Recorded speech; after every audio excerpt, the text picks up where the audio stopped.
Chapter 1. In the autumn afternoon, the gentle sunlight bathed the Hokage building, casting a gilded hue upon this venerable edifice that had weathered the passage of decades, showing signs of wear and age. Within the Hokage's office, the third Hokage, Sarutobi Hiruzen, clad in the traditional Hokage robes, rapidly perused the list of graduates from the Ninja Academy spanning 46 years, alongside the roster of ninja teams in need of reinforcements.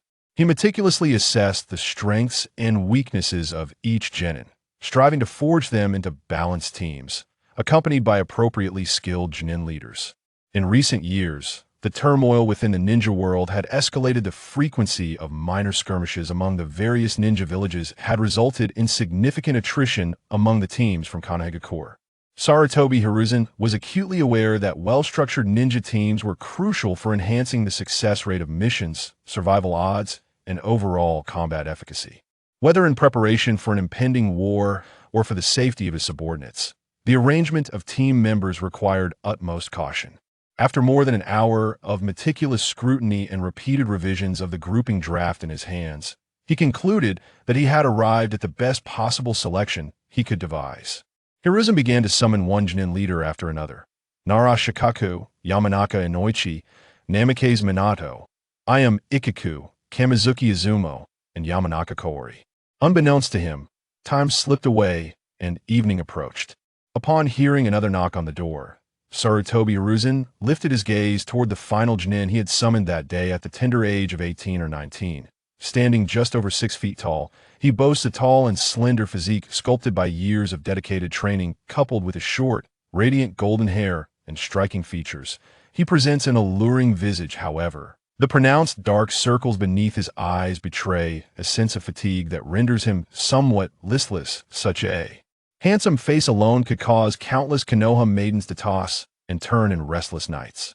Good afternoon, Lord Hokage, he greeted, with a hint of undeniable weariness etched upon his face as he raised his hand in salute to Sarutobi Hiruzen. The previous night had been spent immersed in rigorous training until the early hours, and after a brief nap to rejuvenate before work, he found himself summoned to the first floor of the Hokage building on standby. Who could endure such a routine? Jing, it's essential to take a break occasionally. Only then will your training yield greater efficiency, Sarutobi Hiruzen remarked, well aware of Yamashiro Jing's relentless dedication to training, and he paid little mind to the latter's languid demeanor. After expressing a modicum of concern, he proceeded to articulate the reason for Jing's summons.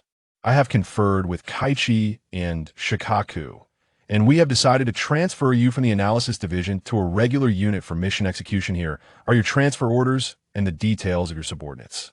Understood. Yamashiro Jing accepted the documents, tucking the transfer orders into the pouch at his side. While perusing the information regarding his subordinates, he had already received a heads-up from Yamashiro Kaichi about his reassignment, so he was well prepared for this change. It merely entailed joining a standard ninja squad and leading a few lower-ranked shinobi with just 1 or 2 missions each month. He could enjoy ample leisure time. It felt like a mere change of scenery for a bit of relaxation. Upon encountering 3 familiar names, he couldn't help but raise his eyebrows in surprise. Sunset Red, Might Guy, and Nara Shikamaru. Had these 3 ever formed a team? That seemed implausible. Wasn't Might Guy's companion supposed to be Ebisu? Moreover, weren't they graduates from a previous session? The budding leaves of the new generation flourish only through the patient guidance of their predecessors. Just as the will of fire is passed down through the ages, it is now your turn to lead the next generation of children, Sarutobi Hiruzen proclaimed, evidently unwilling to elaborate to Yamashiro Kid on the rationale behind such groupings, as he extolled the virtues of the will of fire. Rest assured, Lord Hokage, I shall teach them diligently, Yamashiro Kid replied, suppressing his inner doubts and adopting a more earnest demeanor. Sarutobi Hiruzen appeared highly pleased with this attitude. After giving a brief instruction for him to report to the Jonin command post the following day and directly proceed to the 4th training ground in Konoha, he waved him off. As Yamashiro Kid exited the Hokage building, he exchanged greetings with several familiar ninjas and headed towards the Yamashiro clan's territory, basking in the glow of the setting sun. Just as he reached the midway point, a mechanical notification resonated within his mind. System repair, complete database organization, finalized energy absorption progress, has reached 100 system hibernation, concluded the profession entry system is now activated, the personal panel has been activated, the exploration function is enabled, and the abilities of entry extraction, bestowal, copying, enhancement, and separation are now accessible. The profession binding has been completed, with the chosen vocation being ninja. Upon fulfilling occupational tasks and significant career events, there exists a probability of acquiring opportunities for entry extraction, bestowal, copying, enhancement, and separation. The novice gift pack has been initiated, granting 3 chances for entry extraction and 1 for bestowal. Shan Zongjing's form momentarily faltered, his expression exhibiting a fleeting disquiet before swiftly returning to normalcy. As per usual, he picked up a takeout meal from the roadside diner and returned home as he typically did. 5 directions anti-perception barrier. Activate. Forming the way seal with his hand, Shan Zongjing channeled chakra within, placing one hand upon the ground to activate the barrier technique he had long established within his abode. A faint blue, translucent barrier enveloped the entire room, the intricate runes upon the barrier flickering softly, completely isolating the interior from the outside world. Standing in the center of the living room, Shan Zongjing's countenance shifted several times, ultimately settling into a tranquil demeanor after exhaling a long breath. He quietly seated himself before the coffee table. He had once envisioned vehemently cursing the system that had arrived 19 years late at the moment of its activation. He had also imagined weeping and laughing, freely expressing the discontent and exhilaration that surged within him. Yet perhaps the grievances and frustrations of yore had been smoothed away through the passage of time. When this moment truly arrived, he found himself far more composed than he had anticipated. Host Yamashitake. Occupation, ninja. Activated traits, traveler red, master of shadow techniques purple, handsome blue, slightly knowledgeable green. Inactive traits, none. Trait extraction, 3. Trait bestowal, 1. Traveler red. As a traveler, having lived 2 lives, your soul and mental strength experience a substantial enhancement in intensity, growth rate, and potential. Master of shadow techniques purple. Years of relentless study and training have allowed you to master the nuances and transformations of various shadow techniques. With near perfection, your efficiency in learning, refining, improving, and creating shadow techniques is significantly heightened. The release speed, power, and effectiveness of shadow techniques are vastly improved. Your resistance to shadow techniques is greatly increased. Handsome blue. Favored by the world, you possess an extraordinary appearance from birth, enhancing your charm and allure towards the opposite sex. Slightly knowledgeable green. Through prolonged exploration of ninja memories, you have acquired a wealth of information and knowledge. With continuous practice, you have begun to grasp various multi-attribute ninja techniques, resulting in a slight improvement in learning speed and memory. I do not regret the years of relentless training. Yamashitake glanced at the detailed explanation of his traits, a satisfied smile gracing his lips. Without hesitation, he promptly commenced the extraction of new traits. Congratulations, host, for acquiring the white trait Cocooner, the black trait open-minded, and the purple trait shout, and it shall come. Cocooner white. Under specific stealth actions, your concealment effectiveness and stealth speed are slightly enhanced, while your personal image is significantly diminished at a mind unleashed black. The likelihood of head trauma experiences a significant increase, while the rigidity of the skull and the rate of recovery diminish considerably, resulting in a slight elevation in mortality risk. A call to reality purple. With precise control over chakra, one can forego the intricate hand seals when sufficiently adept in ninjutsu, simply by clapping hands and invoking the technique, thereby greatly enhancing chakra manipulation and accelerating ninjutsu execution speed. What on earth is this? Yamashita-ke furrowed his brow. Though he had sensed a certain abstraction in his system upon encountering an entry titled a modicum of understanding, he never anticipated it could reach such an extraordinary level. Aside from the final entry, which seemingly pertains to the first Hokage, Senju Hashirama bearing a somewhat whimsical name, but with commendable effects, the first 2 entries were indeed perplexing.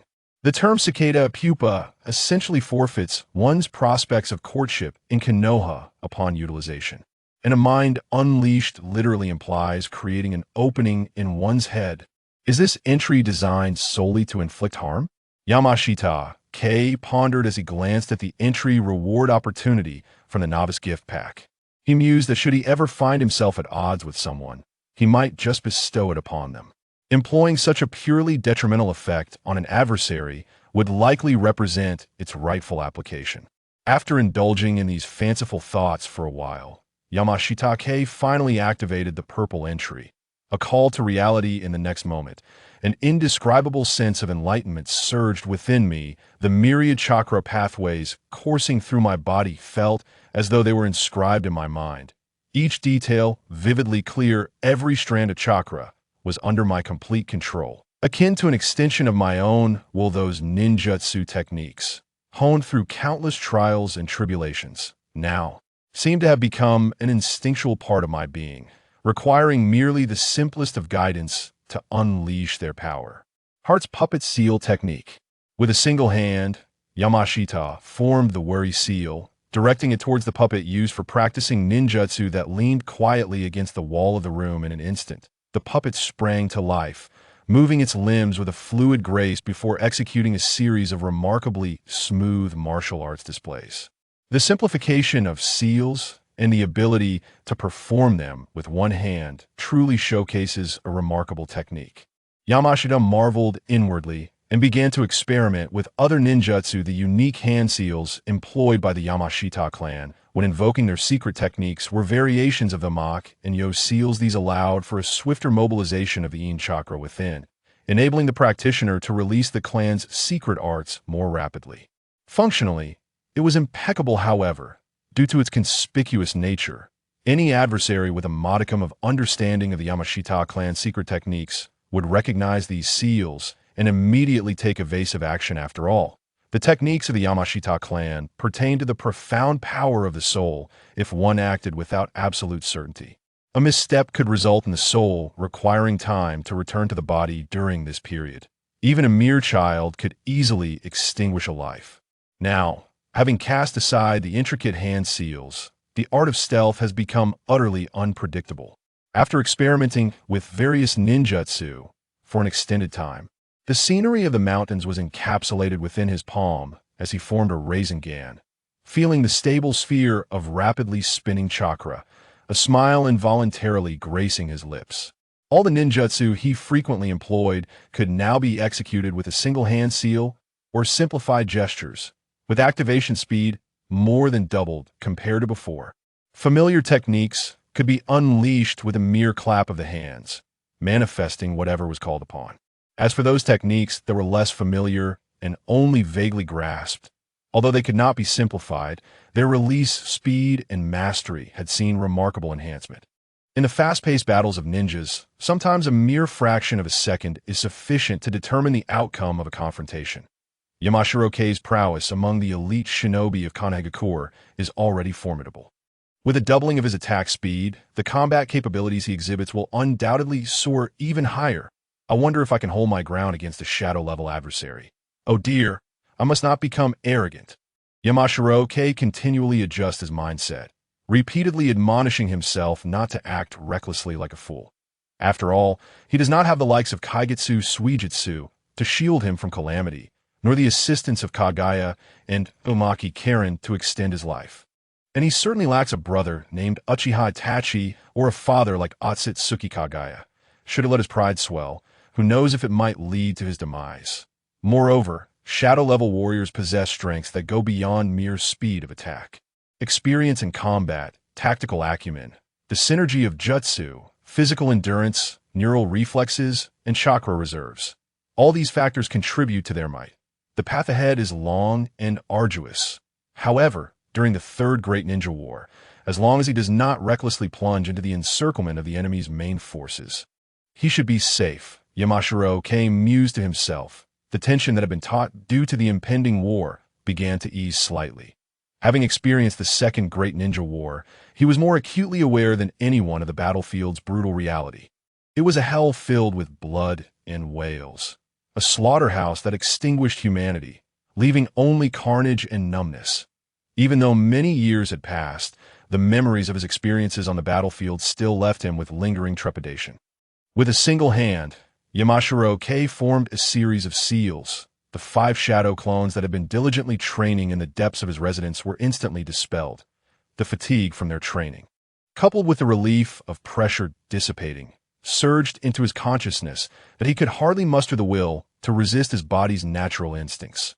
After casually dismantling the 5-direction anti-perception barrier within his home, he hastily consumed a simple dinner before collapsing onto the plush, soft bedding. He enjoyed a night of restful slumber. The following day, the morning sun dispelled the cool mist. Outside the window, birds flapped their wings, chirping incessantly among the branches. Yamashiro-Kei awoke from his dreams, lazily yawning as he glanced at the clock on the wall, which pointed to 10 o'clock. The surge in his strength provided him with ample security, allowing him to sleep soundly. Once he relaxed, his biological clock seemed to have gone awry. Rubbing his face, he rose to wash up and resumed his examination of the system's functions. The system's prompts regarding the acquisition of entries, extraction, bestowal, duplication, upgrading, and stripping opportunities have been quite clear. Completing professional tasks and significant career events would yield a chance to obtain them as a shinobi of Konoha. The nature of his professional tasks was self-evident. As for significant career events, would they pertain to the Great Ninja War, a turning point in ninja history, major events from theatrical adaptations? Regardless of which, it seemed that all required active participation in perilous scenarios. Yamashiro-Kei organized his ninja tool pouch, donned his attire, and stepped outside. The significant events could be set aside for the moment. For now, he would accompany his subordinates, who had been waiting all morning, to assess the drop rates of ordinary ninja tasks. The streets of Konoha, bustling with activity as noon approached, basked in brilliant sunlight. Yamashiro-Kei strolled towards the Jing standby station, savoring a sweet red bean chestnut jelly he had purchased from a vendor. His gaze occasionally swept over the merchants, common folk, and fellow shinobi by the roadside. Ordinary villagers seldom bore entries. Even when they did, they were usually inconsequential white or green entries. In contrast, shinobi had a significantly higher probability of possessing entries. Though not everyone did, the proportion of blank ninjas was notably higher. Regardless of the world, there always seemed to be more common folk. Yamashiro-Kei sighed inwardly, casually tossing the jelly wrapper into a trash bin just as he was about to enter the Jing standby station. Without warning, a solid wooden sofa designed for 3 erupted through the main entrance with a piercing sound. Before he could comprehend what was happening, a torrent of potent chakra energy surged forth from the Jing standby station. An explosive sound resounded as the glass of the entire station shattered, and a deep fissure, nearly a yard in depth, split across the floor, causing walls to tilt and collapse at various angles. In an instant, what was once a Jing standby station transformed into a precarious ruin. Subsequently, a basic wind release. Violent wind dance swiftly dissipated the enveloping dust and smoke, revealing 2 individuals still locked in confrontation within the station. Uzumaki Kushina and Shimura Danzo. The sound of wind slicing through the air echoed as 3 ENBU ninjas, clad in dark attire and wearing animal masks, instantly materialized behind Danzo, adopting aggressive stances towards Kushina. Yamashiro-Kei narrowed his eyes and, with a swift motion, positioned himself behind Kushina. Alongside him were Akimichi Seichi, Nara Shuriken, Inazuka Kiba, and Karasuma Kunas were the other Jing originally present in the standby station. Perhaps intimidated by the authority of the Hokage's aide or unwilling to entangle themselves in high-level disputes, they had long since vanished without a trace. Shimura Danzo, I have made it abundantly clear that I will never hand over the sealing techniques of the Uzumaki clan to you. Uzumaki Kushina's already formidable presence intensified as she realized she was not alone. Hearing this, Yamashiro-Kei understood. No wonder even the head of the Karasuma clan stood behind Kushina, along with the Inazuka and Akimichi clans. It seemed Danzo had indeed crossed the line with the ninja families this time. The uncontrolled emotions of the Nine-Tails Jinchuriki would only bring disaster to the village, that I will demand that Hiruzen allow you to undergo training in the root organization. Danzo stated coldly, his eyes devoid of any superfluous emotion. He didn't even spare a glance at Yamashiro or the others as he uttered a sharp retort before turning to leave. Kushina wore a look of astonishment, and even Sine and the others were momentarily taken aback by how easily he departed. Yamashiro, having not witnessed the entirety of the conflict, could not ascertain Danzo's true intentions. However, judging by the old man's current demeanor, his readiness to abandon the matter so readily, what he sought was likely far from the Uzumaki clan's sealing techniques. It was plausible that he did not genuinely wish for Kushina to undergo training with the root organization. After all, even if Sir Toby Hiruzen had lost his senses, he would never allow Danzo the opportunity to meddle with the control of the Nine-Tails Jinchuriki. Yamashiro could not decipher Danzo's motives. But he was certain the old man harbored no benevolent intentions. Previously, he may have refrained from acting against Danzo due to the latter's status and influence. But now, system bestow the mind-bending entry upon Shimura Danzo. A black spectral light, visible only to Yamashiro, swiftly penetrated Danzo's body. As Danzo walked, he felt a chill at the back of his head. He assumed it was merely the overwhelming malice emanating from Kushina and the others that had triggered a slight sensation in his body.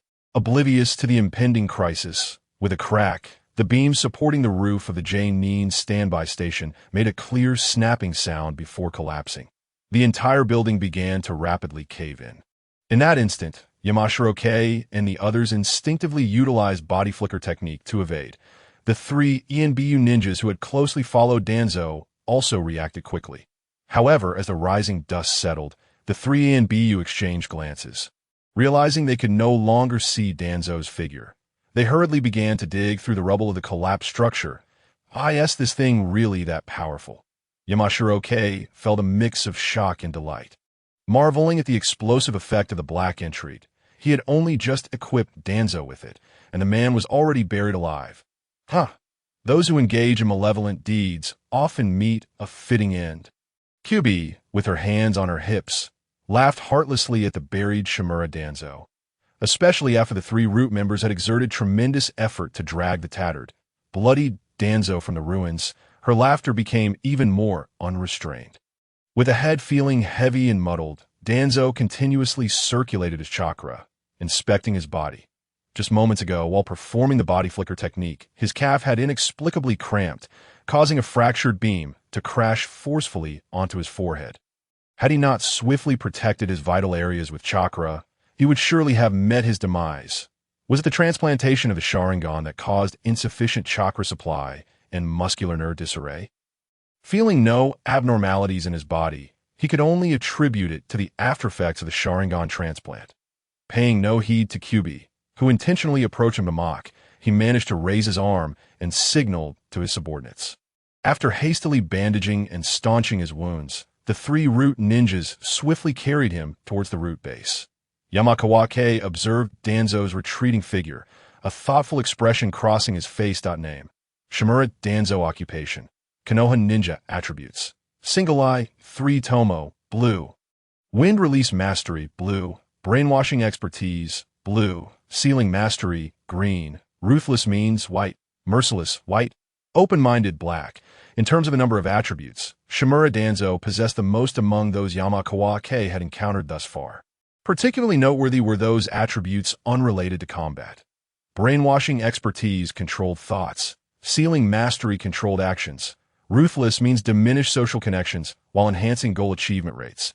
And Merciless lowered the limits of humanity while increasing deterrence. With such a series of effects stacking upon one another, it was no wonder that the root he established had thrived within Konoha for decades without faltering.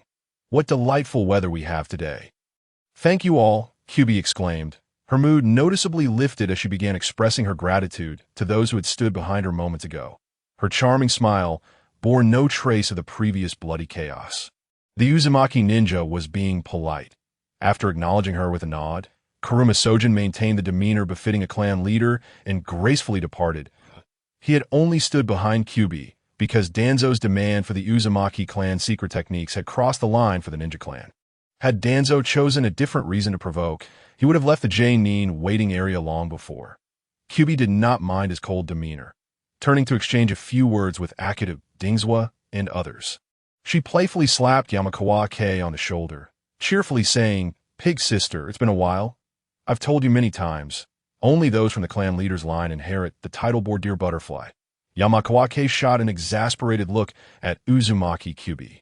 What kind of ridiculous title is Pig Sister? As a grown man who is heterosexual, neither from the Yamakawa clan's leader lineage nor riding a wild boar like Serzani, how could he be associated with Pig Sister? Oh, who could blame you for looking so adorable when you were young, making people mistake you for a girl? Kyubi recalled an amusing experience from their past, her laughter growing even brighter. Only you would make such a mistake. Yamakawa-ke rolled his eyes in disbelief. When Kyubi had entered the ninja academy as a transfer student, he was among the few who did not mock her for her red hair during her self-introduction. After the first class, she approached him, asking where the girls' restroom was and if she could go with him, clearly mistaking his gender due to his strikingly handsome appearance as a child, witnessing the embarrassment and anxiety of an 8-year-old girl standing there. Yamakawa-ke, who mentally felt like an adult, could not bear to let her suffer further humiliation and silently led her to the restroom. In retrospect, their first encounter was merely a twisted fate. "Hihike, is there something you need at the Jane waiting area?" Kyubi asked, her hands clasped behind her back, her pretty face hinting at anticipation. "Ahem, I've been transferred to the regular forces as a leading Jane." Yamakawa-ke replied, retrieving a scroll detailing his transfer from his ninja tool pouch. Noticing the Jane waiting area as shift supervisor, Nara Suzuku. Looking over, he tossed the scroll in her direction. "Oh, that's wonderful. We'll get to see each other often again," Kyubi exclaimed. "Well then, let's talk later. My 3 unfortunate subordinates have been waiting for me all morning. Just as I was meeting you, I have to leave." "I'll let you off this time, but make sure to report early tomorrow." "Report? See you tomorrow. See you tomorrow." Yamakawa-ke gazed at the Jane waiting area that had become a ruin. Seeing Kyubi's expression freeze as she began calculating how much she would have to compensate, he quickly bid farewell to Akitu Dingswa, Akitu Dodo, and the others before vanishing in a body flicker technique. In the 4th training ground of Konoha, the autumn sun radiated with a gentle warmth, casting its glow upon the sweat-drenched Might Guy and Nara Shikamaru. The two relentlessly engaged in fundamental taijutsu training and ninja tool throwing drills. 10-year-old Kunai sat atop a training stump for kunai throwing, idly swinging her legs, listening to the shouts of her new teammates during training and the occasional sounds of ninjutsu explosions from the nearby 3rd training ground. She sighed softly. Originally, during her first year after graduation, she had been forced into logistics due to teammates abandoning their ninja aspirations, which was already unfortunate enough. Now, having been reassigned with familiar and strong teammates who were unlikely to give up on being ninjas, she was faced with a team leader who had arrived an entire morning late for their first assembly, though the assembly notice only stated to gather in the 4th training ground without specifying a time. It was already noon. Why did her ninja career have to be so fraught with misfortunes? While lost in thought, a faint fragrance reminiscent of orchids drifted in with the autumn breeze, lingering at her nose. Before Yikanai could identify the source of the floral scent, an unprecedented disturbance erupted in the training ground. The once flat ground began to bulge slowly. Noticing the anomaly, Might Guy and Nara Shikamaru quickly evaded.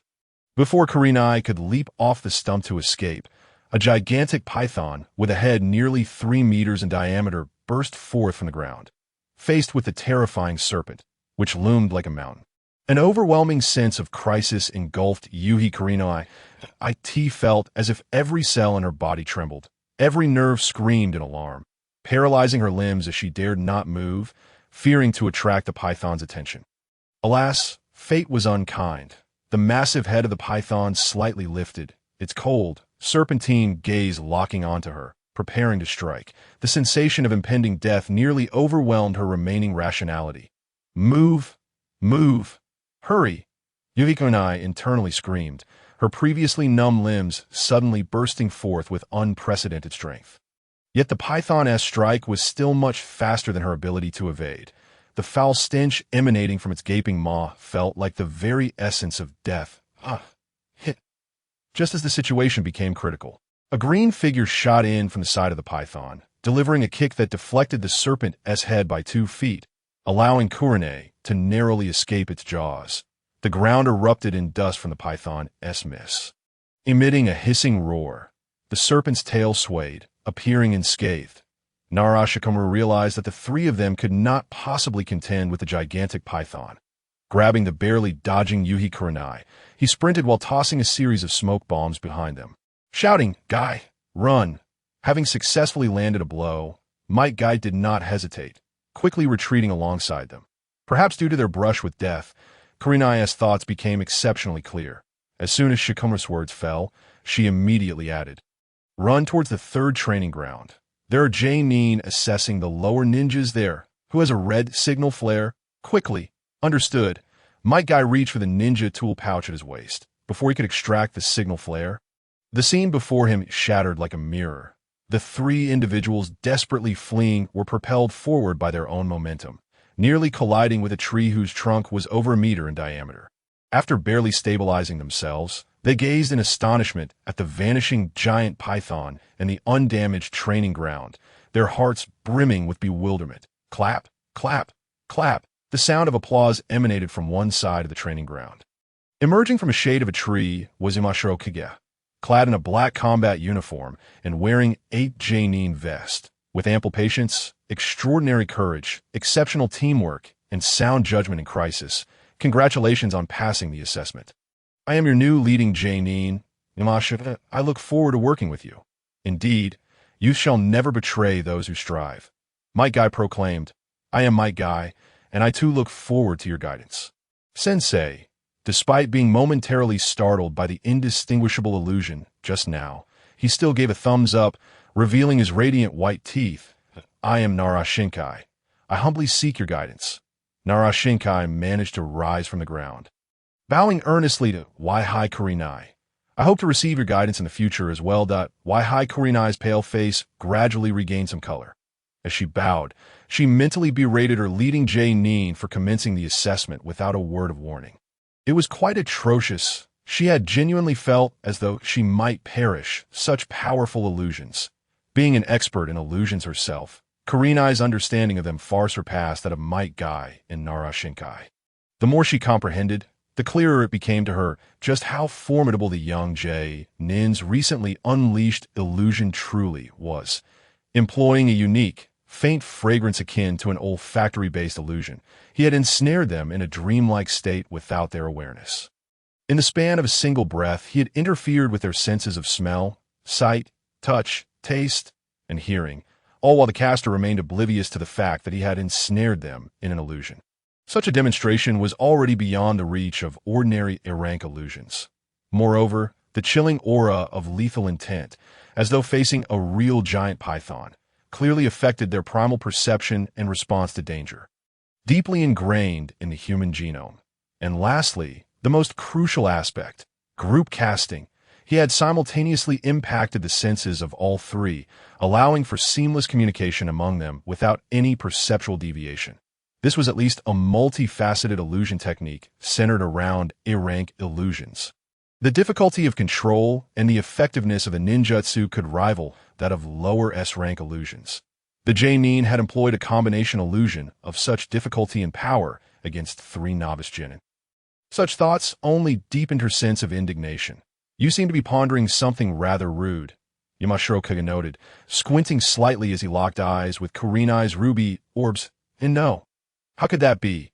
Kurenai stammered, avoiding his gaze and vehemently denying her earlier disparagement of her Jainin.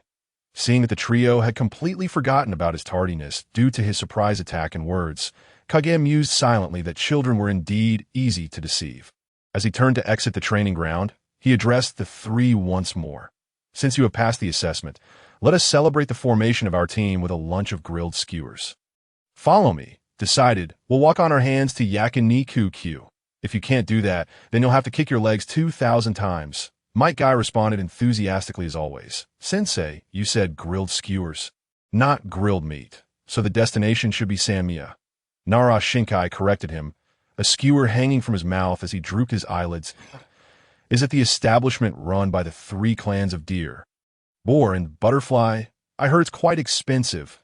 A portion of deer meat costs 500 ryo. Kurenai's eyes brightened, secretly resolving to set aside her image for the moment and indulge in a hearty meal. After all, it would be a disservice to herself to not enjoy a feast after such a fright. Yamashiro Kage, hearing the laughter of the three behind him, couldn't help but smile. Their talents were beyond question. Might Guy, the most gifted among them, possessed the attributes of youthful passion, blue, extreme recovery, blue, and thick-browed kappa white. Youthful passion endowed him with an unparalleled capacity for self-restraint and an indomitable spirit. Extreme recovery allowed him to recover more swiftly after reaching his physical limits and reduce the likelihood of hidden injuries. The white attribute, thick-browed kappa, though diminishing his charm and chakra stability, enhances focus and the effectiveness of his physical training. These three attributes synergized to produce effects that left 99% of Konoha's ninjas in the dust. Kurenai's talents, second only to Might Guy's, included mental fortitude, blue, and illusory green. The former increased her mental strength and limits, while the latter enhanced the hallucinatory effects of her illusions. If developed properly, she would likely avoid the infamous Itachi's illusion scene in the future. As for Nara Shinkai, he possessed only the attribute of close to the crimson, blue, which significantly boosted his learning speed and potential under guidance and supervision. Though fewer in number, his attributes could very well rival Kurenai's talents. With the right mindset and abundant talent, Kage was confident that if he applied himself even slightly in his teachings, the trio, like their counterparts in the original story, would not face any premature demise. Their future achievements would surely surpass those depicted in the original narrative. Yet, gazing at the 10-year-old Might Guy, 11-year-old Kurenai, and 12-year-old Nara Shinkai, he couldn't help but sigh. When he watched the anime, he saw passion and bonds. But having traversed over a decade in this world, filled with blood and conflict, all he could perceive now was brutality. Children of 11 or 12, in his previous life, they would barely have graduated elementary school. Yet in Konoha, children of this age were already confronting battles and slaughter. This wretched place truly left much to be desired. Kage silently lamented. Having lived 2 lives, he had long passed the age of cynicism. However, when faced with the injustices of life, he couldn't help but question whether he should take action, as Mencius stated. In poverty, cultivate oneself. In wealth, assist the world. Previously, his lack of ability had forced him to drift along with the rules of the ninja world, too afraid to overstep any boundaries. But now, with the system, 500 ryo for a plate of deer meat. That means one meal would cost as much as several D-rank missions. Might Guy exclaimed, leaping forward on one hand while the other frantically calculated the approximate expenses. Forget it, I heard from someone that if we don't order anything particularly expensive, the average cost would be around 3,000 ryo, which is about 3 times that of yakiniku, Q.3, 3,000? Is this a black market? Might Guy, not hailing from a wealthy family, nearly faltered at the shocking average cost, almost tumbling to the ground.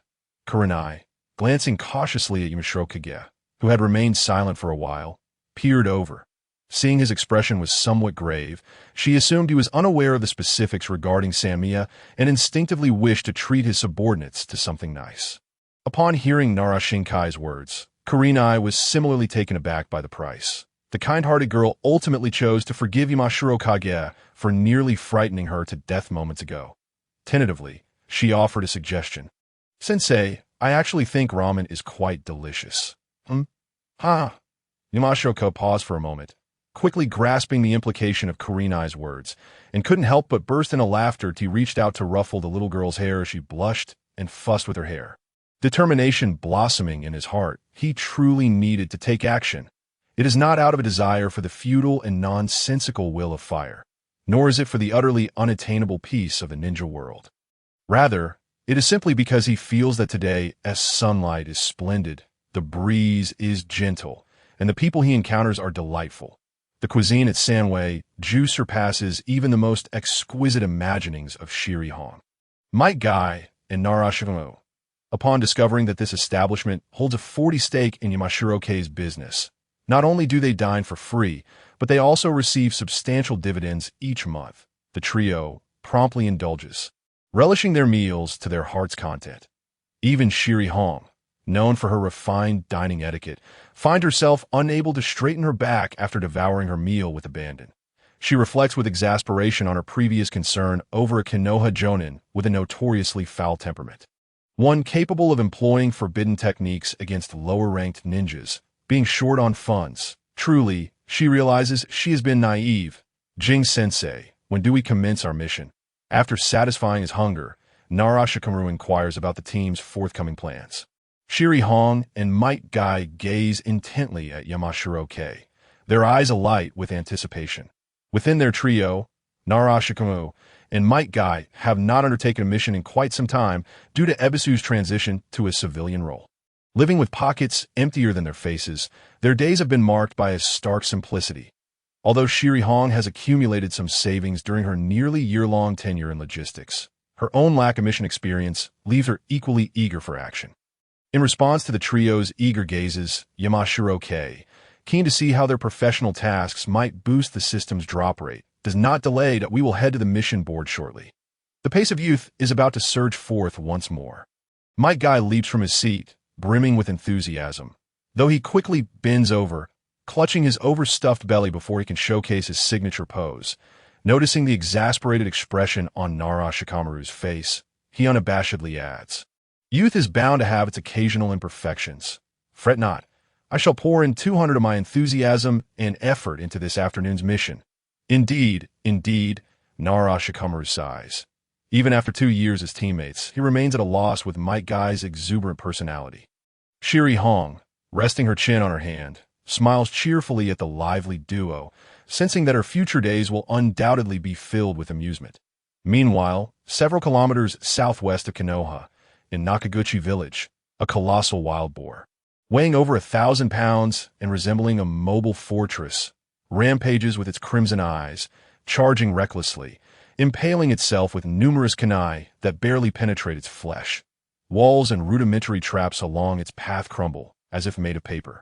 Might Guy and Narashikamaru feign attacks from the front, creating opportunities for Shiri Hong to cast her jutsu. After several attempts, Shiri Hong successfully obscures the boar's vision with illusion. This place does not exist, luring it into a trap they had previously devised. The boar, ensnared in a deep pit, is ultimately pierced by a dozen steel forks, its cries and struggles fading after a grueling 10 minutes. Exhausted, the trio wipes the sweat from their brows, collectively sighing in relief. Yamashiro-kei, who has been observing from atop a roof without intervening, meticulously notes their strengths and weaknesses displayed during the mission. Just as he is about to descend for some commentary, the familiar system notification echoes in his mind. D-Rank Professional Mission Eliminate the Wild Boar Ruining the Fields Completed. Reward. None. First time completion of a professional mission grants 2 chances for entry extraction and 1 chance for a reward. Yamashiro-kei pauses, surprised that merely taking down the boar, without even returning to Konoha to submit a report, has been deemed a completed mission by the system. Moreover, receiving 2 extraction opportunities and 1 reward chance for a first-time completion exceeds his expectations. The absence of a reward for the D-rank task aligns with his predictions. Probabilities are, after all, a matter of luck.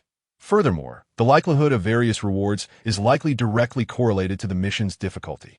A D-rank mission that consumes an entire afternoon, most of which is spent traveling, should not yield consistent rewards. If that were the case, it would not take long for Yamashiro-kei to pull the Sage of 6 Paths out of his tranquility. He internally grumbles about the system's lack of clarity and looks at the 2 extraction opportunities on his personal panel, decisively opting to utilize them.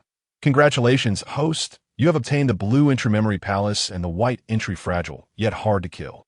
Memory Palace, blue effusion of talent and training enhances cerebral development, enabling proficient use of the Memory Palace technique, accelerating learning speed, improving speed reading ability, and boosting memory retention. Fragile, yet hard to kill. White before reaching Jonin-level physical strength, the probability of encountering formidable foes increases, as does the likelihood of facing life-threatening situations, with a slight boost in breakthrough probability and survival rate. 1 blue, 1 white.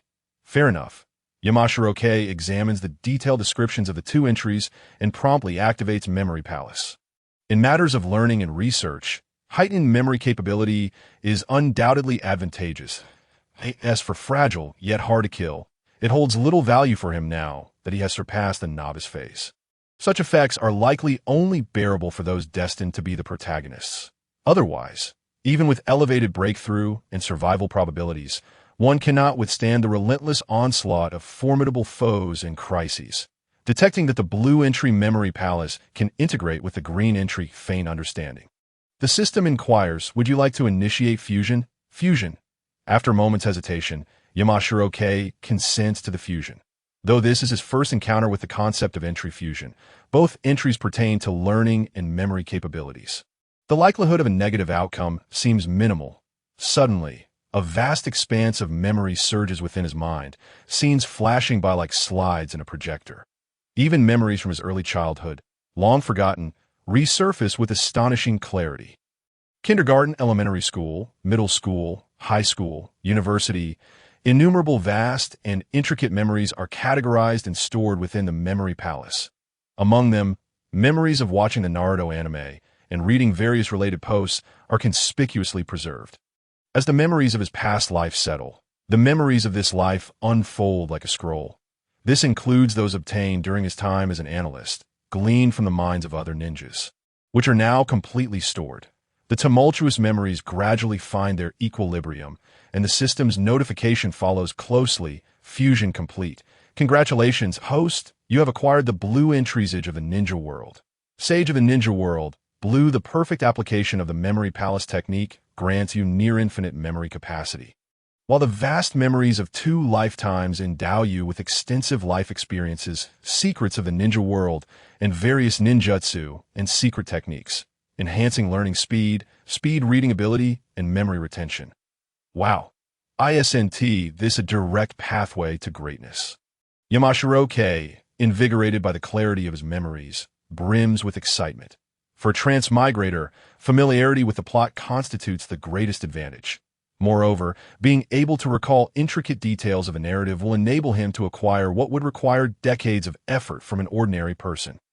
Having traversed into the Naruto world for a full 19 years, he had documented the plot that he could recall at the time of his arrival through pictorial and phonetic means. To this day, he occasionally revisits those notes. However, even back then, his recollections have been limited, mostly encompassing overarching narrative arcs without delving into specific details. For instance, he is aware that Shimura Danzo had caused Yahiko's death upon discovering the threat posed by the Akatsuki, which directly led to Nagato's descent into darkness. Yet, the precise machinations behind this betrayal and whether others were involved had long faded from his memory due to the passage of time. It appears that much work lies ahead. In the heart of the mountains, Shan Zhongjing wore a subtle smile that was difficult to conceal. The blue entry he had acquired, Ninja World Understanding King, although somewhat whimsical in name, held far greater significance for him than the previous purple entry that, if utilized properly, the benefits it conferred would be immeasurable. Your client has arrived, announced Sunset Red, who stood at the edge of the trap pit, tiptoeing while calling out. Her melodic voice pulled Shan Zhongjing from his pleasant reverie. He leaped down from the rooftop and approached the expansive pit, where he requested the client to sign the mission commission for confirmation. Only then did he summon the 3 young ones, who had just retrieved their kunai, steel wires, and shurikens, and they set off on their return journey. 4 figures darted swiftly through the dense forest, taking the shortest route directly toward Konoha. Seizing the opportunity during their journey, Shan Zhongjing addressed the 3 about the mistakes and shortcomings that had emerged during the mission. Firstly, the most significant error during this mission was that upon meeting the client, the trio had failed to inquire in detail about the pertinent information. They hastily allowed the client to lead them to the mission target without thorough investigation. Secondly, upon their initial encounter with the target, they neglected to observe closely, resulting in a misjudgment of the target's defensive capabilities. The wild boar bore numerous superficial scratches, likely inflicted by villagers wielding machetes and arrows, given the villagers' experience from years of labor. The strikes of their machetes and arrows were not to be underestimated. Thus, they could have reasonably assessed the target's defenses and devised a more fitting combat strategy, preventing the situation where they stabbed at the boar fruitlessly, provoking it and nearly sustaining injuries. Lastly, the methods for ninjas to accomplish their missions extend beyond mere frontal assaults. The ninja tools pouch at Noera Kakashi's waist contained over a dozen potent smoke bombs, while Sunset Red's small medical kit housed effective anesthetics. Moreover, the desolate mountains outside Nakaguchi village were home to various deadly poisonous plants and insects. They were not ordinary villagers, illiterate and reliant solely on ancestral wisdom for survival. Capturing a couple of poisonous insects and gathering a few toxic plants, they could simply concoct a remedy based on the formulas taught in ninja school that, if used appropriately, they could take down not just a wild boar, but even an elephant. Sunset Red, Might Guy, and Noera Kakashi felt a flush of embarrassment from Shan Zhongjing's critique. The excitement from their successful mission dissipated entirely, observing the dejected expressions of the three. Shan Zhongjing understood that teaching children must involve both criticism and praise, but he shifted the conversation to highlight their strengths. Your teamwork is commendable, and you consistently trust your companions. Even though this was your first collaborative mission, you effectively showcased each individual's strengths. Your adaptability was also impressive, as you quickly realized the original plan was unfeasible and ingeniously utilized the dried-up reservoir to create a deep pit trap. Lastly, your awareness to protect the client's property and minimize additional losses is praiseworthy. Overall, I find your performance quite satisfactory, Shan Zhongjing concluded with a smile. Hooray! The three cheered, simultaneously resolving within themselves to perform even better in the next mission. After a brief celebration, the perceptive Sunset Red redirected the conversation back to the recent task. Teacher Jing, if it were the you from your Jinin days executing the mission, what would you have done? Of course, I would have dispatched it with a single jutsu, he replied. What a pity that just now, Kakashi's fire release only produced the scent of roasted boar hair. How could a Genin's jutsu possibly eliminate such a large wild boar? I, as a member of the Shanzhong clan, could easily control the boar to leap into the river or ram itself against a mountain to its demise. Such ninjutsu is rather cunning. Ha! The four laughed and chatted merrily until nightfall, when they finally returned to Konoha. After enjoying dinner at the newly opened Ichiraka Ramen, they set a time for their next gathering and then parted ways. Each heading home, A.S. Shan Zhongjing walked toward the clan's territory. He spotted the warm glow of lights in his home from a distance, a question mark slowly forming above his head, performing a hand seal.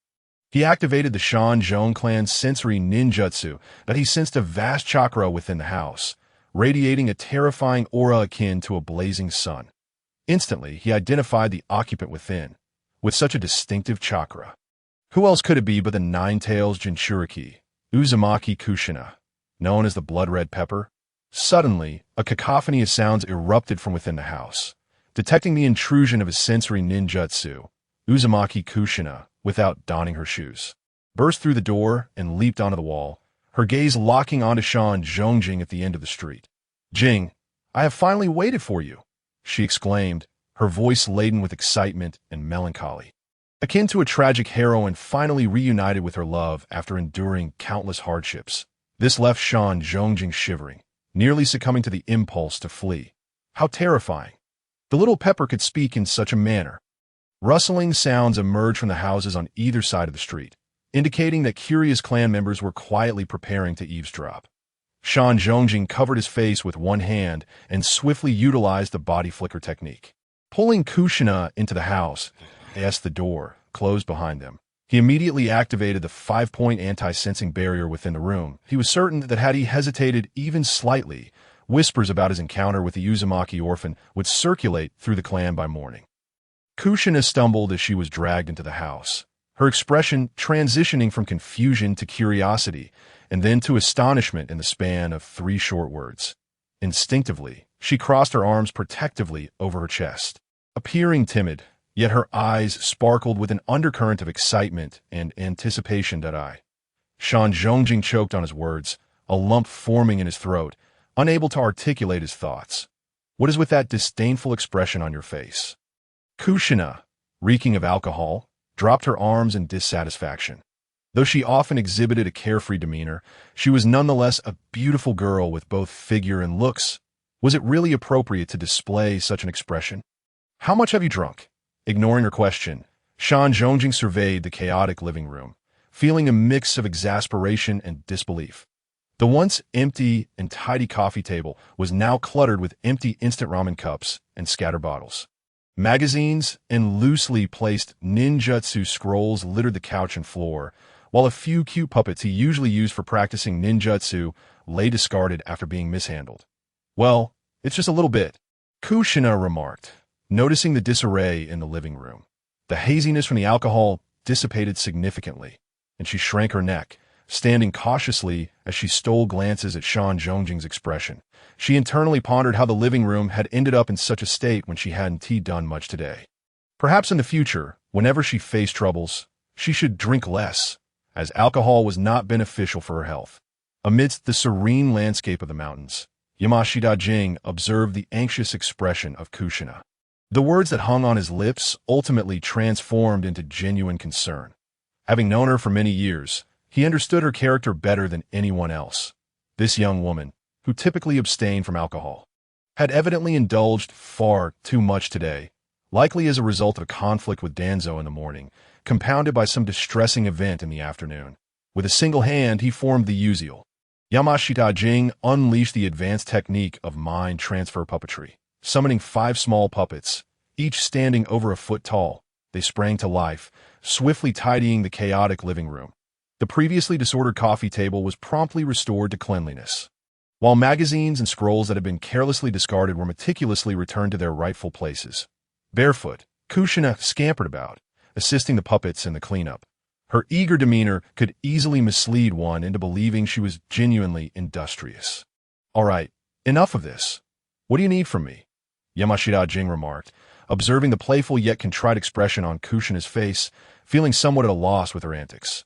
"Hey, Jing-kun, could you lend me 8 million ryo?" Kushina's tone and demeanor were exceedingly demure, her bashfulness a stark contrast to her fiery spirit from earlier in the day. "Wait, you just collected rent in July, and it hasn't even been 3 months. Have you already spent all?" Yamashita Jing exclaimed incredulously at the notion of lending money. After all, the late Minato had left Kushina a substantial inheritance. The numerous shops on the commercial street of Konoha alone generated enough rent to sustain her lavish lifestyle for quite some time. How on earth had she fallen to the point of needing to borrow money? I'll lend it to Tsunade. You're really bold. That gambling addict of yours. What kind of nonsense is this? I had no choice. Tsunade was crying, lamenting that she had no food or clothes and was on the verge of starvation. Did you actually believe her? "Oh, Jing-kun, that scoundrel Danzo is truly inhuman that he claims that the damage to the Jonin's waiting area has nothing to do with him, insisting that I bear the entire cost of reconstruction alone. Even the 3rd Hokage favors him." Kushina's voice quivered as she shifted the focus from lending money to a litany of grievances against Danzo. And even the 3rd Hokage Suratobi was not spared from her ire. All right, so you need 8 million, right? If you could stretch it a bit more, it would be wonderful to have some for meals as well." She added, "Listen, you must remember to set aside some of the rent for emergency funds in the future. You also need to plan your daily expenses. Moreover, when someone asks to borrow money, you must assess whether it is for a legitimate purpose." Yamashita Jing, with a resigned expression, rose from the couch. As he spoke, he retrieved 2 deposit slips from the hidden compartment of his study. Kushina obediently knelt before the coffee table, and perhaps due to the influence of alcohol, her mind drifted to memories of her grandmother, Uzumaki Mito. She dazedly accepted the 2 slips, each worth 5 million ryo. Noticing her blank expression, Yamashita Jing waved a hand in front of her face, reiterating his advice. "Use the extra 2 million wisely for meals and to buy some nice clothes. If you encounter a situation like today again, don't take it out on yourself. As the saying goes, it is better to torment others than to trouble oneself." Just as Yamashita Jing finished his gentle admonishments, he spotted the large droplets of tears rolling down Kushina's cheeks. Not particularly adept at handling such emotional moments, he quickly grabbed a tissue and handed it to her. Observing her tear-streaked visage, he sighed, rummaging through his mind for words of comfort. "If you truly feel wronged, how about we sneak up on Danzo and give him a good scare? I am quite familiar with covert operations. If you can't confront him, I can handle it for you." "Wah Jing, I miss Midone." Kushina, who had initially been silently weeping, completely broke down at Yamashita Jing's words. The pent-up grievances and longing for her loved ones erupted all at once. And she tilted her head back, crying out loud. Her tears mingled with her snot, painting her face in a comical manner. Since Mito's passing, it had been ages since she had heard such caring words. Because of her identity as the Nine-Tails Jinchuriki, she was unable to freely leave the village to undertake missions, nor could she live as a normal shinobi. She endured the constant glares of disdain and fear, and occasionally faced targeted hostility from the village's upper echelons led by Danzo. The third Hokage only ever offered her a few comforting words afterward, often reminding her to be more mature and that they acted for the sake of the village. Yet, it was clear that they were the ones stirring up trouble. If they truly cared for the village, why didn't they tone it down a bit? Shall I accompany you to the Senju estate? Yamashita Jing tentatively suggested. Kushina shook her head, wiping her flowing tears while asking, Jing, did you use any jutsu against Danzo today? Huh. No. Why would you think that? Yamashita Jing, startled internally but maintaining a facade of ignorance, replied, liar. You can fool everyone else, but not me. I sensed it. When Danzo left, I felt a surge of malice emanating from you. Despite her tear-stained cheeks, Kushina's eyes sparkled with mirth as she smiled, forming crescent shapes. Wipe your face. You look dreadful with those tears and laughter combined. Yamashita Jing's eyes twitched slightly, yet he chose not to deny it further, pulling out a tissue and pressing it against Kushina's face. Jing, I'm so glad to know you. With the confirmation of her suspicions, Kushina felt a sense of relief wash over her, and after a brief moment, she managed to calm her tears, feeling satisfied. She curled up in a corner of the sofa, perhaps due to the excessive alcohol consumption or the emotional roller coaster she had just experienced. She soon felt drowsy. I'll go prepare a hot bath for you. You can sleep in the guest room afterward, Yamashita Jing remarked as he noticed Kushina gently nodding off with her eyes closed. After preparing the bath, when he returned to the living room, Kushina was already curled up on the sofa, fast asleep, but he gazed at her, noticing her furrowed brows even in slumber, with tears still clinging to her lashes. With a sigh, he carried her into the guest room, tucked her in, and then turned to freshen up. As he reclined in the bathtub, he reflected on everything that had transpired that morning at the Jonin's waiting area, ensuring he had not revealed anything inappropriate. In the original narrative, it was explicitly stated that only the Nine-Tails Jinchuriki, Kushina, and Naruto could sense malice. Otherwise, the White Zetsu transformation technique during the Fourth Shinobi World War would not have left the entire allied shinobi forces at a loss. Kushina clearly had not yet achieved the level of mastery that allowed her to treat the Nine-Tails as a mere pet, nor had she reconciled with it like Naruto, becoming the perfect Jinchuriki. Her ability to sense malice was merely a result of forcibly suppressing the Nine-Tails with the adamantine sealing chains, seizing a significant amount of chakra in the process. Although she had not awakened the Byakugan, her sensing abilities were notably acute. Faced with Danzo, her chakra was in a state of high-speed operation that a series of coincidences allowed her to catch a fleeting glimpse of intense malice, just as Yamashita Jing confronted Danzo. I must be more cautious in the future, Yamashita Jing silently admonished himself. Although he knew no other methods existed in the shinobi world for sensing malice, one could never be certain of what strange techniques might arise. As the original text never mentioned that Kushina possessed the ability to sense malice, it is evident that the narrative does not hold all-encompassing power. A measure of caution is always advisable. He indulged in a soothing bath, while Yamanaka Q traced back through the narrative notes he had previously jotted down using various code names, pinyin, and doodles upon his initial crossing into this world. He meticulously cross-referenced these with the myriad memories evoked by the fusion of two entries within his memory palace, gradually reorganizing the information pertinent to himself by the time the moon hung high in the sky and fatigue began to weigh upon him. He finally succumbed to slumber, fully clothed. The night passed in silence beneath the starry sky, and on the following morning, upon awakening, Yamanaka Q discovered that Kushina had quietly departed. Noticing the neatly piled bedding, he retrieved a note that had been pressed beneath a teacup. I'm not at all messy, you know. Also, Q, your courage has certainly grown, daring to embrace me in secret.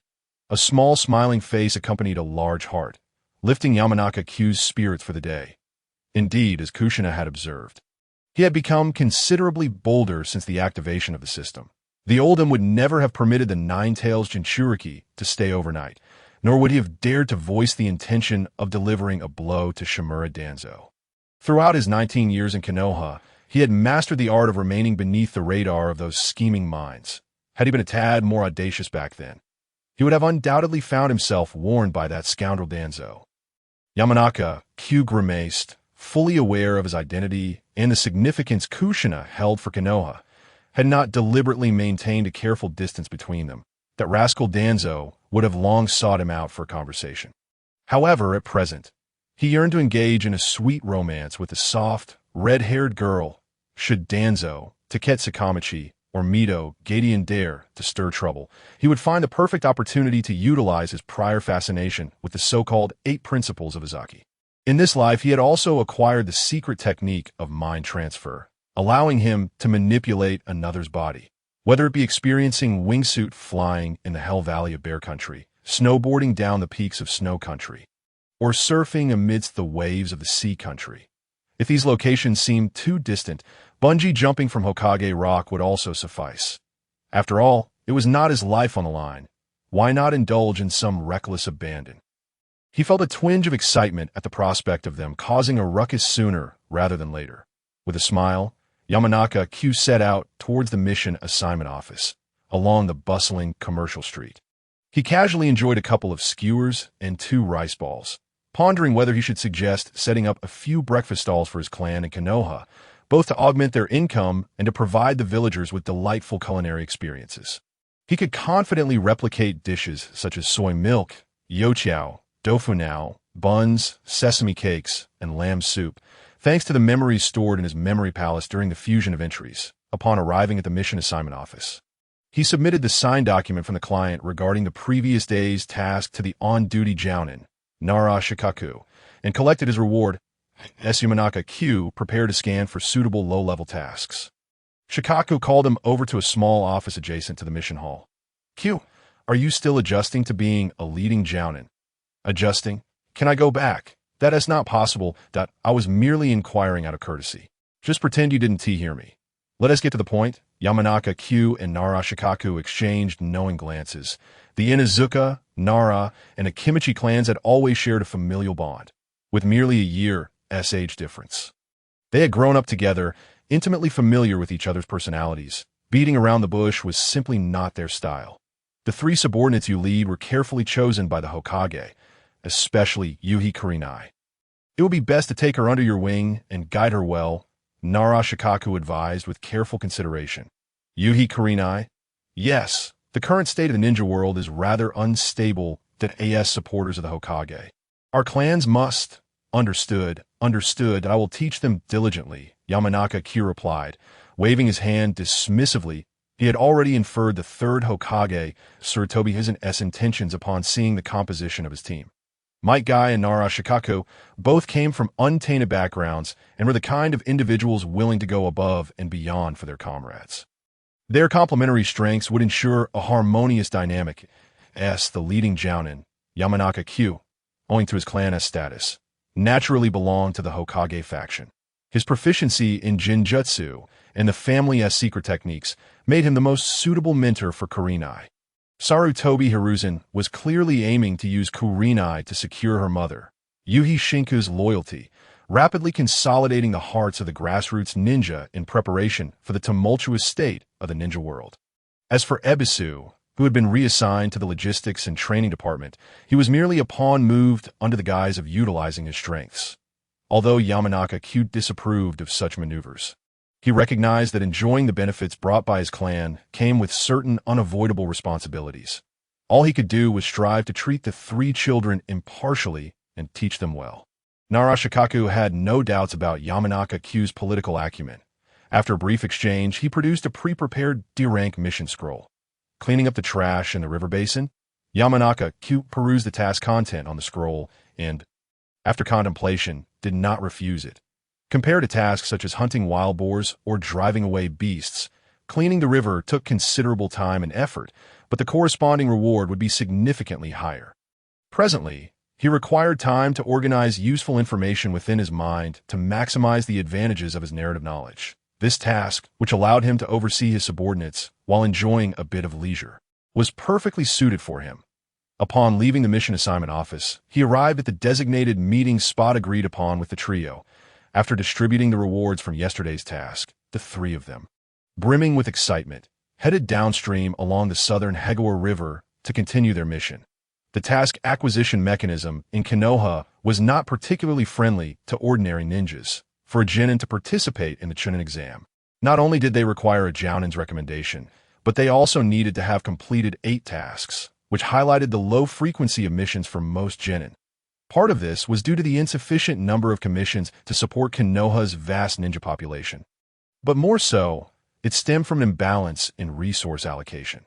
The third Hokage, Sarutobi Hiruzen, tightly controlled the review, distribution, and assignment of missions to strengthen his rule and authority. He claimed it was to ensure that ninjas of varying abilities undertook tasks suited to their levels, thereby increasing success rates and minimizing casualties. Naturally, those close to the Hokage received high-quality tasks with ample frequency, while those at odds with him were fortunate to receive no tasks at all. Being assigned several high-difficulty, perilous missions was a life-threatening situation.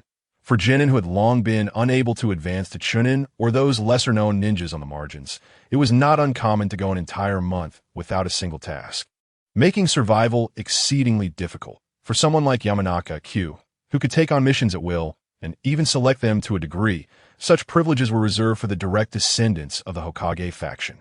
Yuhi Kurenai, having spent the majority of her ninja career in logistics, remained largely unaffected by this disparity.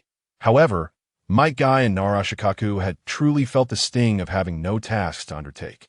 Thus, while Kurenai lamented the littered surface of the water, Might Guy and Narashikaku rolled up their sleeves, ready to get to work. Before we begin the task, allow me to present you with a small gift. Yamanaka Q swiftly formed hand seals and struck 3 precise blows to the midsections of the 3, invoking the sealing technique. For limbs reseal, a swirling, pitch-black curse seal rapidly materialized on the abdomens of the 3 individuals, extending multiple sealing chains toward their limbs. An invisible pressure enveloped their entire beings. Might Guy, possessing the most formidable physical prowess, stumbled slightly, hastily propping himself up on his knees with both hands that eye in contrast.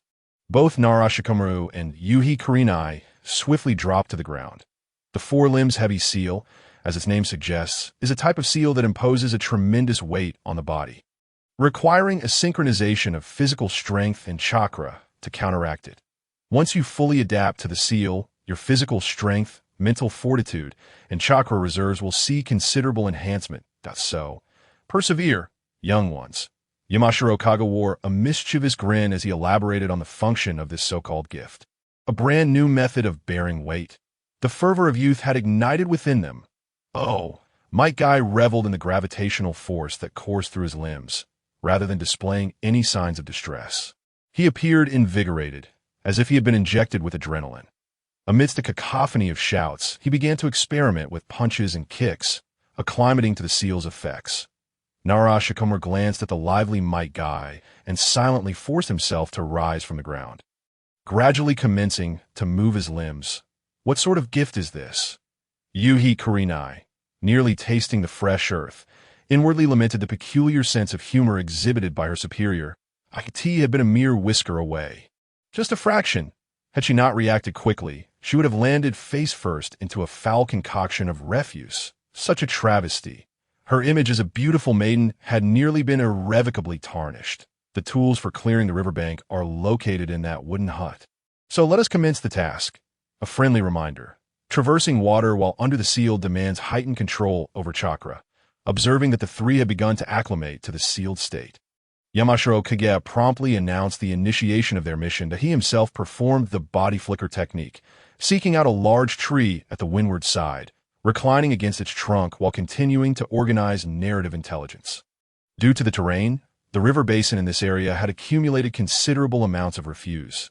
Judging by the typical working pace of ordinary genin, it would take no less than 4 to 5 days to completely clean the area. Furthermore, the heavy sealing of their limbs severely hindered their working speed.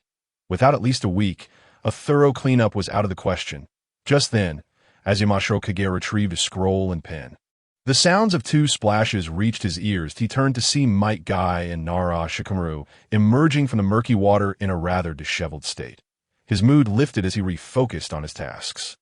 At the root base of Konoha, Shimura Danzo, donning a full metal samurai helmet with thick bandages wrapped around his forehead, sat in a steel cage, his expression dark as he regarded several subordinate ninjas before him.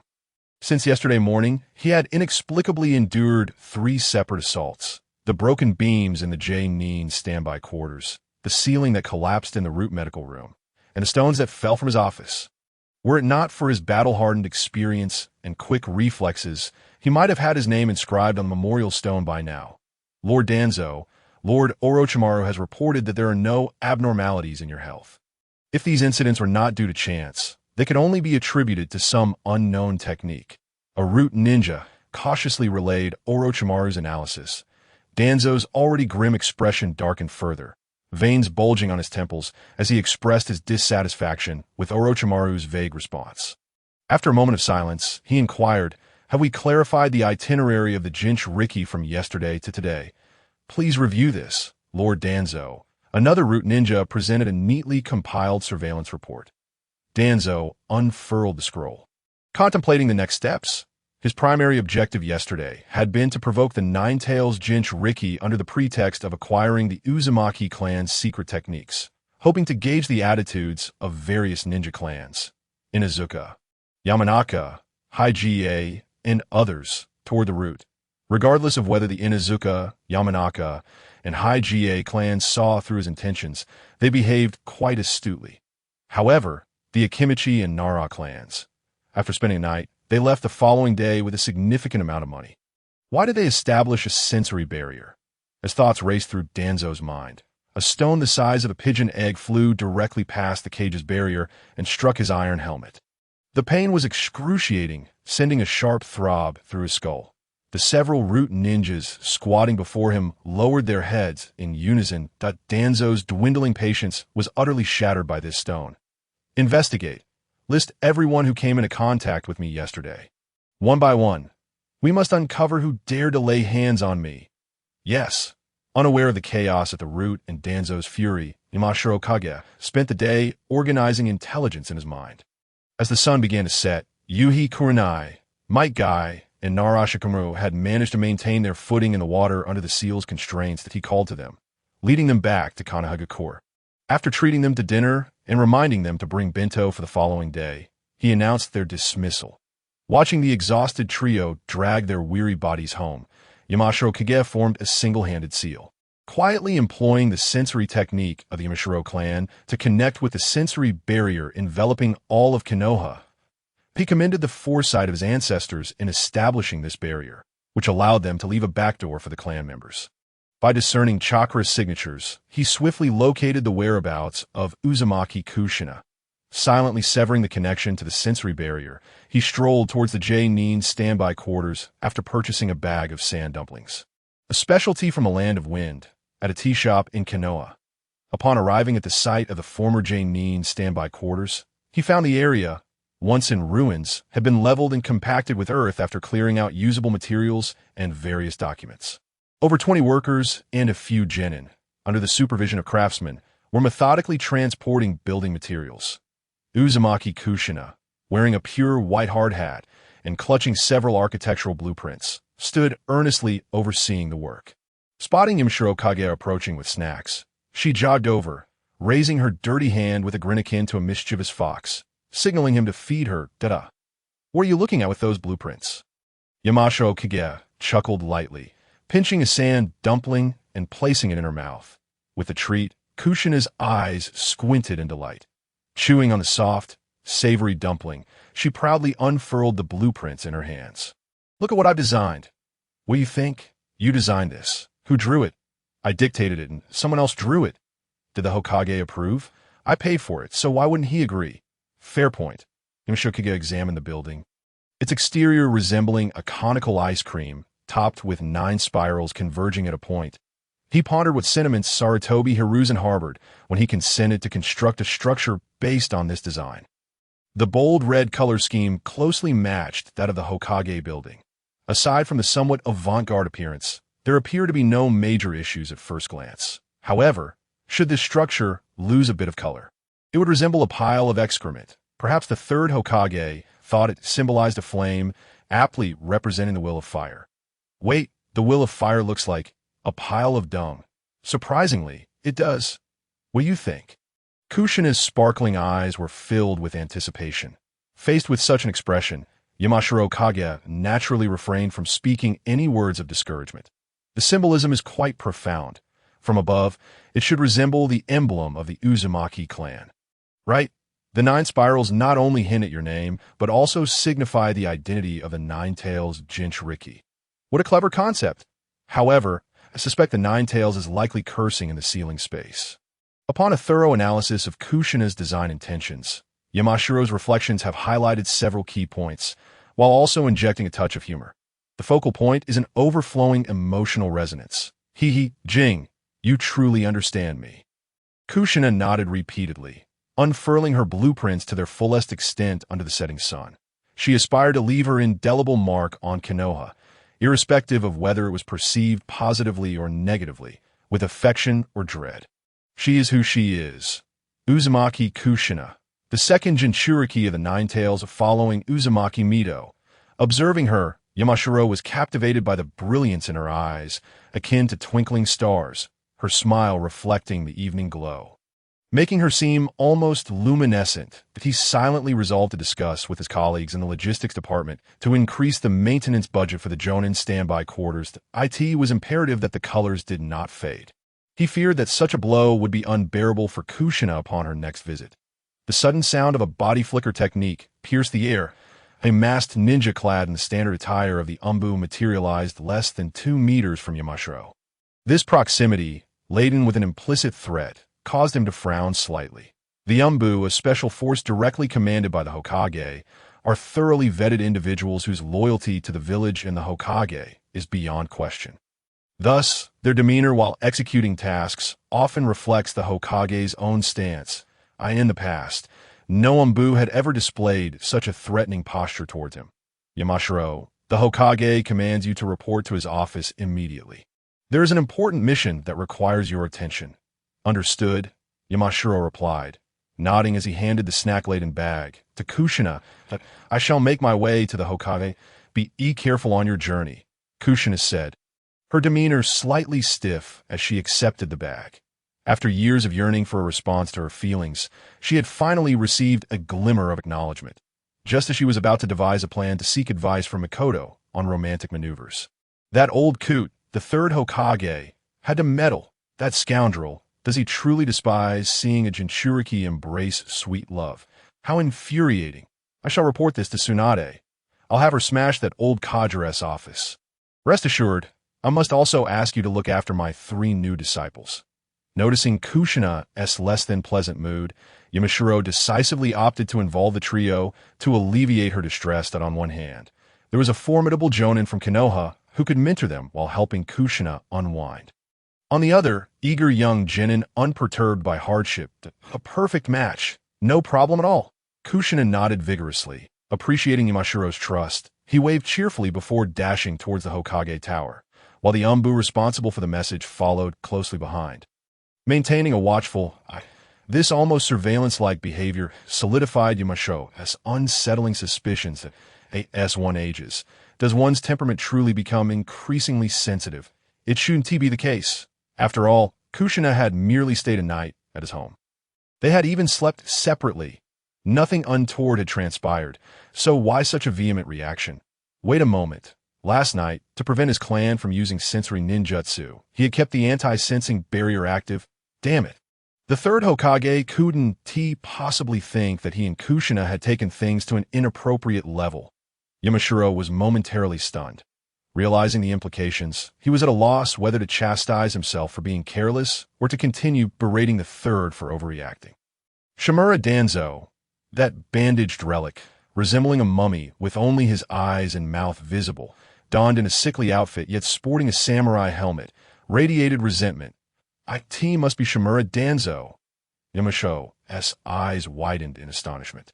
He could hardly believe that in just one day, Danzo had been reduced to such a state by the black text of his condition.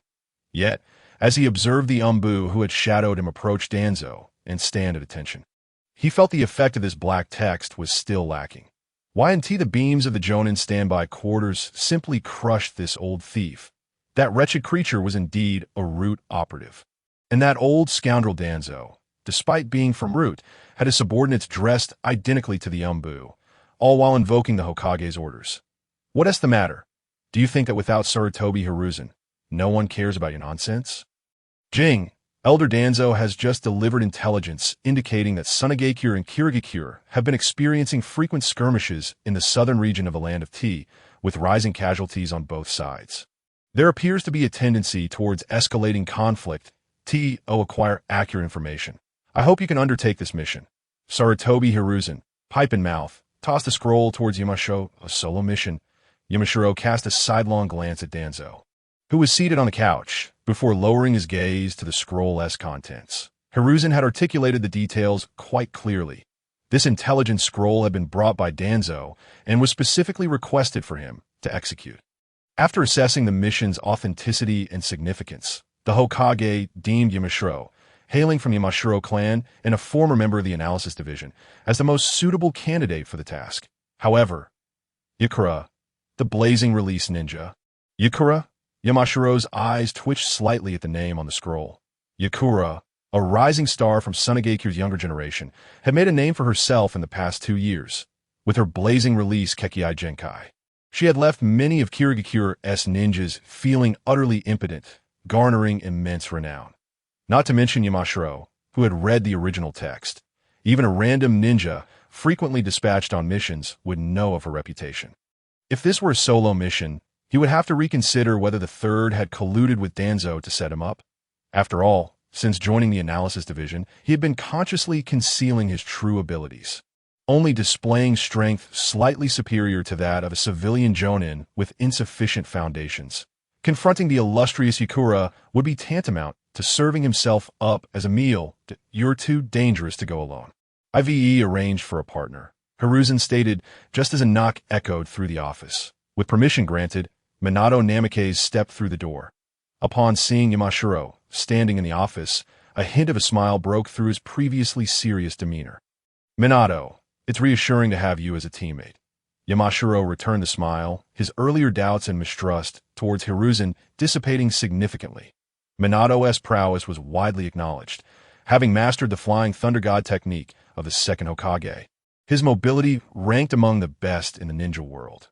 Not to mention, even when faced with a Yakura, they could effortlessly retreat if confronted with a large Sunagakure force. Jing, it seems we're to fight side by side once more, Minato remarked, nostalgia lacing his tone as he recalled their past missions together. Having grown up together, they attended the Ninja Academy side by side, graduating as ninjas together. Although they were not assigned to the same squad upon graduation, they had completed countless missions as a team before Yamashiro joined the Analysis Division, forging an unbreakable bond. Feel free to catch up on the way. Minato, let Jing brief you on the mission details.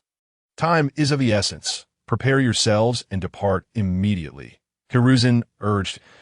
As the two left the Hokage's office, he turned his gaze towards the silent Danzo, who had remained seated on the couch that I've mentioned before. Jing is a child I've watched grow. He is always prudent in his actions. It is impossible for him to act against you in secret. Even if it were not him, his closeness with the Nine Tails is too pronounced. The power of the Nine Tails should not be influenced or controlled by a ninja clan. Shimura Dans pressed his fingertips lightly against the chakra-sensing seal in the palm of his hand, and the already sinister gaze of his deepened with a touch of ruthlessness. The seal in his palm, a forbidden technique developed by the second Hokage, Senju Tobarama, possessed a sensitivity that surpassed even the most advanced medical instruments of the present day. Just moments ago, the seal had shown no response to Yamashiro Aki, indicating that there were no residual traces of chakra related to him. While this eliminated one suspect and narrowed his field of suspicion, he genuinely hoped that Yamashiro Aki was indeed the one who had plotted against him. Given Aki's relationship with the leaders of the Inuzuka and Nara clans, as well as his ambiguous stance towards the Nine Tails Jinchuriki, This individual held immense value for the root organization. Sarutobi Hiruzen was not Danza's inner thoughts. He truly cared about the matter concerning the Nine Tails Jinchuriki. After a moment of contemplation, weighing the pros and cons, and considering the potential implications of Kushina marrying into the Yamashiro clan, he spoke again to console his old friend. Dan's matters of the heart cannot be forced, just like back in the day with Konoha. Kushina must eventually marry and bear children in several decades. Konoha will need the next Jinchuriki. The childbirth of a female Jinchuriki would significantly reduce the sealing strength, posing a grave danger to the village. Though the land of whirlpools has perished, there remain numerous individuals in the ninja world with the Uzumaki bloodline. Kushina is a ninja of Konoha, not of root, and regarding the Jinchuriki issue, Lord Mito had clearly articulated it before. You should be well aware of the consequences should a Jinchuriki encounter psychological issues. Dan's let out a cold snort once more, his emotions stirred as he was about to retort. But a sharp pain shot through his head. Calm yourself. We can discuss this at a leisurely pace, Sarutobi Hiruzen said, observing Dan's, who had nearly sent himself off due to his agitated state, his blood pressure rapidly decreasing. Internally relieved that the one who had been targeted was not him, he thought about the incessant assaults to the head he would have to endure. Who could withstand such torment? Bring in the next person. Dan's pressed his hand against the helmet on his head, taking deep breaths to alleviate the excruciating pain to that moment. His hatred for the one who had plotted against him reached its zenith.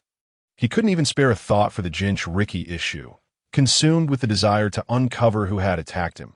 Just as his words fell, a faint sound of cracking would echo from somewhere.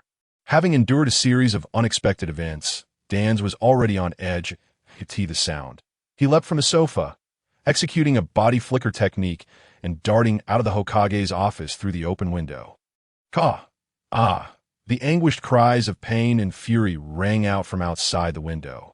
Sarutobi Hiruzen, watching Dan's clutching his head in agony alongside the crow that had met its end upon collision, found himself at a loss as to whom to sympathize with. After Dan's was hastily taken for treatment, tranquility returned to the Hokage's office.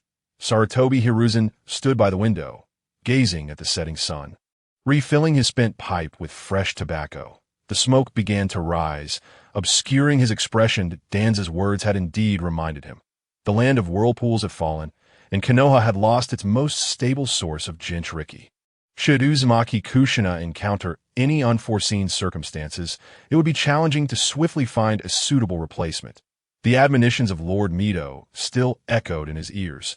Overly suppressing the emotional needs of a Jinchuriki would only lead to instability, undoubtedly resulting in more harm than good. Moreover, the childbirth of a female Jinchuriki presented a significant challenge. The maternal inheritance method could easily lead to unforeseen complications. If Konoha had a few more Uzumaki clan members proficient in sealing techniques to assist during the childbirth of the Jinchuriki, it would not only maximize the stability of the seal, but also ensure that the Nine Tails remained untroubled in the event of any mishap. Konoha would not find itself without a successor for the Jinchuriki. Furthermore, Sarutobi Hiruzen let out a long sigh. Currently, tensions among the ninja villages were escalating, and perhaps soon, war would break out. The Land of Fire, rich in resources, fertile lands, and a thriving economy, had always been a primary target for attacks by various ninja villages. Konoha had yet to fully emerge from the shadow of the Second Shinobi World War. Should the time come when it was absolutely necessary, the power of the Jinchuriki might become indispensable. A standard ninja squad would require approximately 2 days to travel from Konoha to the southern coastline of the Land of Fire. Then, it would take another 2 days to reach the mission destination via sea route. Due to the time-sensitive nature of the mission information, the responsibility laid in Namikaze, Minato unconsciously quickened his pace as he exited the gates of Konoha. Even though Yamashiro Aki was aware of the current situation in Sunagakure, he could not afford to halt the search for the missing third Kazekage. However, he found himself unable to explain this to Minato, so he could only follow along in silence and frustration. Both were capable jonin of Konoha. Maintaining sufficient stamina to cope with unexpected battles, they bypassed nighttime rest and pressed on. They quenched their thirst with water and consumed military rations when hungry by around 9 o'clock on the second evening. They reached the southern port of the Land of Fire, boarding a small sailboat designated for Konoha ninjas, Yamashiro Aki. Upon confirming that the captain and two sailors posed no threat, set up various alarms and traps both inside and outside the cabin. Minato then summoned two small toads from Mount Boku, one for inside and one for outside, to keep watch throughout the night. Both men, already quite fatigued, finally felt at ease and quickly fell asleep to restore their energy. The gentle swells of the sea did not cause the boat to rock excessively, and the mild swaying was not only bearable, but even somewhat conducive to sleep. Aki awakened to the cacophony of seabirds at midday. Having slept soundly, after briefly attending to personal hygiene, the ever-capable Minato brought over 2 large bowls of seafood porridge. The freshly caught seafood had been meticulously cleaned, leaving no trace of fishy odor. Instead, offering a delicate sweetness, the rice, soaked in broth, burst with flavor in every bite. Such a delectable meal received high praise from Yamashiro Aki. Minato, bashfully flattered by the compliment, smiled shyly, his nurturing demeanor becoming even more pronounced. After satisfying their hunger, the two casually sat cross-legged on the deck of the sailboat, relishing the rare leisure of their journey. "Aki, I heard you and Kushina are preparing to get married," Minato casually remarked, resting his hand on his brow as he gazed at the vast expanse of the sea. The sudden statement left Yamashiro Aki bewildered, filled with questions that he simply could not comprehend where such rumors originated. He had yet to even begin dating, so how had it transformed into preparations for marriage in others' mouths? "Where did you hear such a thing?" "Ah, yesterday morning at the temporary Jonin standby location. Brother Dingswa mentioned that Kushina, due to insufficient savings, had taken the 1 million you gifted her as a wedding present to compensate the Jonin standby location. Isn't that right?" "How does Dingswa know I gave Kushina 1 million? Cough, cough. Senior Naraku, responsible for the affairs at the Jonin standby location, said your name was on the savings slip. That doesn't prove it was a wedding gift, though. That guy, Brother Hachi, claimed that the two of you are already living together, spending the nights together. Is it appropriate for you all to gossip like this?"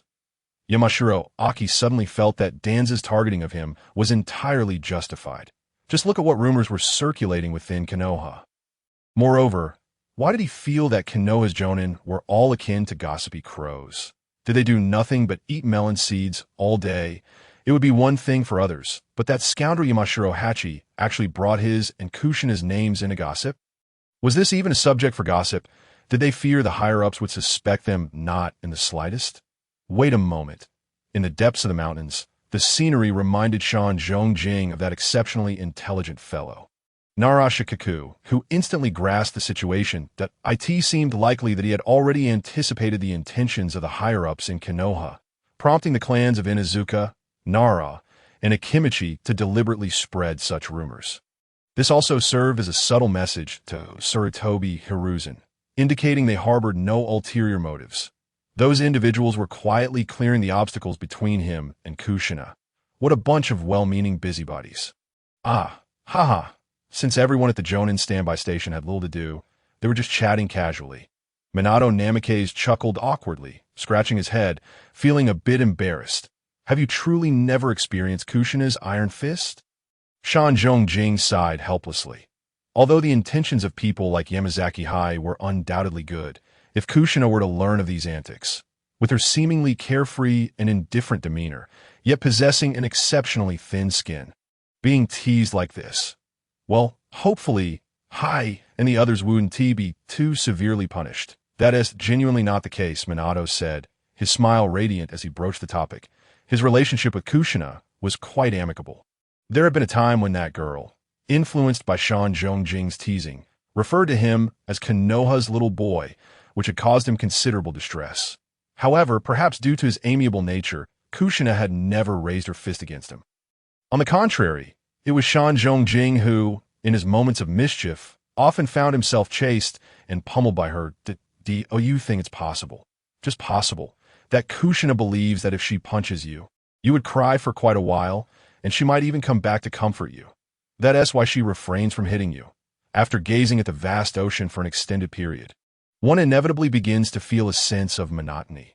Jing and Minato, Aside from the first day, when they eagerly observed the sea for most of the day, spent the remaining time discussing their newly acquired disciples or exchanging insights on ninjutsu.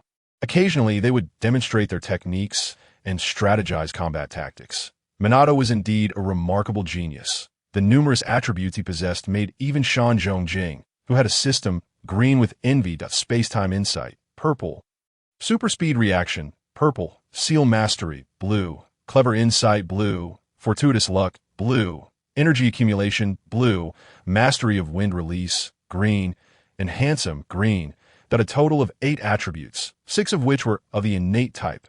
Space-time insight allowed for a clear perception of spatial fluctuations, perfectly aligning with various space-time ninjutsu. Super speed reaction enhanced the speed of nerve responses, physical reactions, hand seals, chakra circulation, and ninjutsu release. Clever insight improved learning abilities, tactical thinking, and ninjutsu development and research capabilities. Fortuitous luck directly augmented luck, while energy accumulation increased chakra volume and recovery capabilities. Only the handsome attribute fell slightly short compared to Jing's. Given such attributes, who else but Minato could possibly become the 4th Hokage? Every time Jing glimpsed Minato's attributes, he couldn't help but feel a pang of envy. Not to mention that space-time insight was something he coveted immensely. What time traveler wouldn't he wish to master the Flying Thunder God technique? Alas, it was unfortunate that his journey to the Naruto world did not bestow upon him extraordinary space-time talents. His aptitude in that realm was barely sufficient for him to manage the summoning technique and storage seals, leaving him far from the threshold needed to learn the Flying Thunder God technique. If it weren't for the system offering him hope, he might have long since abandoned the thought of mastering the Flying Thunder God technique. 2.5 days passed swiftly as Jing and Minato engaged in continuous discussions and sparring. The weather at sea had remained relatively stable over these days, allowing them to arrive half a day earlier than anticipated at a small port town in the land of tea. Precisely at noon, once the ship docked, the two, exercising caution, removed their Konoha headbands and utilized transformation jutsu to disguise themselves as ordinary carpenters, just as they were preparing to enter the town to gather intelligence in populated areas. 4 ninjas donning the headbands of the hidden mist emerged from the town. The leader, with waist-length orange hair impeccably styled and standing about 2.5 meters tall, was exceptionally robust. Coupled with a large sword, Samahata, strapped to his back, it was none other than Kiri's 7 ninja swordsmen, Kisame Hashigaki. The 3 individuals following him, although not immediately recognized by Jing and Minato, were likely elite members of the Mist's Umbu, possessing at least the strength of Jonin. Faced with the approaching Mist ninjas, the 2 instinctively feigned trepidation, hurriedly stepping aside on the road, appearing indistinguishable from ordinary civilians. The 4 Mist ninjas did not perceive any abnormality and walked straight past them. Upon witnessing the group of Mist ninjas leap away, disappearing before the town S-gate, Jing and Minato did not rush to follow, but instead entered the town directly. Under the influence of the governing philosophy of the second Mizukage, Yagura, the Hidden Mist had long embraced the concept of covert operations. Even with the ascension of the third Mizukage, this principle remained unchanged. Mist ninjas, while on missions, would never brazenly traverse through towns. Such behavior was undoubtedly suspicious. Indeed, as soon as Jing and Minato stepped through the town's entrance, more than a dozen civilians, both men and women, young and old, emerged from the streets. To the forefront was an elderly woman, appearing to be over 70, with snow-white hair who, after exchanging a few words with her subordinates, waved her hand. The group of over 10 individuals shot off like arrows, swiftly darting north and south. It seemed they intended to flank the Mist ninjas. The elderly woman herself also pursued in the direction the Mist had vacated. Upon witnessing this, Jing and Minato quickly deduced that this was a battle of wits between the Mist and Sand. Uncertain whether either side had a backup plan, the 2 disguised as carpenters hastily adopted expressions of fear and swiftly made their way into the depths of the town. They navigated through winding, less traveled alleys. Jing formed hand seals, activating the secret sensory ninjutsu of the Shanzhong clan to its maximum capacity. Chakra responses within a radius of nearly 10 kilometers instantly flooded his mind. There were indeed quite a few people, Jing muttered. Altering his hand seals, he employed the mind transfer technique once more to relay the information he had sensed to Minato. The recent surge in conflict had evidently ignited tensions between the sand and mist. Over 30 chakra responses indicated a scale far beyond ordinary border skirmishes. From what they had just witnessed, the four led by Kisame were clearly responsible for drawing the enemy in, several kilometers away. In the surrounding forest, there were as many as 16 individuals lying in ambush on the sand side. One person charged directly into the encirclement, while 12 others flanked from the north and south, seemingly preparing for a counter-encirclement. Moreover, within the town itself, there were evidently 4 additional chakra responses that it remained unclear whether these were spies left by the sand or backup from a mist, such a scale of conflict. Minato furrowed his brow as he scrutinized the information shared by Jing that a clash involving nearly 40 individuals transcended mere enmity between ninjas. Such troop movements would undoubtedly require the consent of the higher-ups from each ninja village. Once the higher-ups became involved, it often signified that the conflict between the two ninja villages had reached an irreconcilable point. Worrying about it is futile. We should focus on our own tasks. Jing remarked, not overly concerned about the conflict between the sand and mist. Having anticipated the inevitability of war, he was now primarily focused on how to accomplish their mission and whether to incorporate some personal interests into it, potentially intervening in the course of the Third Great Ninja War. Well then, let's employ Tactical 2 and await an opportunity to enter the battlefield. Bluffing Shuemin nodded slightly, momentarily suppressing the worries of war that weighed on his heart, and began to focus earnestly on the task at hand. While aboard the ship, the two had devised several tactical strategies based on their respective ninjutsu specialties. Given the current circumstances, the second strategy, one that allowed for seamless entry into the battlefield and rapid withdrawal, was undoubtedly the most suitable. All right, Yamashiro, Q took out a small tube engraved with numerous sealing techniques from his inner pocket. After uncorking it and dipping his fingers into the blood contained within, he formed hand seals to perform the summoning technique. Unlike the ruthless figures in the ninja world who would casually bite their fingers or stab their palms with kunai, even after more than a decade since his arrival, he still found it difficult to harm himself without flinching like those individuals. With a puff of chakra smoke, 3 pitch-black crows flap their wings and appear before them. Mind transfer jutsu. Yamashiro Q swiftly changed his hand seals, maintaining enough energy to control his main body while simultaneously directing the 3 crows. The once raucous and animated crows immediately stood still. Bluffing Shuemin stepped forward, closed his eyes to concentrate for a moment, and gently pressed his right hand against the abdomen of one crow, inscribing the Flying Thunder God technique. Though he had not yet reached the level of inscribing the technique in an instant during his battle with Obito, as depicted in the original story, his speed of spatial transfer between techniques had already been honed to perfection under the existing circumstances, after the Flying Thunder God technique was inscribed onto the 3 crows, under Yamashiro Q's control. They took to the skies, flying directly towards the location where the mist shinobi lay in ambush, before he could observe the battlefield through the crow's eyes, the moment the old woman made contact with the encirclement of the mist shinobi. Casualties had already occurred among their ranks. In the dense forest less than 5 kilometers from the town, the transformed Yetsong, with a kunai in each hand, crouched down, her gaze filled with murderous intent as she stared at the more than 10 mist shinobi before her. 2 blazing fireballs infused with scorch release floated beside her, the intense heat rendering the mist shinobi's water techniques considerably less effective. At her feet lay a mist jonin, resembling a desiccated corpse, having entirely lost its life force. Without any pleasantries or threats, Suigetsu's partner, the formidable Fugu from the 7 Ninja Swordsmen, let out a sinister laugh and signaled to his companions behind him, although they had not managed to lure all the sand shinobi as planned.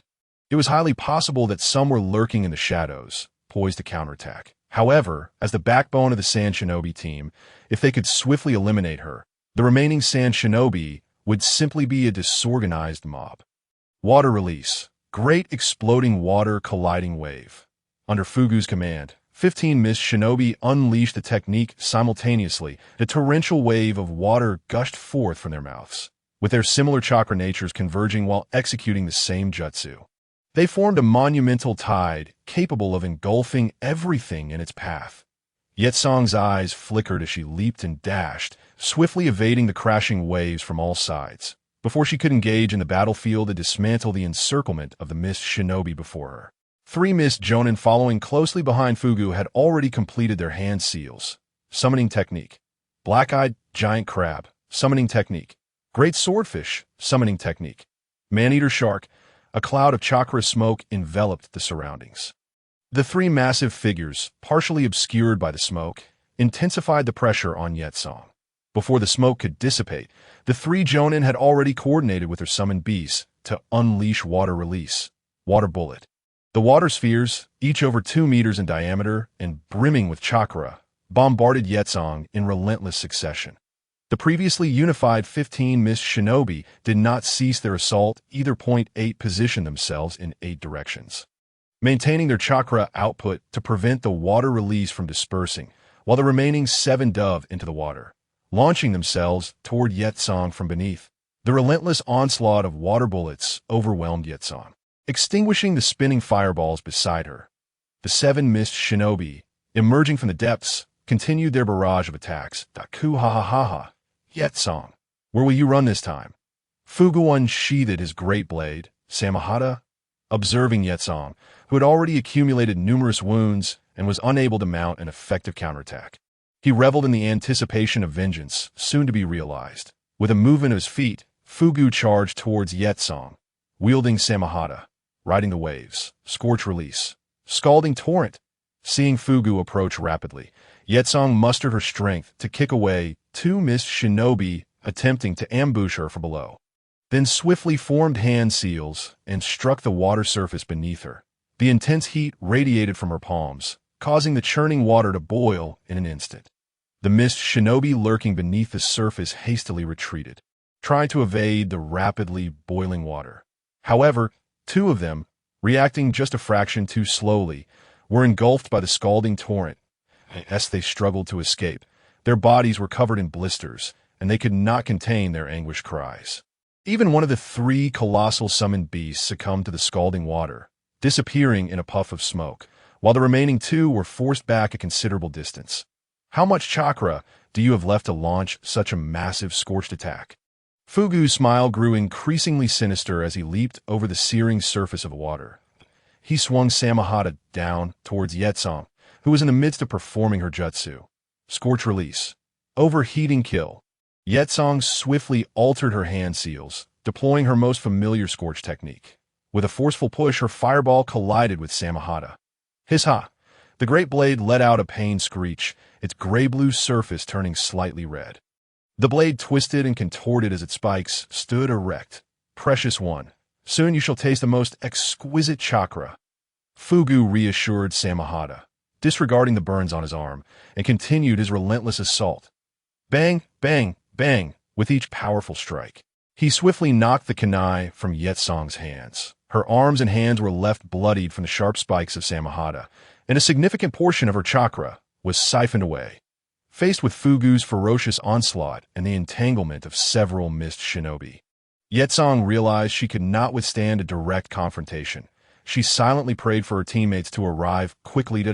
It was the Sand Shinobi's wind release. Get down. Just as Fugu pressed his advantage, the cries of the Mist Shinobi echoed in alarm. The 8 Mist Shinobi surrounding them to prevent the water release from dissipating were suddenly attacked by the wind release. Having anticipated this, only one was directly beheaded. The remaining 7 managed to evade the assault, though 2 sustained minor injuries. However, the water release, confined within the operational area, remained unscathed. Due to the loss of control over his chakra, he swiftly dispersed in all directions. The advantageous terrain that had been painstakingly created vanished in the blink of an eye.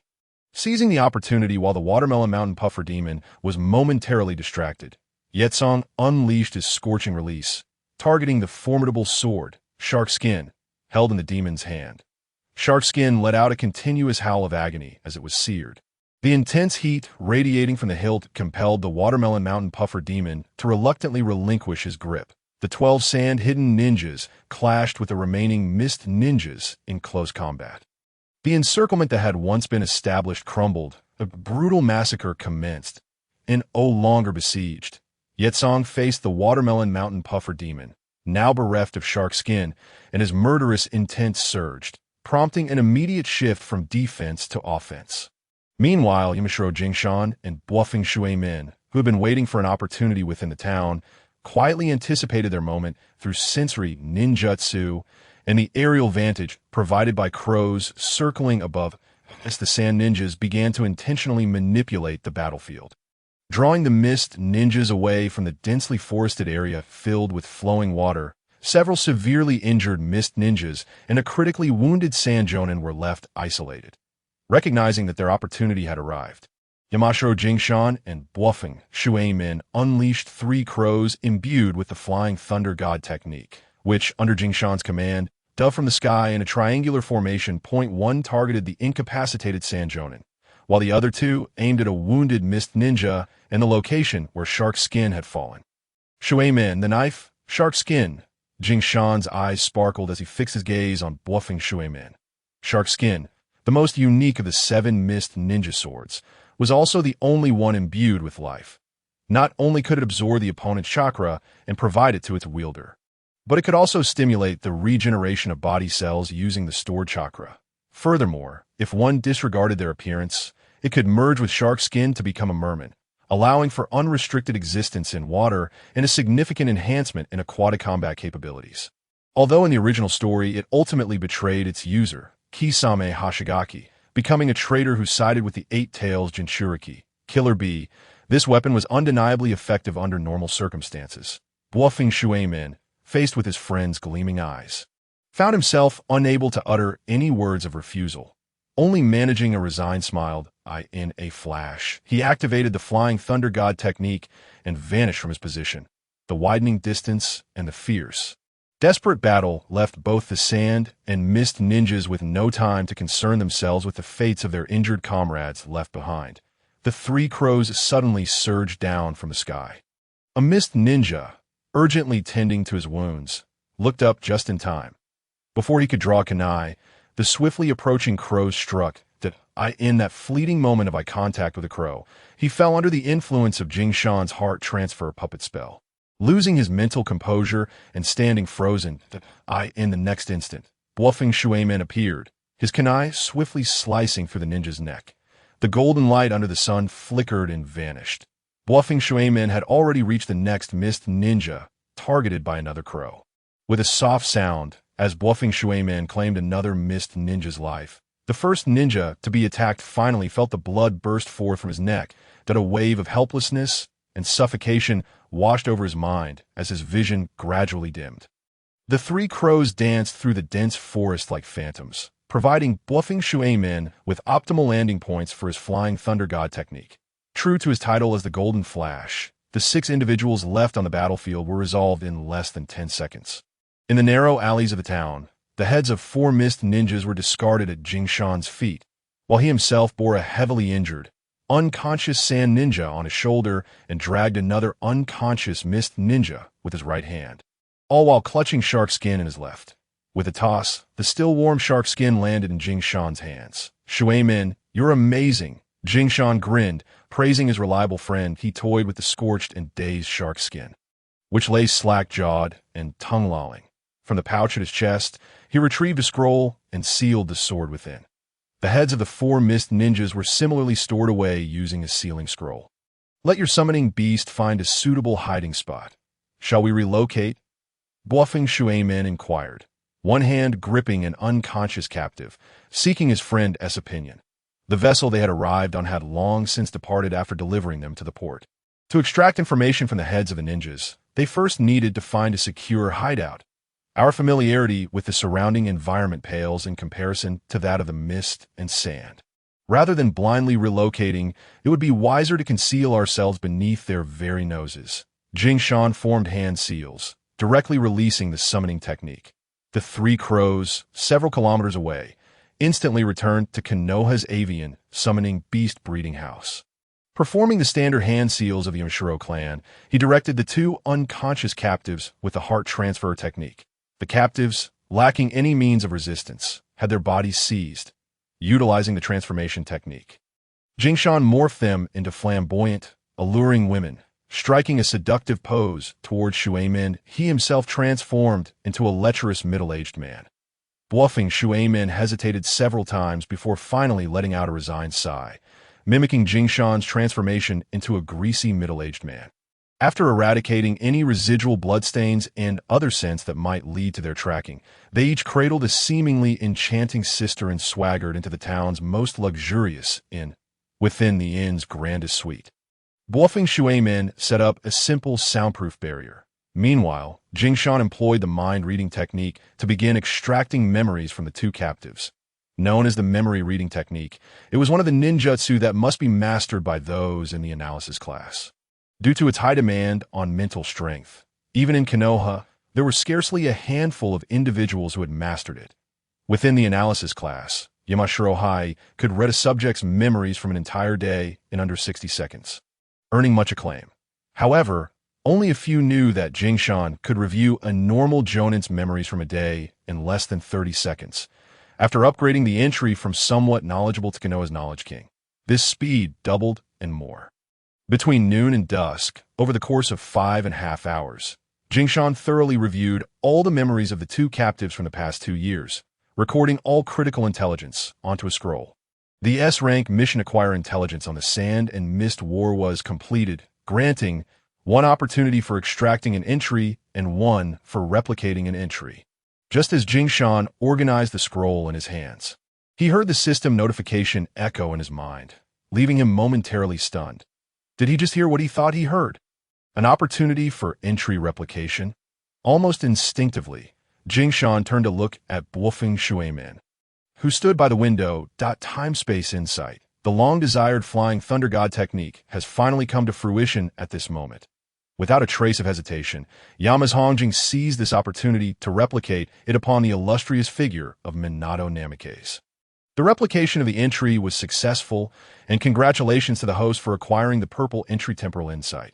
Host: Yamashiro profession, ninja activated entries, traveler, red, master of e-ninjutsu, purple, temporal insight, purple.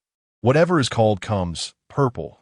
King of the ninja realm, blue, handsome blue. Inactive entries, cicada pupa, white, fragile yet resilient, white. Entry extraction, 1 entry grant.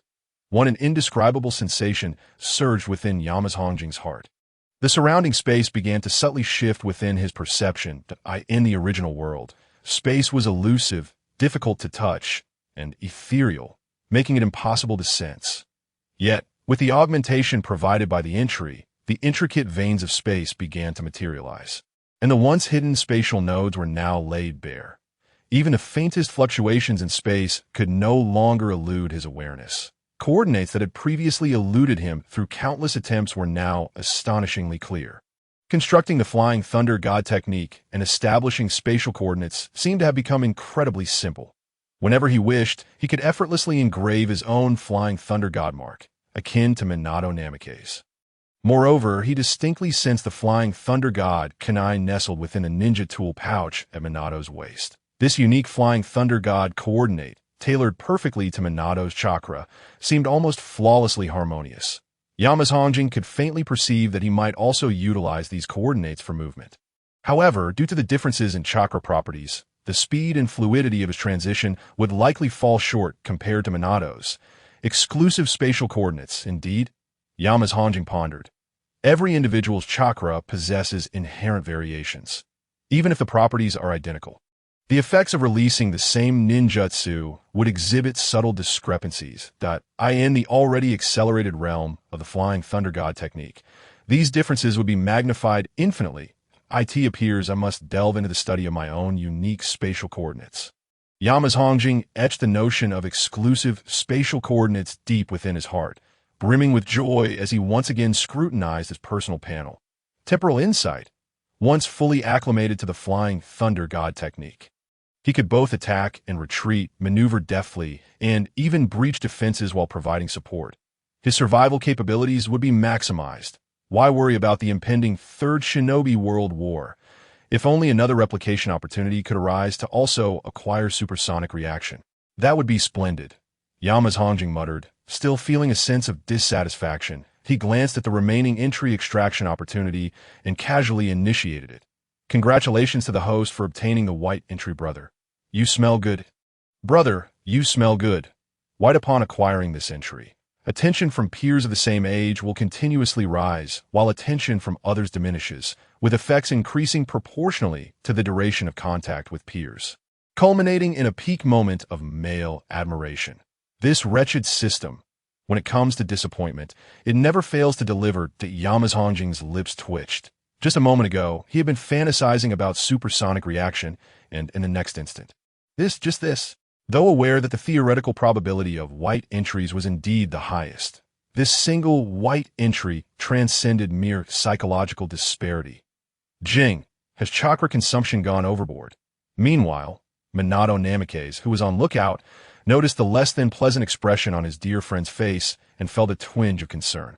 He promptly approached from the window. There's no need for worry. I need you to have this information scroll delivered back to the toads of Miyaboka Mountain. Yamazhongjing inhaled deeply and handed over the scroll, which contained a considerable amount of personal content, to Minato. While it contained personal insights, the information had been genuinely extracted from the minds of both parties' ninjas. It was merely a matter of emphasis during his depiction. All right, take a moment to rest. Don't overexert yourself. Minato accepted the scroll, but, still feeling uneasy, offered a gentle reminder before retrieving a small tube identical to Yamazhongjing's from his bosom, dipping it in fresh blood. He performed the summoning technique. There was no other choice. Ever since Yamazhongjing had demonstrated the summoning technique before him, each time Minato glanced at the wounds on his fingers that took days to heal completely, he felt quite foolish. After a few instances, he shamelessly requested Kushina to procure a blood reservoir inscribed with sealing techniques for himself. The seals on the tube preserve the blood's vitality remarkably well. If not opened frequently, it could maintain its integrity even after a year of storage. As the smoke from the summoning technique dissipated, a small communication toad, adorned with goggles and a vibrant crimson hue, appeared in the room. Hey, Minato. Good evening. Jiraiya happens to be visiting Miyaboka Mountain right now. Sage Fukasaku and Sage Shima prepared a grand feast. Would you like to join? The toad, Kayakama, raised a hand in greeting to Minato. How did teacher Jiraiya get summoned to Miyaboka Mountain? Minato was momentarily taken aback, then quickly inquired. It's from Konoha. He mentioned he didn't see you yesterday and expressed his regrets. Kayakama recounted with dramatic flair, imitating Jiraiya's demeanor. Then please deliver this scroll directly to teacher Jiraiya and convey my message. A smile blossomed on Minato's handsome face. Under normal circumstances, Toad from Miyaboka Mountain would utilize a special item known as long-distance water to convey messages to Konoha. It is said to be a treasure passed down from an era even predating the Sage of Six Paths. This item enables the small toads to traverse swiftly through water channels. It is one of the vital legacies of Miyaboka Mountain. The speed at which the toads relay messages using long-distance water far exceeds that of conventional ninja eagles in flight. From the moment the message is dispatched to its arrival at Konoha, it takes no longer than an hour. However, if Jiraiya was indeed summoned from Konoha to Miyaboka Mountain, then by nullifying the reverse summoning technique, he could instantly return to Konoha. Not even a minute would pass, let alone an hour. Minato, why not head directly to Miyaboka Mountain and have Jiraiya hand this over to the analysis team? Additionally, have these two individuals transferred directly to Konoha via the toads. Yamazhongjing retrieved a scroll containing the severed head of a mist ninja from his bosom and forcefully shoved the scroll into Minato's embrace. Actually, Minato's thoughts wandered to the grand feast prepared by Sage Shima and Sage Fukasaku, and his complexion turned slightly green. However, glancing at the two gravely injured captives nearby, he let out a faint sigh. Though Yamazhongjing had extracted the memories of the two, time constraints had only allowed for a partial reading. They still possessed significant intelligence value. Without transferring them back through Miyaboka Mountain, for the sake of mission confidentiality, they would have to be dealt with directly, which felt somewhat wasteful that I know you're eager for the grand feast from Miyaboka Mountain. Hurry along. I can manage just fine on my own. Yamazanjing flashed a thumbs-up reminiscent of Might Guy, his radiant and cheerful smile nearly causing Minato to falter. How outrageous! How utterly outrageous! This was a calculated move. Knowing he would feel too embarrassed to critique the cuisine of Miyaboka Mountain in front of the toad. But he didn't want to eat bugs. Those were bugs, after all. Seems like little Minato has been looking forward to this for quite some time. ILL informed Sage Shima right away. Kayakama cheerfully replied, not waiting for Minato's response before transforming into a puff of smoke and returning to Miyaboka Mountain. Wait. Minato held up his hand, completely frozen. Did he say anything? No, he did not. Take care of things and remember to eat well. In the heart of the mountains, Shan Zhongjing smiled and waved his hand, his expression one of anticipation for the unfolding drama. Sighing deeply, Bo Feng Shuaimin faced his ill-tempered friend with resignation. With no other option, he resorted to summoning the colossal toad, Zan, which occupied a significant portion of the room, commanding it to swallow the two heavily injured captives whole. As he dismissed the summoning technique, instructing Zan to transport the captives back to Miyabokuzen, he was interrupted by the sensation of reverse summoning. Shuaimin, wearing a pained expression, took several deep breaths. Considering that he at least had his mentor, Jiraiya, accompanying him, he gritted his teeth and agreed to the reverse summoning. Boom! Shan Zhongjing observed as Bo Feng Shuaimin vanished from the spot. With a grin, he eagerly began experimenting with the Flying Thunder God technique. Following the method learned from the ninjutsu scroll, he closed his eyes to commune with the power of space, guiding his chakra to merge with it. Moments later, he pressed his hand against the outer wall of a teacup. A circular insignia emerged, featuring two arrowheads rotating clockwise, manifesting a spatial awareness far clearer than Shuaimin's coordinates, eliciting a satisfied smile from Shan Zhongjing. However, the more he looked, the more he felt something was amiss. This mark, damn it, East Wind, money. After inscribing his own Flying Thunder God seal onto two teacups, Shan Zhongjing maintained his hand seals, preserving his acute spatial awareness, and began attempting to employ the Flying Thunder God technique. By channeling his chakra along specific pathways, supplemented by his own seal, alongside his innate talent for ninjutsu and the enhancement from the whatever you call it comes trait, he achieved his first spatial transfer after only a few failures. It was as if he had stepped through one door and into another, the spatial leap proving remarkably simple. Senju Tobarama truly was a genius. Reflecting on the creator of the technique, the second Hokage, Senju Tobarama. Shan Zhongjing marveled at his brilliance, having devised such ninjutsu in his youth and wielding it to slay Uchiha Izuna, who bore the Mangeki Sharingan, leaving behind countless forbidden techniques in Konoha. Had Senju Tobarama not met an untimely demise, he might have ultimately surpassed even Senju Hashirama. Between the two spatial marks, Shan Zhongjing repeatedly activated the Flying Thunder God technique, rapidly familiarizing himself with the sensation of spatial jumping. What initially required several seconds for preparation was reduced by more than half in just a few dozen practices. Yet, the chakra consumption was rather overwhelming. Experiencing a rapid depletion of chakra akin to a floodgate being opened, Shan Zhongjing felt somewhat numb. When compared to the rank of the Flying Thunder God technique, its consumption was indeed not excessive. A single short-range transfer within 10 meters required slightly more chakra than casting a C-rank fire technique, the Great Fireball technique. However, who uses the Flying Thunder God for just a single teleportation? Senju Tobarama. In the Pure Land, do not cue me. Take for example the earlier situation where Yakura faced 20 mist ninjas, launching 10 or even 20 Flying Thunder God kunai, who could guarantee that an enemy would be nearby each kunai's landing point. Furthermore, in battle, it was not merely about teleporting to an enemy's vicinity to initiate an attack. One must also evade incoming attacks and readjust the kunai's positions. Even in the most ideal scenario, such as the first encounter kill, every enemy caught close would be guaranteed a swift demise. After a single battle, one would need to teleport at least 30 times. Within a short span, unleashing 30 C-rank Great Fireball techniques would deplete an average Jonin's chakra in an instant. Even Shan Zhongjing found the consumption to be intolerable. That it was worth noting that, thanks to the Red Trade Traveler, his spiritual energy surpassed that of a normal Jonin by 7 to 8 times.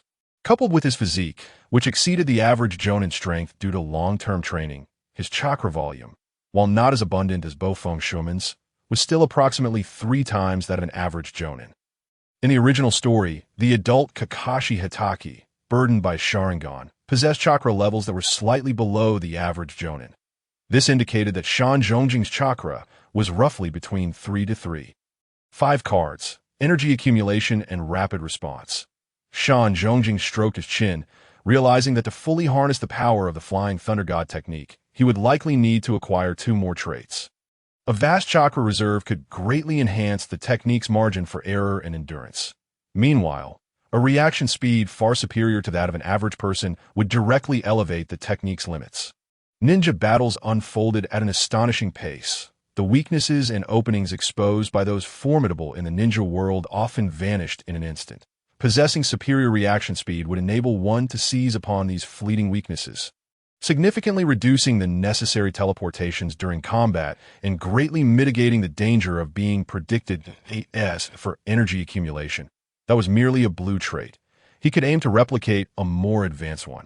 Rapid response, however, was a must. Without that trait, one could easily find themselves akin to Kakashi using Chidori in a frantic manner, unable to react effectively.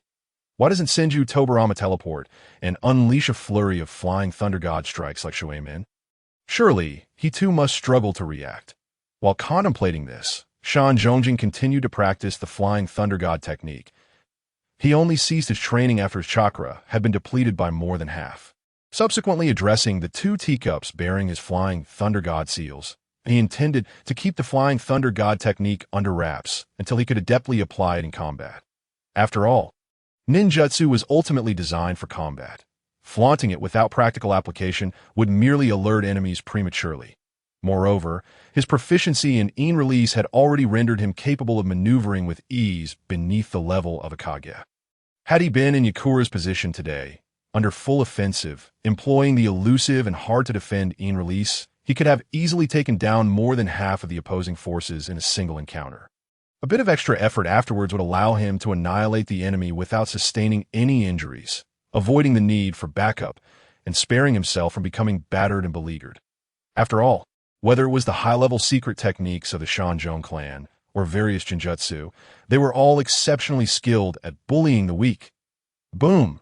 A powerful spatial fluctuation emanated from the spot where Bofeng Shuemin had departed, followed by a burst of dense chakra smoke. With a pale complexion, as if afflicted by some indescribable ailment, Bofeng Shuemin returned to the room, leaning against the wall with one hand while clutching his abdomen with the other.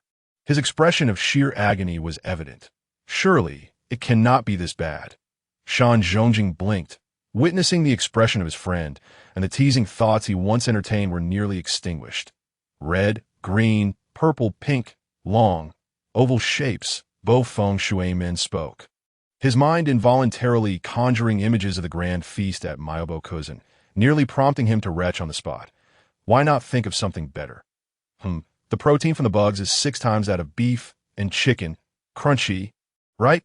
Jing, Bofeng Shuemin retorted. You know very well what the grand feast at Myobo-Kuzan entails. Is it not you who initially believed Jiraiya's tall tales and signed the contract with Myobo-Kuzan? Since we cannot turn back now, let us lie back and enjoy. Mid-sentence, Bofeng Shuemin abruptly turned and dashed into the restroom. After a prolonged bout of retching, he finally returned to the living room, looking utterly spent. All right, now that you've emptied your stomach, let us ponder what to eat for dinner. I have yet to have a meal today. Are you a devil?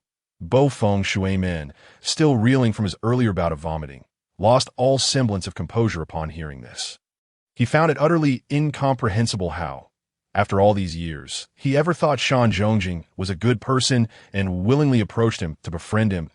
So many disasters had befallen him over the years. All thanks to this troublesome fool. With a heavy heart, I recount the events unfolding 5 kilometers from the town. At the helm of 6 mist ninjas led by Suka Yamagawa, they managed to repel the sand ninjas commanded by Yetsun, only to return to the ambush site of their initial encounter. Captain, there are no signs of battle at the scene. All wounds are fatal strikes. Judging by the neck injuries, it is highly probable that we are dealing with a master of wind release techniques. Reported a mist ninja skilled in field investigation. From which direction did the enemy depart? He inquired. The traces of our skirmish were too chaotic to ascertain, came the hesitant reply. Are there no other clues? Why, yes. The chilling aura of impending death enveloped the mist ninja, causing beads of sweat to form on his brow. Observing his subordinate's trepidation, Suka Yamagawa emitted a dissatisfied snort from his nostrils. He turned and retrieved the summoning scroll for the great blade. Samahata, from his robe, his fingers brushing over a still bleeding wound on his forearm. After forming hand seals, he pressed his palms onto the summoning contract at the scroll's center. Enormous clouds of chakra billowed forth. However, the great blade, Samahata, which should have materialized from the scroll, remained unresponsive to tremor of unease coursed through Suka Yamagawa as a bad premonition gripped him, prompting him to invoke the summoning technique once more. The scroll beneath his feet yielded no response. In a fit of rage, he seized the head of a subordinate beside him and slammed it forcefully into the ground. The flames of fury rising within him almost compelled him to obliterate this subordinate's skull with a single punch. The consecutive defeats against Yetsong had already sown discontent among the village's higher-ups regarding his leadership. Should the Great Blade, Samahata, be lost, he would undoubtedly face the village's wrath. I give you one last chance. Find the scoundrel who stole Samahata. Otherwise, I shall crush your bones inch by inch. Why, yes, stammered the mist ninja, whose nose was bloodied and face bruised, thoroughly terrified. The remaining mist ninjas hastily set about searching for remnants of the battle. Inch by inch, while simultaneously distancing themselves from the wrathful Suka Yamagawa, hoping to uncover some traces left by the enemy. Otherwise, they feared that his fury would ultimately be directed at them, within the confines of an unremarkable dwelling in the town. An oil lamp flickered on a square table, casting a dim light with its pea-sized flame. The sand ninja, disguised as a commoner, skillfully concealed his presence, pretending to be an ordinary person as he busied himself with dinner preparations. In the basement of the house, Yetsong and his 6 subordinates, having evaded the clutches of the mist ninjas, were receiving medical attention for their injuries, despite Yetsong's reckless charge into the encirclement, which successfully disrupted the mist plans and drew most of their fire. The fierce battle cost them 5 lives. The wounded were clearly incapable of executing a long-distance retreat. In such circumstances, the more complex environment of the town, as opposed to the open wilderness, undoubtedly favored their concealment. Knock, knock, knock, knock, knock. The rhythmic sound of knocking reverberated through the basement door. Upon hearing the correct signal, the sand ninja stationed at the door breathed a sigh of relief and opened it. Lord Yetsong, the situation is not favorable.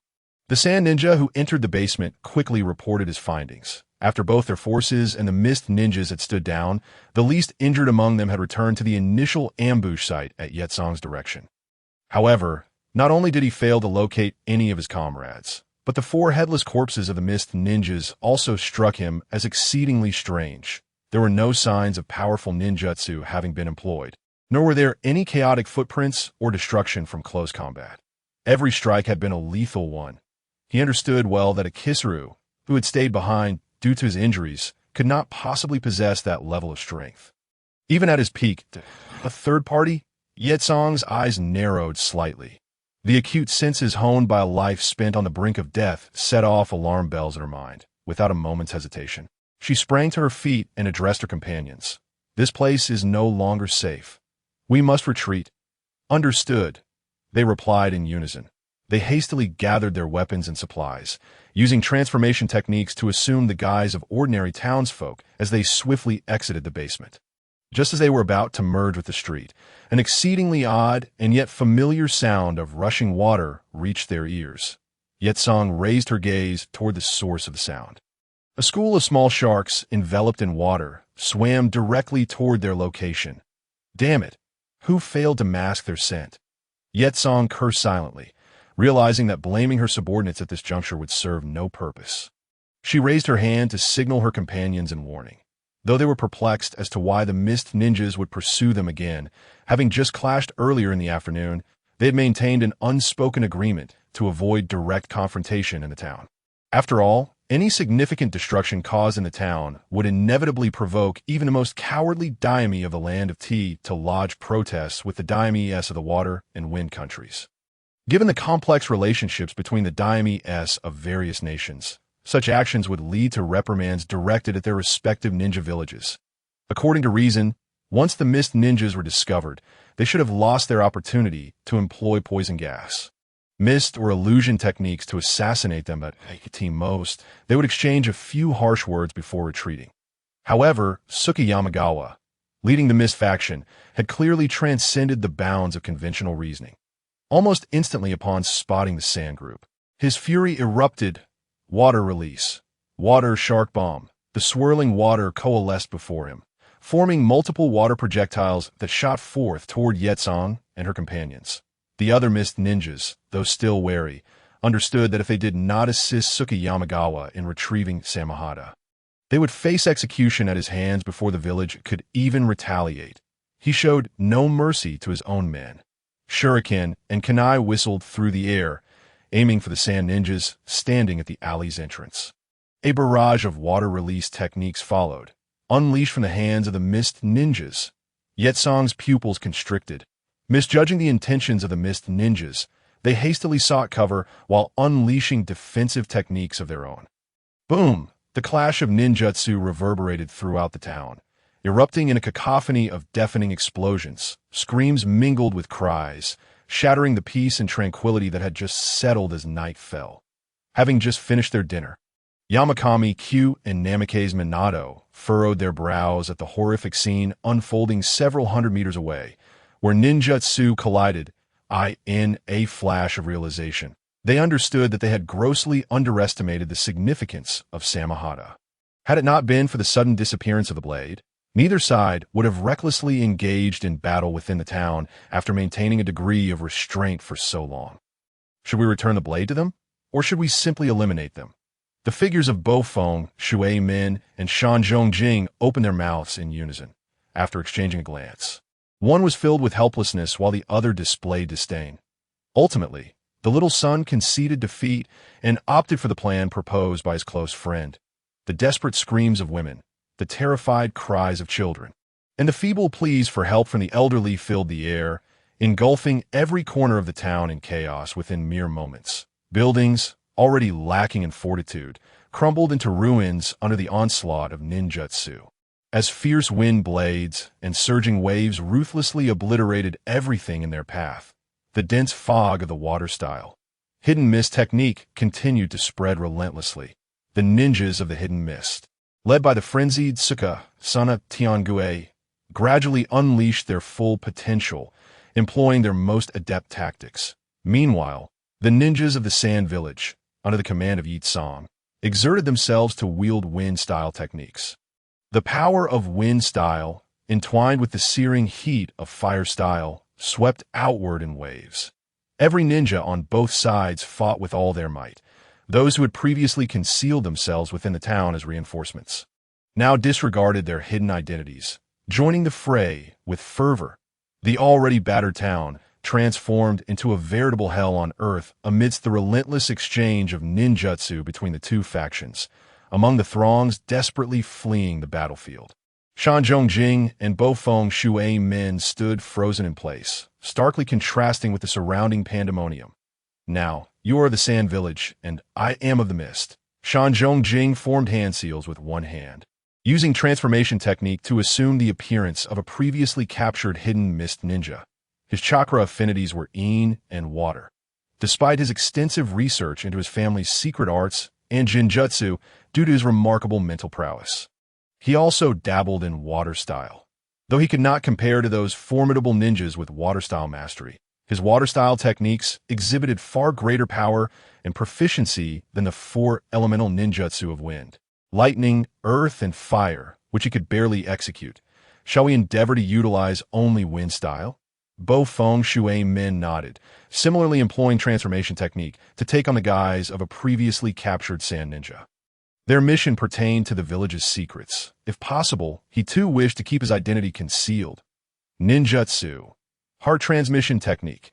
Shanzhong Jing formed hand seals with one hand, executing the family's secret art to connect his mind with both feng shui men. With the ability to communicate through their thoughts and share perceptions, the two swiftly drew kunai from their ninja tool pouches. Clang! The kunai clashed, sending sparks flying. With a graceful leap onto a rooftop, the two swiftly approached the battlefield still shrouded in lingering mist, engaging in an intense and perilous close-quarters combat. Chi Samlang, a sand ninja, having just repelled a hidden mist ninja, spotted the bloodied and tattered Chi Samlang, whose injuries were evident. A flicker of joy crossed his eyes as he rushed forward to assist Chi Samlang against the similarly bloodied hidden mist. The hidden mist ninja, realizing he was about to be besieged, retaliated against Chi Samlang and, with hands forming seals, unleashed the signature water style. Hidden mist technique once more. Thick fog billowed forth. As this ninja barely reached his companion's side, he instinctively sought protection from him, preparing to release wind-style ninjutsu. However, before he could complete his seals, the companion's kunai, imbued with sharp wind-style chakra, swiftly sliced through his throat. Tiske, that naive child. Shan Zhong Jing silently clicked his tongue. Bo Feng Shui Min transformed again, seizing the opportunity to adopt the guise of a ninja he had just decapitated. With Shan Zhong Jing's extensive sensory ninjutsu as support, the two navigated the hidden mist technique with ease, once again stealthily eliminating a hidden mist ninja with the aid of their new identities. The two engaged in combat with increasing finesse. The faint mist, not entirely dissipated by the scorching flames, provided a degree of visual interference.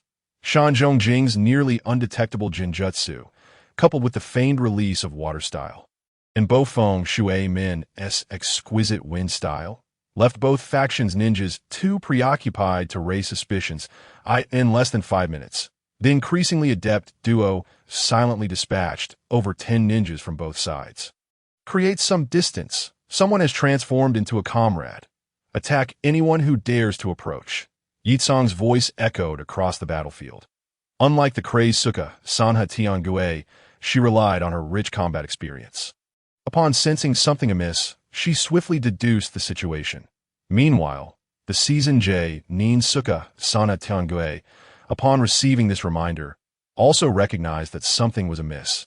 Despite his urgency to reclaim the Great Blade, Samahata, his remaining rationality compelled him to quickly distance himself and issue the same command to his subordinates. The faint mist, having lost its chakra support, rapidly dissipated in the air, under the cold moonlight. The remaining ninjas from both the hidden mist and sand stood in perfect unison atop the rooftops, each one motionless, vigilantly surveying their comrades and foes. In this brief moment, the hidden mist side, alongside Suka Asanatian Gue, was reduced to 4 individuals. The sand side, including Yi Tsang, was left with only 5, among which were the still transformed Shan Zhong Jing and Bo Feng Shui and Yi Tsang. Surrender the Great Blade. Samahata, Suka Sevan, finally seemed to recall that he could still speak. Ignoring the heavy losses of his subordinates, he demanded the return of the lost blade. Fool! Can't you see? We never took your Samahata. A third party intervened in our battle. Yitsong glared at Suka Sanatian Gue, her teeth clenched in frustration as she cursed his stupidity inwardly. This idiot, with his head full of water, failed to notice a third party taking advantage of the chaos at the previous battleground. He had placed the blame squarely on the Sand Village. She could already foresee the repercussions upon returning to the village. Not only would she fail to gain the military merit she deserved, but she would also face reprimand from the village. Sukasana Tiangue, that utter fool. Even roasting him alive and slicing him into pieces would not quell her wrath. Haha, splendid. Now everyone make a cut on your palm. Suka Sana Tiangue, furious and laughing, raised his palm, revealing his ghostly teeth glinting ominously. His position among the higher echelons of the hidden mist was not solely due to his strength. After Yi Tsang's reminder, he could no longer feign ignorance. He understood he had been made a fool. Ninjutsu, heart chaos performance technique. The intangible and formless released chakra energy spread out, except for Bo Feng Shui Min, who was already aware of Shan Zhong Jing's intentions. Every other individual present was engulfed in dread. Attempting to evade, they found that the strange and powerful release energy had already invaded their bodies like a parasite, rendering them incapable of movement. This was the heart chaos performance technique of the Shan clan. Damn you, Konoha! Suka Sanation felt the immense binding force coursing through his body and, with his formidable physical strength, stiffly twisted his neck, glaring fiercely at the source of the chakra disturbance. The heart chaos performance technique, a highly difficult S-rank secret art practiced by the Shan clan. It was said that after suffering heavy losses in the Second Shinobi World War, few could wield it could effortlessly control the bodies of enemies, forcing them to turn against one another. Congratulations, you guessed correctly. As a reward, I can make your death a bit more glorious. In the heart of the mountains.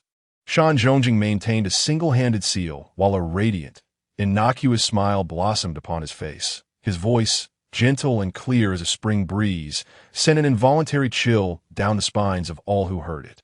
The nature of the mission assigned to both Shan Zhongjing and Bluffing Shuimin dictated that their identities must remain concealed. The very least, they could not allow the higher-ups of Kirigakure and Sunagakure to discover that Konoha had become embroiled in the conflict between the two. Otherwise, with the inherent mockery that accompanied it, Konoha, being a prime target in every previous Shinobi World War, would undoubtedly become the focal point of collective animosity. Both men would inevitably face accountability from Konoha's upper echelons. Furthermore, with the disappearance of the Great Sword, Samahada, the situation surrounding Sujetsu had already begun to spiral out of control. Such reckless behavior, indulging in open combat within the town, would not only exacerbate the tensions between Sunagakure and Kirigakure, but also significantly accelerate the progression of war.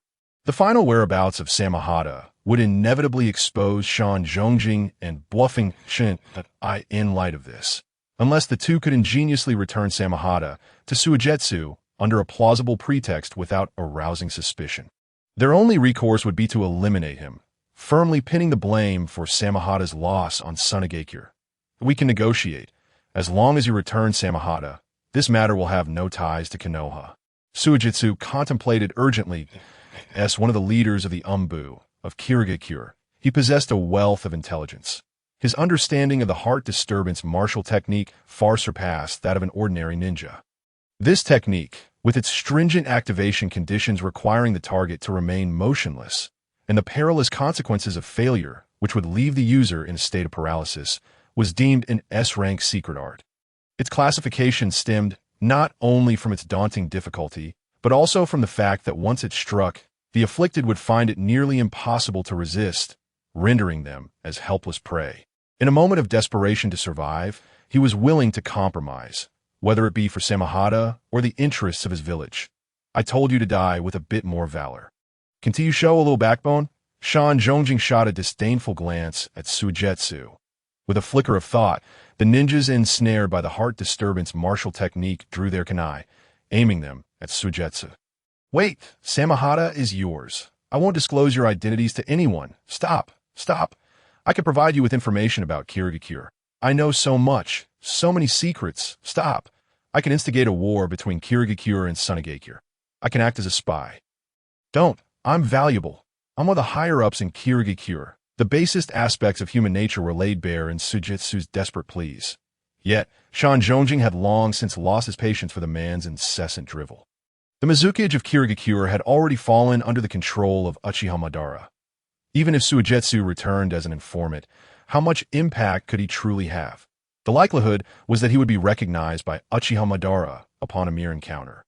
At that point, not only would this predicament remain unresolved, but the previously invisible Suijetsu would also attract Madara's attention prematurely.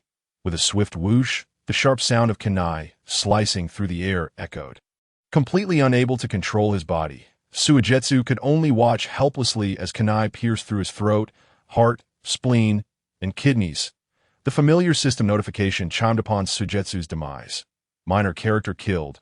Slight interference with the world line's development. Reward. Entry extraction opportunity 1.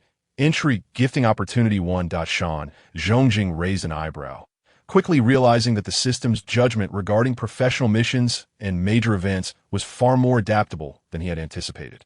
Was Suijetsu truly a notable character In the original work, his appearances were few and far between.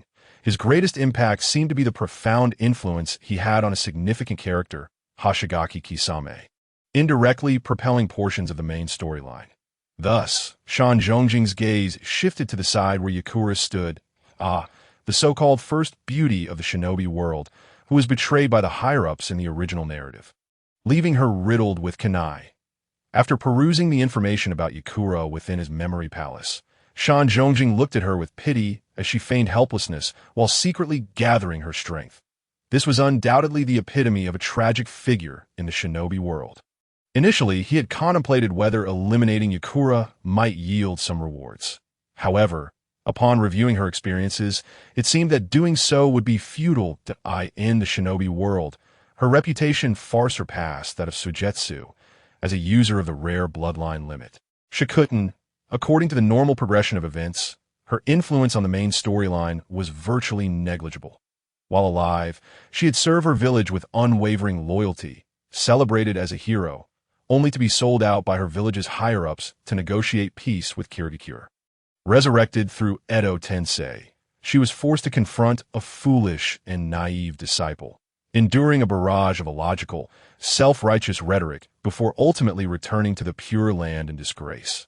The situation was even more tragic in the films, where she appeared as a lifeless corpse, having her bloodline limit snatched away by the vile Jinchuriki, Obito. Truly, she was the ultimate tragic figure.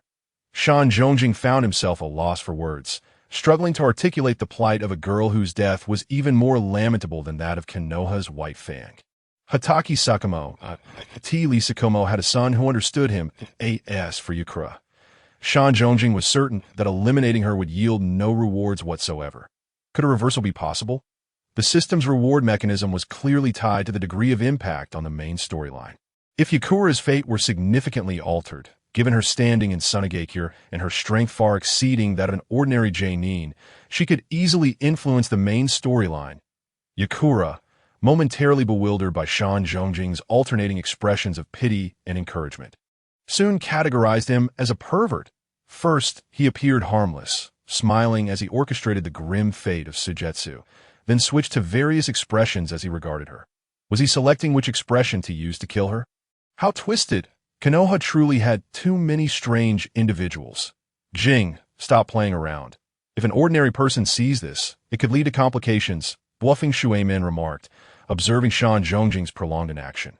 Very well, Shan Zhongjing acquiesced, maintaining his one-handed seal. He suddenly intensified his chakra output. Yakura, who had been secretly gathering strength, found her power dissipating in an instant, and the chakra that had been coalescing within her body for a sudden release lost its connection. Her hands, no longer under her control, formed the hand signs for Shikuten. Overheating, the instinct ingrained within her allowed chakra to flow rapidly along the path she had traversed countless times before. In an instant, a fireball of Shikuten erupted from her palms, hurtling towards the Kirigakure ninjas across from her. The terrified faces of several Kirigakure ninjas betrayed their despair as they, under Shan Zhongjing's manipulation, launched themselves toward the incoming fireball while simultaneously forming hand signs. Suiten, Suibun no Jutsu, Suidun, Sugadama, Suidun, Sujo no Jutsu. The successive Suidun techniques circumvented the fireball, aimed at the paralyzed Sunagakure ninjas in the next moment. Both sides were engulfed by the onslaught of each other's jutsu. The Kirigakure ninjas disintegrated into desiccated corpses under the scorching flames of Shikuten. The Sunagakure ninjas either fell victim to water bullets piercing through them or were shattered by the force of Suiten. Blood flowing to stain the deadly torrents. Within a fleeting encounter, all except for Yakura, whom Shan Zhongjing had deliberately spared, fell silent. Such a gruesome scene perfectly mirrored the chaos of a ninja clash. With minor adjustments and careful handling of the details, it would be effortless to obfuscate any subsequent investigations. How did you unleash Shikuten? Bluffing Shuemin, observing the only survivor, Yakura, understood that she had been chosen as the scapegoat, yet remained perplexed. The controlling consciousness of Yakura, ensnared by the heart disturbance martial technique, should have belonged to Shan Zhongjing. How then could she still employ Shikuten? According to the intelligence he had previously gathered, The secret techniques of the Yamashiro clan rendered the practitioners unable to utilize the controlled body's abilities for ninjutsu if their mastery over the secret arts was somewhat lacking. To achieve this feat, one must possess an exceptionally advanced skill in release, severing the influence of the caster's consciousness over the chakra within the host, given that chakra is inherently a fusion of mental and physical energies. Severing the caster's influence over their own chakra is far more challenging than merely seizing control of an adversary's body. Moreover, under normal circumstances, the jutsu that can be executed by the controlled individual must be within the repertoire of the caster. The host must also possess the chakra affinity corresponding to the jutsu they are attempting to utilize. While Yitsong was indeed proficient in Scorch Release, it was absurd to suggest that Yamashiro had mastered such a technique. Through prolonged practice, certain jutsu had become ingrained as muscle memory, instinctively executed by the body with merely a slight guidance. Yamashiro succinctly elucidated the fundamental principles. Ultimately, Yitsong's proficiency in Scorch Release was exceedingly high, particularly with her signature technique, Scorch Release. Overboiled.by merely mimicking Yitsong's hand seals, her body's instincts would swiftly execute the actions it had performed countless times before, even before the brain issued commands. Muscle memory, bodily instinct. Namikaze Minato nodded sagely. Minato, please adjust the traces of the scene to check for any oversights. I'll take care of her.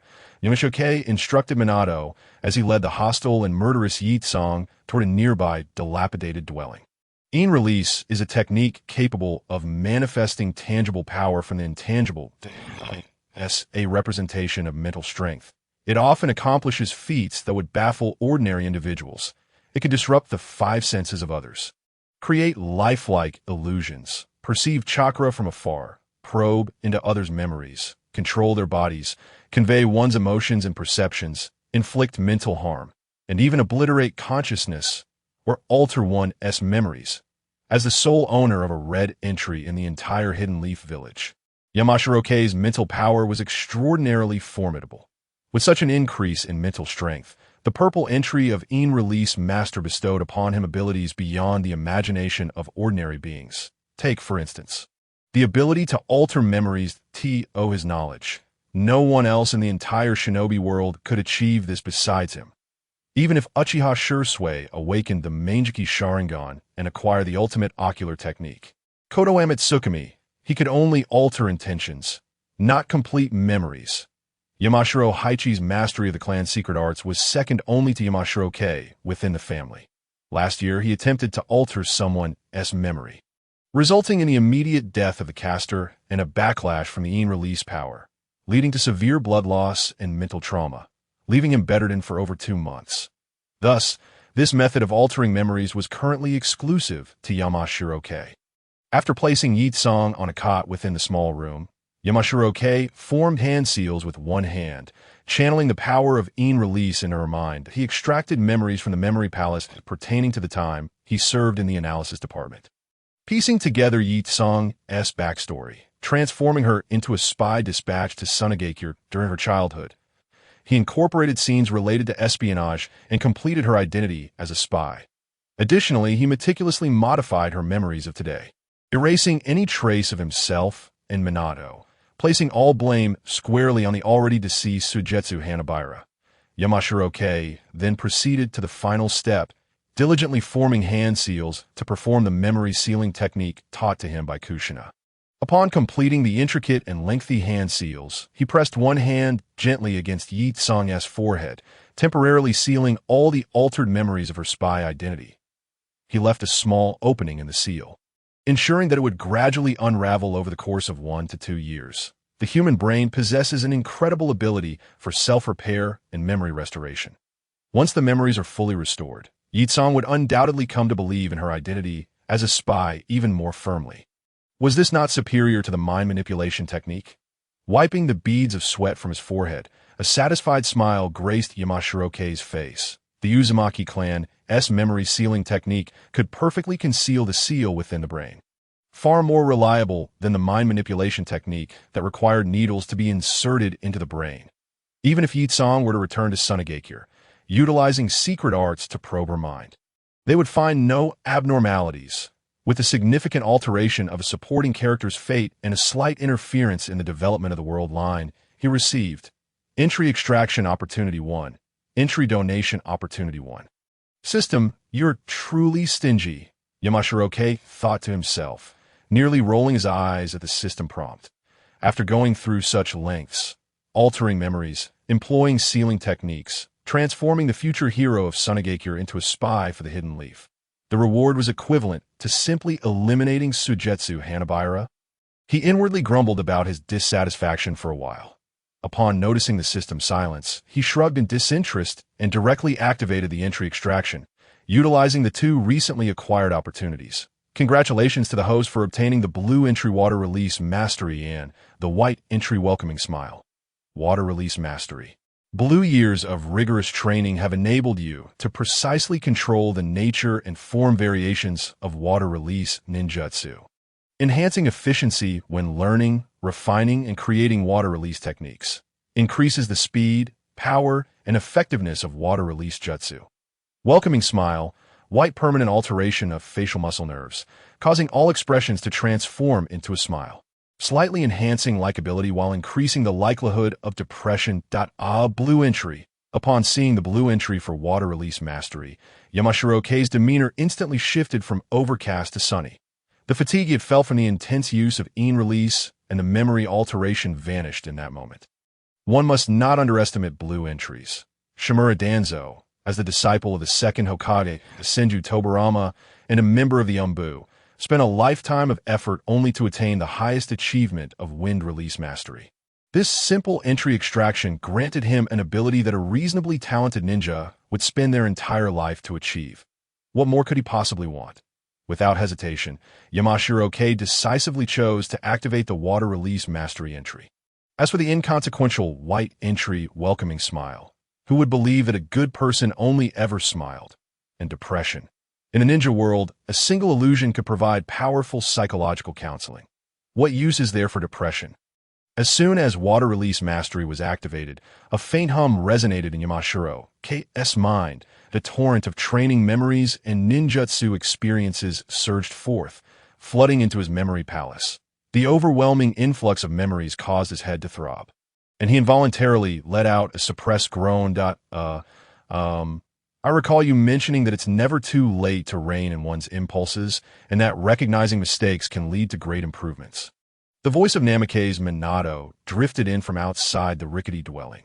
What the hell? What nonsense are you spouting?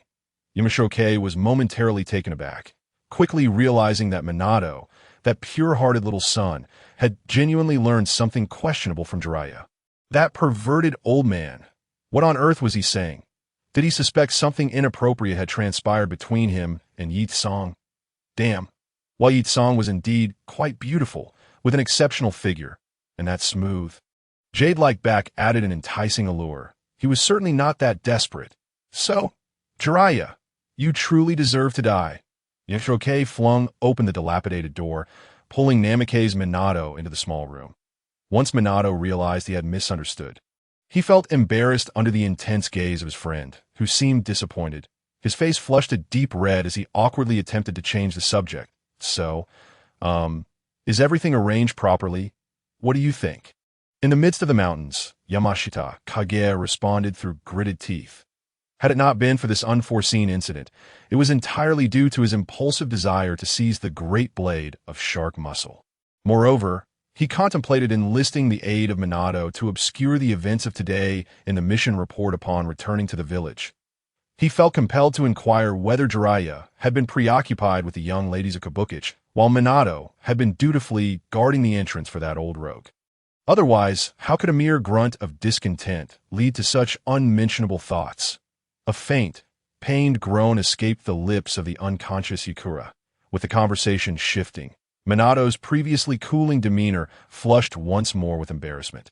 Yamashita Kage rolled his eyes, signaling for a discreet retreat. Minato, disregarding his embarrassment, hurriedly followed in his friend's footsteps, disappearing into the small cabin. Not long after their departure, Yukura struggled awake from her nightmare. Rubbing her aching head, she cautiously surveyed her surroundings, recalling the scenes preceding her unconsciousness, and hastily bolted from the almost collapsed hut. Upon witnessing the battlefield strewn with the bodies of comrades and missed shinobi, she stood frozen for an extended period until civilians, having cautiously returned to check on the aftermath of the battle, roused her from her stupor. Overwhelmed with grief, she staggered forward to begin the grim task of recovering the remains of her fallen allies. Sighing heavily while leaning against the railing of a three-masted ship en route back to Konoha, Minato let out a long breath. Perhaps it was a sense of empathy arising from shared sorrow. Or perhaps the depth of Yakura's grief was simply too poignant. Each recollection of the scenes witnessed before his departure enveloped him in a lingering malaise, leaving him restless and perturbed. Still thinking about Yakura?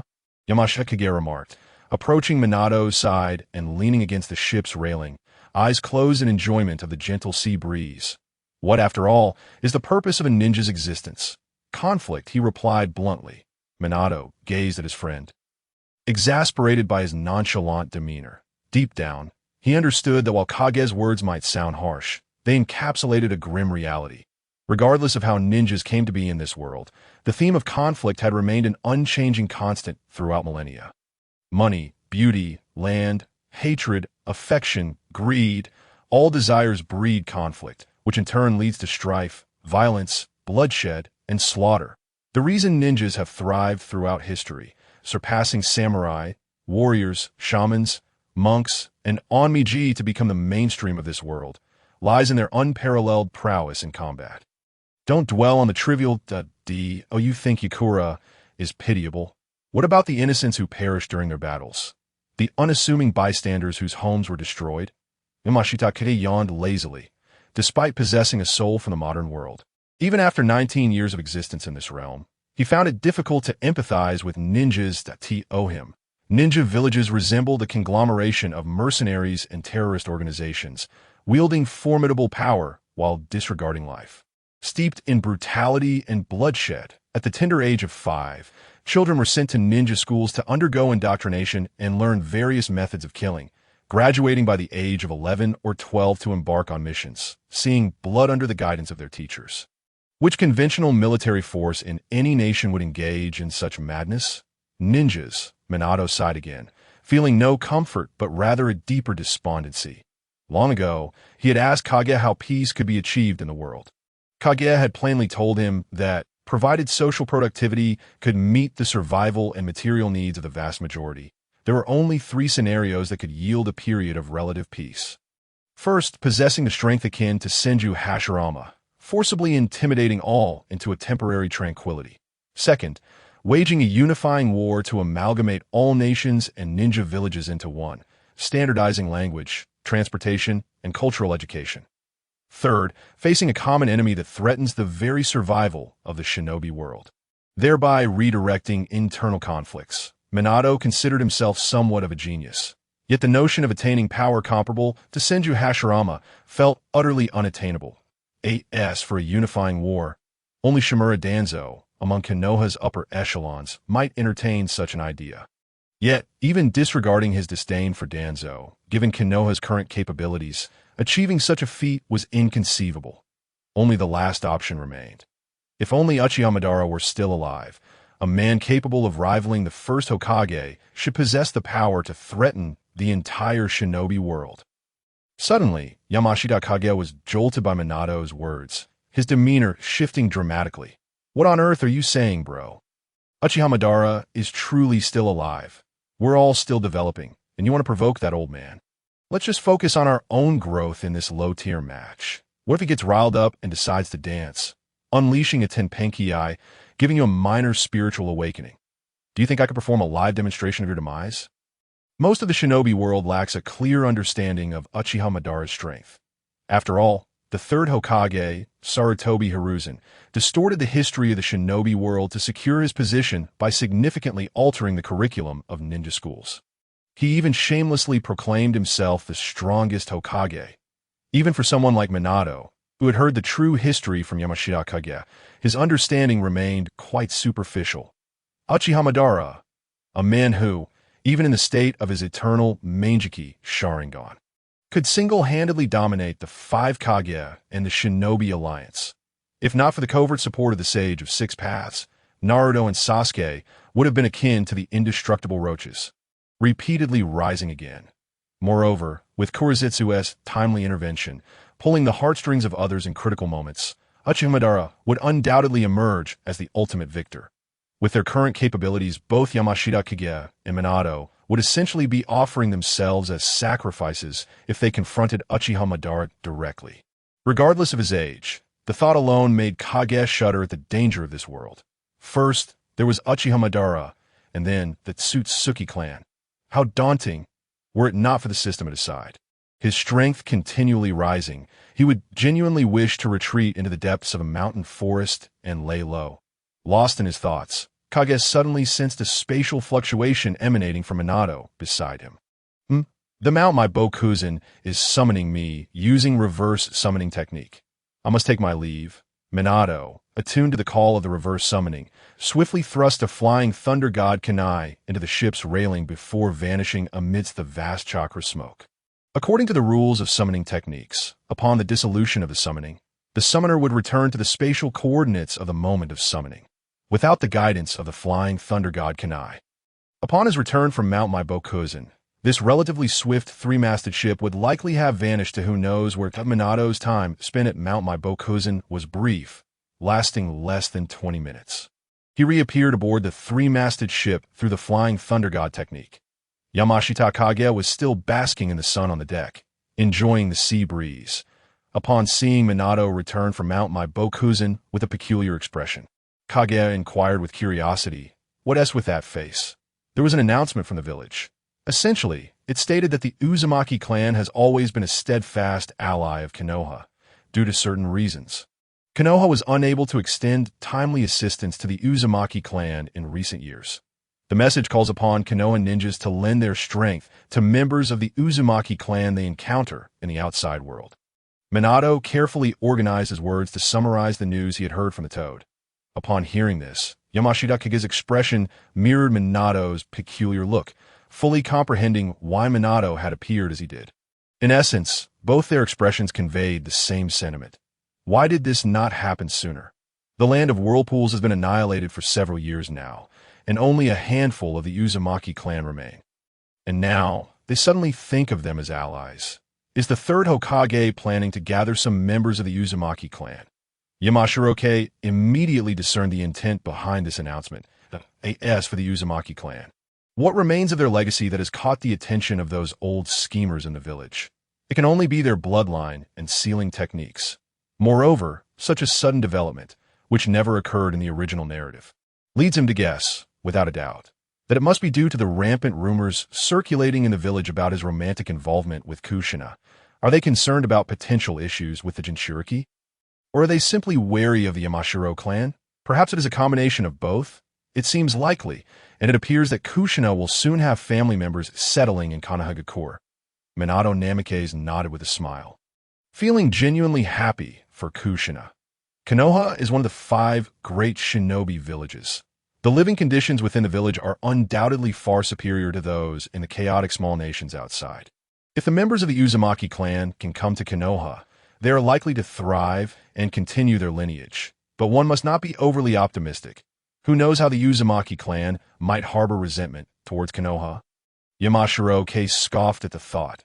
Yet inwardly, he began to communicate with the system, inquiring if this butterfly effect he had instigated would yield any rewards. Surely, this could be deemed as influencing and altering the main storyline.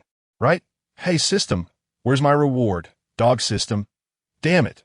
Glancing at the unresponsive system for a while, Yamashiro furrowed his brow and turned to Minato. Minato, do you want a wife or not? Minato looked at his close friend with a puzzled expression. With her flowing red, shoulder-length hair, exquisitely sculpted features, a curvaceous figure, and a gentle disposition, who wouldn't he want her? Yamashiro playfully hooked his arm around Minato's neck, vividly describing the appearance of that Uzumaki girl from his memories. As long as she isn't the type to deliver a punch that would leave him in tears for a long time, perhaps, maybe he might want her too. Minato's face broke into a smile. To be honest, he did find red hair to be quite beautiful.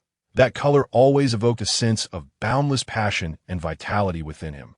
Back in the Ninja Academy, had it not been for Yamashiro's swift actions, He might have genuinely attempted to pursue Kushina.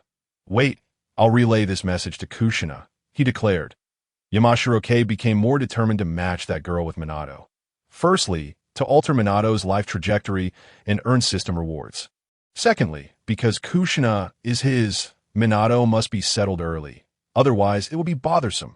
Hey, I merely reiterated your words, all right? If Kushina were to strike someone, it should be you, Minato argued back. She wouldn't dare hit me. So, you're going to lose me as a friend, truly. The two shared a hearty laugh. Yamashiro then instructed the captain to change course, redirecting their destination to the island of summoning in the land of water. When ninjas embark on missions, unexpected events can occur. A few days' delay in returning wouldn't raise any eyebrows. The land of water lies to the north of the land of lightning, and like the land of grass. The land of bears and the land of rain. It is a small nation sandwiched between two great powers, serving as a buffer for war. The island of summoning, though claimed to be part of the land of water, is actually under the control of the hidden mist village. In the original narrative, this island was favored by many ninjas due to the presence of numerous powerful creatures that could be summoned. An institute was even established on the island to study, nurture, and enhance these summoning beasts. Yamashiro had learned this from the memories of a mist ninja he had previously accessed. Most of the summoning beasts summoned by Yakura had originated from there. He had just not paid much attention to it at the time. Now, thinking about the Uzumaki clan, Yamashiro recalled the notable members from the original story and naturally thought of the girl who dwelled on the island of summoning, only to perish due to the so-called ultimate summoning beast. With the memories from the original narrative and the information in the Mist Ninja's mind, it became highly probable that the girl named Uzumaki Onoka was still alive and around the same age as them. Wouldn't it be far better to have her as Minato's wife than to meet a tragic end in the jaws of beasts? I truly am a genius. The little figure in Yamashiro's mind struck a triumphant pose with hands on its hips. On the surface of the sea, several nautical miles away from the island of summoning, two summoning crows contracted by Yamashiro perched on the ship's railing, flapping their wings and cawing loudly. Even without understanding their avian language, the absence of the Uzumaki clan's ability to connect minds and convey emotions made it clear to Minato that these two little creatures were cursing quite profusely. All right, I know those fellows frightened you. How about I help you get your revenge later? Yamashiro rummaged through a small pouch, retrieving a handful of specially made pet treats and offering them to the two little creatures. After cursing for a while, the two little ones hesitated before reluctantly nodding in agreement upon hearing that Yamashiro would take vengeance for them. They hopped closer and eagerly devoured the treats. After several reconnaissance missions on the island of summoning, it was evident that the increasingly ferocious animals on the island had truly terrified them, had it not been for their master's exceptional skills. Showcasing incredible maneuvers in the dense forest, they might have already found themselves in the digestive tracts of some unknown predatory bird. What is the third Hokage preparing over there? After pacifying the two little creatures, Yamashiro turned to inquire about Minato. Before they arrived at the island of summoning, no one had anticipated that this relatively small island, referred to as the Island of Oblivion by locals, would host creatures of such extraordinary strength.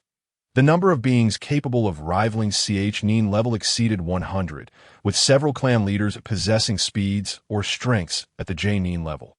Such creatures, with a bit of training, could become competent summoning beasts, significantly enhancing a ninja's combat prowess. Yamashiro asked about Jiraiya's whereabouts and learned that he was still in Konoha. He immediately decided to utilize the stomach of the Great Toad of Mount Mayaboku to transport them back to Konoha for a summoning beast auction. The profits would be divided. Konoha would take 30%, he would take 30%, Minato would take 20%, and Jiraiya would take 20%. The Hokage had already dispatched someone to clear the Zero training ground as a temporary shelter for them, and Jiraiya-sensei had also made the necessary preparations. Minato scratched his cheek, feeling somewhat embarrassed. It was his first time discussing profit distribution with the village, having been raised under the teachings of the Will of Fire. He felt that such matters seemed rather inappropriate. Then let us get started. Yamashiro leaped off the ship and stood on the water surface.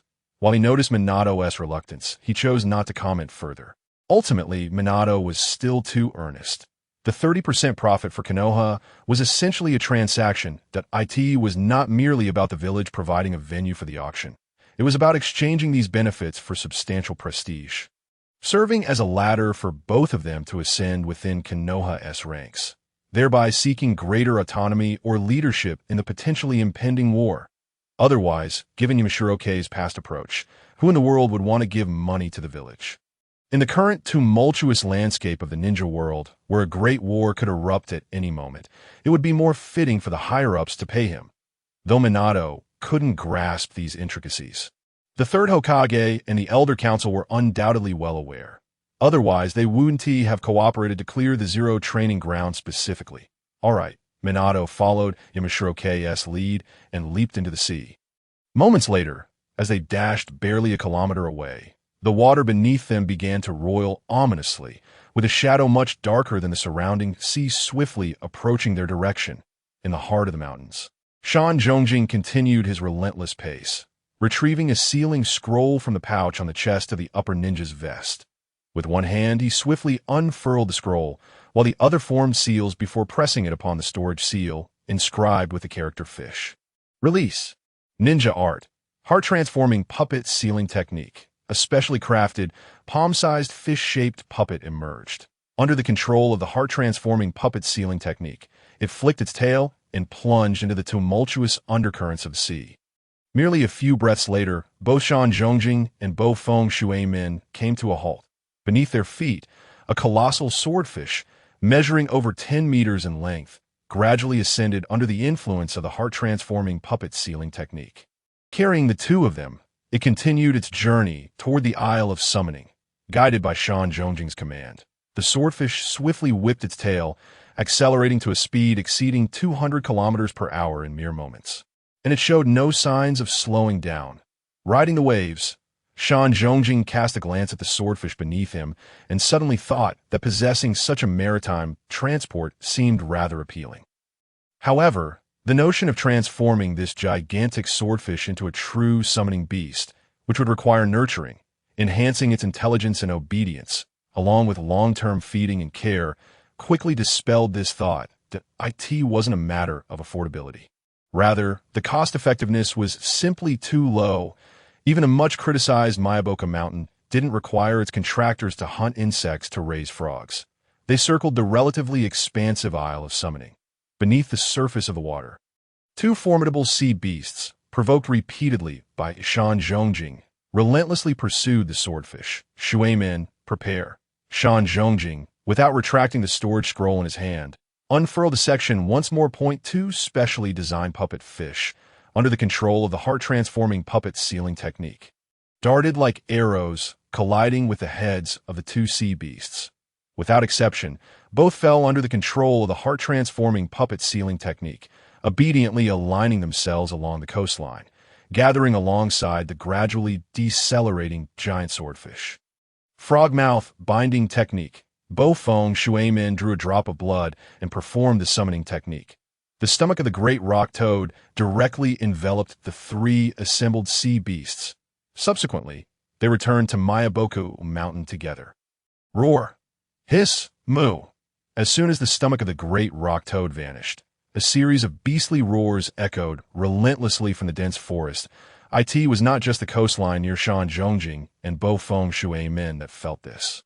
The entire island, all creatures, seemed to sense the aura of a natural enemy in that moment. Chaos, unease, fear, animosity. The once tranquil island erupted into turmoil in the blink of an eye. Have we been discovered? Shan Zhongjing shaded his eyes from the glaring sun with one hand, gazing toward the volcano at the center of the island. His perception ability currently had a maximum range of 10 kilometers in diameter, meaning he could only sense within a radius of 5 kilometers from his position at it present. They stood a good 8 kilometers away from the research facility at the island center, exceeding his sensing range by more than half. They had circled the sea atop the swordfish, and if they still couldn't detect anything, it would indeed be a grave dereliction of duty. Bo Feng Shui-min, too, peered into the distance. The night before, upon their arrival in these waters, Shan Zhongjing had summoned crows to stealthily deliver his flying thunder god Kanai to the entrance of the research facility. If necessary, they could appear there at a moment's notice. Thus, he felt no urgency. Let us proceed. I'm concerned that the research data may be destroyed if we delay. Shan Zhongjing scoffed, filled with disdain for the Hidden Mist Village's obsession with secrecy. After all, Hidden Mist Village was one of the 5 great ninja villages. Yet their approach to matters often exuded an inexplicable pettiness. Take this Isle of Summoning, for instance, that it was ostensibly part of the Land of Water's territory.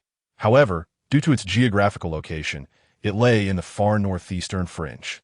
With only vast oceans extending to the east, and the island teeming with ferocious beasts, rendering it uninhabitable for ordinary people. Hence, the Land of Water had long since abandoned it. Logically speaking, the island was filled with large beasts that could serve as summoning creatures. Hidden Mist Village, however, went to great lengths to establish a research facility. Its value was certainly worthy of the attention of the village's higher-ups, faced with such an important island, even considering the connections to the feudal lords of the Land of Water. It would seem reasonable to secure a nominal partnership to safeguard the island. Yet how did Hidden Mist Village choose to act? Relying on the remoteness of the shipping routes, they ensured that unless one deliberately sought out, or, akin to Naruto's journey to Turtle Island in the original story, navigated the open sea to evade enemies, it would be nearly impossible to discover. They merely spread rumors in secret, using the nonsensical claim that those who land on the island will forget everything alongside some low-level illusions to instill fear in the nearby island residents, discouraging them from approaching. They then issued strict orders to the Hidden Mist ninjas aware of the island, forbidding them from approaching unless absolutely necessary, thereby reducing the chances of exposure. Furthermore, they concealed the research facility within the dense forest and the central volcano of the island, even placing a team of upper ninjas on standby to destroy all evidence and flee at any moment. This was truly secrecy for the sake of secrecy. Perhaps Uchiha Madara was manipulating everything from the shadows, not wanting Hidden Mist power to grow too swiftly, thus handling matters in such a haphazard manner. A thought crossed Shan Zhongjing's mind, and the more he pondered, the more plausible it seemed. Otherwise, he simply couldn't comprehend why the higher-ups of Hidden Mist Village could be so foolish as to devise such a counterproductive arrangement. Prepare yourself. The first experience with long-distance flying thunder god technique may cause some discomfort. Feng Shuimin furrowed his brow slightly upon hearing that the enemy was destroying research data. Although Konoha had not conducted specialized research on summoning beasts, the research value of such matters was not negligible. Obtaining complete data would likewise bring considerable benefits to Konoha.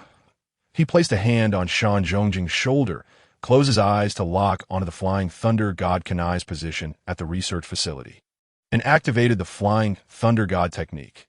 With a swift whoosh, after the fleeting sensation of spatial distortion and detachment, Feng Shuimin and Shan Zhongjing, standing before the entrance of the research facility, had yet to stabilize themselves when a powerful explosion shook the entire volcano. Ingna, a bizarre and piercing roar resounded. An unknown force, intertwined with that sound, rapidly spread across the entire island. The creatures on the island, already roaring and venting their fury and fear, were driven into a frenzy by this inexplicable force. Whether fleeing or charging toward the volcano, the entire island began to tremble in response to the chaos of these creatures. Damn it! Hurry, or your wife will be lost. Just as Shan Zhongjing expanded his perception ninjutsu to grasp the internal scene of the research facility, he seized Shuimin and began rapidly employing the body flicker technique. Inside the research facility, several researchers gazed fervently at the ultimate summoning beast awakening from the cultivation pool. Merely stretching, it had already damaged the walls of the facility. The team of Hidden Mist ninjas prepared to destroy all research data paused, their faces filled with anticipation as they stood still, observing the monstrous creature before them. Meanwhile, Shan Zhongjing's target, Uzumaki Anoka, was crouched at the center of a complex sealing array, hands forming seals, ready to bind the ultimate summoning beast with her sealing technique. Your wife will be lost. You actually found me a wife? Feng Shuimin was abruptly yanked by the collar, sprinting as Shan Zhongjing's continuous body flicker techniques sent him swaying in the wind. Hearing his friend's words, which he had previously thought were a joke, he lost all composure. Wait, did they not come here to destroy Hidden Mist summoning beast research base? This, is it really about finding a wife? With her flowing red shoulder-length hair, exquisitely sculpted features, a hot and alluring figure, and a temperament as gentle as water. Can you truly say that Konoha does not deceive its own? Ing-na, ing-na.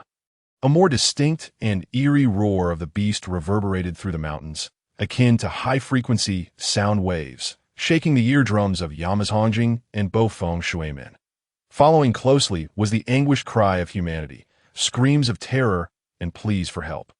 Yamazhongjing grasped Bofeng Shuimen with one hand, hastening their escape while narrowing his originally 10-kilometer radius of perception to encompass solely the volcano, with heightened concentration of his sensory abilities, aside from the inability to discern colors. The clarity of all beings and objects within his perception escalated dramatically. Maintaining the high-precision sensory ninjutsu, he once more formed seals with one hand.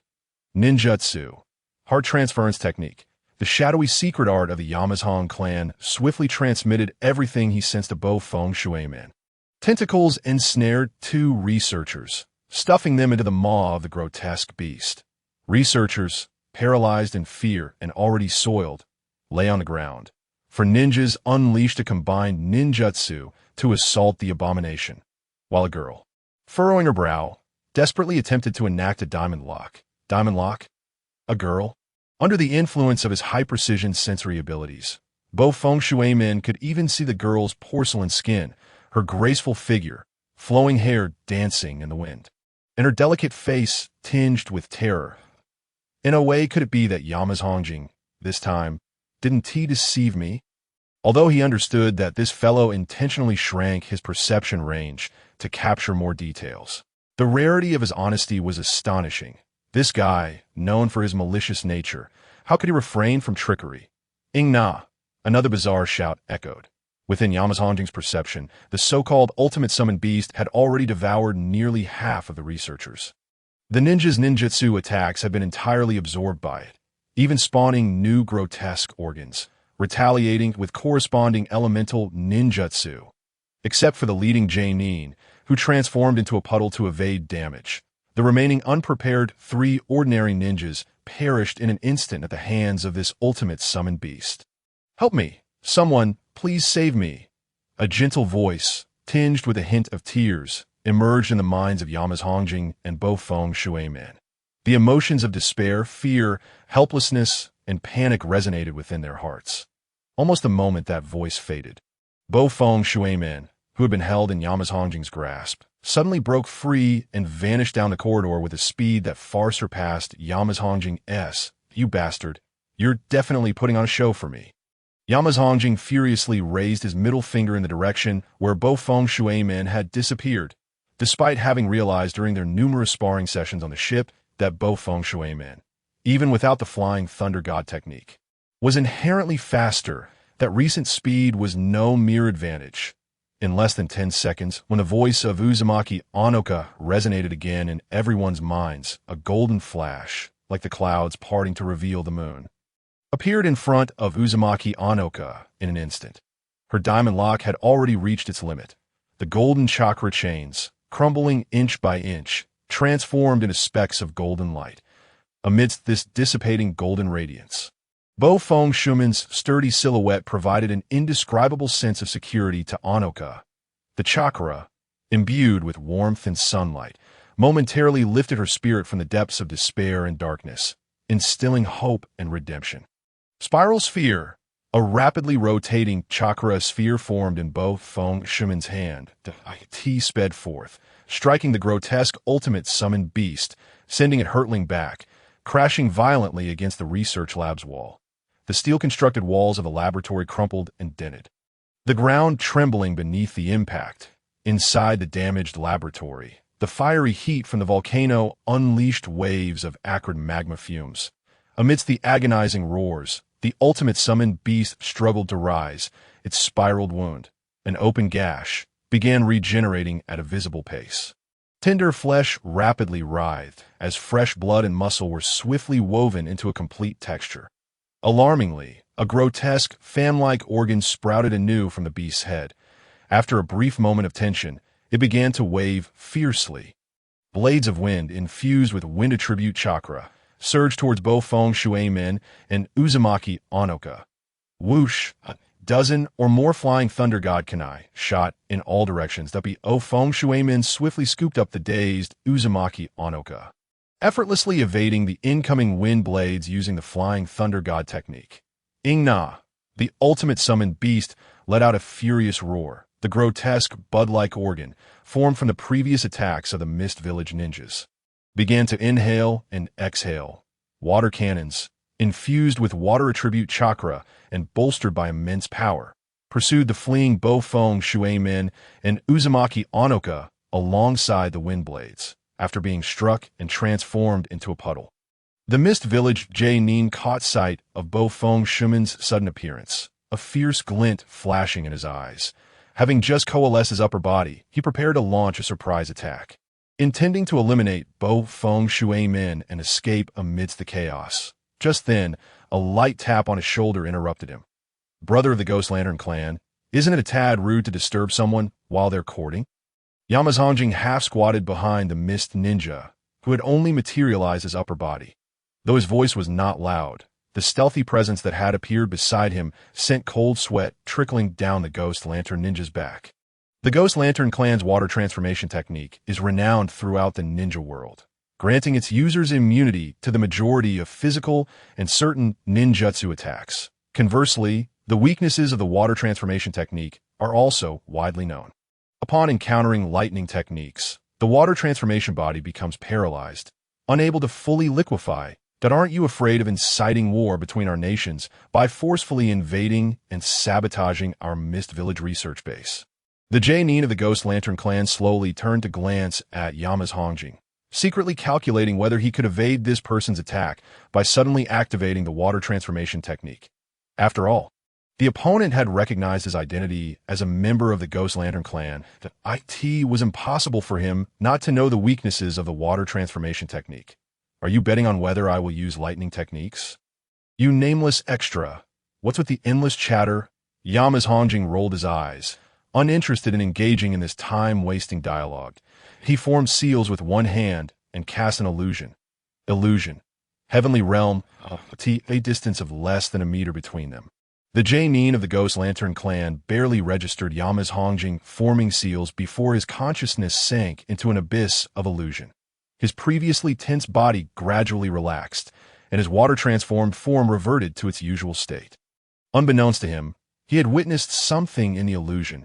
As his expression gradually morphed into one of lewdness, but he rose and approached a nearby load-bearing pillar, gazing dreamily at it before suddenly embracing the cold, unyielding structure, swaying his hips while emitting lascivious chuckles. The illusion cast by Yamazongjing, Heavenly Realm, was a creation derived from the D-rank Neriku's sight technique, the C-rank Fox's heart technique, and the C-rank this place is not technique, resulting in an A-rank illusion. Despite its high difficulty, its effects were equally formidable. It could draw out the innermost desires of the target and amplify them infinitely. Coupled with the exceptionally realistic illusionary scenes and the multi-sensory interference of sight, sound, and touch, unless the target's mental strength vastly surpassed that of the caster or their will was exceptionally strong, allowing them to resist the overwhelming desires and sense the anomaly. Succumbing to this illusion was tantamount to awaiting death. Truly a feast for the eyes. In the heart of the mountain, Yamazongjing, with a look of disdain, deftly manipulated 5 diminutive puppets, each barely a meter tall, using his technique of heart transformation and puppet duplication to drag the upper ninja of the Gazai clan out of the fray. He then commanded the small puppets to stealthily remove the researchers, some paralyzed by fear, while others had succumbed to unconsciousness. He was quite pleased with the current progression of events. These bothersome individuals should not impede Watergate's romantic endeavors any longer. How delightful this is! With a careful motion, Yamazongjing shut the door behind him, leaving the space within the research facility to the strikingly handsome and beautiful figures still embroiled in battle with the ultimate summoning beast. He was thoroughly satisfied with the development of the narrative. The female protagonist found herself in peril, and just at the moment of despair, the male lead descended from the heavens, vanquishing the monster and rescuing her. Following this, It was only a matter of time before the male lead showcased his extraordinary prowess. Defeating the beast. Would the female lead not remain utterly devoted to the male lead in their shared journey? Perfect! Amidst a cacophony of furious roars and the tremors generated by stampeding beasts drawing ever nearer, Shan Zhongjing furrowed his brow slightly. He closed his eyes to sense the flying thunder god Kanai he had previously discarded at the entrance of the research facility, utilizing the spatial imprint inscribed by Namikaze's Minato. He executed the flying thunder god technique. In an instant, his figure vanished from the research facility. Meanwhile, Namikaze Minato, cradling Uzumaki Sonoko in an attempt to evade the assault of the ultimate summoning beast, sensed a faint spatial disturbance and turned with curiosity towards the corridor from whence he came. If his perception was accurate, someone had just utilized a space ninjutsu. Was it Shan Zhongjing employing a summoning technique? Yet, this disturbance, the ultimate summoning beast, possessed the ability to devour all living organisms, assimilating and transforming their attributes, as well as consuming various chakra natures to spawn mutated organs, thus enabling it to wield corresponding attribute ninjutsu. Nestled in Minato's arms, Uzumaki Sonoko incessantly relayed information about the ultimate summoning beast. Minato, unable to delve further into the spatial anomaly, focused intently on confronting the grotesque giant before him. The scene was indeed quite formidable. Shan Zhongjing stood atop the volcano at the center of the island. Shielding his eyes with one hand, he surveyed the chaotic landscape of the summoning island, his mouth making audible clicks of interest. The ultimate summoning beast within the research facility seemed to have instilled a primal sense of crisis in the island's creatures, perhaps at a genetic level. From the moment its first roar echoed, the island's fauna had descended into a frenzy. Most of the weaker creatures, intimidated by its presence, fled towards the coastline, some even leaping into the sea in search of a slim chance for survival. Meanwhile, the stronger or more irritable beasts congregated, charging towards the location of the ultimate summoning beast, clearly intent on a mutual destruction. Several raptors, varying in size, circled above the volcano's opening, observing Shan Zhongjing perched on the edge. They emitted a series of agitated cries, clearly sensing danger, yet unwilling to retreat. With a piercing shriek, a small falcon with crimson eyes, significantly smaller than its peers, lost patience. After a series of rapid wing beats, it accelerated, wings folding in, darting toward Shan Zhongjing like a swift arrow. You were the one who bullied Xiaohei yesterday, Shan Zhongjing mused, recognizing the avian predator. During his reconnaissance of the island using the crow summoning beast, he had encountered numerous fierce creatures and raptors, yet none left a stronger impression than this peregrine-like bird. Despite its diminutive size, a mere fraction of the larger flying beasts, it far surpassed its kin in both strength and speed. With a single claw, it could shatter a tree trunk as thick as a man's head, and its sharp beak could easily pierce through rock. Its speed was enough to send shivers down one's spine. Had it not been for the small size of the crow and his exceptional skills in maneuvering through the dense forest, the several crows he had nurtured over the years would have surely become fresh bird droppings by now. Whoosh! The sharp sound of slicing air accompanied the falcon's dive. Shan Zhongjing locked eyes with the falcon, its keen gaze unwaveringly fixed upon him. Ninjutsu, heart transformation duplication technique, under the secret arts of the Shan Zhong clan. The falcon, charging in a straight line, was predictably ensnared. With a twist of its neck, it altered its trajectory, and under Shan Zhongjing's control, it flapped its wings to decelerate, ultimately landing gently beside him. This was made possible by the fact that the biological cells and skeletal density of creatures within the ninja world far exceeded those of Earth in his past life. Otherwise, such erratic braking maneuvers at high speeds would have resulted in shattered wings for normal birds. Sealing technique. For limbs reseal. The moment Shan Zhongjing released the heart transformation duplication technique, he seamlessly transitioned into the four limbs reseal. The falcon, still dazed, found itself pressed to the ground, nearly expelling its innards. The raptors soaring above erupted into chaos at the sight of this scene. They all flapped their wings in unison, preparing to launch an assault on Shan Zhongjing, who had bested their leader. The distance is nearly right. Shan Zhongjing glanced at the horde of beasts charging up the slope of the volcano, almost reaching the entrance of the research facility. as well as the raptors poised to dive. And no longer waiting, he formed hand seals and unleashed a large-scale A-rank genjutsu. Nirvana abode technique. A flurry of white feathers descended like a heavy snow in the extreme cold, filling the air. The vast mental energy he unleashed expanded the already extensive range of the Nirvana abode technique to a jaw-dropping extent, centered around Shan Zhongjing, within a radius of 1,000 meters. Feathers fell like a soft, ethereal blanket. The raptors spiraling in the sky drooped their eyelids, spinning slowly as they began to descend.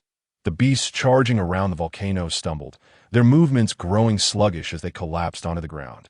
Those beasts that entered Shan Zhongjing's casting range just a moment too late soon followed suit.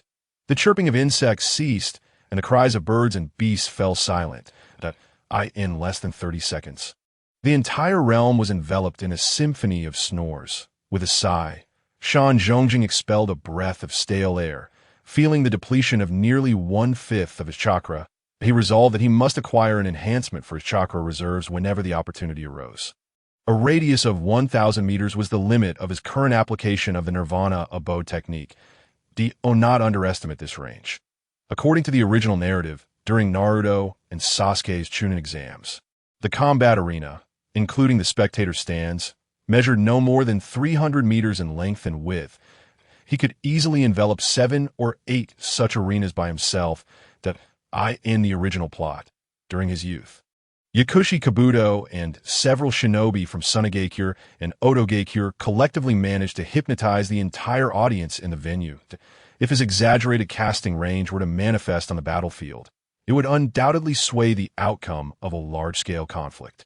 Boom! The sound of tremors and explosions erupted from within the volcano. Shan Zhongjing squinted, peering into the depths of the volcano from its rim. He observed the inner walls cracking violently under repeated impacts. After another fierce explosion and tremor, the ultimate summoning beast, having undergone several distortions and sprouting a pair of fleshy wings and bizarre horns, burst forth from the fissures, slamming into the opposite wall of the volcano.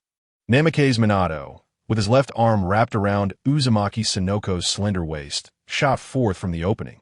With a swift motion of his right hand, a flying thunder god Kanai flew directly towards Shan Zhongjing's position.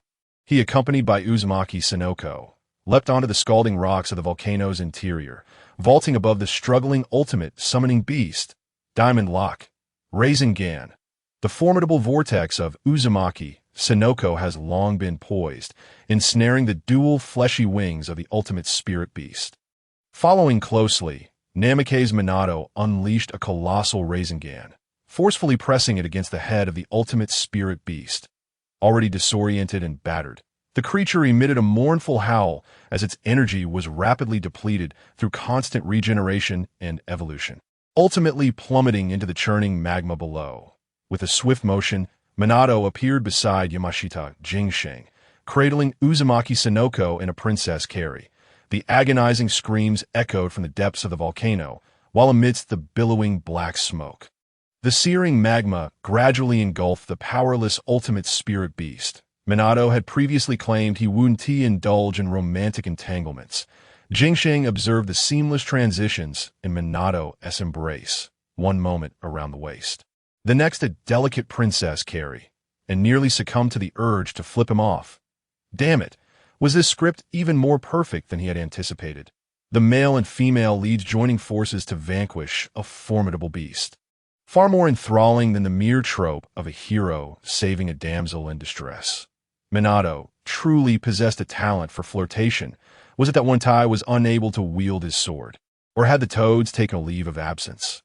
Jingsheng cursed internally, genuinely astonished that a creature, albeit somewhat unattractive and merely a recently birthed juvenile beast, could be exploited to such an extent by Minato. Anyone who dared to label him as a simpleton would receive a mouthful of disdain. Uzumaki Sinoko gazed vacantly at the young man holding her, his smile radiating warmth akin to the sun. Unconsciously tightening her grip around Minato's slender arm, her heart raced, prompting her to lean in closer without a second thought. What the hell? Luring a dog to its demise. Jingsheng watched as Minato, with a dazed expression, awkwardly began to respond. his fists clenched and relaxed repeatedly, nearly grinding his teeth to dust. Returning to Konoha, we'll head back tomorrow. He couldn't bear to remain in this wretched place for another moment. Jing viciously cursed within. Gripping the nape of the falcon's neck, he dragged the bird, its limbs heavily sealed and rendered incapacitated by the Nirvana technique, toward the entrance of the research facility. The temperature at the volcano's mouth was no trifling matter. While he had his chakra to protect him, the falcon would soon be cooked if not swiftly removed, in the ninja world. The ability to fly was exceedingly rare. Consequently, flying spirit beasts were highly coveted. Although this falcon-like creature didn't possess the exaggerated size of its brethren and could only carry 2 adults at most. As the island's aerial predator, its speed and strength were remarkable. Moreover, it could be entrusted to Konoha as avian spirit beast caretakers, requiring minimal effort on his part. Jing had already begun contemplating forming a contract with it. Instead of watching Minato and Uzumaki Sonoko exchange affectionate glances, wouldn't it be more prudent to engage in something worthwhile at the Konoha Zero training ground, which had once been a desolate expanse? Now thronged with a multitude of Konoha ninjas as time progressed, their numbers swelled. Spirit beasts had always been a scarce resource in the ninja world, not to mention those ninja clans and commoners without spirit beasts. Even families like Uchiha, Tsurutobi, and Shimura, who had inherited spirit beasts, were unwilling to miss this auction. Amidst a hastily erected makeshift auction stage, Nara Shikaku appeared to navigate effortlessly among the various ninja clans and commoners, attempting to regulate the atmosphere, all the while feeling an internal panic escalating. Desperately praying that Jing would prove reliable, he fretted over the absence of the first batch of 3 spirit beasts for an extended period. If this continued, he would struggle to maintain order. Behind the auction stage, Jiraiya sat cross-legged on a large boulder, propping his chin on his hand, glancing up at the sun hanging high in the sky. He felt the warm rays tickling his nose, prompting him to rub it. He, too, found it peculiar. Given Jing meticulous nature and tasks, he would want to know every detail about the enemy, coupled with Minato's mastery of the Flying Thunder God technique, which placed him above most ninjas. Could there truly be any unexpected occurrences? Sensing a peculiar scent wafting toward his nose, Jiraiya discreetly glanced at his recently dirted hand, cautiously surveying his surroundings. Once he confirmed no one was watching, he sighed with relief. One of the legendary 3, the Toad Sage Jiraiya, was a figure who valued his reputation. The notion of being caught smelling his own fingers after digging through dirt was rather embarrassing. A fleeting surge of summoning energy coursed through the spirit contract. Jiraiya's spirit jolted, and he sprang to his feet, biting his thumb once more to perform the summoning technique, conjuring the stomach of the great toad of Awagakure.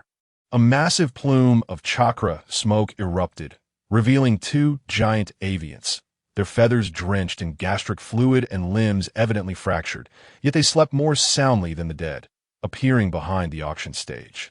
Nara Shikaku, who had been eagerly awaiting, darted onto the auction stage.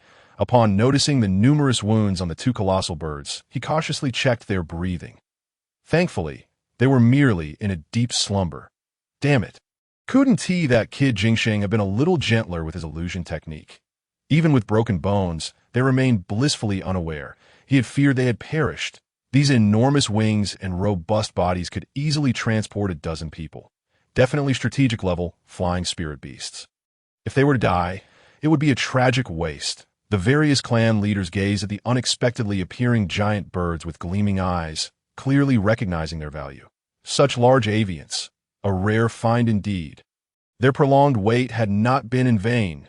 2 female eagles, with only minor fractures, would recover within 1 to 2 months with adequate treatment, and the starting bid for each would be 200,000 ryo. Let the bidding commence, Nara Shikaku announced loudly from the auction stage after assessing the 2 colossal birds. 200,000 ryo. The Shimura clan will take them. Trying to leverage his clan's name? The Arima clan bids 300,000 ryo. 350,000 ryo. Uchiha, for 100,000 ryo. You Uchiha don't even contribute to the village. What use do you have for such large eagles?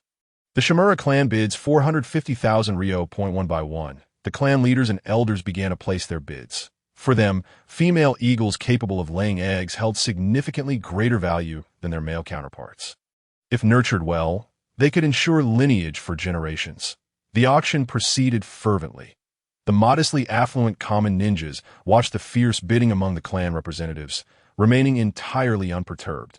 While flying spirit beasts were indeed rare, they were not an immediate necessity for those without clan backgrounds. For them, the strategic value was meaningless. Acquiring spirit beast companions that could genuinely enhance their combat capabilities was their true objective. 6 giant female eagles and hawks have been summoned in 3 batches, swiftly claimed by the various clans. After a brief pause of 2 minutes, giant rhinoceroses, giant lizards, giant hippos, giant bears, and giant wolves began to appear in succession. The long-awaited common ninjas and those interested in cultivating their spirit beasts eagerly joined the bidding. Narashikako's face nearly split into a grin as he observed the relentless emergence of fierce beasts.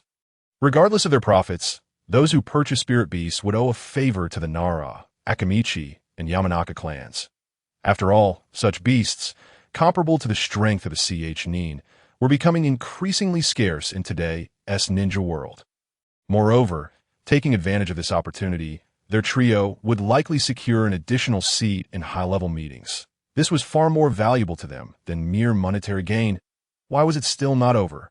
Jiraiya felt a sharp sting in his thumb, silently vowing that once this ordeal concluded, he would implore Kushina to craft a blood storage seal for him. In the past, he had mocked Shikia and Minato Namikaze for their perceived delicacy. Yet after using the summoning technique over 40 times consecutively, he finally comprehended that those two truly possessed foresight. How infuriating! In his pursuit of a meager income, the thumb of the illustrious Toad Sage was on the verge of being mangled. Jiraiya sensed that Sage Fukasaku from Iaboka Mountain was once again urging him to employ the summoning technique.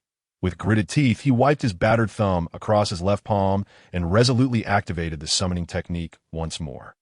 He promised himself that upon returning, he would seek the solace of 8 lovely ladies. Not a single one could be missing. Hozuki Nanjetsu. What a ridiculous name. This fellow is actually a descendant of the second Mizukichi. Hozuki Mangetsu. Did he secure a long-term assignment outside the village through connections? It made sense. In the bloody mist, who wouldn't he flee? He truly possessed a wealth of skills. The principle behind the water transformation technique was like this. Though dubbed a secret art, it had practically become a bloodline limit. Shocking, it was indeed unattainable. The water iron cannon technique, double shot barrage, the great water arm technique, water shuriken. This guy's actually perused the ninjutsu scroll of the second Mizukichi, Hozuki Mangetsu, and even contracted his summoning beast, the Shinji. Impressive, quite impressive. Yamashita Kage placed a hand atop Hozuki Nanjetsu's head, utilizing the memory reading technique. The more he observed, the more astonished he became. The water transformation technique, a unique illusion of the Hozuki clan, was something he had encountered while analyzing the memories of some captured mist ninjas during his time in the analysis team.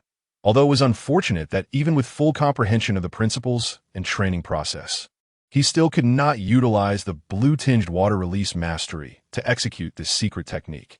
Nevertheless, possessing the Hozuki clan as powerful water ninjutsu, like the water iron cannon technique, was already a tremendous gain. Moreover, the legacy of the second Mizukichi, Hozuki Mangetsu. In the original work, Hozuki Mangetsu had few appearances, yet the brief depictions were sufficient for Yamashiro Kage to grasp his formidable prowess, even when facing the allied shinobi forces. He displayed no combat intent and deliberately held back, yet still toyed with them effortlessly. With a single move, he obliterated the second Tsuchikichi, who had created the bloodline elimination technique, and sent him to the afterlife. Absolutely absurd. That was a technique surpassing the bloodline limits. Such a legacy, if a suitable heir could be found, could easily cultivate a combatant of Kage-level strength. How much sorrow can one endure, akin to a eunuch in a brothel? Poor child. Yamashiro Kage regarded Hozuki Nanjetsu with pity. This fellow's aptitude for water release was quite commendable, yet regrettably, his talent for illusions was abysmal. Even having inherited the legacy of the second Mizukichi, he could not wield its power. The reason he sought connections for this external assignment was not to escape the policies of the Bloody Mist, but rather to evade the scrutiny of his clan. Despite having received the legacy of Hozuki Mangetsu and the clan's robust support, he had fallen far short of their expectations. The weight of the elder's hopes, disappointments, and the disdain and mockery of his clansmen bore down upon him. Suffocating him, gag. Hozuki Nanjetsu struggled to awaken after Yamashiro temporarily halted the memory reading. The mental trauma inflicted by the A-rank illusion, coupled with his repeated resistance against the memory reading, caused dizzy spells and darkness to cloud his vision, accompanied by bouts of dry heaving. Would it not be better to lie still and endure less suffering? Yunshiro Kage grimaced. Though he felt sympathy for Hozuki Nanjetsu's plight, he would not show an ounce of mercy in his actions. Just as if he had fallen into the hands of ninjas from other villages, they would not spare him either. In a world filled with executioners, showing compassion to a ninja was tantamount to courting death. Ninjutsu, heart transfer, clone technique. Ignoring Hozuki Nanjetsu's retching, Yamashiro Kage swiftly seized control of his body with a nearly instantaneous heart transfer, clone technique, recalling the chakra amount needed to summon the clam that safeguarded the summoning scroll. He directed Hozuki Nanjetsu to bite his fingertip, swiftly forming hand seals. Bang! Chakra smoke billowed forth out a clam over 2 meters in diameter, black and seemingly impenetrable, materialized in the research room. Yamashiro Kage, controlling Hozuki Nanjetsu's body, patted the clam's shell. The once tightly shut clam gradually opened, revealing a large summoning contract scroll with a diameter of 1 meter inside. How dare you? This is our Hozuki clan's summoning beast. How dare you? Hozuki Nanjetsu's soul was confined in a corner of his consciousness, his eyes bulging with rage as he witnessed the contract scroll being extracted. Such excessive chatter. Yamashiro Kage combined his mental strength with chakra, transforming it into a formidable shadow release energy. Striking Hozuki Nanjetsu's soul with a resounding blow, his already wounded mental fortitude suffered another devastating hit. The agony that penetrated his soul caused it to curl into a tight ball, emitting low groans of suffering. Yamashiro Kage waited patiently as his main body received the handed-over contract scroll. Upon opening it, he noted the names inscribed, beginning with Hozuki Mangetsu. Inside in exasperation, it was evident that the Hozuki clan was eager to cultivate a successor to inherit Hozuki Mangetsu's legacy. Regrettably, after numerous attempts, each had ended in failure. It might be a hassle, but I certainly do not wish for anyone to be reincarnated through impure resurrection and still summon this guy. Yamashiro Kage produced a blood storage tube from his pocket, dipped it in blood, and inscribed his name at the scroll's conclusion. He distinctly felt the contract solidify and nodded in satisfaction. Forming a single-handed seal, he rapidly coalesced a complex sealing technique in his palm. Sealing technique. Contract seal. He slapped it onto the contract scroll, directly sealing the contract between Hozuki Mangetsu and the clan. The name originally written in blood, which had remained crimson for decades, gradually turned black as it lost the power of the contract. Without delay, Yamashiro Kage continued to execute the contract seal. The contract seal was an advanced sealing technique of the Uzumaki clan. In the original work, Minato Namikaze had employed this seal to dissolve the contract between Uchiha Bido and the Nine Tails, preventing him from summoning the beast through the summoning technique. When Yamashiro Kage had studied sealing techniques with Kushina, he had prioritized mastering this particular seal to avoid being manipulated by Uchiha Madara in the future, achieving proficiency comparable to that of the readily usable 4 limbs reseal. He executed the contract seal repeatedly, and upon the final seal being placed on Hozuki Nanjetsu's name, the summoned black clam dissipated into smoke within the research facility. Yamashiro gazed at the contract scroll, where his name remained the only one still retaining its crimson hue. After some contemplation, he summoned the black clam once more and returned the contract scroll for safekeeping. According to the intel gleaned from Hozuki Nanjetsu's memories, the clam clan resided in an unknown oceanic realm, far removed from the ninja world, where no one had ever set foot. The second Mizukage. Hozuki Mangetsu had been able to contract with his clan due to a reckless act akin to Jiraiya's, summoning without any prior contracts with other beings. The only distinction was that while Jiraiya had been transported to Mayaboka Mountain by the power of the summoning technique, Hozuki Mangetsu possessing an exceptionally large chakra, even in his youth, had fortuitously summoned the ancestral clam of the clan, a colossal creature known as Shin. What a pity, lacking any sage art inheritance that I in the heart of the mountains. Shan Zhongjing, ever insatiable, smacked his lips and casually unraveled the technique of splitting the heart from the body that belonged to the ghostly lantern, Buyu. According to Buyu's memories, although the numbers of the clam tribe were not as staggering as those of Miamu Mountain or Lonely Cave, they had already surpassed most spirit beast clans. Some of these clams possessed abilities that rivaled the dazzling toads of Miamu Mountain. There were clams capable of releasing special mirage mist to create illusions, enhancing phantasmagoria. Others boasted absurdly high defense, serving as formidable shields. Some could produce highly acidic substances capable of dissolving most materials, and there were clams adept in water escape techniques, aside from their inability to speak, and the necessity for complex communication through the mirage created by their mist. Their only shortcoming was the absence of any inheritance of celestial arts. You, just wait. Our clan will pursue you to the ends of the earth. Relentless, Buyu curled up in a corner, racked with pain that emanated from the depths of his soul, causing his body to twitch and tremble involuntarily. His voice emerged hoarse and grating, as if squeezed through clenched teeth. The Ghostly Lantern clan, you say? Ha! Things have not been peaceful in your mist-hidden village lately. Shan Zhongjing waved his hand dismissively. The situation within Mist-Hidden Village was currently chaotic, with the great boss Uchiha Madara pulling the strings behind the scenes. The repercussions of the blood mist policy continuing to escalate. The martial faction had collectively gone mad, while the conservatives lived in constant fear. The Ghostly Lantern clan, which held considerable influence in the village, yet had never declared its stance, found itself caught in the vortex of the village's turmoil, utterly preoccupied by the time the Third Shinobi World War commenced, even if the Ghostly Lantern clan learned of Buyu's inheritance of the Ghostly Lantern's moon. They would prioritize responding to the war under the village's coercion.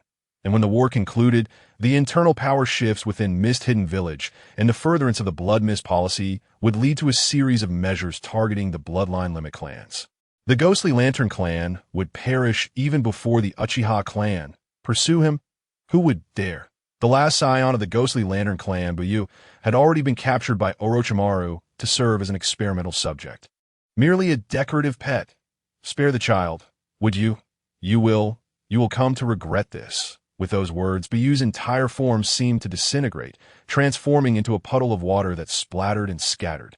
A vast quantity of chakra began to dissipate into the surroundings. In mere seconds, he had completely lost the breath of life. Evidently, he had utilized the water transformation technique, entirely dissolving his own vitality in a final act of self-destruction. I'm not Sir Toby Hiruzen. Why would I regret anything? Shan Zhongjing crossed his arms over his chest, having never lifted a finger to prevent Buyu's demise, for from the very outset, Buyu's fate had been sealed. In the world of ninjas, no clan wished for their members to be captured by external foes. Such an event not only signified a breach of the village's intelligence, but also posed a grave threat to the clan's very foundation. Secret techniques and bloodlines, which could easily fall into enemy hands. The current situation in the ninja world was already fraught with tension. Having seized the Spirit Beast Island, one could hardly claim it as the territory of the Land of Water. Konoha had merely dismantled a nameless faction's inhumane laboratory. Mist-Hidden Village had little ground to stand on in this matter.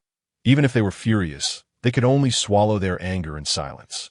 Should a high-ranking ninja from the Ghostly Lantern clan be captured, the higher-ups in Mist would be ignorant of the ramifications.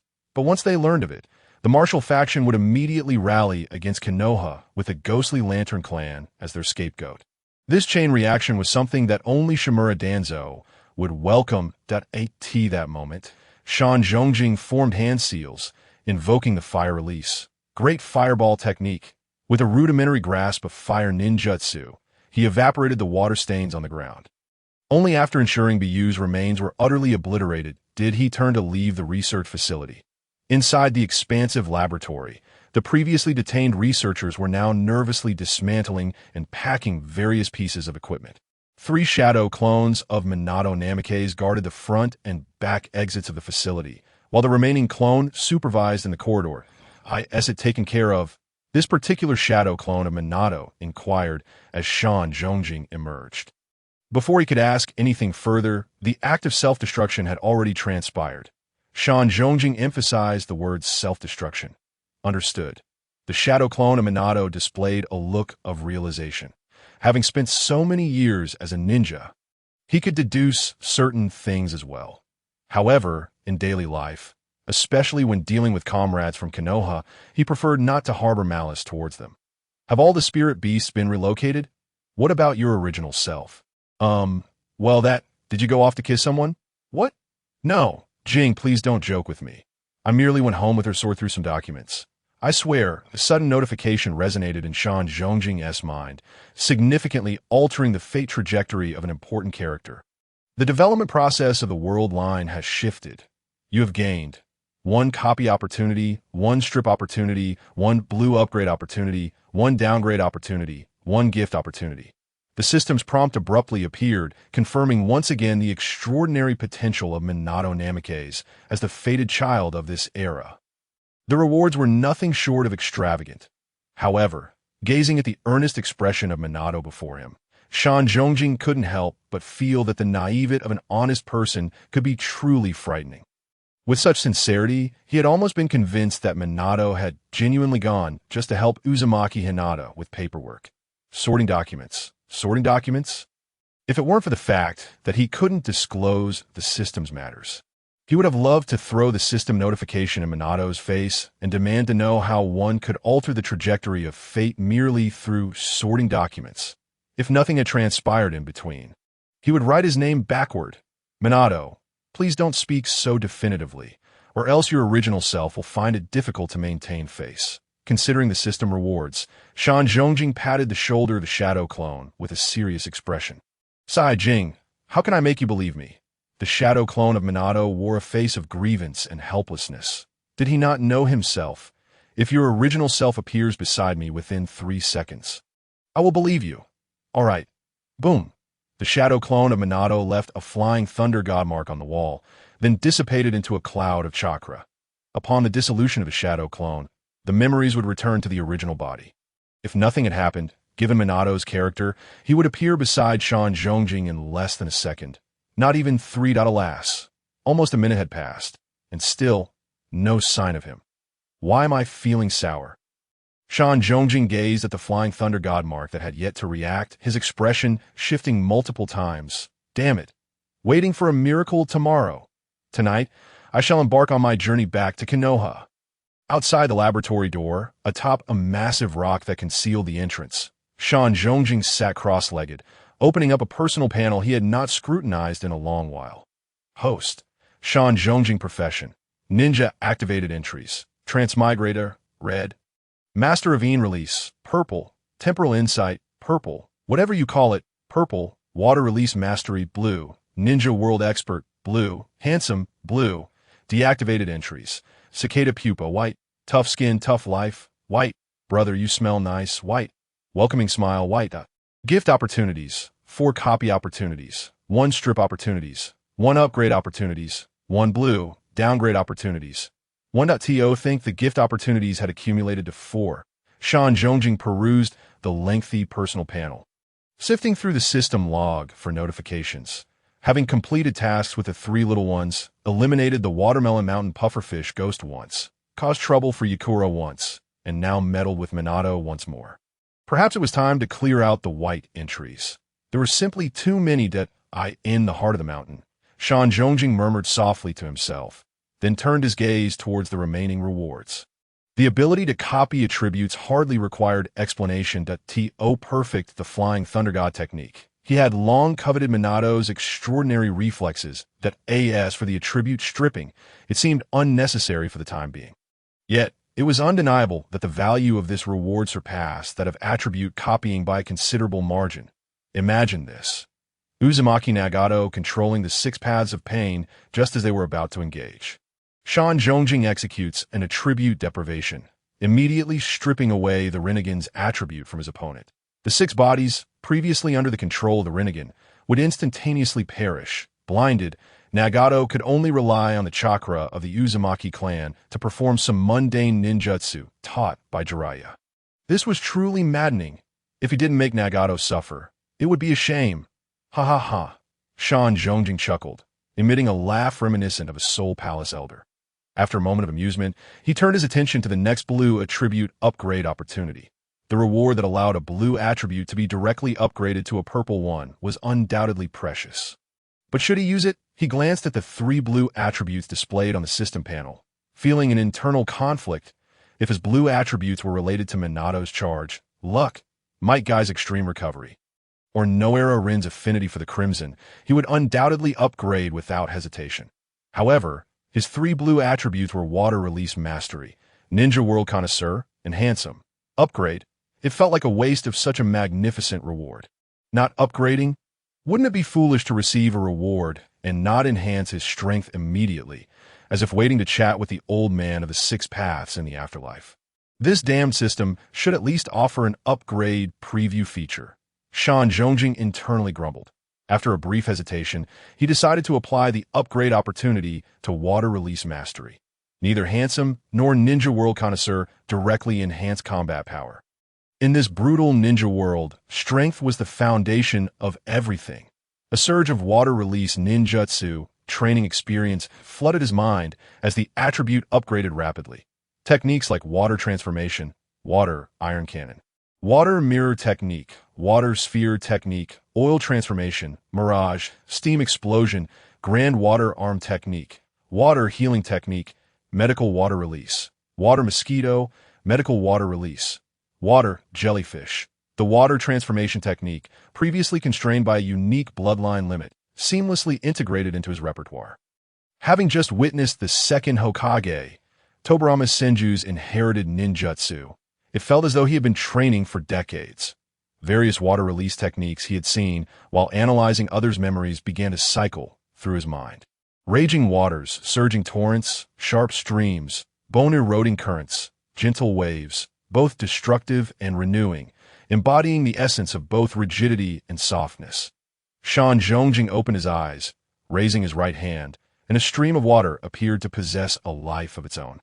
Dancing upon his palm, in the next moment, his right arm completely transformed into a translucent liquid state. The sensation of the water transformation technique felt peculiar as he probed his water-formed arm with his left hand. His left index finger pierced through the palm of his right hand, splashing droplets, yet upon reverting from the water form, his right hand remained unscathed. Was his body losing moisture as if sweating? Shan Zhongjing glanced at the droplets on the ground. Forming a single hand sign, he absorbed a significant amount of moisture from the air, visibly increasing his physique and substantially boosting his strength. The Grand Water Arm technique allowed him to draw moisture from the air. However, if the intake was insufficient, it would deplete his body's water reserves. He tested each water release technique that affected his body. While he marveled at the remarkable talents of the H-Zuki clan's ancestors, he also understood why H-Zuki's Sujetsu often drank water without reason in the anime Shippuden, for those who inherited the bloodline of the H-Zuki clan. The entry difficulty of these secret techniques was relatively low. The true challenge lay in absorbing enough moisture from the air during the technique's execution. Yet this posed no difficulty for Shan Zhongjing at present. He estimated that the only difference between him and the second Hokage, Tobirama Senju, in terms of water release was probably the amount of chakra. Was the threshold for the bloodline limit the mastery of purple-tier ninjutsu? Shan Zhongjing repeated the sensations of his body under the water transformation technique, eagerly anticipating what kind of bloodline limit would emerge when he obtained other attribute ninjutsu as purple-tier attributes. After thoroughly testing the capabilities imparted by the system and achieving preliminary adaptation, Shan Zhongjing noticed that Minato was still absent. Maintaining part of the water transformation technique with his right hand, he began to form a Rasengan, gradually infusing it with the properties of water release. With a bang, his arm exploded into a splash of water, leaving Shan Zhongjing momentarily stunned before he stubbornly attempted again. Bang, bang, bang! His arm was repeatedly obliterated into water, then restored again and again. After over an hour of relentless effort, with his chakra nearly depleted, he finally grasped a faint hint of the technique, thanks to his exceptional chakra control. Who knows how long it would take to truly master this move? Damn it, That fool Naruto can create a wind-release Raisin Shuriken. Kishimoto must have granted him a cheat. Shan Zhongjing cursed inwardly. Feeling quite vexed, throughout his life he had encountered countless ninjutsu, including many of S-rank difficulty. Yet, none had ever left him feeling so utterly bewildered. It was difficult. Too difficult. The high-speed rotation of the Rasengan would render the properties of water release incredibly volatile. It was as if countless high-pressure water blades were forcibly compressed into a sphere. Even the slightest friction between the blades would result in a catastrophic explosion, and as the water blades accelerated with the Rasengan's rotation, they would elongate and deform. Who could withstand that? Just when Shan Zhongjing had felt a spark of joy from the strength gained through his purple-tier water release mastery, the failure of the water release Rasengan doused him with a cold reality. Yet, Shan Zhongjing was never one to give up easily. Sitting cross-legged on a rock, he stared vacantly at the distant horizon, slowly recovering his chakra while continuing to ponder the water release Rasengan. Having traversed the world of Naruto for over a decade, he had never once slacked off during training due to survival pressures. However, since the system's activation, he had not dedicated himself to research and training with such earnestness for quite some time. The very concept of the water release Rasengan reignited a flicker of motivation within him. Time passed slowly. The setting sun painted the azure ocean with a golden-red glow. The 8 surviving members of the Research Institute toiled from noon until dusk, finally transporting all the dismantleable experimental equipment outside the research facility. Years of research materials were also organized and packed categorically. The 3-masted sailboat, which had been temporarily stationed over 10 nautical miles away, had now docked in the bay on the side of the summoning island. Minato and Uzumaki Onoka finally reappeared outside the research facility, embracing a stack of what could barely be called research materials that was only 3 fingers thick. Just before the sun dipped below the horizon 0.3 seconds, Shan Zhongjing shot Minato a disdainful look. There was a slight delay. Minato awkwardly fidgeted, nearly carving his toes into the ground. He looked as red as a boiled shrimp from neck to earlobe. He hadn't intended for it to be this way, but he truly couldn't leave the situation at that moment. Yes, I understand, Shan Zhongjing replied with a sly smile, noticing Onoka hiding behind Minato. Too shy to show her face that it was clear that these two had made rapid progress, even without any overt romantic gestures. Well then, it's getting late. I'll handle these materials, and we should set sail home early. Bluffing Shueimin, with an expression of unease, sought excuses to divert the topic. Upon noticing Shan Jianjing's disdainful gesture, he hastily pulled Suenoa along to summon the toads of Mocha Mountain, requesting them to transport the research equipment and materials to Konoha. Ah, love is in the air, Shan Jianjing muttered, feeling a pang of jealousy. Just as he was about to utilize a word-copying opportunity to replicate Shumen's purple word, super reaction, his gaze fell upon the entry for Yuzu Suenoa and paused in surprise. Name: Yuzu Suenoa. Occupation: researcher. Entries: abundant energy, purple; Kagura's mind's eye, blue; mastery of seals, green; beauty, green; mutual pursuit, green. What is this? A sudden addition. Previously, while at the Research Institute, Shan Jianjing had observed the entries when Shueimin saved Yuzu Suenoa. If his memory served him correctly, Suenoa should only possess the 4 entries: abundant energy, Kagura's mind's eye, mastery of seals, and beauty. The entry for abundant energy mirrored that of Kushina, significantly enhancing one's chakra reserves. This was likely a natural gift of the pure-blooded Uzumaki clan, Kagura's minds. I was also an innate ability of the Uzumaki lineage. It was this capability that allowed Suenoa to project her voice into the minds of him and Bluffing Shueimin. Mastery of seals and beauty were straightforward. The critical point was this newly emerged mutual pursuit. Mutual pursuit, green when one possesses a sincere affection and is treated wholeheartedly by their beloved. If their beloved's abilities surpass their own abilities will gradually improve, aligning closer to those of their beloved.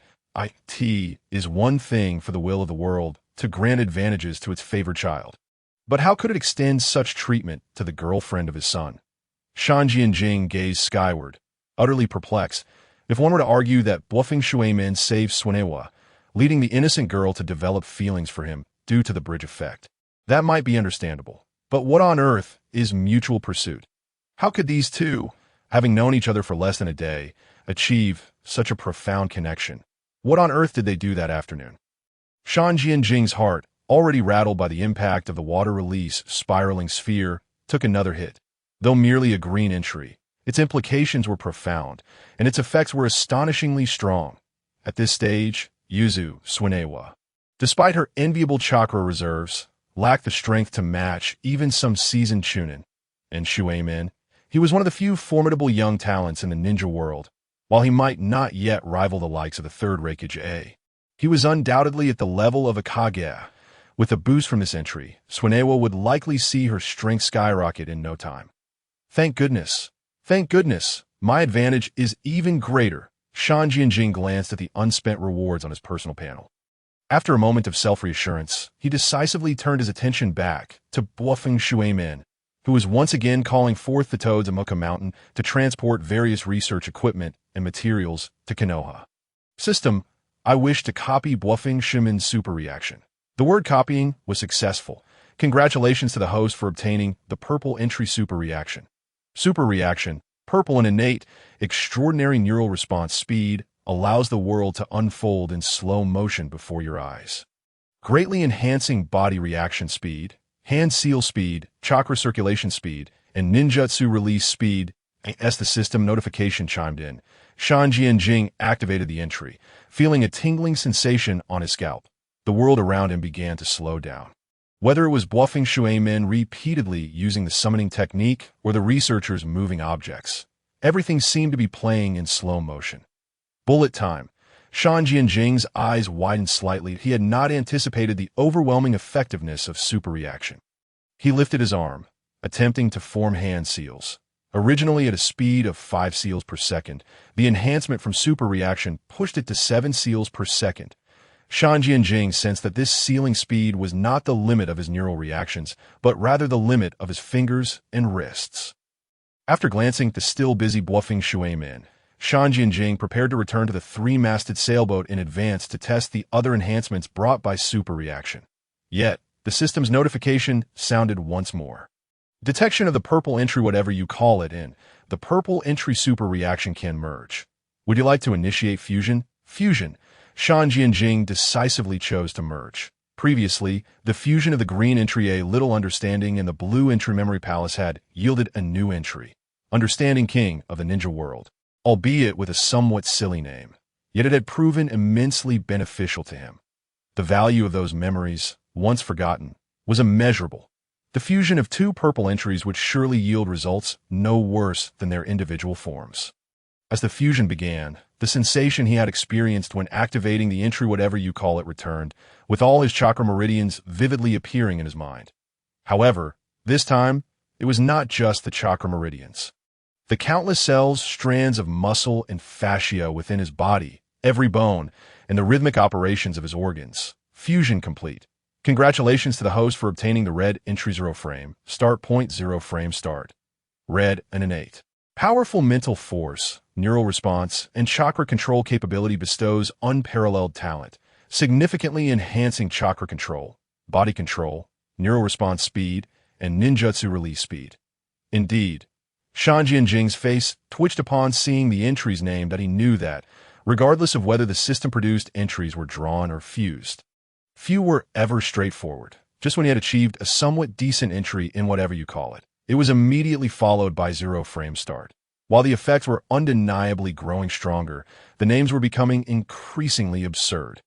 Host, Jing occupation, ninja activated entries, transmigrator, red, 0 frame start, red, master of release, purple, master of water release, purple, temporal insight, purple, understanding king of the ninja world, blue, handsome blue, inactive entries, cicada pupa, white, tough skin and sturdy life, white, brother you smell good, white, welcoming smile, white, entry gifts, for entry strips, 1 entry downgrades, 1 never mind. Jing glanced at the vibrant red entries on the system interface and ultimately chose to disregard the name that played with his mindset. After all, names are but illusions. What truly matters is the effectiveness. The new entry, 0 frame start, merge whatever you call it in super reaction, completely linking his physical talents. Shanji and Jing could distinctly feel the surging ability to control his body, allowing him to master every ounce of strength with precision. Agile as a tiger, steady as a rock, IT was certain that this transformation would elevate his taijutsu to new heights. As for chakra control, neural response speed, and ninjutsu release speed, Shanji and Jing transformed his arm into liquid, chakra swirling within his palm, and within less than a second, the spiraling sphere had already taken shape. That IT was approximately a third quicker than when he first acquired whatever you call it. After testing the ninjutsu release speed, Shanji and Jing began to inject the water release nature transformation into the spiraling sphere. The faint blue chakra ball in his palm gradually took on a deeper hue of blue. With the enhanced chakra control and exponentially increased response speed, Shanji and Jing continuously fine-tuned the volatile energy within the water release spiraling sphere. What once exploded in 3 seconds now maintained its formation longer, and its speed continued to escalate. 5 seconds, 10 seconds, 15 seconds, 30 seconds. As the rotation speed of the water release spiraling sphere reached its peak, the sharp water blades emitted a piercing hum. I've done it, Shanji and Jing exclaimed joyfully. Yet, in that fleeting moment of distraction, the wild energies spiraled out of control. The water release spiraling sphere in his hand rapidly developed irregular bulges. Boom! The uncontrollable water release spiraling sphere exploded, and its terrifying force instantly obliterated the rocks beneath him, reducing everything within a 10-meter radius to dust. Jing! As the waves of ninjutsu engulfed the landscape, Kakashi Hitaki let out an exclamation of surprise. Just as he was about to brave the aftermath of the jutsu to investigate, he was firmly restrained by Uzumaki Onoka at his side. Yes, fine. It seems he used a space ninjutsu similar to yours to retreat into the research facility. Ah, Kakashi, momentarily flustered with concern, felt a pause in his anxious emotions that he immediately recalled the spatial fluctuations he had vaguely sensed while rescuing Onoka earlier, tuning into the lingering spatial disturbances at the epicenter of the ninjutsu explosion, as well as the spatial signals emanating from the spot where he had previously marked with the Flying Thunder God technique. His mind momentarily faltered.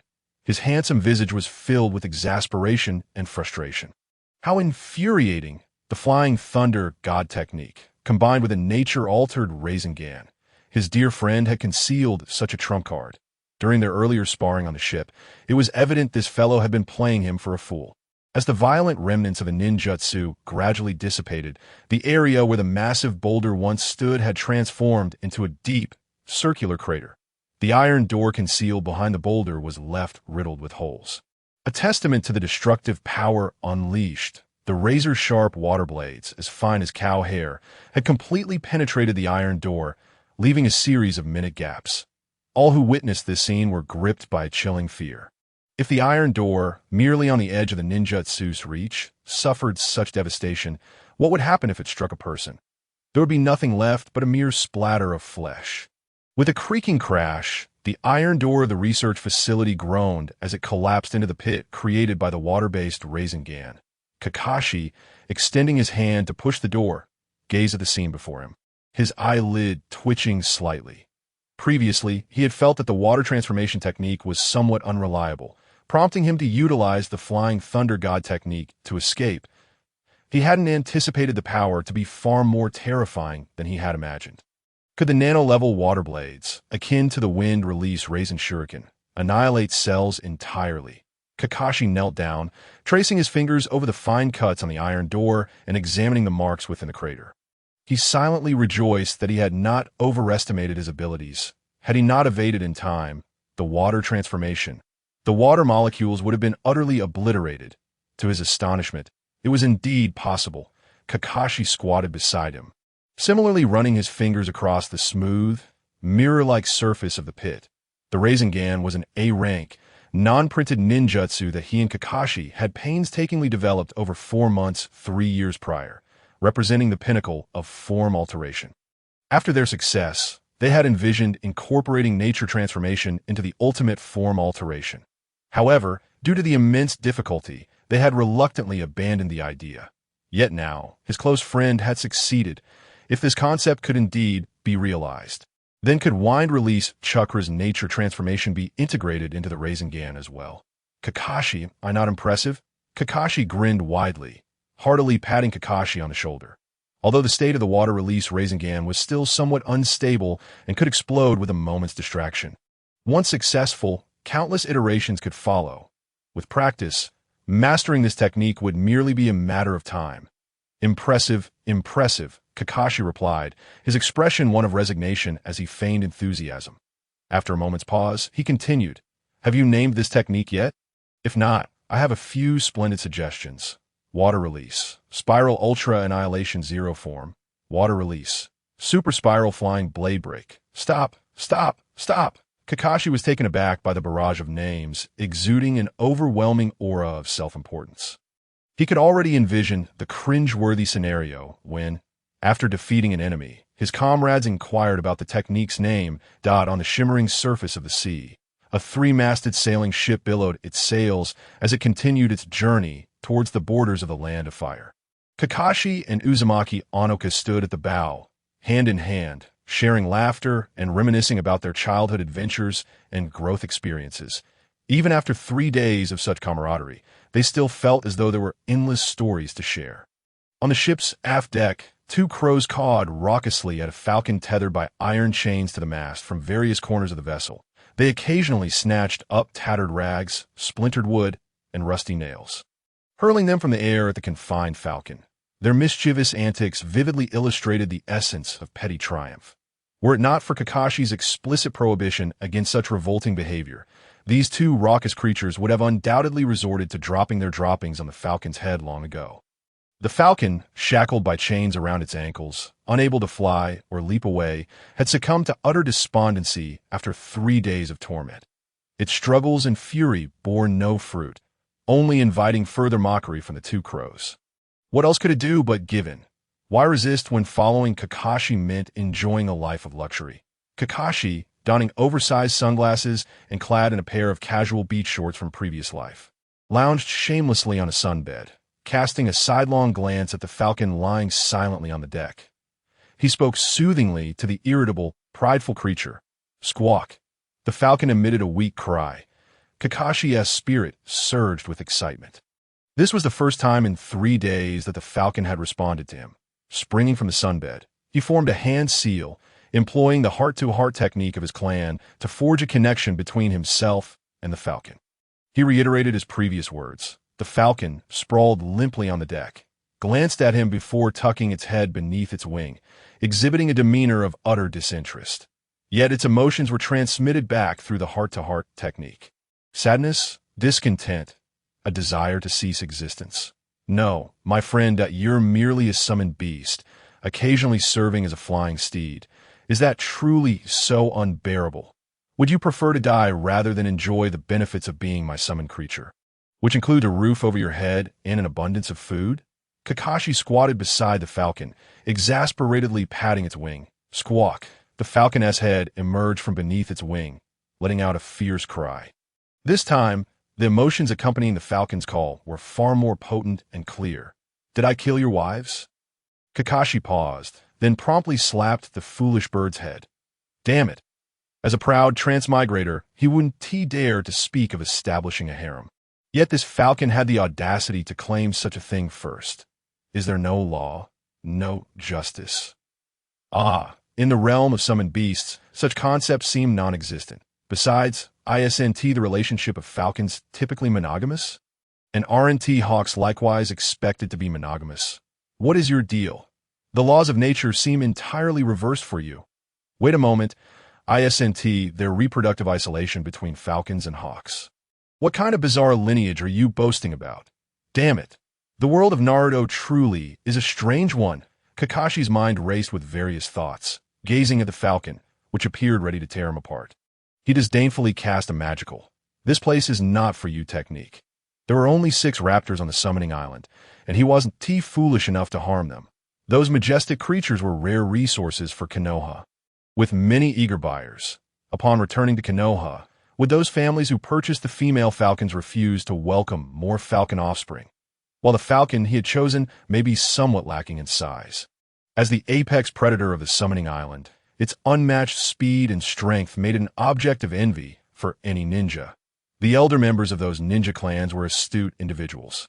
Not capturing it to exploit would be a testament to their integrity. Would they really prevent the reunion of a pair?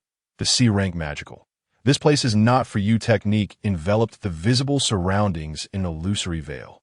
Utilizing the mechanics of this illusion, Kakashi directly extracted scenes from the memory palace that depicted the environments of birds summoning beasts in their rearing houses, along with their lives post-contract.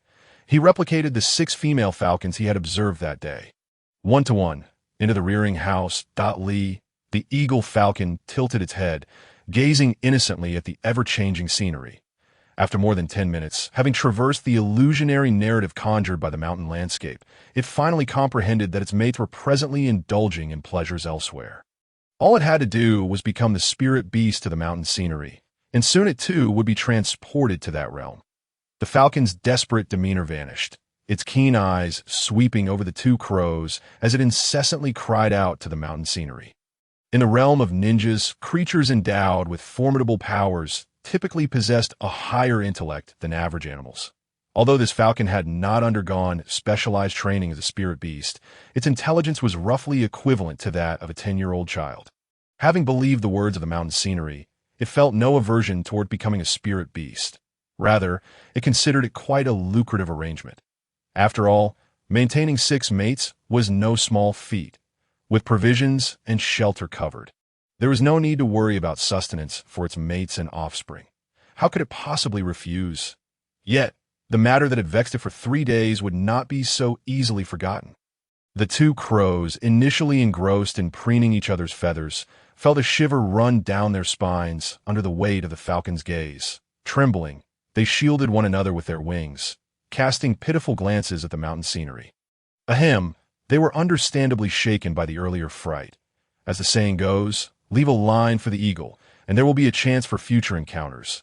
The mountain scenery gently patted the falcon's wing, beginning to sway the falcon, whose intelligence was modest, but whose thoughts were quite innocent. He had cared for the crows in the feeding house for many years and truly felt reluctant to see them come to harm. Caw-caw, it expressed, indeed, they were so small that they could hardly fill a gap between teeth. It will be better to have them serve you tea in the future. It agreed, no problem, no problem. They shall be your little subordinates from now on, and must obey your every command. Caw. The mountain scenery continued. Come, let us sign this contract. It shall be consensual and above board. After a bit of coaxing, the falcon finally nodded, albeit reluctantly. The mountain scenery promptly retrieved a blank scroll from the side pocket of his Jonin vest and, using his own blood, inscribed the spirit contract. Under his guidance, the falcon dripped a drop of blood onto the scroll and pressed its talon upon it, thus finalizing the spirit contract. Let us go. I shall treat you to a feast. The mountain scenery clapped the falcon's large wings, his joy palpable. Riding upon a flying spirit beast? Yes, indeed. Phew. Let us execute an elegant spiral maneuver and then dive at high speed. The mountain scenery firmly anchored his feet with chakra onto the back of the falcon, arms outstretched, savoring the rush of wind against him. The world turned upside down. In that moment, he felt utterly liberated. The vast earth, lush forests, secluded villages, and rivers threading through dense woodlands. Everything he beheld was vibrant and beautiful. After indulging in an exhilarating flight for over an hour, having quenched his thirst for soaring through the skies, the mountain scenery finally returned to the back of the Great Toad using the space coordinates from the Flying Thunder God Kanai in his ninja tool pouch. Could you not use your own Flying Thunder God mark? Bluffing Shueimin glanced at the Kanai at his waist, helplessly rubbing his brow. While he felt genuinely happy for his friend learning the Flying Thunder God technique, the constant reliance on his mark left him with an odd sensation, akin to stepping out in trousers while being caught with nothing underneath. No, the Flying Thunder God technique is a lethal move. I did not intend for anyone else to know about it. The mountain scenery playfully hooked his arm around Bluffing Shueimin's neck, revealing his distrust of the village's higher-ups without reservation. What, pray tell, is your plan for the mission report this time? How about this? For the tea country, we simply report that we completed our intelligence gathering and departed, with no clarity on subsequent matters, and then report honestly on the Spirit Island. He suggested a self-inflicted death for a Jonin. The mission report will, of course, say suicide. Privately, let us have a word with the third Hokage and submit the secret techniques of the Kirigakure's Ghost Lantern clan and the inheritance of the Ghost Lantern Moonlight. After all, I am the inheritor of the will of fire, dedicated to the prosperity of Konoha. I truly appreciate your efforts, Lord Hokage. Bluffing Shuemin replied, rolling his eyes. He wasn't foolish. It was evident that the mountain scenery was entirely shifting the blame onto the third Hokage. The techniques of the Ghost Lantern clan, were they something an ordinary individual could master? Be it the water transformation technique, water iron cannon technique, or the grand water arm technique, let alone the water healing technique. Acquiring such skills was nearly impossible without the bloodline of the Ghost Lantern clan. How many years had the clan struggled after the passing of Ghost Lantern Moonlight? Had there ever been another Ghost Lantern Moonlight? Such techniques were to Konoha what the wood-release scrolls of the first Hokage, Senju Hashirama, represented. Discard them. What if a genius emerges who can learn them? Let them learn. Apologies, but I am quite the fool. Submitting such secret technique scrolls, considering the character of the Hokage, would undoubtedly lead to a headache, yet there is a high probability he would still accept them.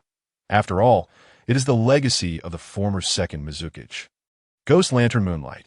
Enhancing Konoha's resources cannot be a bad thing. However, once he accepts this scroll, if the Ghost Lantern clan discovers that the mountain scenery knows their secret techniques, the Hokage, no matter how troubled he may be, would have to step forward. And once this scroll passes through the clear path, even the two elders in the council who enjoy shifting blame would find it hard to hold the mountain scenery accountable. No need for thanks. It is our duty. The mountain scenery paid no heed to Bluffing Shumen's teasing. You know, it would be splendid if your actions could align with your words. Little son, where did you learn that sarcastic tone? Isn't it from you? Come, Sunokowa, be the judge. Beside them, Sunokowa covered her mouth, watching the two jesting and laughing, her giggles ringing out. Any lingering worries and anxieties about settling in Konoha gradually dissipated in the wake of their merriment. 2 days later, in the office of the Hokage of Konoha, Sarutobi Hiruzen perused the mission report submitted by the mountain scenery and Bluffing Shuemin, but he then glanced at the anxious face of Uzumaki Sunokawa, who stood beside Shuemin, as well as the two secret technique scrolls and one sealing scroll laid upon the desk. He felt his temples throb, a sensation akin to being unable to catch his breath. Bringing Uzumaki clan members to the village was one thing. After all, the previous high-level meeting had already approved the resolution to gather the Uzumaki clan. Even if this girl, Uzumaki Sunokawa, had previously worked in a research facility in the Mist Village, as long as she possessed the Uzumaki bloodline and bore no ill will towards Konoha, the villagers would certainly welcome her with open arms. However, what on earth were these remaining items? The Great Blade, Samahata, the secret techniques of the Ghost Lantern clan, the inheritance techniques of the second Mizukage, Ghost Lantern Moonlight. Were they truly unafraid that the lunatics from the Mist Village might invade at dawn? This mission is classified as top secret. The secret techniques of the Ghost Lantern clan will be sealed in the archives, categorized as highly dangerous techniques. The techniques of the second Mizukage will be added to the sealing book. You may select 2 techniques from either the archives or the sealing book as rewards. The third Hokage, Sarutobi Hiruzen, rubbed his temples at this critical juncture. With war looming, he truly did not wish to invite such trouble. Yet the arsenal of ninjutsu was a crucial foundation for any ninja village. Could he really blame his subordinates for bringing back such substantial secret techniques? If news of this circulated, who would dare to undertake such missions in the future? Alas, he was genuinely exasperated. It was merely a slightly perilous scouting mission. How could it have led to such a plethora of issues? Lord Hokage, I shall take this blade with me. As I promised Kushina, I would bring back local specialties. The mountain scenery approached the desk with a sheepish smile, directly retrieving the scroll sealing the Great Blade, Samahata, under the pretext of Kushina. Beside him, Bluffing Shuemin subtly twitched his cheek that a Great Blade as a local specialty? Well, whether it was a local specialty or not, it seemed to indeed be one. Mist Hidden Village still places great importance on the 7 ninja swords, and until there is a resolution between Mist Hidden and Sand Hidden, one should refrain from boasting about it. Sarutobi Hiruzen contemplated for a while, but ultimately chose not to seize the Great Blade Samahata. The spoils of war acquired by a ninja during a mission inherently belong to that ninja alone. Retaining the spoils of subordinates is a matter fraught with complications. Moreover, at this juncture, Mist Hidden and Sand Hidden have already engaged in conflict. If it were merely a ninja sword, regardless of whether for the greater good or out of animosity towards Sand Hidden, it would be impossible to confront Konoha at this time. Nevertheless, it would be wiser to wait until they truly begin to fight before revealing such an item. All right then. Yamashiro Aki's smile became more sincere. Indeed, the third Hokage is a good man. He had been contemplating the matter of Samahata before returning to the village. Expecting it to require some effort, he did not anticipate that the still youthful third Hokage would exhibit far more resolve than he had imagined. Excellent, excellent. This old man is so sincere. He would certainly refrain from taking advantage of the situation in the future. Upon leaving the Hokage's office, Minato Namikaze and Kushina Uzumaki engaged in prolonged discussions regarding their living arrangements. Minato wished for Kushina to move directly into his home. However, arriving in an unfamiliar environment left Kushina feeling immensely insecure, naturally reluctant to part from her beloved. Yet, this was Konoha, Minato's lifelong residence. She couldn't help but worry whether moving into Minato's house immediately would cast a negative impression on him. Would others perceive her as a frivolous girl? Yamashiro Aki, with his keen insight, would not utter anything about residing with Kushina at such a moment. Firstly, Sarutobi Hiruzen had just subtly mentioned Kushina, indicating a lack of trust in her. He was reluctant to allow this newcomer from the Uzumaki clan to recklessly engage with the Nine-Tails Jinchuriki. Secondly, his good friend had finally found love and was galloping towards a blissful future. As the matchmaking facilitator, it would be rather detrimental if he were to complicate matters at this juncture. Minato, Kushina, the flowers in my house haven't been watered in ages that I shall take my leave now. Yamashiro Aki casually concocted a reason and bid farewell to the two before turning towards the territory of the Yamashiro clan. The streets of Konoha remained lively, bustling with pedestrians and vibrant activity. The aroma of street food permeated the air. In the 10 days since his departure, there had been no change, in stark contrast to the chaotic turmoil of small nations, towns, and villages where conflicts erupted intermittently. Konoha was akin to a sanctuary amidst the chaos. At least the majority of the faces on the streets bore expressions not of numbness or suffering, but rather genuine smiles. Konoha is truly wonderful. A gentle female voice drifted from nearby. The tone was soft, yet the simple words seemed imbued with profound sentiment. Longing, reluctance, yearning, determination, and resolve. This old-fashioned tone prompted Yamashiro Aki to turn and observe the girl who shared his view of the same street scene. She appeared a couple of years younger than him, clad in a black robe, her face obscured by round black-framed glasses, and her light golden hair mostly concealed beneath a white hood and nun. Name: Yakushi Nanoyu. Occupation: Konoha spy. Attributes: Wandering Priestess, blue; Medical Ninjutsu Proficient, green; Affinity, green; Visual Impairment, gray. Yakushi no? Yamashiro Aki hesitated for a moment, likely piecing together why her emotions had been so complex earlier. As a spy meticulously trained by Konoha, the psychological strain of long-term infiltration in enemy territories is beyond what ordinary individuals can fathom. After merely 10 days away, accompanied by friends, his return to Konoha felt inexplicably heartwarming. How much more so for a spy who repeatedly infiltrates hostile forces, unaware of how long they will remain hidden or when they can return. However, this attribute is quite intriguing. The title Wandering Priestess is a name Yakushi Nanoyu earned during her exploits. Many factions are aware of such an exceptional spy, yet have never managed to capture her, leading to the name's growing notoriety. It is unexpected that this title has directly become her attribute. Moreover, with an array of skills in infiltration, disguise, intelligence gathering, and counter-surveillance, coupled with a trait that facilitates gaining others' trust, she is undoubtedly a natural-born spy. Visual impairment. Yamashiro Aki cast another glance at the last gray attribute before continuing towards the Yamashiro clan's direction. Visual impairment, a negative effect characterized by myopia and mild prosopagnosia. Thankfully, the blue attribute of Wandering Priestess is formidable enough. Otherwise, possessing such glaring weaknesses as a spy could indeed be life-threatening, It seems she ultimately met her demise due to this very attribute. Yamashiro Aki reviewed the original story in his memory palace, feeling a surge of frustration as he silently cursed Danzo. This old man truly has no regard for others. Yakushi Nanoyu had already retired, yet he still threatened her with a group of children, coercing her to serve him once more. He even went so far as to use Yakushi Nanoyu to threaten the orphanage's Yakushi Kabuto as a spy. And that's not all. To control Yakushi Nanu, he manipulated her by replacing photographs, causing her to mistake others for Kabuto. Once Kabuto grew up, he deemed that Yakushi Nanoyu knew too much and misled him with false information, leading him to kill Yakushi Nanoyu himself. This, for the first time, Yamashiro Aki felt the term newborn lacked sufficient impact, considering Shirsue's eyes being gouged out, Pain's journey to Konoha, and later Orochimaru. Perhaps it would be prudent to find an opportunity to eliminate Shimura Danzo. Yamashiro Aki stroked his chin, increasingly convinced of the feasibility of this plan. Though with the black attribute's unpredictable nature, Danzo would unlikely have the energy to instigate chaos as he did in the original story.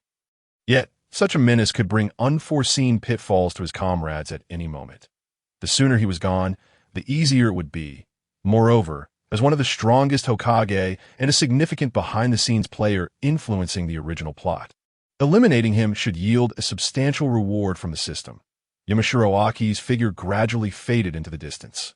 Having observed the street scene, Yakushi Nanoyu let out a subtle sigh of relief and turned to glance at the tall figure clad in a jonin vest. As a seasoned spy, she was exceptionally sensitive to her surroundings. The moment she sensed Yamashiro Aki's gaze upon her, she became aware of it. While pretending to remain engrossed in the street scene, she carefully observed him from the corner of her eye, his unmasked sympathy and compassion. Why? Could he have deduced her line of work from her fleeting emotions? Surely not. It was merely a moment of reflection. Yakushi Nanoyu meticulously recalled the visage of the young ninja. She was certain she had never encountered him before. After all, a face so clean and handsome, once seen, would be impossible to forget. After pondering for some time, Yakushi Nanoyu was left with just two hypotheses. Point 1. He had somehow uncovered her identity. 2. He was astutely perceptive and exceptionally intelligent. Otherwise, a normal ninja would not react in such a manner. I do not require sympathy or pity. Everything is for Konoha. Yakushi Nanu silently encouraged herself. With one last lingering glance at the bustling streets of Konoha, she took a deep breath, adjusted her demeanor, and prepared to embark on her next mission of infiltration and intelligence gathering. At this moment, Yamashiro Aki turned back to glance at the direction Yakushi Nanoyu had departed. Possessing one of Konoha's finest sensory abilities, he could not possibly overlook her momentary tension. He had encountered numerous spies from other ninja villages who had been caught in the classroom. Such individuals fear being unmasked above all else. Even an unanticipated conversation with a fellow village ninja could instill profound unease in them.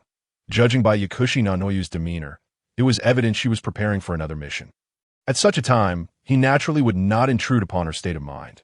May you return safely, wandering priestess. Strolling leisurely back to the entrance of his clan's territory, Foj observed the curling wisps of smoke rising from the direction of his home, as well as the teasing expressions of several elder clan members who caught sight of him. That it was all too easy to surmise, even with the barest of hints, that Kushina was undoubtedly at his house. Recalling the tales shared by Minato before his departure from Konoha regarding the temporary Jonin station, a shiver ran down Yamashiro's spine, giving Kushina's penchant for frequenting the Jonin station for no particular reason. It was impossible for such rumors to have evaded her attention. The borrowed money had transformed into a wedding gift. The deposit slip had morphed into an undeniable piece of evidence, and a single night's stay had become the solid proof of cohabitation. 3 days had passed. Yamashiro waved at Yamashiro Sentian, who had just returned from outside with a basket of vegetables. "Uncle, what's the matter?" The youth, who had just become a 6th-year student at the Ninja Academy this year, bore the naive clarity of youth in his eyes. Upon noticing his uncle beckoning him, he hurried overexcitedly. "During my absence, did the leaders of the Inuzuka, Nara, and Akimichi clans suffer any beatings?" "Huh. Who would dare strike our clan leader?" "Do you know where the temporary Jonin station is located after it was destroyed?" "Yes." "Yes, was it dismantled?" "Huh. No, it wasn't he. Please keep your innocent gaze intact and hurry home for dinner. Yamashiro J generously produced several 200 bills from his pocket and stuffed them into Yamashiro Santion's hands. Hee, thank you, uncle. The boy grinned widely, tucking the money away and bouncing off towards home. Just a few trivial inquiries had yielded such a generous allowance. Indeed, his uncle was the most magnanimous man in the clan. Having gleaned the answers he sought, Yamashiro J felt a sense of calm wash over him. His heart no longer raced, his face was unflushed, and he strode with renewed vigor. If Nara Shikaku, Yamashiro, Aichi, and Akimichi Choza had not been punished, it could only mean that Kushina had chosen not to unleash her wrath upon them. The fact that the temporary Jonin station remained intact suggested that Kushina had foreknowledge of these rumors. Alternatively, it could imply that these rumors were disseminated with her tacit approval. Although he was uncertain how Nara Shikaku and the others had communicated with Kushina, the mere fact that she had consented to such matters indicated that she had laid her cards on the table, no longer concealing her intentions. She wished to be with him. After all, which girl would tolerate such slander? A chuckle escaped him. Should he not be more proactive from now on? If the girl had gone to such lengths. As the male counterpart, he must exhibit sufficient sincerity in attitude. After all, love is mutual. He couldn't allow the girl to take the lead in matters of confession, with his hands tucked into his pockets and humming a lively tune from past life. Yamashiro J strode homeward with an air of confidence. The elders seated at the clan's entrance exchanged puzzled glances. What has gotten into him? I don't know, but I saw him give money to Santion. He must have clarified something. Has Lady Tsunade lost her intimidating presence? I once thought he'd flee upon hearing her name. Last time, when Jiraiya offended her, one punch sent him flying. Cough, my wife just called me for dinner. I must take my leave. Indeed, it's already noon. Time for lunch. Right. The clan members once gathered at the entrance, scattered like birds startled from their roost. Yet before Yamashiro J could reach his doorstep, various chakra signatures from sensing ninjutsu solidified around his home. Yamashiro J furrowed his brow. Seriously, are you old geezers so bored that you're resorting to gossiping about my love life? Do you think if the sensing barrier in my home is down, you'll just waltz right in, and this so-called subtle sensing ninjutsu, 2 or 3 would be fine, but with 8 mixed together, any fool could feel the prying eyes. He raised a middle finger to the sky, resolving to open the breakfast shop he had planned. These old codgers were clearly in need of something to occupy their time. Grinding tofu, making soy milk, steaming buns, folding wontons, frying dough sticks, and preparing pancakes and shrimp dumplings. No need to fret. There was plenty of work for them to do, but first he had to ensure they quieted down. Magical little flying stick is coming. Yamashiro J maintained his middle finger gesture skyward and forcefully infused the mental shock generated by the illusion into the myriad sensing techniques. Ouch, you little rascal. You're playing dirty. Ah, my hemorrhoids. Ugh, you little brat. I was just checking on you, and you resort to such a vile jutsu. Darling, come help me. You're not even 50 yet, and you're pulling that in your pants? You. Let me explain. The once quiet Yushiro clan territory erupted into chaos, particularly at the home of the clan uncle who had been caught off guard by the magical little flying stick. It was pandemonium. Yamashiro J noted with satisfaction that all sensing ninjutsu had dissipated. After taking a few deep breaths to compose himself, he turned the handle and pushed open the door. "That I'm home," he announced, his voice tinged with an unfamiliar gentleness. However, upon spotting a golden-haired woman, clearly inebriated, sitting in the living room with a bottle of sake in hand, his smile froze on his face. Damn, my instincts were wrong. Huh, you little brat, I've been waiting for you. Tsunade paused momentarily, her hand gripping the sake bottle, her crimson lips parting to reveal a blend of excitement and malice. With a swift motion, she leaped from behind the coffee table like a tiger pouncing on its prey, her right fist gathering chakra and hurtling towards Yamashiro J's face with the force of a gale. Seriously? You're using your superhuman strength now. Yamashiro J, thanks to the reflexes gifted by the red text of the zero-frame prompt, clearly perceived the dense chakra surging at the tip of Tsunade's fist. If he were to take that punch head-on, even an average jonin would be knocked out cold, blocking the path to the interior of the house. The gathered energy surged towards the door. Was she planning to knock him out of the house to avoid damaging it? He kept his strength tempered, ready to dodge at a moment's notice. This was likely a precaution against his clan's secret techniques. Moreover, the seal on his forehead, once pale blue, now darkened to black, rhythmically released minute amounts of chakra. Was she countering his illusion? Hey, sister, do you know what it means to look at someone with fresh eyes after being apart for 3 days? Water-style great water arm technique, with bulging muscles and a surge of strength. Yamashiro J surged forward, adopting a low stance and seizing Tsunade's wrist with his right hand, feeling the immense power emanating from her seemingly frail arm. He forcefully pivoted, using her strength to execute a throw that sent Tsunade flying out of his home.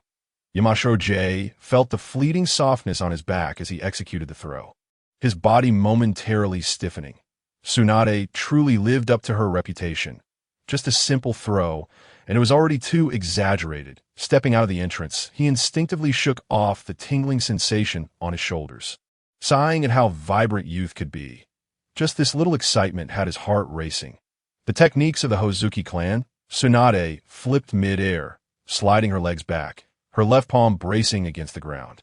After a few rapid tremors of her chest, she performed a textbook release maneuver, quickly stabilizing herself. Observing the bulging muscles and the faint mist emanating from Yamashiro J, she instantly deduced it was the Hozuki clan's secret technique. Having gained some insight from her outing, she thought, why not give it a try? Yamashiro J raised an eyebrow, a hint of provocation dancing in his gaze as he beckoned to Tsunade with his fingers.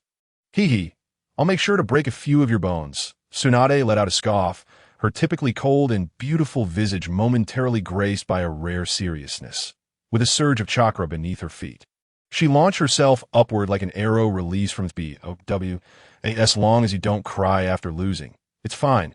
Meanwhile, Yamazaki Sho was not sluggish in his movements. He deftly sidestepped a punch coming his way while driving his knee into Tsunade's waist. Tsunade's punch missed its mark, and with a swift motion, her left hand pressed down to counter the knee strike. Using the momentum, she spun around and delivered a kick aimed at Yamazaki Sho's head. Empowered by a red attribute that activated at the very moment, Yamazaki Sho anticipated Tsunade's actions. While crouching to evade, he formed a hand seal with one hand, rapidly gathering in-release chakra energy. Illusion Heavenly World. At the moment of their clash, Tsunade's gaze remained fixed on Yamazaki Sho. In an instant, she found herself ensnared in an illusion. Her previously serious expression transformed from surprise to exhilaration.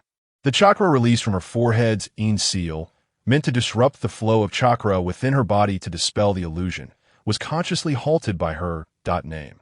Tsunade occupation, Konoha ninja attributes, medical sage, purple. One of the legendary Sannin, purple, overflowing power, blue, seal mastery, blue, meticulous craftsmanship, blue, colossal force chariot, blue, eternal youth, blue, noble heritage, green, hemophobia, gray, reverse betting saint, black, 0.2 purple, 5 blue, 1 green, 1 gray, 1 black. Sister, amazing. Just amazing. Little son only has 8 attributes. And you have 10, Yamazaki Sho exclaimed, his admiration evident as he gazed at Tsunade's numerous attributes. He had to concede that this sister's prowess in yang release and medical ninjutsu was indeed formidable. And that eternal youth attribute. So long as her chakra remained abundant, her appearance would not succumb to the ravages of time, enhancing her grace, charm, and allure. At 80, she looked as beautiful as at 18. With even greater poise, if Kushina knew such a thing existed, she would surely go mad. You lost. Pay up. Tsunade, lost in the illusion, stood barefoot in the courtyard, hands on her hips, laughing heartily without a care for her image. Wow, Sister Tsunade is already caught even while using the in seal. Kushina peered out from the entrance, her small head poking through. Upon witnessing Tsunade ensnared in the illusion, she was left in awe and admiration. Giving Yamazaki Sho a thumbs up. Previously, Tsunade had gone to great lengths to prepare for Yamazaki Sho, even seeking out 2 senior ninjas from the Yamazaki clan for practice, familiarizing herself with their secret techniques. She had spent several anxious days, tossing and turning at night, terrified that Yamazaki Sho would be harmed. And yet, was this the result? Well, Yamazaki Sho turned to see Kushina, donned in an apron, wielding a spatula. Clearing his throat, he smiled gently and spoke again. Kushina, I'm back. Welcome home. I've made dinner. Kushina replied, her cheeks flushing bright red as she caught a glimpse of the radiant light in Yamazaki Sho's eyes. Steam practically rising from her head. How unfair. Why did he suddenly look at her like that? Such dialogue could only exist between a couple, right? The dutiful wife welcoming her weary husband home. Kushina, her imagination running wild, turned into a steam engine, too shy to face Yamazaki Sho's reaction. She swiftly fetched his slippers from the shoe rack, placing them at the entrance before darting into the kitchen. She patted her flushed cheeks, unable to conceal the joy in her eyes. Today, I, Kushina, will also begin a sweet romance. Do you need help serving the dishes? Yamazaki Sho's voice called from the kitchen doorway to no, it's almost ready. Kushina splashed cold water on her face, trying to cool her heated cheeks. After several deep breaths, she clenched her small fists, cheering herself on before finally stepping out of the kitchen with the dishes: stir-fried beef with green peppers, twice-cooked pork, sautéed broccoli, crispy stir-fried potato shreds, and Westlake beef soup. Each dish graced the table. Yamazaki Sho's expression softened further. In the world of Hokage, Chinese dishes were non-existent. Kushina had managed to learn these recipes solely because he had gifted her a cookbook he authored upon her graduation. To think that with just one cookbook, she could craft such exquisite dishes with vibrant colors and enticing aromas. Once unable to distinguish between salt and sugar, Kushina had now transformed into such a skilled cook. Yamazaki Sho smiled, radiating emotional warmth. Of course, so many people want to eat my cooking but have no chance, Kushina declared proudly, lifting her chin, completely unable to resist such praise. Back in ninja school, she had been utterly conquered by Yamazaki Sho's bento, shamelessly mooching off him for years. Who would have thought that upon graduation, Yamazaki Sho's missions never ceased? Unable to endure the food at home, she had to delve into that wretched cookbook. The vague terms like a little, an appropriate amount, and some had tortured her for quite some time. Who knows how much is a little or what an appropriate amount is for someone just starting to learn how to cook? Fortunately, diligence pays off. Under Tsunade's relentless guidance, she had an epiphany, mastering her culinary skills. Now, even Mikoto praised her cooking. Can you tell me who these many people are? Yamazaki Sho raised an eyebrow, pretending to be heartbroken. Are you jealous, Shokuin? Oh no, I can't keep this up. Your expression just now was too fake. No choice, the reputation of blood-red chili pepper precedes me. I never even had a chance to be jealous. That nickname is too unflattering. You can't call me that. But I find little chili pepper quite endearing. I assent blood-red chili pepper different from little chili pepper. Besides, I'm already 19. Is it really okay to be called cute? Who would dare say you're not cute? You should go and give them a couple of punches. Shouldn't you be the one to do that? I won't do anything without a reward. What do you want as a reward? You guess? After enjoying a delightful lunch in a cheerful atmosphere, Kushina washed the dishes while Yamazaki Sho sat at the dining table, propping his chin on his hand, watching her busy silhouette. This scene was not particularly romantic. Yet, for the first time in over a decade, he felt a sense of home in this strange yet familiar world. Kushina, nothing, I just wanted to call your name. Then Sho. Kushina, Sho, Kushina, Sho. With a burst of laughter, Kushina doubled over, her stomach aching from laughter as she squealed again. She couldn't fathom why engaging in such childish antics brought her so much joy. But hearing Yamazaki Sho call her name filled her with happiness. After placing the clean dishes into the cupboard, Kushina dried her hands and hung her apron on a hook in the kitchen. When she turned around, Yamazaki Sho was no longer at the table. Hearing rummaging sounds from the study, Kushina curiously approached the door. Inside, she saw open drawers, a scattering of bankbooks, and secret technique scrolls carelessly strewn about. While Yamazaki Sho searched for something, she inquired, "Is there something you can't find? Perhaps my heart." Huh. Oh, how cheesy, but true. I love hearing that. Huh. Yamazaki Sho chuckled as he set aside the random items he had collected over the years. After their laughter subsided, he looked at the lovely girl leaning against the study door, dressed in home attire that did little to mask her beauty, and softly began, "I initially intended to find something worthy of you, to confess my feelings and ask you to be my girlfriend. And then, Jusanai momentarily froze, her realization of the impending event stirring a blend of anxiety and anticipation within her. though she had always felt a profound happiness simply being with Jing Jun. Like all young women, she yearned for a formal confession to solidify their relationship. As a result, I have come to realize that nothing is worthy of you, so I entrust my happiness to you. Jusanai, will you be my girlfriend? Jusanai nodded vigorously, her joy unmistakable, yet tears streamed down her cheeks uncontrollably. Previously, Narashikaka had informed her that Jing Jun cherished and approached each relationship with utmost caution. This carefulness rendered him somewhat distant when faced with familial, platonic, or romantic bonds. Perhaps it was a fear of deceit, a dread of loss, or the apprehension of being let down.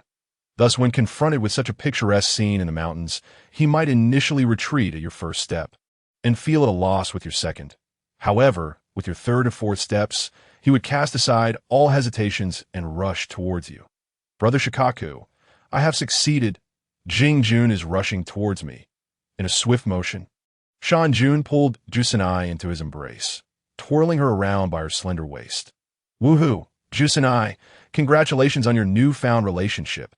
Puffed, how can you make me laugh at such an emotional moment? Your smile is the most beautiful. Hee, then congratulations to you as well. Ha, mutual congratulations. Goose, goose, goose. If you keep laughing like that, our home will soon resemble a zoo. How rude. I'm not a big goose. Jusanai playfully punched Shanjuan's chest, her eyes sparkling with unprecedented satisfaction and happiness. Rising on her toes, she wrapped her arms around Shanjuan's neck. Shanjun, fully aware of what this posture implied, promptly leaned in and kissed her. Previously, Jusanai had never understood why couples in the cinema, so deeply in love, could never seem to get enough of each other. Now, she felt she understood, even if just a little it was the most direct expression of fervent affection, a silent declaration of wanting to remain together forever. 21. Blackjack. Ha! Pay up. Those who have beaten me. Cough it up. Tsunade's ecstatic voice echoed from outside the room. Jusanai came to her senses from the haze of passion. She noticed that 2 buttons of her collar had come undone, and her belt was loosened significantly. Tsunade is still outside. Shall we wait for her to leave before continuing? Shanjun chuckled as he embraced Jusanai again, who was hurriedly fixing her disheveled attire. After she playfully punched him twice, he began to twirl her fragrant, silky hair while inquiring about a question he had forgotten to ask. Jusanai, how did Brother Shikaku and Brother Hai manage to convince you not to get angry upon hearing those rumors? Is my temper really that bad? Humph, you should ask Brother Hai yourself. I won't tell you. Jusanai pouted, recalling the previous events, and buried her face in Shanjuan's chest. The earlier rumors hardly required any persuasion for Brother Shikaku. It was her awareness of Shanjuan's transformation that had ignited her feelings, compelling her to seek the assistance of Brother Hai, the clan leader of the Yamashiro family, out of concern for the various obstacles she might face. Brother Hai then introduced her to Brother Shikaku, leading to the subsequent avalanche of rumors and the series of evidence supporting those rumors. All right.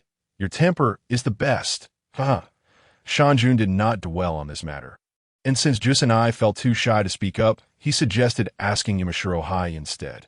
That sly fellow, Jusanai mumbled, tightening her embrace around her hard-won lover. By the way, how did Tsunade end up at our home? A few days ago, Tsunade returned to the village and asked to borrow money from me. I recited the words you taught me, and she insisted on waiting for you with me. So we came. Should I thank her for bringing you over? By the way, have you packed your clothes and daily necessities? No, not yet. Shall I return with you now to help you pack? Sure, that Jusanai's cheeks flushed once more. Though she had always been quite bold as a girl, she felt shy when it came to this stage of their relationship. Both of them were of the type to act on their words. After putting on their shoes and stepping out of the room, Jusanai glanced at Tsunade, whose expressions alternated between fierce and flushed with excitement, and asked with slight concern, Jing, will there be any issues with Tsunade like this? No. Although the Jinjutsu is irranked, Tsunade quickly realized it was an illusion due to the chakra interference from the Yin sealing technique. How so? Initially, she must have sensed that forcibly breaking the Jinjutsu would impact her mind. Eventually, she simply decided not to wake up, considering it a gamble, which is a fatal blow for a compulsive gambler. Gambling City is at Shortbook Street, similar in nature. It's a scene constructed using Jinjutsu. Shanjun vaguely described the layout of the gambling city. Although he had never been to the worlds for major gambling cities in his previous life, he had watched movies and played games. The chaotic film scene stored in his memory palace, combined with various game platforms, created a dazzling array of projects: blackjack, baccarat, Russian roulette, horse racing, poker, mahjong, upgrading, and various other games. It would be a marvel if Tsunade could resist such temptations. Moreover, within the realm of the Jinjutsu, Tsunade would not be affected by the reverse gambling saint. She would not only lose, but also wouldn't face accidents upon winning. For someone like her, whose luck was notoriously poor, even if she lost more than she won, that would already feel like paradise. Jinjutsu, haha. Even if I were to die, I would wait until she finishes enjoying herself first. Jusanai, however, still felt uneasy about leaving Tsunade, who had fallen under the Jinjutsu, outside. With good intentions, she moved her back into the guest room and set up a simple protective barrier before both of them headed out towards the Senju ancestral home. As for dispelling the Jinjutsu, don't be silly. How could they enjoy their world together otherwise? Hand in hand, Shanjun and Jusanai walked to the Senju ancestral home, despite the villagers' gazes still being filled with distance, disdain, and fear. Jusanai no longer cast a glance in their direction. Granny Mito had once said that when her heart was filled with love, she would no longer feel lonely or afraid because of her identity as a Jinchuriki. Granny Mito, look, I am no longer lonely or afraid. Uzumaki Jusanai softly murmured as she stood before the Senju ancestral home.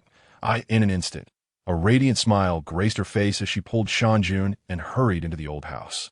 By the way, Jusanai, during this mission with Minato, we brought back a member of your clan, a girl roughly your age. While helping Jusanai tidy up her belongings, Shanjun recounted the mission. Huh? Really, is that true? What is her name? She must be uncomfortable since she just arrived in Konoha. Should I accompany her? Does she have a place to stay? She must have suffered a lot outside. Jing, calm down. Don't be anxious. I'll tell you slowly. Her name is Uzumaki Onoka, and she was previously in. Shanjun patted Jusanai's little head, and under her sparkling gaze, he began to share the story of Uzumaki Onoka. In truth, compared to Jusanai's childhood experiences, Onoka's early life could be considered fortunate. When a land of whirlpools fell, she had safely escaped under her parents' protection. Despite the tumultuous journey, it did not take long for her to settle in the land of water. With both parents being ninjas, even their mundane existence as hunters afforded them a reasonable quality of life. However, an unexpected opportunity arose when Suenokawa's parents became involved with an underground currency exchange, inadvertently leading them to Spirit Island, where they assisted researchers in subduing unruly summoned beasts. After the untimely demise of her parents, who succumbed to the hidden injuries sustained during their ninja careers 3 years ago, Suenokawa inherited their responsibilities. Continuing to aid the research on Spirit Island at IT was only after the recent encounters with Yamashiro and Namikaze that she discovered the support of Kirigakure behind Spirit Island. Rescued by Namikaze, the survivors from the research facility were transported to Konoha. With no place to call home, she naturally accompanied them to that little boy is truly not a good person, resorting to the age-old trick of heroically saving a damsel to ensnare an unsuspecting girl. He even took her straight home. Kushina remarked with a look of disdain, though much of her worry was alleviated. Due to the close friendship between Yamashiro and Namikaze, she was quite familiar with him. Even if she found him somewhat effeminate, she understood that Namikaze was a remarkably dependable ally for his comrades. With him looking after Tsunokawa, it was certain that she would not feel as lost and lonely as she did upon her arrival in Konoha. Indeed, that little boy is not a good person. Yamashiro chimed in without a hint of guilt on their way back. He had not hesitated to ridicule Namikaze, urging him to tone it down in front of him and stop flaunting his affection. Yet, it seemed those words fell on deaf ears, as in the blink of an eye, Namikaze had laid his head in Yamashiro's lap. Meals turned into a back-and-forth feeding frenzy, and every journey was marked by either leaning on or hugging one another. How can he possibly be a good person? And neither are you. Kushina teased, playfully making a face at Yamashiro. She was fully aware that among their cohort of Konoha ninjas, he was known for having the most troublesome personality. Despite his sunny and handsome appearance, he had a knack for tormenting others, sending shivers down their spines with his self-created and adapted Jinjutsu. With names like here comes the little flying stick. Here's a tea for you. Three brothers ecstatic gathering. One has a mother, Mianbei, and shining curse experience card. It was hard to convince anyone that he was genuinely a good person. Finally, have you expressed your true feelings? Yamashiro playfully pinched Kushina's nose. Seeing her delightful smile stirred something within him. We should hurry and pack up. If we return too late, Tsunade will surely demolish the house, faced with his ravenous gaze. Kushina promptly conceded. Humph, weren't you quite brave before? I could be brave back then without issue, but now, I can't muster any courage at all. Are you feeling rather proud of yourself? After a flurry of activity, Kushina managed to pack up 8 large boxes of belongings. This was merely her personal items. The ancestral home of the Senju clan remained untouched. Otherwise, 8 boxes would hardly suffice. 80 might not even be enough. It appeared she would need to employ the shadow clone technique. Dusting off her hands, she was about to form the necessary seals when Yamashiro gently restrained her wrist.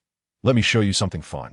He took her right hand, concentrated momentarily, and placed his palm against her wrist. Chakra and spatial energy coalesced, and in the blink of an eye, a ping-pong ball-sized, ring-like flying thunder god mark with 2 arrows rotating clockwise materialized on her wrist. What is this sealing technique? It seems designed to maintain the stability of some power. Kushina blinked her large eyes, examining the mark on her wrist. The flying thunder god mark essentially serves as a means to utilize chakra to invoke spatial energy. Marking a spatial coordinate, through a specialized sealing technique, it preserves that coordinate. Although Kushina did not recognize Yamashiro's flying thunder god mark, she instinctively grasped its essence. Wait, this needs to be locked. Yamashiro swiftly formed hand seals. Placing his palm gently on Kushina's right wrist, a small Jing appeared at the center of the flying thunder god mark, and a complex array of sealing runes encircled the outer ring, a locking seal. Did you specifically write your name to ensure others know I am your girlfriend? Kushina's ears turned slightly red. Her tone carried a hint of playful reproach, yet her voice brimmed with joy. This desire to announce their togetherness brought her immense delight. This is my exclusive flying thunder god mark. Yamashiro, utterly defenseless against Kushina's charming demeanor, gently tapped her forehead and explained with a smile. The locking seal is a mid-level sealing technique that can be intricately integrated into various sealing arts, forming a composite seal. Unless someone forcibly breaks it with overwhelming chakra, only the practitioner can use their own chakra to interact with the inner seal. This meant that even if Namikaze could sense the flying thunder god mark left by Yamashiro, he would be unable to utilize it due to the lock, as his chakra did not match. You are quite domineering, aren't you? No worries, tomorrow when I go to the Jonin standby, I'll inform them this is your exclusive flying thunder god mark. Marked flying thunder god? The flying thunder god technique of Lord Tobarama. That's so. Even from afar, you can instantly appear by my side. Yamashiro, you are truly remarkable, Kushina exclaimed, wrapping her arms around his neck, generously showering him with praise. The boxes of belongings Kushina had packed were swiftly transported back with the aid of Yamashiro's flying thunder god technique. After reactivating the protective barrier within the Senju ancestral home, the two strolled hand in hand towards the commercial district, just as they had upon their arrival. As they walked, Yamashiro shared his breakfast shop plans with Kushina, unsurprisingly receiving her enthusiastic support. She mentioned that among the 10 or so shops left by Granny Mido, several tenants were opting not to renew their leases due to the unstable situation in the ninja world, making them perfect candidates for a breakfast shop. Yamashiro had no intention of dismissing Kushina's good intentions. After all, when collaborating with the family to open a shop, profit distribution would be predetermined, and he could simply allocate a bit more to Kushina. However, to avoid any potential issues with dishes not faring well in the world of Hokage, it was essential to conduct some taste tests beforehand. How about we invite friends over for lunch the day after tomorrow to sample the restaurant's offerings? Do you have anyone in mind to invite? Yamashiro contemplated, deciding on the timing for the gathering. While he possessed numerous breakfast recipes in his mental repository, most were gleaned from various social media platforms. And he had limited hands-on experience. Preparing and sourcing ingredients, coupled with practical experimentation and adjustments, would require at least a full day. Moreover, he needed to visit the archives tomorrow morning to select 2 ninjutsu promised by the 3rd Hokage. If he wished to avoid a rushed schedule, the gathering would have to be set for the day after tomorrow. You'll definitely invite Brother Hachi and the others, right? I think Mari, Gino, and Xiaoan will come too. Are you inviting Namikaze? I'd really like to meet Sunokoa. Actually, I wanted to invite Makoto, but I'm worried everyone will be coupled up and she might feel left out, with Tsunade being a single lady. What is there to worry about? True. Tsunade deserves all the credit. You actually said Tsunade is part of the Paw Patrol. Do single dogs have no rights? No way. Kushina playfully tapped Jing on the shoulder. Her cheeks flushed with embarrassment. During her time at the Ninja Academy, she had heard Jing recount the tales of Paw Patrol, often daydreaming about raising a ninja dog of her own. Her earlier comment had merely slipped from her lips without any intention of teasing her sister Tsunade. Oh, by the way, should we call your 3 disciples? They've been missing you terribly. Damn, how could I forget such useful free labor? Jing mused. Those obedient and well-behaved disciples, and all you can think of is putting them to work? A good man in his past life has accumulated virtue. It's only natural for obedient disciples to be expected. Jing raised an eyebrow with satisfaction. Although he was striking an electronic wooden fish, did that diminish the fact that his disciples were little angels? Compared to the likes of Orochimaru, Obito, and Nagato, who excelled in the traditional ninja arts of killing their masters, his disciples were undoubtedly here to repay a debt of gratitude. It was truly remiss of him to have forgotten about the 3 little ones that in the future, whenever it came to matters of enhancing the bond between master and disciples, he would certainly remember them at the first opportunity. The 3 little ones? Kushina found Jing's smug expression utterly amusing.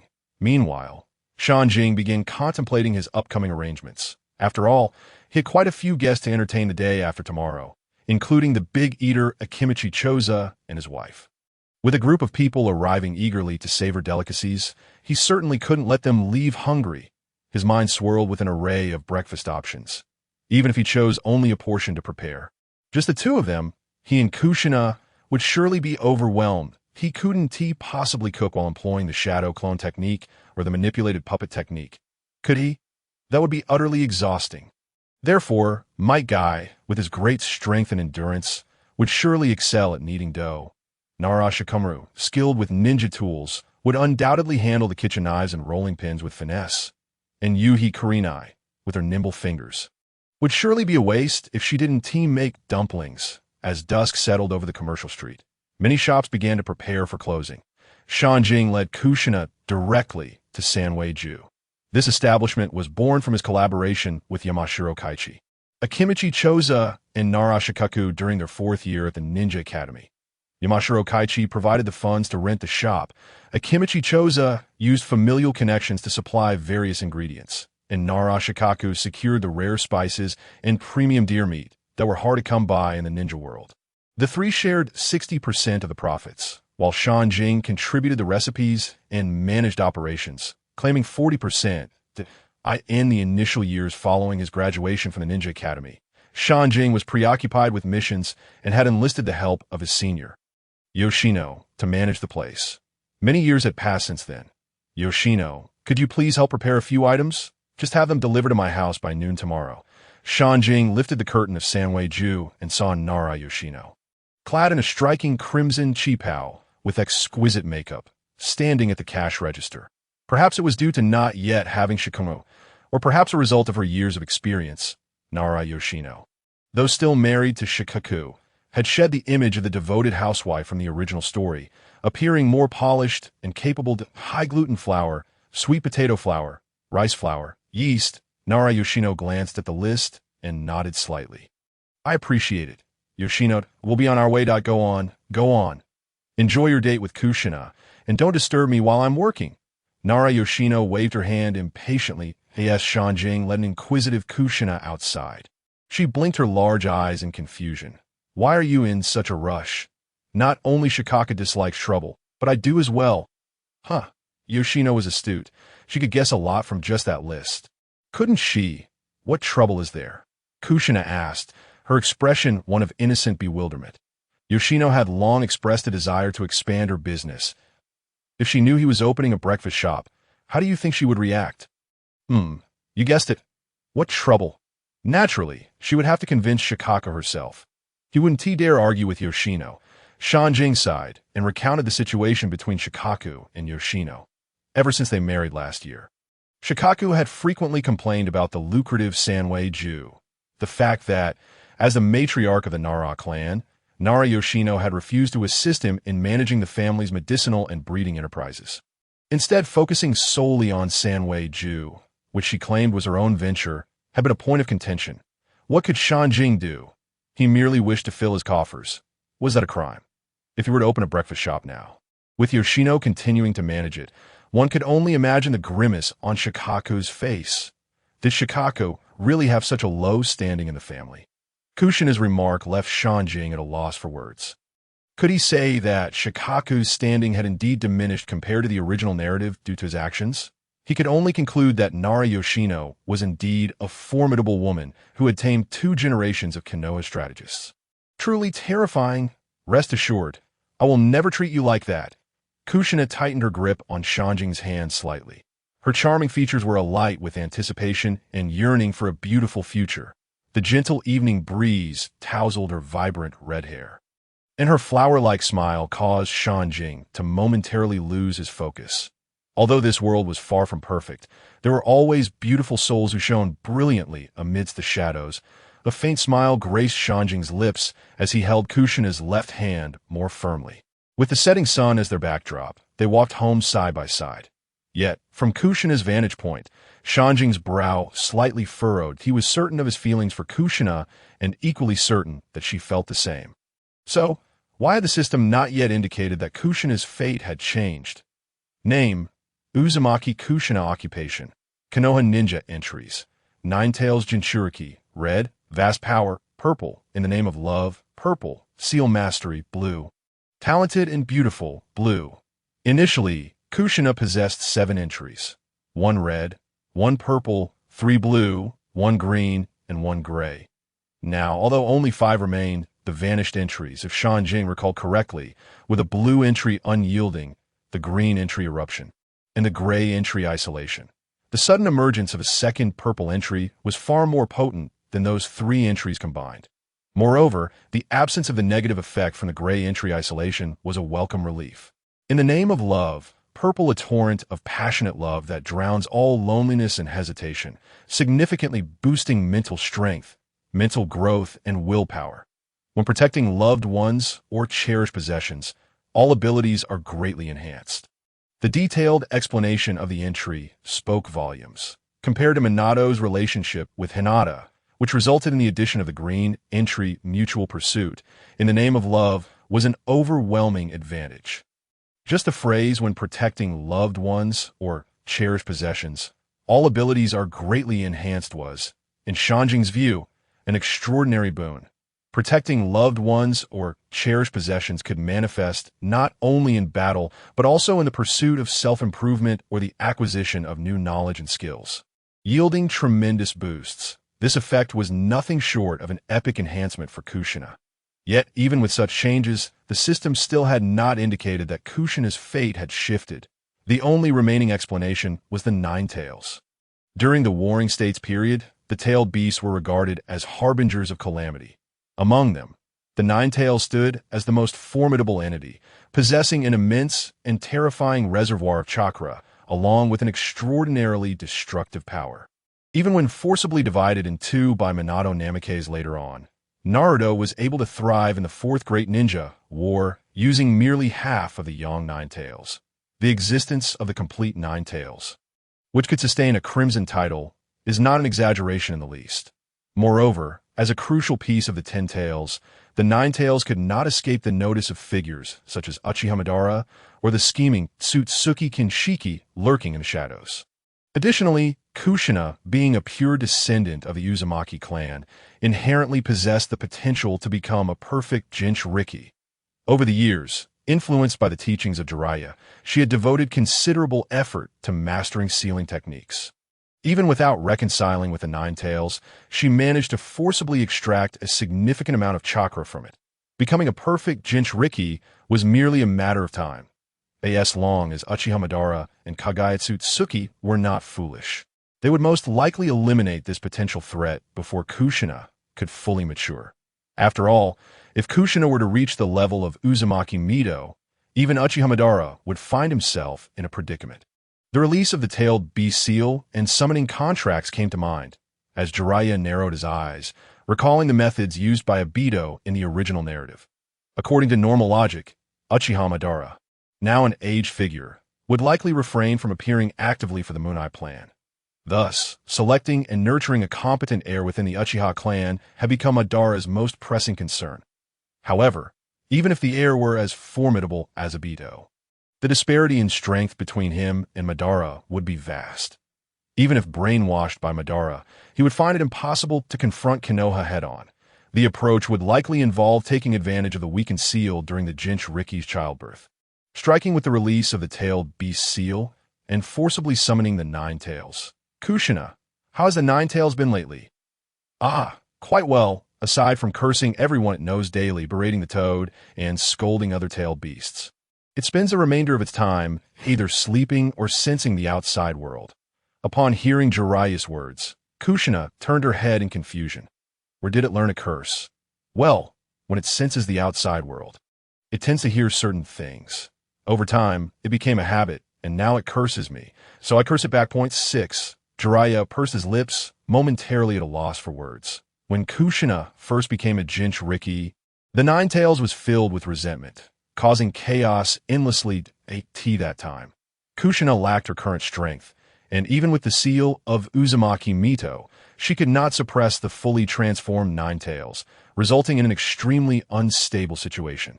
Consequently, Sarutobi Hiruzen and other Konoha elders confined her within a barrier for the safety of the village. As Kushina's friend, Jiraiya had once entered the sealing space to see the Nine Tails, leveraging the overwhelming mental fortitude bestowed upon him by his status as a red title traveler. It took considerable effort to persuade the Nine Tails to remain docile within the seal, allowing Kushina to escape the life of a caged bird. Originally, he believed that over time, the relationship between the Nine Tails and Kushina would evolve far more positively than in the original narrative. Yet, they ended up hurling insults at each other.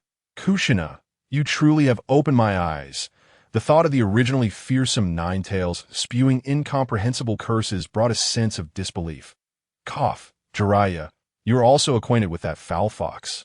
So, Kushina awkwardly cleared her throat, weakly reminding him. Why is it cursing me?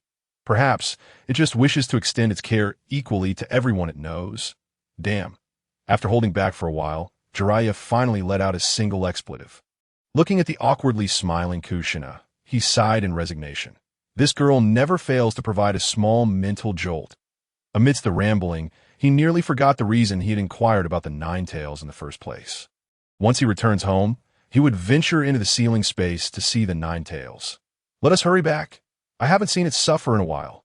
I'm not prepared to retaliate within the dimly lit sealing space. A formation reminiscent of an ancient altar stood at its center point. 8 colossal stone pillars surrounded the altar, with thick adamantine chains extending from them, binding the Nine Tails that lay upon the altar. A pitch-black ceiling pillar, as wide as half the Nine Tails' body, pierced through its midsection. 8 chains were tightly secured, completely eliminating any possibility of escape. The Nine Tails seemed accustomed to this environment, its forepaws crossed in front of itself. Resting its head upon them while emanating steady breaths, its 9 tails lay on the ground, occasionally stirring and producing sounds akin to slicing through the air. The sound of clear footsteps echoed from the end of the sealing space. The Nine Tails' ears twitched, and amidst the clinking and scraping of chains, it slowly lifted its body. Its crimson-slit pupils silently radiated a chilling malice. Oh, Nine Tails, your living conditions have improved significantly. Jiraiya's casual jest echoed through the space. He remembered vividly his first visit to Kushina's sealing space, where the Nine Tails had been restrained within a massive sphere formed by sealing techniques, akin to the 6 Paths, Earth Explosion Star. Its forepaws, hind limbs, abdomen, and 9 tails were all pierced by sealing pillars, making even the slightest movement a Herculean task. That it was evident that despite their verbal altercations, the relationship between Kushina and the Nine Tails had indeed improved significantly. Otherwise, the Nine-Tails would likely still be engaged in its bondage play. Hey, little brat of the Yamashiro clan, come to receive a scolding? The Nine-Tails scoffed upon hearing Jiraiya's voice. Its crimson slit pupils flickered, losing the prior icy malice. After a lazy yawn, it shifted into a comfortable position and resumed resting on the ceiling altar. Quite confident, aren't you? Jiraiya chuckled lightly, continuing his approach as he drew nearer to the altar. The ceiling space illuminated with flames, dispelling the surrounding darkness and revealing the Nine-Tails, whose orange-red fur made it appear almost mountainous in size. Name: Kai by profession. Prisoner titles: Kai Maka, red. Nine-Tails Fox, purple. Chakra Key, purple. Malice Perception, purple. Hunting Instinct, blue. Fearless, blue. Kai Bari, white. Resentment, gray. Prisoner, poor little Nine-Tails. Jiraiya mused silently, raising his gaze to the titles of the Nine-Tails, intrigued as he examined each entry. Kai Maka represents the fundamental power of the strongest chakra life form of the Nine-Tails, capable of providing an immense chakra reservoir and generating chakra infinitely. Even in death, it can revive swiftly. The Nine-Tails Fox exists as a special title born from humanity's fear, absorbing vast amounts of negative emotions, enhancing its intimidation factor, and enticing the darker sides of human nature. The chakra key signifies the connection between people and hearts. Essentially a universal adapter, akin to a power bank during the Fourth Great Ninja War. Malice Perception allows for the discernment of good and evil, sensing mental thoughts, an exceptional power distinct from the chakra system. Hunting Instinct enhances combat capabilities, while Fearless bolsters courage and perseverance in adversity. Kai Bari. Kai Bari. What the hell is this? Jiraiya's eyes twitched violently, feeling as though he had stumbled upon something distasteful. Uttering a curse, he found it absurd that there existed a title specifically designed to amplify the volume, proficiency, and vocabulary of cursing, while diminishing the personal image of the FOX. And oh wonder, Kushina remarked that she could not best the Nine-Tails in a verbal dispute. After all, it possesses the advantage of a formidable title. Which ordinary individual in the world of Naruto could withstand such a force? How disillusioning. So this is the true nature of you, Kurama. You little brat. If you have something to say, speak up. If not, be gone and do not disturb this esteemed one's rest. The Nine-Tails cast a sidelong glance at the silent Shanjun Jing, issuing a menacing warning. Its fierce gaze, coupled with drooling fangs, would surely terrify any ordinary person into fleeing at the sight. Yet to Shanjun Jing, this display was far from intimidating. The expression on his face was beyond description. Kurama, indeed, has taken on the role of a true horned beast. The volume of your speech has markedly increased since the past. You foul fox, if you continue to yowl, I shall be compelled to strike you. At that moment, Kushina emerged from the passageway of the ceiling space, brandishing her small fists and threatening the Nine-Tails in return. Drink less. Eat more vegetables. Do you think you are an old widow? The Nine-Tails curled its lip in disdain, its fox-like visage vividly illustrating the essence of mockery. Kushina's cheeks flushed with anger, the golden ceiling chains, forged from the power of the Vajra, brimming with energy behind her, visibly ready for action. Under normal circumstances, she would have simply retorted back. However, with her boyfriend present, did she not care for her dignity? Calm down, I shall assist you in dealing with it. Shanjun Jing quickly soothed his flustered girlfriend, whose face resembled that of a small tomato. He understood all too well the status of Uzumaki Mido in Kushina's heart. The Nine-Tails referring to her as an old widow was bound to infuriate her.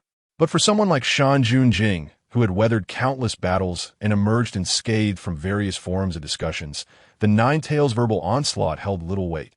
Little brat, it has been years since we last met, and you have grown quite audacious. How do you intend to deal with me? Will you scratch my back or massage my legs? The Nine-Tails, with its eyelids drooping, paid no heed to Shanjun Jing's comforting words towards Kushina. Deal with it? Did it truly think anyone could match the likes of Hashirama Senju or Madara Uchiha? With a clap of his hands, Shanjun Jing initiated a genjutsu, summoning the essence of countless insult from his past online encounters, intertwining various idioms and clever quips into the illusion. centered around the theme of familial ties, aimed to strike at the core of the Nine-Tails' fears. In an instant, the once proud expression of the Nine-Tails froze, its demeanor rapidly shifting to one of shock, confusion, and disbelief, its face turning red with rage, eyes bulging with fury, a murderous intent boiling over to roar. The Nine-Tails emitted a deafening roar, rising from the altar, drawing upon an immense reservoir of chakra. It forcefully broke through the C-rank genjutsu created by Jing. Enraged, it thrashed against the ceiling altar, straining against the ceiling stakes and chains that bound it. Ultimately, the technique Jing had conjured was merely a rudimentary creation from his time at the Ninja Academy. It borrowed the principles of rank illusion, abyss of Naraku to evoke the enemy's deepest fears, combined with rank technique of the Mirage to create multiple phantom foes. This crude C-rank illusion, capable of affecting a creature of the Nine-Tails caliber, was only possible due to Jing's extraordinary mental fortitude and mastery of in-release techniques. Truly control or subdue a being of the Nine-Tails level would require sustained S-rank genjutsu. Even with Jing's formidable mental strength. Uchihamadara. The Nine-Tails' furious roar echoed throughout the ceiling space. In a complete breakdown, it rampaged and vented its fury upon the ceiling altar. The clashing of the chains reverberated ominously, as the chakra infused with its boundless negativity permeated the entire ceiling space, staining it crimson. This cursed little brat had the audacity to use genjutsu to conjure dozens of Uchiha Madara, and these apparitions mirrored the aloofness and arrogance of the original. There was no reckless roaring or frantic curses. Instead, a detached tone and disdainful gaze, as if imparting wisdom to mere insects. Each utterance, devoid of vulgarity, was laced with malice, inciting the Nine-Tails to want nothing more than to tear the offender to shreds. This illusion transported it back to the days when it was at the mercy of Uchiha Madara. Even after breaking free from the genjutsu, it harbored a far greater hatred for Madara than for Jing. Little brat, you ought to express gratitude towards Uchiha Madara. The Nine-Tails' tone was frigid, its sharp teeth clicking ominously, a suffocating aura of murderous intent, hatred, and loathing enveloped Jing, as if it were poised to tear him apart at any moment. I share your sentiment. Jing grinned, undeterred by the overwhelming emotions, even managing to shield Kushina in the process. Under the enhancement of the red title of Transcendent Traveler, his mental strength far surpassed that of ordinary individuals. Were he to be engulfed by such levels of malice and murderous intent in reality, his body might well react with stress. However, only his spiritual form had entered the ceiling space. The Nine-Tails' released negativity was rendered meaningless. The Nine-Tails scrutinized Jing for a long while before finally emitting a disdainful snort. The overwhelming aura of malice and brutality gradually subsided. Although Jing had only employed a low-level genjutsu, the intensity of his mental power had imparted a sensation of pressure akin to that from an eternal Mangeki Sharingan. Having lived for nearly a millennium, few could evoke such a feeling within it. If it were to recklessly lash out, given its current sealed state, who could predict whether this little brat might transform into a second Uchiha Madara? Cursed little brat!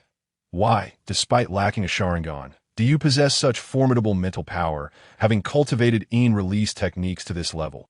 Damn it! Old sage of six paths, you must explain this to me. The Nine-Tails cursed internally. Yet it could neither strike nor scold back. What could it possibly do? Jing, let's go. Kushina grasped Jing's arm, her large eyes filled with anticipation and admiration, after spending so many years with the Nine-Tails. She could easily discern that this arrogant and unreasonable fox had actually conceded. Ahem, perhaps that is unnecessary. Jing coughed awkwardly, finding it hard to imagine Kushina expressing herself so eloquently, having ruined a Nine-Tails under butterfly wings. He felt utterly disillusioned. If this were to corrupt Kushina, would that not be sheer mischief? Moreover, once they reached the stage of an old married couple, this boomerang might return to haunt him. Teach her to curse. He could not bear to. Jing, please teach me. Do you expect me to endure being berated by this foul fox every day? Kushina shook Jing's arm, her voice rising in pitch as she pleaded. In the midst of her words, she discreetly inscribed the character scare in his palm. All right, then, shall I first outline its family tree for you? Jing feigned a troubled expression, yet his mind was not dull. Upon realizing that Kushina was merely trying to intimidate the Nine Tails, he understood her intent was to make it more restrained in its unfiltered remarks. Yes, yes, Kushina nodded fervently, her enthusiasm palpable. Compiling the family tree would be beneficial, even as a potential means of intimidation in the future. Jing, if you dare to teach her, do not expect me to coexist peacefully with her. The Nine Tails fur bristled, its crimson-slit pupils fixated on Jing. Others might scoff at the idea of tracing its lineage, yet the events of a millennium ago, having been reduced to mere fragments of lore, were beyond recognition. And no matter how much speculation ensued, the truth remained elusive. Yet this little rascal, Jing, was truly aware of it. In the recent illusion, the reason it swiftly fell apart was, first and foremost, due to Uchiha Madara. Secondly, the assertions he articulated through Madara were all well-founded and substantiated, leaving no room for rebuttal. You wretched fox, merely sorting through your familial ties. Why such a fervent reaction? Kushina gazed at the Nine Tails, who could only repeatedly display a fierce expression, yet was at a loss for how to issue threats. Her hands on her hips, her charming visage radiating with pride, last, she truly grasped the formidable power of possessing knowledge of one's opponent's lineage. Such knowledge may be unnecessary, but it is indispensable. Did you not see how the mere mention of it sent the Nine Tails into a frenzy? I am not a fool. The Nine Tails glared at Kage, and Kushina, gritting its teeth, thought, if you smile at me, I shall cease my listening. Kushina cheerfully proposed her condition. After all, her boyfriend was well aware of the situation that, if necessary, they could always ask again once they exited the ceiling space. I laugh at you. The Nine Tails nearly ground its teeth to dust, inwardly cursing every member of the Uzumaki clan from Uzumaki Ashina down to Uzumaki Kushina, as for those distant relatives of Uzumaki Ashina, whom Kushina did not recognize. What good would cursing them do? Let us focus on the matter at hand. Kage gently patted Kushina's small hand, preventing her from further provoking the already irate fox, while he enjoyed the spectacle of tormenting a millennium-old fox. Attending to pressing matters took precedence. Although Kushina was unaware of the pressing matters at hand, she obediently ceased her antics. Do you still have a summoning contract with Uchiha? Upon Kage's inquiry. Not only did the Nine Tails flinch, but even Kushina's pupils involuntarily constricted. A summoning contract? Uchiha can tail beasts also enter into summoning contracts. And so what if they can? That scoundrel is already dead. First, although Uchiha has aged significantly, he is not yet deceased. Second, even if he were dead, he would undoubtedly leave a successor behind and would not overlook such an asset as you. Third, Edo Tensei, that self-righteous fool. Senju Tobarama. The Nine Tails cursed vehemently. Even if it did not believe Uchiha was still alive, both the second and third points posed a very real threat, especially the latter. Damn that Senju Tobarama. Causing it trouble even in death, he deserved to be killed by those two wretched beasts, Kinemon and Jin-Emon. Shall I assist you with a contract seal? Kage noted the Nine Tails' relentless cursing of Senju Tobarama and realized that this obstinate creature had acknowledged his assessment. Let her try. Your chakra reserves are insufficient. The Nine Tails disdainfully glanced at Yamashiro to perform such a sealing technique, which aims to sever the connection between the summoner and the summoned. One must envelop one party entirely with the power of the sealing technique. Given its size and Yamashiro Kage's chakra reserve, Yamashiro Kage paused for a moment, then suddenly felt disheartened. He recognized the truth in the saying. Lies are not frightening. The truth is what wounds. Damn it, he would replicate a technique to augment chakra at the first opportunity. Seeing Yamashiro Kage's expression, the Nine Tails smirked slightly, feeling a wave of relief wash over it. The prior frustration dissipating. Go ahead. Yamashiro Kage, wearing a disgruntled expression, waved his hand towards Kushina. After offering him a comforting glance, Kushina approached the Nine Tails, forming hand seals to execute the contract seal that a vast reservoir of chakra converged, and innumerable dark sealing runes spread across the Nine-Tails' entire being. Unlike its usual penchant for mischief, this time the Nine-Tails refrained from seizing the opportunity to attack the Jinchuriki, choosing instead to remain still, allowing the process to unfold, its slit-like pupils fixated on the beleaguered Yamashiro Kage. The faintest hint of a smile playing at the corners of its mouth, filled with mockery and derision. Regardless of the commotion, it could not escape for the time being. Was it not more amusing to witness this arrogant little brat face adversity? Next would be the technique of self-rebirth. Yamashiro Kage observed as the contract seal fully enveloped the Nine-Tails, effectively eliminating any possibility of it being summoned. His heart settled. Now he merely needed to devise a life transfer technique akin to the one created by Chiyo. No matter how Uchiha Madara schemed or toiled, Kushina's life would be safeguarded. As for the side effect of such a life transfer technique consuming the caster's lifespan, had he wasted his time learning the body-switching technique? Or was White Zetsu's life energy running low? The familiar system notification chimed and a smile crept onto Yamashiro Kage's face as he gazed at the system's personal panel. Host. Yamashiro Kage Profession. Ninja Activated Entries. Traveler, red. Zero Frame Initiation, red. Master of Een Release, purple. Master of Water Release, purple. Temporal Insight, purple. Sage of the Ninja World, blue. Handsome, blue. Unactivated Entries. Cicada Pupa, white. Fragile yet resilient, white. Bro, you smell great, white. Welcoming Smile, white. Entry Copies. 1 Entry Extracts. 3 entry gifts, 5 entry strips, 2 entry downgrades. 2 as a player who relished hoarding items. Merely glancing at such a personal panel brought Yamashiro Kage immense joy. Moreover, with 2 entry strips and 2 downgrades, should Uchiha Madara truly seek trouble, Yamashiro Kage would ensure he experienced firsthand what it meant to be bullied by the children of Nanshan, while I, an old man, am powerless, violently beaten in the icy wilderness. Rinnegan, no more. Hashirama's cells, gone. Top-tier fire release, reduced to a flickering flame. Even if Uchiha Madara were to be formidable, every strike would land upon a vital artery, significantly diminishing his prowess. With the Flying Thunder God technique at his disposal, as long as his chakra consumption remained manageable, he could effortlessly switch between offense and defense, choosing when to advance or retreat. There was even a possibility of extinguishing the Fourth Great Ninja War at its inception. The more Yamashiro Kage contemplated, the more promising it appeared. He swiftly searched his memory palace for Uchiha Madara's hideout, as described in the original work. After a while, he discovered that the original text merely mentioned that Uchiha Madara was in the mountainous graveyard of the Land of Iron when he was on the brink of death. This was also where Obito later met Orochimaru and assisted Sasuke in transplanting Itachi's Mangeki Sharingan. The Land of Iron is neither particularly large nor small. Finding such a location within this vast nation would not be straightforward. Moreover, Uchiha Madara undoubtedly had more than one base. After all, the site of Obito's incident was located at the Kanabi Bridge, a crucial supply route for Iwagakure during the Third Great Ninja War. This site was roughly situated at the border between the Land of Grass and the Land of Earth.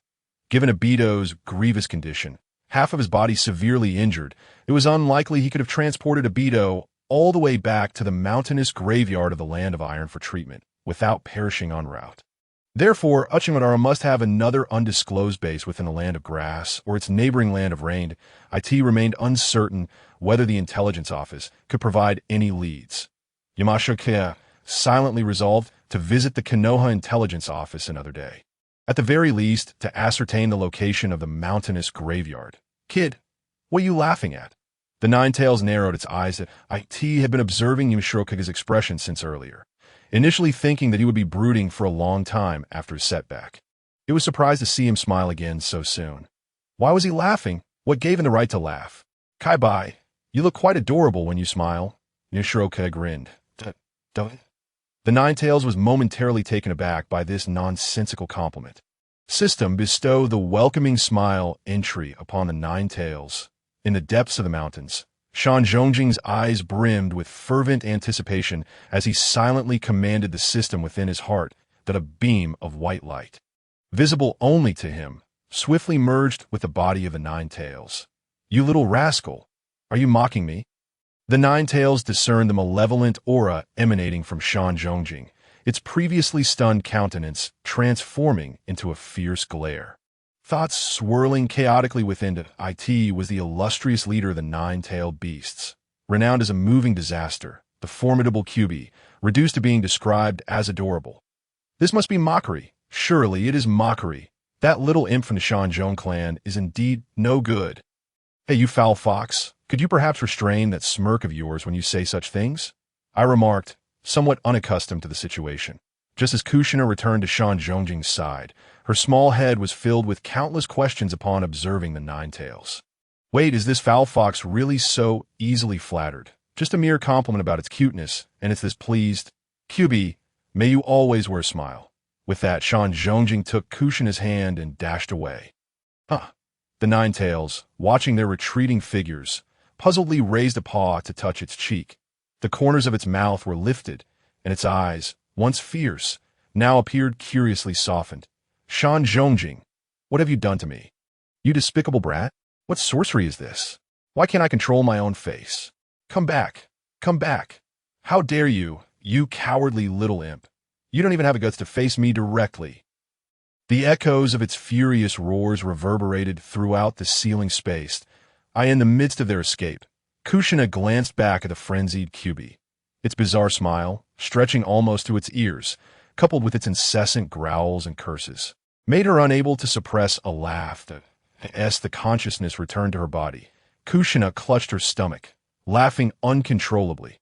Throughout her years as the Jinchuriki of the Nine Tails, every encounter had either left her facing a snarling, menacing visage or subjected to an onslaught of curses directed at the first Hokage, the second Hokage, and even the likes of Mito and Uchiha Madara. Although Shan Zhongjing had previously asserted that the Nine Tails was merely a love-starved fox, and that with kindness and equality it would reciprocate goodwill over time, she was not one to bear such treatment passively. Yet now, with that smile gracing the Nine Tails' face, she felt an overwhelming sense of joy. "Jing, how long can this technique last?" Kushina half lay on the couch, wiping away tears of laughter from her eyes. While that is uncertain that if there is no external interference, it could potentially last a lifetime, Shan Zhongjing scratched his cheek. The smile technique induces permanent changes to facial muscle nerves. When expressions shift, every emotion is transformed into a smile, slightly enhancing approachability, but increasing the likelihood of depression. For an ordinary person, this condition could indeed persist throughout their life. However, for a ninja, with the likes of Orochimaru's soft body modifications or Tsunade's medical ninjutsu, altering facial muscle nerves is plausible. Yet the Nine Tails is not flesh and blood.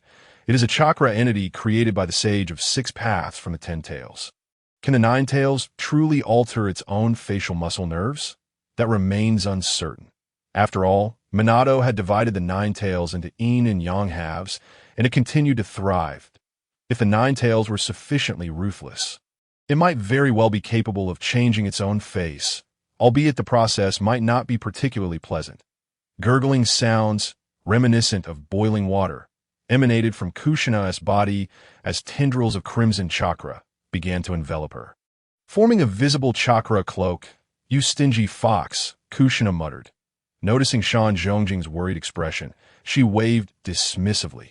From her ninja tool pouch, she retrieved a palm-sized talisman inscribed with sealing techniques and affixed it to her abdomen. The vibrant orange chakra of the Nine Tails rapidly dissipated from her body, the seals that had manifested due to the chakra turmoil fading back beneath her skin. Dusting off her hands, her delicate features conveyed a sense of triumph. As if to say, "Come on, praise me." This creation had taken her considerable effort, having diligently studied the Uzumaki clan's ancestral texts and practiced diligently after hearing Shan Zhongjing mention it a couple of times. No matter how troublesome the Nine Tails could be, with the combined might of Mito's seals and her talisman, it would be subdued into submission, just as Shan Zhongjing was about to shower her with praise. The door to the guest room was violently flung open. Tsunade, roused from the illusion, radiated a fierce aura as she scrutinized the scene in the living room with a grave expression. Did something happen with the Nine-Tailed seal? We were just practicing controlling the nine-tails chakra. Shan Zhongjing rapidly concocted a somewhat plausible excuse. After all, whether he claimed that Uchiha Madara was not dead or that he believed someone might use the Edo Tensei to summon Madara to wreak havoc, most would perceive it as paranoia. The mere idea of applying a contract seal on the nine-tails seemed absurd. He felt embarrassed to admit that he had simply thought the nine-tails looked nice when smiling, and thus gifted it with a permanent smile, which led to its rampage. So you do have some sense of propriety? The nine-tails interjected indignantly. Exactly. That's how it is. Kushina nodded vigorously, discreetly giving her boyfriend a thumbs up behind her back. Tsunade eyed the pair with suspicion, but, seeing their unified front, decided not to delve deeper into the matter. After all, this was not her home, and even if damage occurred, it would not be her loss. Instead of fretting here, wasn't it better to continue that earlier wager? The game of Nyo-Nyo was enticing. She had already drawn 4 small cards, and with one more, she could achieve 5 small bulls. Wait! Caught up in the excitement, she had forgotten it was an illusion. She couldn't return on her own and would need Shan Zhongjing to cast it on her again. No, that wasn't right. Hadn't she come here to confront that rascal? Realizing this, Tsunade glanced at the clock on the wall, her pupils involuntarily widening. She had been trapped in the illusion for an entire afternoon. If it weren't for the dwindling energy of the illusion and the sudden appearance of the nine-tails chakra, alerting her instincts, she might have remained ensnared until the illusion's energy was fully depleted. This boy's illusion is remarkably potent. Tsunade furrowed her brows, regarding Shan Zhongjing with newfound seriousness. The ability to cast such an instantaneous illusion with such strength was no small feat. Even those Uchiha with their 3-tomo Sharingan might struggle to achieve such a level. Moreover, what was even more outrageous was that this nearly instantaneous illusion bore the ability for mental backlash. Relying on the small device she had created, centered around Ian's seal, she had sensed the deception the moment the illusion ensnared her. However, her decision not to force her way out was not due to the gambling aspect, but rather a mere test. The sensation of threat, sharp as a needle, had clearly warned her. Once she forcibly broke free from the illusion, her mental faculties would undoubtedly suffer a tremendous shock. The damage to her psyche cannot be simply remedied by medical ninjutsu akin to palm healing techniques. Even for her, recovering from such mental trauma would necessitate a significant period of rest.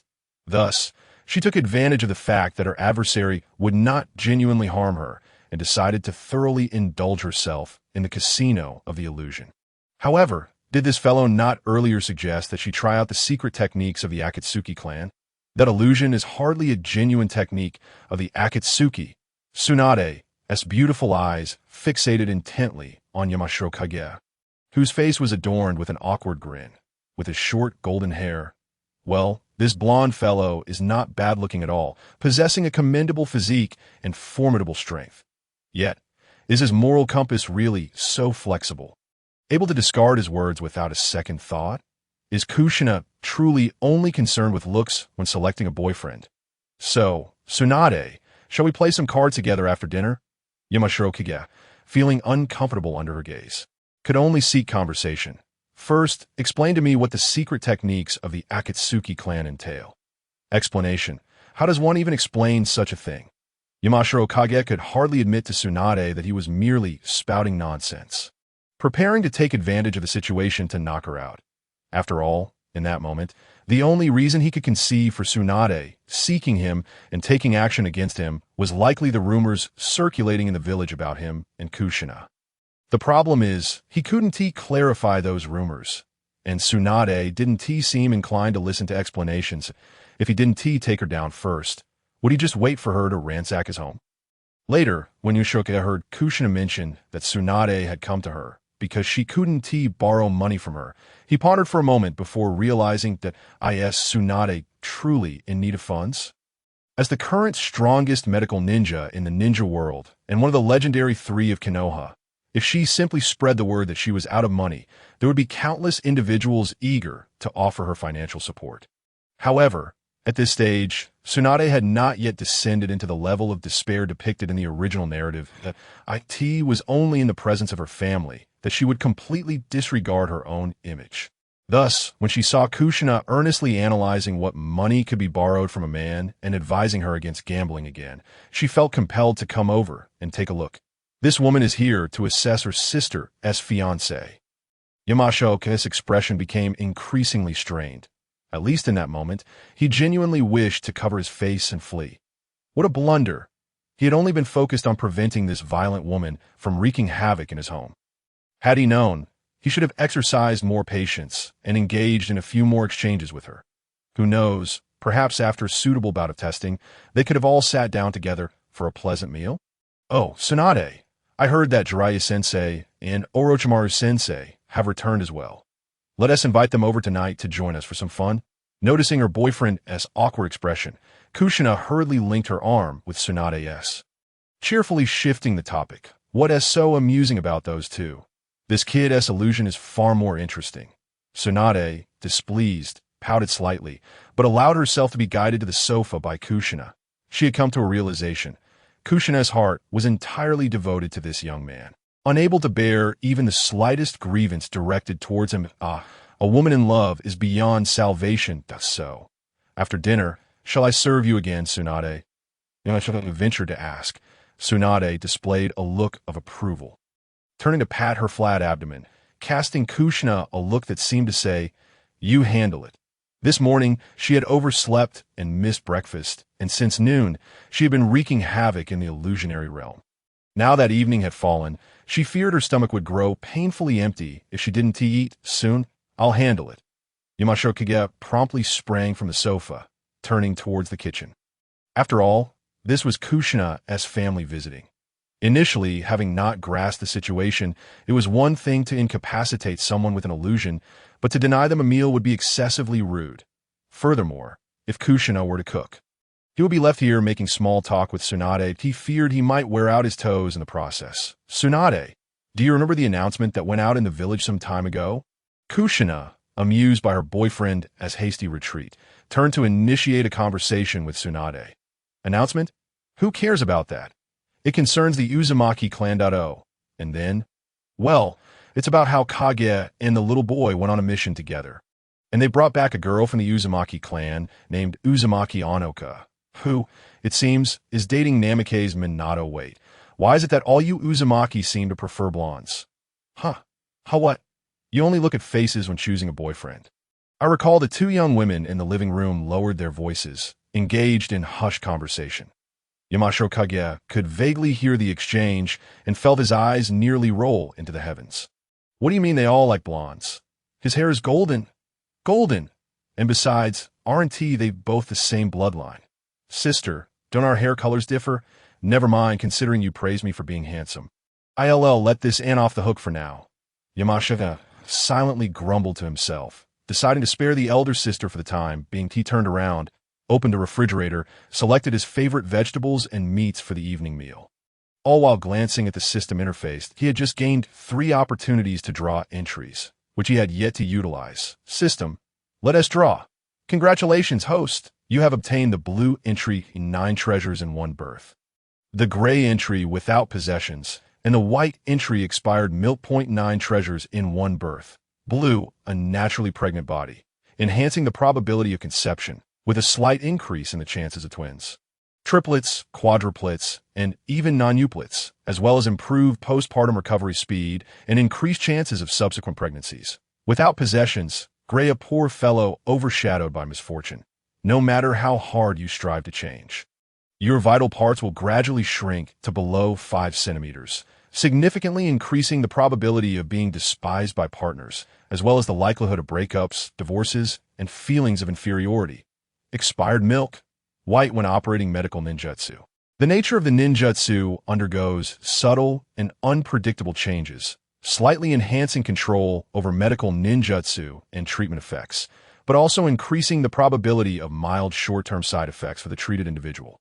1 blue, 1 gray, and 1 white. Yamashoka pursed his lips, instinctively glancing at Kushina and Tsunade, who were whispering in the living room. He had only just begun dating Kushina today. Is it too early to be contemplating the matter of children? Moreover, having 1 or 2 would be manageable, but 9, the thought of changing diapers, feeding, and lulling to sleep for that many would surely be overwhelming. The prospect of 9 children all clamoring for attention. Yamashita shuddered at the thought, unable to bear imagining the degree of malice embedded in that entry, rivaling even the darkest of curses. And what about without possessions? Upon first glance, he had assumed it pertained to reduced fortune. But it was even more sinister than 9 treasures in 1 birth. It explicitly stated, even with efforts to change, you will ultimately shrink, implying that even Orochimaru's soft body modifications might not save him. Yamasho Kage glanced down, silently grateful for his ample endowment. Otherwise, the implications would be too terrifying. As for the final entry, expired milk, for a medical ninja, it might be, perhaps, not so friendly, while enhances control over medical ninjutsu and treatment efficacy. The potential for mild short-term side effects is it due to unwashed hands? Or perhaps he has committed too many unvirtuous acts lately. Yamashiro Kage quietly observed his hands washing vegetables, resolutely dismissing the thought that had just arisen in his mind. This certainly cannot be his issue. Absolutely not. As someone who genuinely cares for his village, by dealing underhandedly with the root leader, looks out for his comrades by introducing potential partners to Minato, is eager to help by bringing smiles to the Nine Tails, and cares for his disciples by enlisting the 3 youngsters as labor. How could there possibly be a problem? If there's a problem, it must be the system's fault. This damned system might very well be fundamentally flawed. Since acquiring the system, he has drawn entries numerous times. What has it produced that is genuinely useful? Yes, that's right. Everything is the system's fault. System. Is there no one to speak on my behalf? The scenery in the mountains left Jing utterly dissatisfied with this round of item extraction 100 times over. Were it not for the opportunity to copy an item, he might have exhibited a verbal outburst that would have been quite fragrant indeed. Unlike previous extractions this time, he found himself bereft of any items that could enhance his capabilities. Was this not a blatant affront to his mentality? It seemed he could no longer rely on item extractions in the future. With a sigh, Jing temporarily cast aside the vexation of this futile extraction. Listening to the hushed whispers of Kushina and Tsunade in the living room as they deftly prepared the ingredients, he was acutely aware of his own shortcomings. Tea present. He lacked no formidable offensive techniques. Mastery in release and water release allowed him to dispatch the majority of ordinary elite ninjas in an instant. Even when confronted by several well-coordinated elite ninja teams, the incredible mobility afforded by the Flying Thunder God technique rendered them easily defeated. The only consideration was whether his chakra reserves would suffice. Thus, the type of item he sought to copy was abundantly clear. He had encountered numerous items capable of augmenting chakra. The Nine Tails Jinchuriki. Kaibai no Ma, the power of abundance, overflowing energy, and energy accumulation. Among these, the most formidable was undoubtedly the Nine Tails Jinchuriki, the strongest tailed beast. The Nine Tails could accomplish an array of feats, not to mention the irresistible allure of the perfect Jinchuriki mode. The mere thought of it was enough to provoke envy. However, he had witnessed firsthand the corrosive nature of the Nine Tails chakra. Without the robust vitality of the Uzumaki clan, an ordinary person becoming the Nine Tails Jinchuriki was tantamount to courting death. Moreover, to achieve the perfect Jinchuriki status, one must possess not only the power to suppress the beast, but also an open heart towards it. For someone who would restore their phone to factory settings on the brink of death, this was a notion as improbable as it was absurd, let alone the fact that he was a traveler from another world. Open his heart to a tailed beast? Ridiculous. Then there was Kaibai no Ma. Should Jing dare to copy this item, he would instantaneously transform into a chakra life form. Would he truly shout, "I renounce my humanity, Jojo"? After all, he was still a mere child. As for the remaining purple item, the power of abundance, well, perhaps he should copy it from Onoka. The power of abundance. Purple, the potent bloodline of the Uzumaki clan, bestows vibrant vitality and substantial chakra, significantly enhancing cellular activity, lifespan, and physical strength. The might of the Uzumaki clan's bloodline is indisputable. Acquiring this item would essentially equate to inheriting the Uzumaki bloodline. Whether he would develop red hair remained uncertain, but changes within his bloodline were inevitable. Had Shan Junjing's girlfriend not been Uzumaki Kushina, he would have unhesitatingly copied it from her. However, given the current circumstances, his only option for copying was Onoka. Fortunately, Onoka and Kushina had long since transcended their past rivalries. Otherwise, maintaining a fa ade of camaraderie would have been quite challenging. Curse you, Tsunade, for your lack of support. Why couldn't you have bestowed upon him a sage body? After all, he was your grandfather. Why not learn something worthwhile from him? As Shan Junjing sought Ed, he inwardly criticized Tsunade, lamenting that instead of inheriting something advantageous from Senja Hashirama, she had only inherited a penchant for gambling, one that always ended in loss. If only Tsunade had possessed a sage body, he wouldn't have even cast a glance at the power of abundance. After a prolonged moment of reflection, Shan Junjing still felt a pang of regret. Based on the original narrative, considering Orochimaru's research on Edo Tensei, he surmised that meeting Senju Hashirama would take at least a decade. Moreover, who knew if Hashirama's abilities would even be intact after being resurrected? After all, those brought back by Edo Tensei were not flesh and blood, but mere corpses. At this stage, it seemed the only way to attain a sage body was through Achinara. Regardless of the Azura and Indra powers at play, Madara had indeed awakened the Rinnegan after acquiring Hashirama's abilities, suggesting he likely possessed a sage body as well. Who knew where that flamboyant old man was hiding? Shan Junjing muttered as he swiftly plated the stir-fried vegetables from the pan, just as he was about to prepare the next dish. He suddenly recalled someone, Yamato. Although Yamato's would release in the original narrative did not quite live up to the title of god of shinobi that Hashirama held during the Fourth Great Ninja War, he certainly made a significant impact under the control of White Zetsu. The ability to unleash 5 elemental techniques through his clone technique was nothing short of formidable. Might he? Well, most likely not. Otherwise, the saying the first Hokage conquers the world with would release, while Yamato merely cultivates greenery wouldn't have circulated. The one with the special physique was likely that White Zetsu named Obito. However, at this stage, it seemed Yamato had already undergone cellular transplantation. Shan Junjing recalled the timeline from the original story. Shimura Danzo and Orochimaru had secretly selected 60 infants for implantation with Hashirama cells, abandoning the project after numerous subjects perished. The failed product Yamato was fortunate to survive and caught Danzo's attention. By the age of 10, he had completed training in the route and became a member known as a. Subsequently, he was assigned by Danzo to assist Orochimaru's defection. At 10 years old, Orochimaru defected, which pushed the timeline back. Yamato should be around 3 to 4 years old now. It was uncertain whether he had already been taken by Danzo. Shan Junjing's eyes flickered with determination. According to his deductions, would release and sage body were likely 2 distinct items. Regardless of whether Yamato possessed a sage body, he certainly had wood released if he could secure Yamato ahead of time. Perhaps he could attempt to acquire wood release during another item copying opportunity. He chuckled at the thought. Madara, would you like to witness the sage art? Wood release, true 1,000 hands, ascending Buddha once more?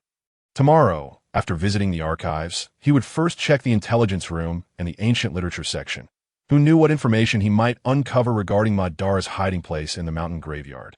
As for Yamato, the original location of the wood release research facility was likely known by very few, and those who did would certainly not divulge it to him. Perusing some plot details within his memory palace, Shan Junjing's heart leapt as he recalled a scene where the third Hokage confronted Danzo with an investigative report, forcefully halting the wood release research. Such documents would undoubtedly be classified as top secret afterward. While others might never gain access, he had connections within the Hokage building. Narashikaku. It was settled then. With the speed of AJ Nin and his culinary expertise, Shan Junjing prepared a sumptuous dinner in less than an hour. This was still with Kushina's last-minute request for an enormous pot of rice sufficient for 10 people, along with several dishes made in generous portions. Otherwise, with Shan Junjing's pace, half an hour would have sufficed. As the dishes were served, Tsunade, already famished, declared, "I'm digging in." Before commencing her voracious feast, the rice in the pot vanished at an astonishing rate, as did the considerable portions of stir-fry on the table. "Wait, sister, didn't you just finish a battle with pain?" Shan Junjing paused, chopsticks in hand, as he observed Tsunade's ravenous demeanor, were it not for Kushina mentioning that Tsunade had been waiting for him for several days. He might have suspected she had just returned from a real-life duel. Tsunade had recently been developing a new jutsu, which required considerable chakra, upon encountering her boyfriend indulging in food with an unrestrained appetite. Kushina was momentarily taken aback, her delicate features betraying a hint of envy. She offered a brief explanation, for the development of ninjutsu was of little concern to her. Rather, she was captivated by Tsunade's unabashed enjoyment of a variety of culinary delights. The advanced medical ninjutsu necessitated the manipulation of the yang release's nature transformation, much like the secret techniques of the Akimichi clan, which allowed for rapid fat storage through food consumption and subsequently transformed that fat into chakra. With Tsunade's mastery over medical ninjutsu, regardless of how much she consumed, her figure remained perfectly proportioned, plump where it ought to be and slender where it should, without a trace of concern for her physique. In fact, indulging a little more could even replenish chakra for her sealing techniques. Was her envy not profound enough to bring tears to her eyes? In that moment, Yamashiro contemplated the sealing technique that assisted the operation of seals, specifically designed to counter Jinjutsu. Yet upon further reflection, he felt it was an overreach, considering Tsunade's formidable prowess, as depicted in the original narrative, where she developed the creation rebirth, mitotic regeneration technique capable of rejoining a severed body. A mere minor sealing technique would pose little challenge for Tsunade, who, with her title of legendary medical ninja, could decipher it within a matter of hours that a new ninjutsu. He mused, Tsunade, with your current medical ninjutsu, could you create a technique for life transfer? Seizing the moment as Tsunade paused to swallow her food, he hastily inquired, Tsunade's hands, poised to scoop another mouthful, momentarily halted, her gaze turning sharp as she instinctively thought of Orochimaru. Lifting her head from the bowl with a piercing look. Life transfer, you say? Do you possess medical ninjutsu? Well, I know a few medical water techniques, Yamashiro admitted, feeling somewhat embarrassed during his time in the analysis class. He had encountered the memories of several medical ninjas and even practiced medical ninjutsu for a period. Regrettably, his innate chakra nature lacked yang release, and whenever he attempted to utilize medical ninjutsu, his chakra would instinctively incorporate some properties. The training proved arduous, and the results were exceedingly unstable that a fish, barely clinging to life, would either perform a chaotic spin before perishing or resemble a pig that had been struck on the head, appearing more lifeless than one that had been dead for days, if it weren't for the system granting him a purple title of water release master, which allowed him to rapidly assimilate several medical water techniques from his memories. His medical ninjutsu would have served little purpose beyond providing his classmates with a few grilled fish or pots of fish soup. Medical water ninjutsu was indeed a gentle art. Upon hearing Yamashiro's response, Tsunade's previously sharp gaze softened considerably. Unlike medical ninjutsu driven by yang chakra, such as the creation rebirth technique, medical water ninjutsu primarily utilized water-type chakra. Due to the differences in chakra properties, the former forcibly activated all cells near a wound, stimulating rapid division and regeneration to heal the injury. In contrast, the latter provided the necessary energy and nutrients for the body through water chakra, allowing cells to autonomously enter a stable state of division and regeneration. In terms of healing efficiency, conventional medical ninjutsu far surpassed medical water ninjutsu. However, the rapid cell division and regeneration would inevitably deplete the patient's life energy, shortening their lifespan. This explained why many severely injured ninjas remained weak for a period even after recovery. While the recovery speed of medical water ninjutsu was slower, it was undeniably more favorable for patients, causing significantly less strain on their bodies. Those with severely diminished bodily functions were also more suited for treatment with medical water ninjutsu. In summary, one who would choose to study the more patient-friendly medical water ninjutsu over the more immediately effective conventional medical techniques could not be deemed of poor character. Tsunade resumed her rapid consumption of rice, finishing a bowl in swift succession, and during a brief pause, she finally spoke again. You inquire about life transfer. What is your intention? I have heard of a technique called Dragon's Life Rebirth, which utilizes yang chakra transformation to transfer the user's life energy to another. Regardless of the severity of their injuries, they could be healed. I've heard of it. The Dragon Clan of Kusagakure possesses a technique activated through their bloodline limit. Once performed, the user will perish. Are you willing to accept such a cost? Some things and some people are more precious than life itself, and sometimes regret can be more terrifying than death. As Sunshiro's words hung in the air, a profound silence enveloped the dining table. Tsunade, holding a bowl filled with rice, stared vacantly as she poked at the grains with her chopsticks. Kushina, moved by the moment, was on the verge of tears when she noticed Yamashiro discreetly gesturing to her under the table, signaling a heart-turning technique. That despicable fellow! Return my emotions! Kushina puffed her cheeks, fearful that Tsunade might detect any cracks in her facade, hastily lowering her head to join in poking the rice. Rice. I might as well be dead in the pot. Do you have any insights regarding such ninjutsu? Tsunade, roused from her reverie, had to admit that even someone like her, who believed she had little left to lose, felt a yearning for such techniques. If only such ninjutsu had existed back then. Among the secret techniques I recently acquired from the Hozuki clan, there is one called water transformation healing technique, which allows the user to envelop a target's wound in a water form to facilitate rapid healing, involving aspects of life transfer. However, this form of life transfer is entirely passive, lacking any core essence that I've heard that the secret technique of Takigakure, Land's Grievance, can completely transfer life energy to special black tendrils. In the underground gold exchange of the Land of Fire, there are formidable characters who wield a technique known as Corpse Puppet Rebirth, capable of transferring life energy along with the blood to the hair.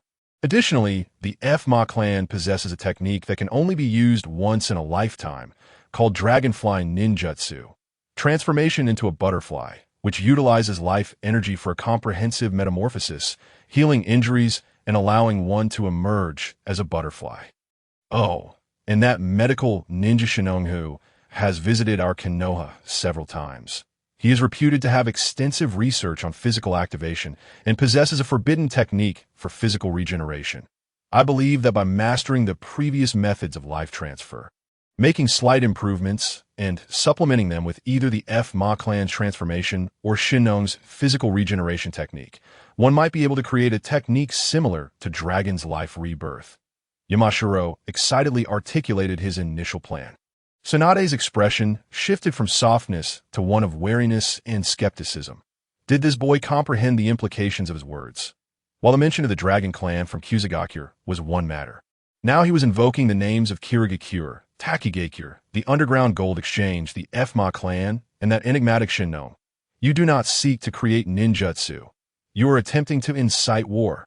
Tsunade unequivocally dismissed Yamashiro's notion of drawing from various schools of thought to innovate new techniques. According to her, the mere transfer of life energy was not particularly challenging. The true difficulty lay in how to utilize the transferred life energy to heal the physical wounds of the practitioner. After all, not everyone was like Gaara in the original narrative. Even when captured by the Akatsuki and stripped of the tailed beasts, one's body can remain unscathed. In most instances, the lethal injuries sustained by ninjas can only be described as stunningly horrific. The manner of death that befell Noera Rin, with her heart being ripped out, is already among the less severe bodily traumas within the ninja world. After listening to Tsunade's words, Yamashiro Kage quietly excluded the ninjutsu of Dakwani and Shikigami no Sh10 from his list of necessities. At the same time, he emphasized the importance of the Ri-Mei clan's Ri-Mei Tensei and the F-Ma clan's Hatch no Himitsu, even if he could not overtly seize the opportunity like the Hidden Cloud Village. With his current strength and mastery of Yin release, it would not be particularly difficult to find an opportunity among these two clans to capture a member possessing the ninjutsu he required and subsequently alter their memories. Seemingly triggered by the recent topic, Tsunade reminisced about the past. After showcasing an entire spread of dishes and rice, she did not insist on diving into a genjutsu to wreak havoc, but instead retreated to her previous bedroom to continue her studies on the ninjutsu she had been researching. Yamashoke and Kushina, one just returned from a lengthy mission and the other having just overseen the preparation of a new team of Jainin, tidied up a few large boxes they had brought back from the Senju estate.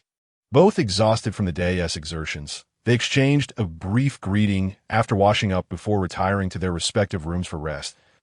As for any romantic notions of cohabitation, both were remarkably attuned to suppressing their burgeoning desires in Tsunade's presence. The night passed in silence. The following morning at 9:30, accompanied by the gentle patter of rain, Yoshida awoke from a deep slumber. It is often said that autumn rains bring a chill, and this mid-October rain whisked away the last remnants of summer's heat. Pushing open the door to his bedroom, he found the once spacious living room now filled with an array of ingredients and cooking utensils. The list he had handed to Nara Yoshino the night before lay on the dining table, alongside a sticky note and a breakfast prepared for him. Jing, I've checked the list, and there's nothing missing. I have an appointment with the furniture store owner to customize furniture for the Janine quarters, so I want to be back until noon. The entrance is ready with an umbrella. Remember to take it. Also, make sure to finish your breakfast before heading out. The familiar handwriting on the sticky note brought a smile to Yoshikage's lips.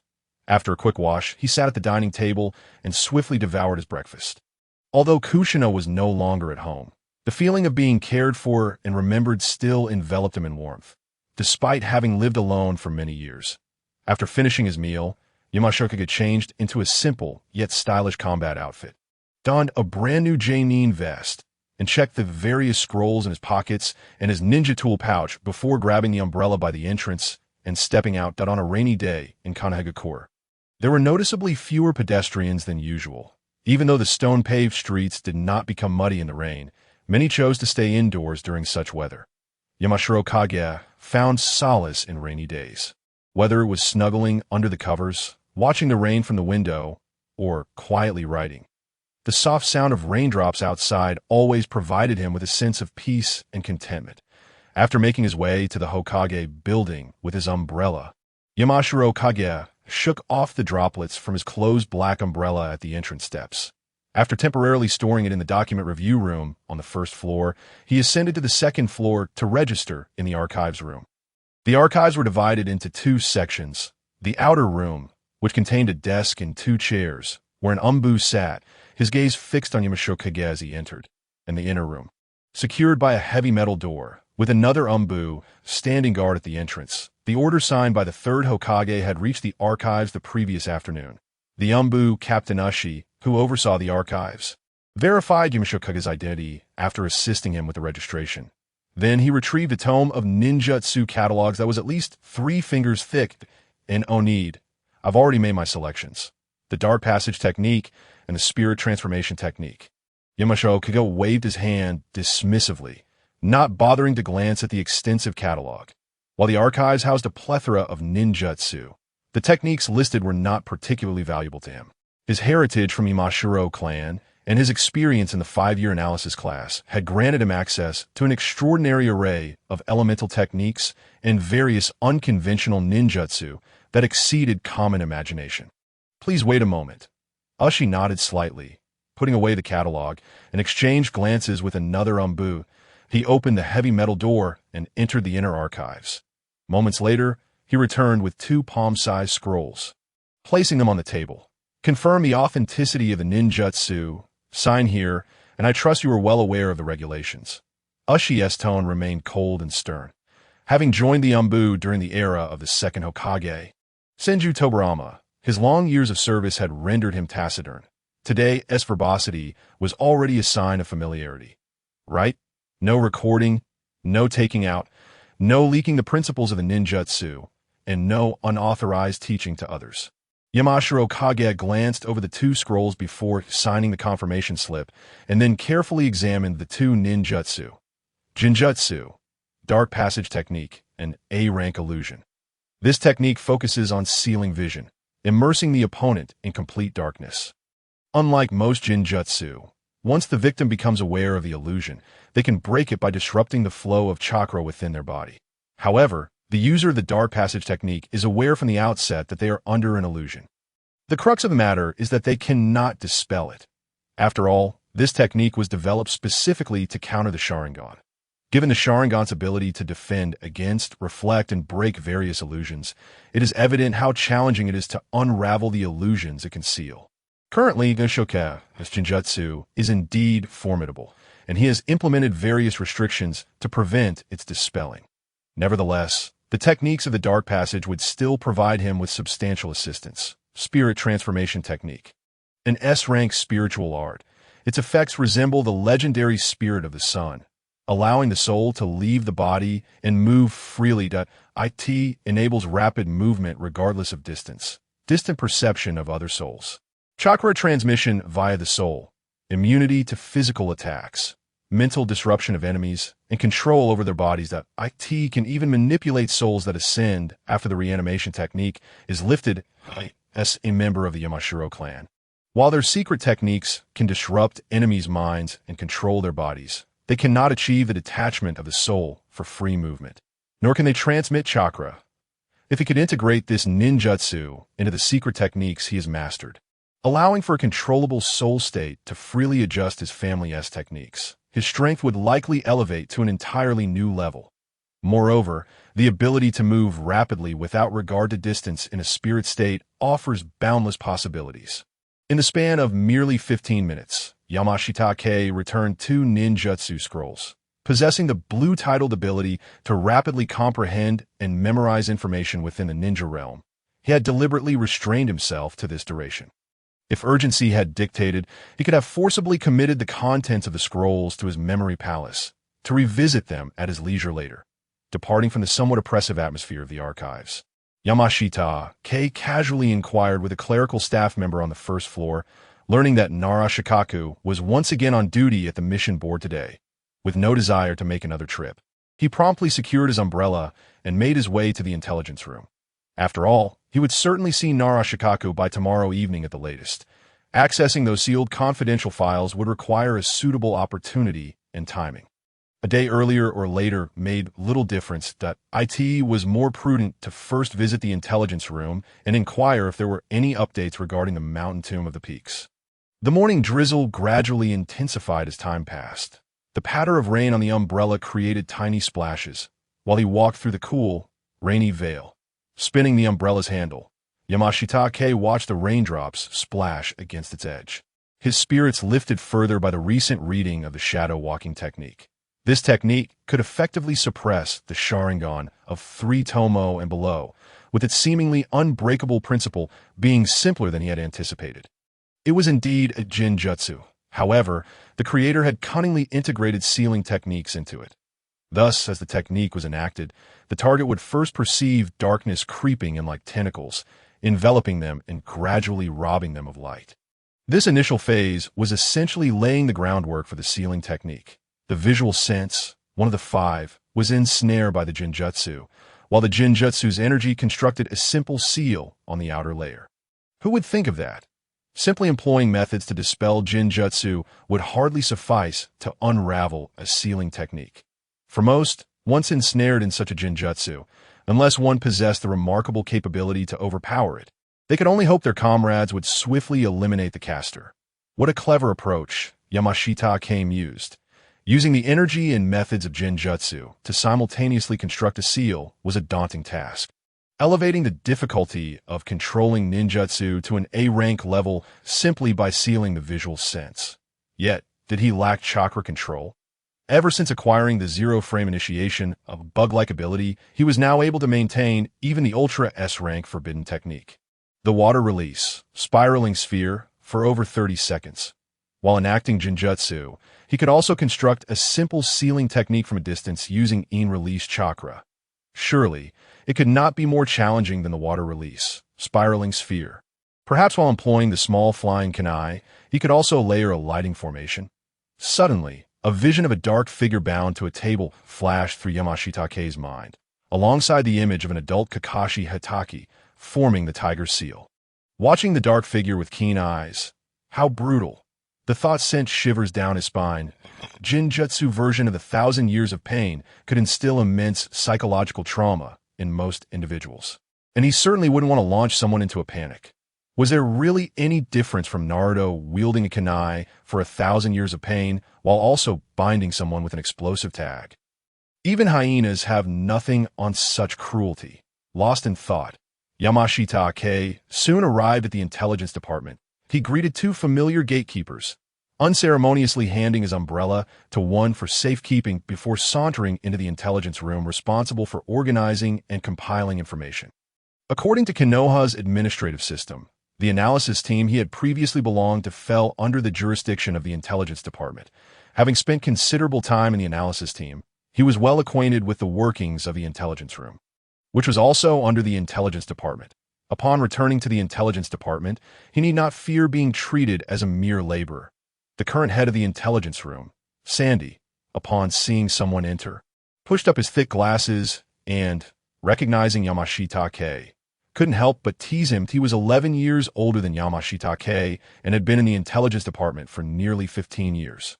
When Yamashita-ke first joined the analysis team, he had still been just a young lad in Sandy's eyes. Now, time had flown, and he had reached an age where discussions of marriage were not out of place. As long as I inquire and make a swift exit, he won't be able to catch up with me, Yamashita-ke thought with a smile, approaching Sandy and seating himself without a hint of formality. After all, visiting the intelligence department felt akin to returning home. You know the rules. I'll answer what I can. Sandy chuckled lightly, setting aside the documents he was organizing to focus on Yamashita-ke. Do you happen to know the specific location of the mountain tomb of the peaks in the Land of Iron? Yamashita-ke asked. Let me think. I believe it lies within an area filled with a mysterious miasma, where both humans and animals who wander and become lost, surrounded by the massive bones of large creatures, either a basin or a valley. Yes, exactly. Senior, where's the specific location? Yamashita-ke pressed eagerly. Let me see. I believe I can find it.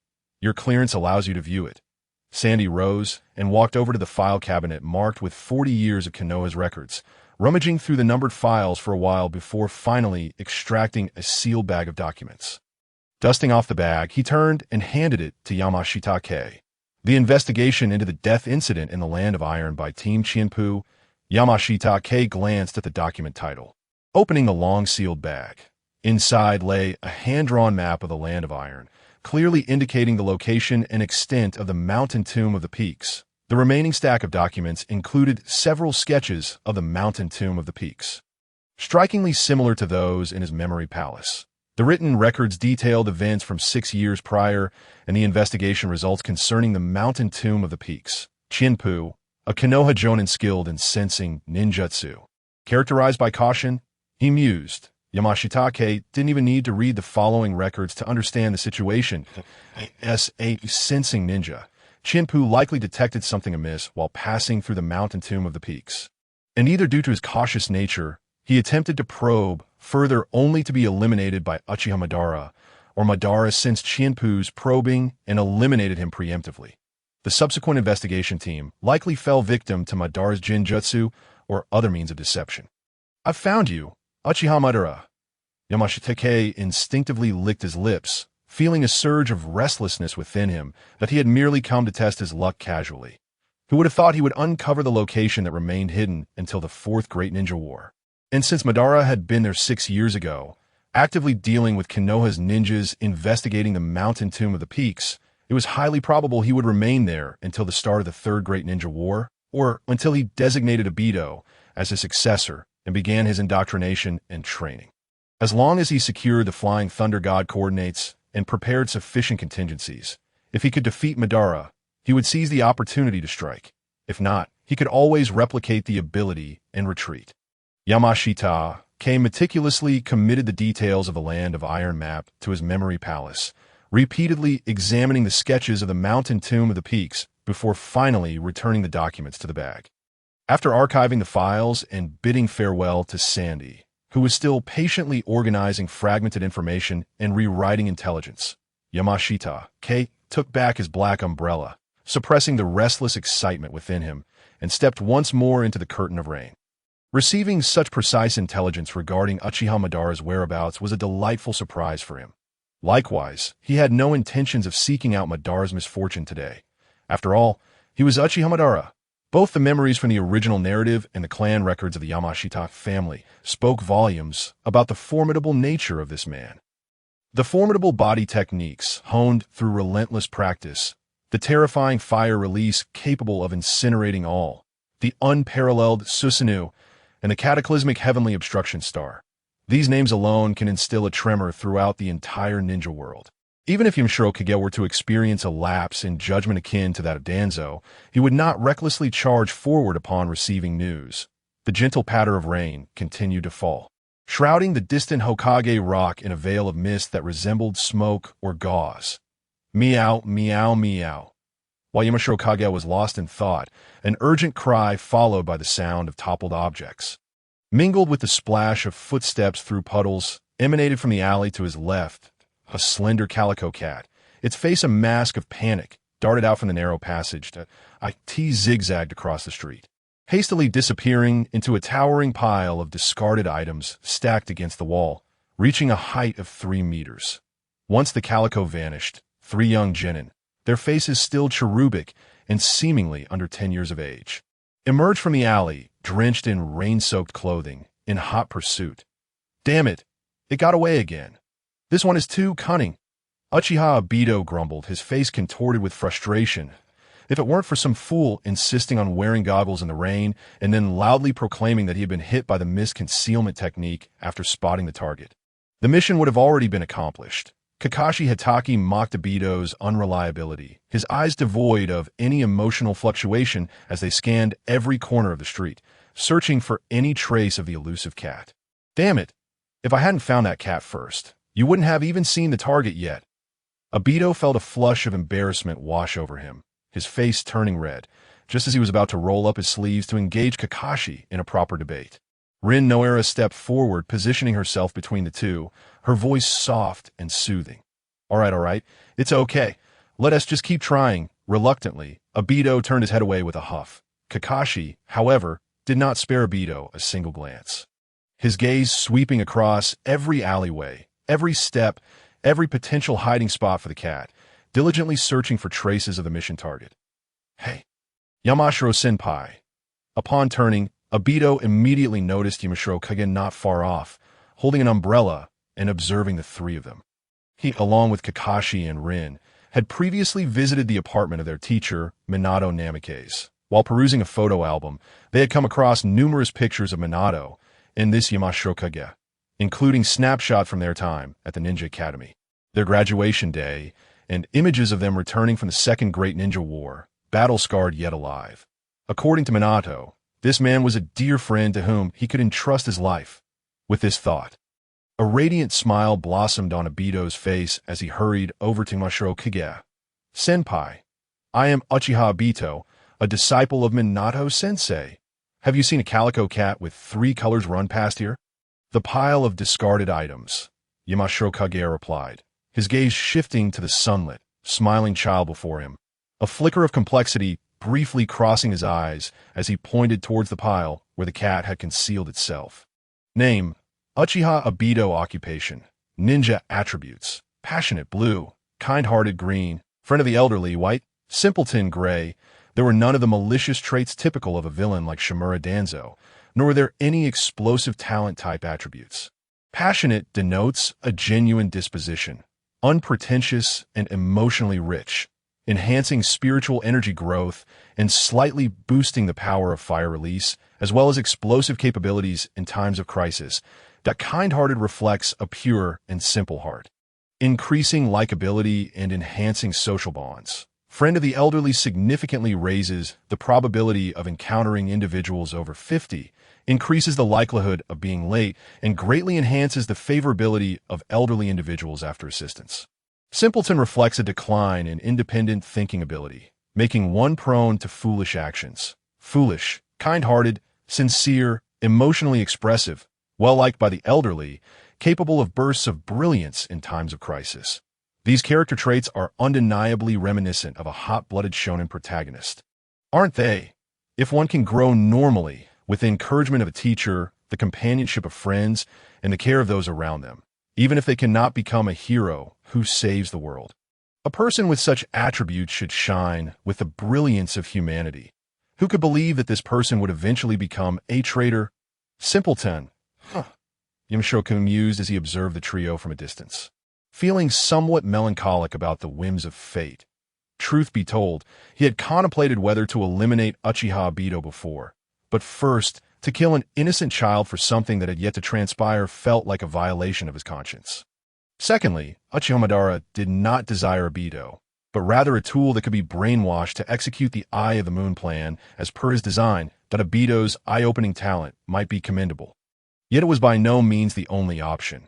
Even in death, others bearing water, fire, lightning, and comradeship would arise, but to truly refrain from intervening, Yensho glanced at the unactivated attribute on his personal panel.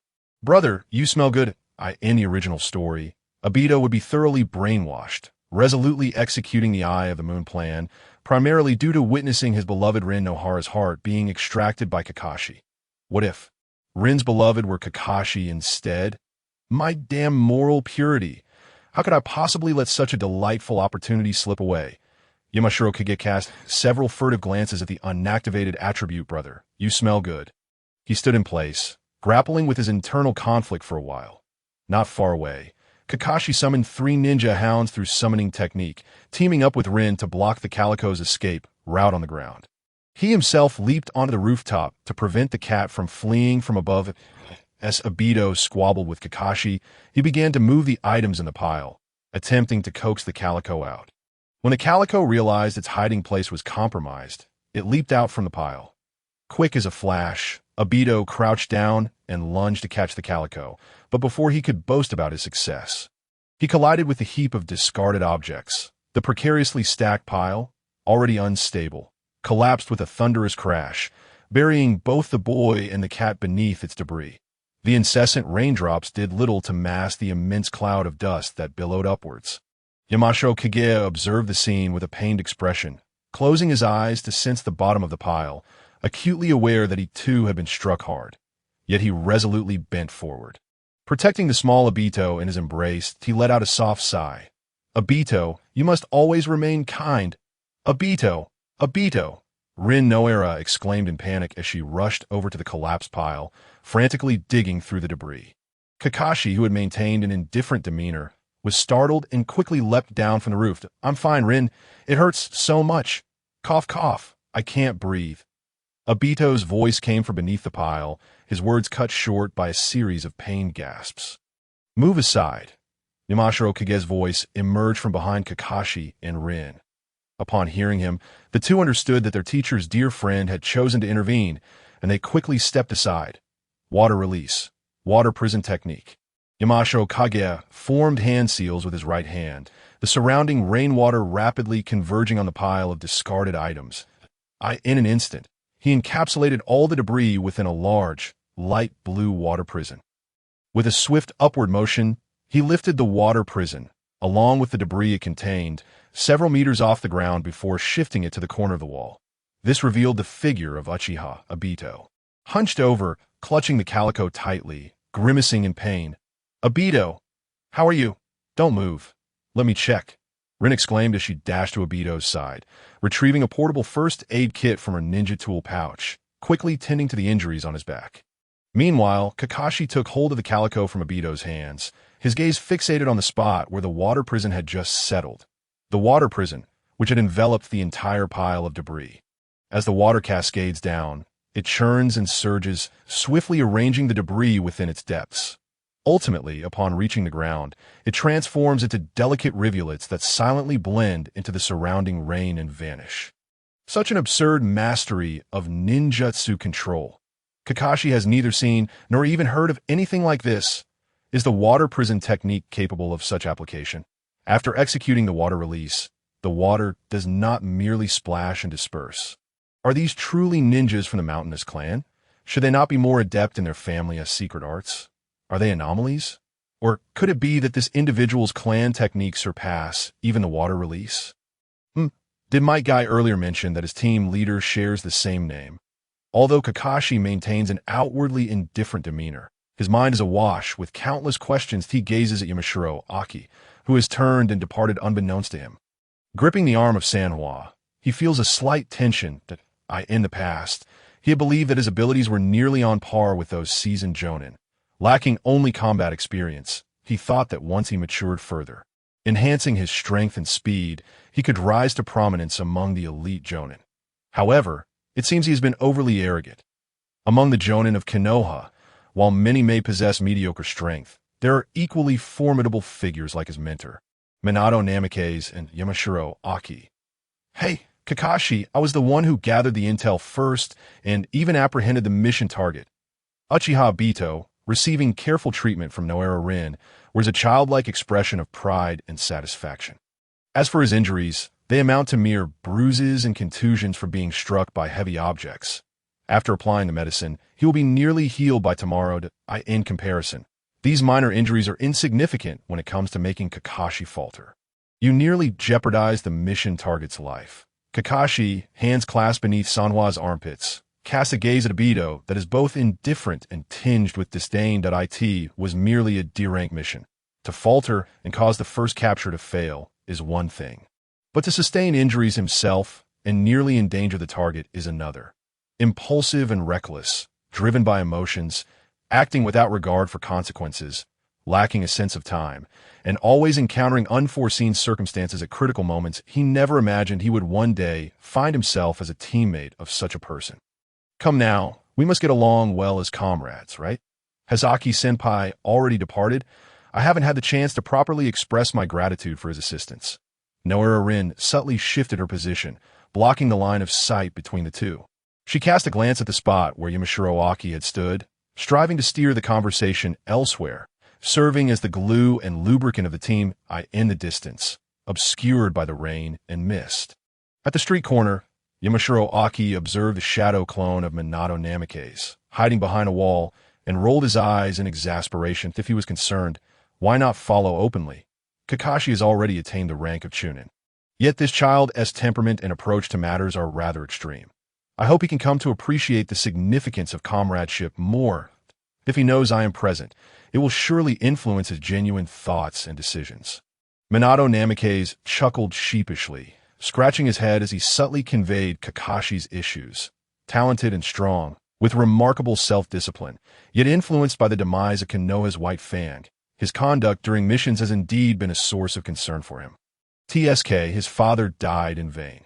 Yamashiro Aki smirked, making a quip about Kakashi. He will come to understand it one day. Minato sighed, a flicker of complexity crossing his eyes.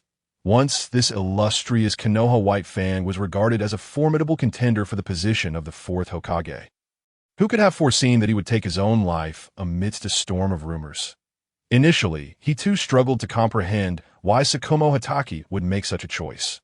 However, after Yamashiro Aki's insights and observing the changes in Konoha over the years, he has genuinely felt the profound impact of this event. The 6 months following White Fang's suicide, the casualty rate of missions in Konoha sharply escalated. Though some high-ranking officials were reluctant to admit their mistakes, the Hokage consistently reminded the ninjas accepting missions to cherish their own lives and those of their comrades. Many high-difficulty missions would even emphasize at the time of posting that it was permissible to withdraw based on situational grounds. Provided there are valid reasons, there would be no repercussions. The number of missions that demanded unwavering completion at any cost significantly diminished. Many ninjas, frequently dispatched on high-difficulty tasks in Konoha, privately breathed a sigh of relief. Who can say that White Fang's death was without meaning? Where is your original body? Yamashiro Aki wished to steer clear of the topic of Tsukumo Hatake. He had once attempted to alter Tsukumo's fate. But the Hatake clan hailed from a family of samurai. Tsukumo held steadfast beliefs and convictions, and it was precisely because of these that he became the renowned Konoha White Fang. Thus, when those beliefs crumbled, he could not be dissuaded, nor could anyone. The researchers we brought back from the summoning island have all been thoroughly questioned by the Umbu through reverse hypnosis, and a new research facility is being established at the Zero Exercise Ground. Upon learning this, Onoka eagerly offered to undergo reverse hypnosis questioning as well. The original body accompanies his girlfriend, while the shadow clone stays with the disciple. You truly are overworked. Ha! It's all good. Bring Onoka over to my house tomorrow afternoon. Kushina, Jukyu, and Yoshino will all be there. Let's try out the new dishes from the restaurant together. I'm sure Onoka will be delighted to know. Minato nodded with a smile. Though the Umbu's reverse hypnosis does not offer the detailed memory retrieval of other methods, it is adequate to ascertain Onoka's stance. After the inquiry, he would visit Kushina, the host of the Nine Tails. Even if the Hokage were to learn of this, he wouldn't say much. Shortly thereafter, Minato recalled the awkwardness of the previous night and inquired, Aki, do you know how to handle the procedures for housing land approval? Building a love nest? Is the Jonin apartment insufficient? Ah, no, I just thought. Minato, caught off guard by the guess, nearly lost control of his shadow clone's form. Feeling utterly embarrassed, just go directly to Nara Shizen with your Jonin credentials. He knows the ropes. When you move in your new home, I will offer you my best wishes. Yamashiro Aki patted Minato on the shoulder, interrupting his attempts at explanation. What kind of blessings? A litter of 9 treasures. After parting ways with Minato, Yamashiro Aki meandered back home. Silently, he employed the secret technique of the Yamashiro clan once more, connecting through the back door to the perception barrier that enveloped all of Konoha. Following the chakra signatures of Might Guy, Yuhi Kurenai, and Nara Shikamu, he effortlessly located the trio, sheltered beneath an awning outside the Sweet Chestnut Shop. Savoring Yokan while watching the rain, he performed the summoning technique, intending to summon the raven he had raised in the Konoha bird summoning house, the one most familiar with the village environment. To call the trio over, this raven was distinct from the swift type summoned previously in the Land of Tea and the Summoning Island. Its intelligence was markedly superior to its peers, merely through a few playful interactions. It could utter small blessings like wishing you wealth, and may you always smile, and it could comprehend and execute a few uncomplicated commands. Its favorite pastime was to wander around Konoha during its free time in the raising house, seizing opportunities to approach anyone holding food, leveraging those small blessings to snag a bite or two. This led to it growing nearly half again the size of its counterparts, plump and robust, albeit flying at a significantly reduced speed. Yamashiro Aki, recognizing its cleverness, did not disdain it, but rather affectionately named it Gailiozi. However, where on earth is my Gailiozi? Yamashiro Aki stared blankly at the vanished summoning circle. Unwilling to accept defeat, he dipped his fingers in the blood from the storage vessel once more and attempted the summoning technique again. Regrettably, the sweet-talking little black chubby had yet to appear. Filled with uncertainty, Yamashiro Aki tried summoning other ravens. The cawing of ravens immediately echoed throughout the estate. Is it dead? In the heart of the mountains, Shan Zhongjing, bewildered, rose from the ground after casually dispelling the summoning technique. Since the issue was not his fault, it must surely lie with the summoned beast. The lack of response from the spirit beast to the summoning could stem from 2 possibilities. Either it was confined within a sealing barrier, or had been bound by its own seal, or it had already passed into the afterlife. Who, after all, would be so idle as to seal a plump raven? So, how could his beloved companion simply vanish? Upon his return yesterday, he had entrusted the eagle, Bijiao, to the avian spirit beast nursery. The staff had failed to inform him of any issues. How could this incident arise between noon yesterday and now? No, something was amiss. In his mind's eye, memories began to flicker. The expressions of the staff when they had received him yesterday magnified before him. The time, he had been in a rush with Mizukichi to submit a mission at the Hokage building. Thus he hadn't paid much attention. However, upon reflection, it seemed as if their gazes had been somewhat evasive. Perhaps 1 or 2 could be dismissed as coincidental, but when all averted their eyes from him, it certainly indicated something was wrong. For heaven's sake, I pay so much to the nursery each year, and yet they couldn't even inform me if it died? Shan Zhongjing's fury grew as he continued to ponder. He even began to suspect that the loss of his spirit beast was due to an issue at the nursery. Disregarding the matter of preparing a special breakfast, he hastily rose and exited, heading straight for the northeast of Konoha. The avian spirit beast nursery was situated in the northeastern corner of the village, nestled against the crumbling cliffs of the Shadow Rock. On clear days, one could always see flocks of avian spirit beasts soaring freely in the sky or perched on the cliffs for rest. Today, however, due to the weather, most birds were huddled inside the nursery, seeking shelter from the rain. From a distance, the cheerful cacophony of their chirping could be heard. As Shan Zhongjing stepped through the nursery's entrance, before he could utter a word, several staff members, upon spotting him, immediately bowed deeply in unison. The head of the nursery rushed over, bowing profoundly, and without raising his head, began to offer his apologies. Shan Zhongjing, we are profoundly sorry. your spirit beast, Liuzai, encountered an unfortunate accident 12 days ago during its exercise. I was taken to the for questioning, and the staff were issued a confidentiality order, preventing us from informing you of this matter in a timely manner. This is a grave oversight on our part. We will reflect upon this sincerely and do our utmost to compensate you for the sorrow of losing your spirit beast. Please believe the head's series of apologies concluded, and he hurriedly retrieved a prepared envelope from beneath a nearby desk, presenting it respectfully with both hands. Judging by its thickness, it seemed to contain around 50,000 ryo. Shan Zhongjing had entrusted 10 ravens to the nursery, and their annual maintenance fee was approximately 80,000 ryo. This meant that the cost to maintain a single raven was 8,000 ryo per year. One might think this inexpensive, yet for the war orphans of Konoha, a month's living expenses amounted to only 600 ryo. Thus, the fee for a summoning beast surpassed their living cost that he had cared for Liuzai for 3 years, totaling around 24,000 ryo in expenses, including the initial hatching and training costs, bringing the total expenditure to roughly 30,000 ryo. Therefore, the offered compensation of 50,000 ryo genuinely reflected a measure of sincerity. What transpired? As Shan Zhongjing observed the staff members, who remained bowed in apology. He hesitated several times before letting out a resigned sigh. Initially, he had come brimming with anger, yet their reasoning was sound, their demeanor respectful, and with the Umbu's involvement demanding confidentiality, it was indeed difficult to place blame upon them. How could this be resolved? Your spirit beast met its demise when it flew near the Hokage's office just as its exercise period was concluding, colliding with the Hokage's aide who had leapt from the window. It was a tragic accident. The head of the nursery bore an expression of both dread and regret. This time, he was truly suffering a financial loss. Previously, the ninja had come knocking, suspecting him of intentionally attacking Konoha as high-ranking officials.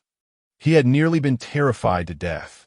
Had it not been for reverse hypnosis and memory retrieval, confirming he bore no ill intentions towards Konoha's leaders and that it was merely an accident, his fate could have been uncertain.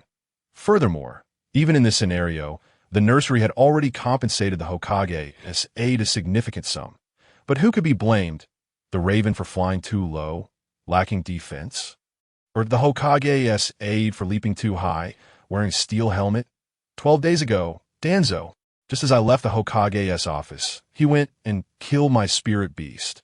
Are you sure it was a collision and not a kunai to the gut? Shan Zhongjing's previously dissipating anger ignited anew. That old coot Danzo was targeting him.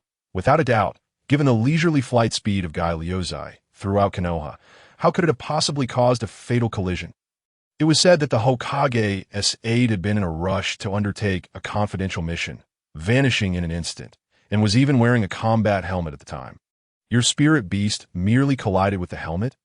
Yes, please accept my condolences. Additionally, regarding the compensation to the Hokage's aide, we have already settled the matter and you bear no responsibility. Please do not worry. Compensation? That old fool still had the audacity to demand compensation. Shan Zhongjing was utterly astonished. His spirit beast was killed by a steel helmet from Danzo, and that fellow had the nerve to seek compensation in return.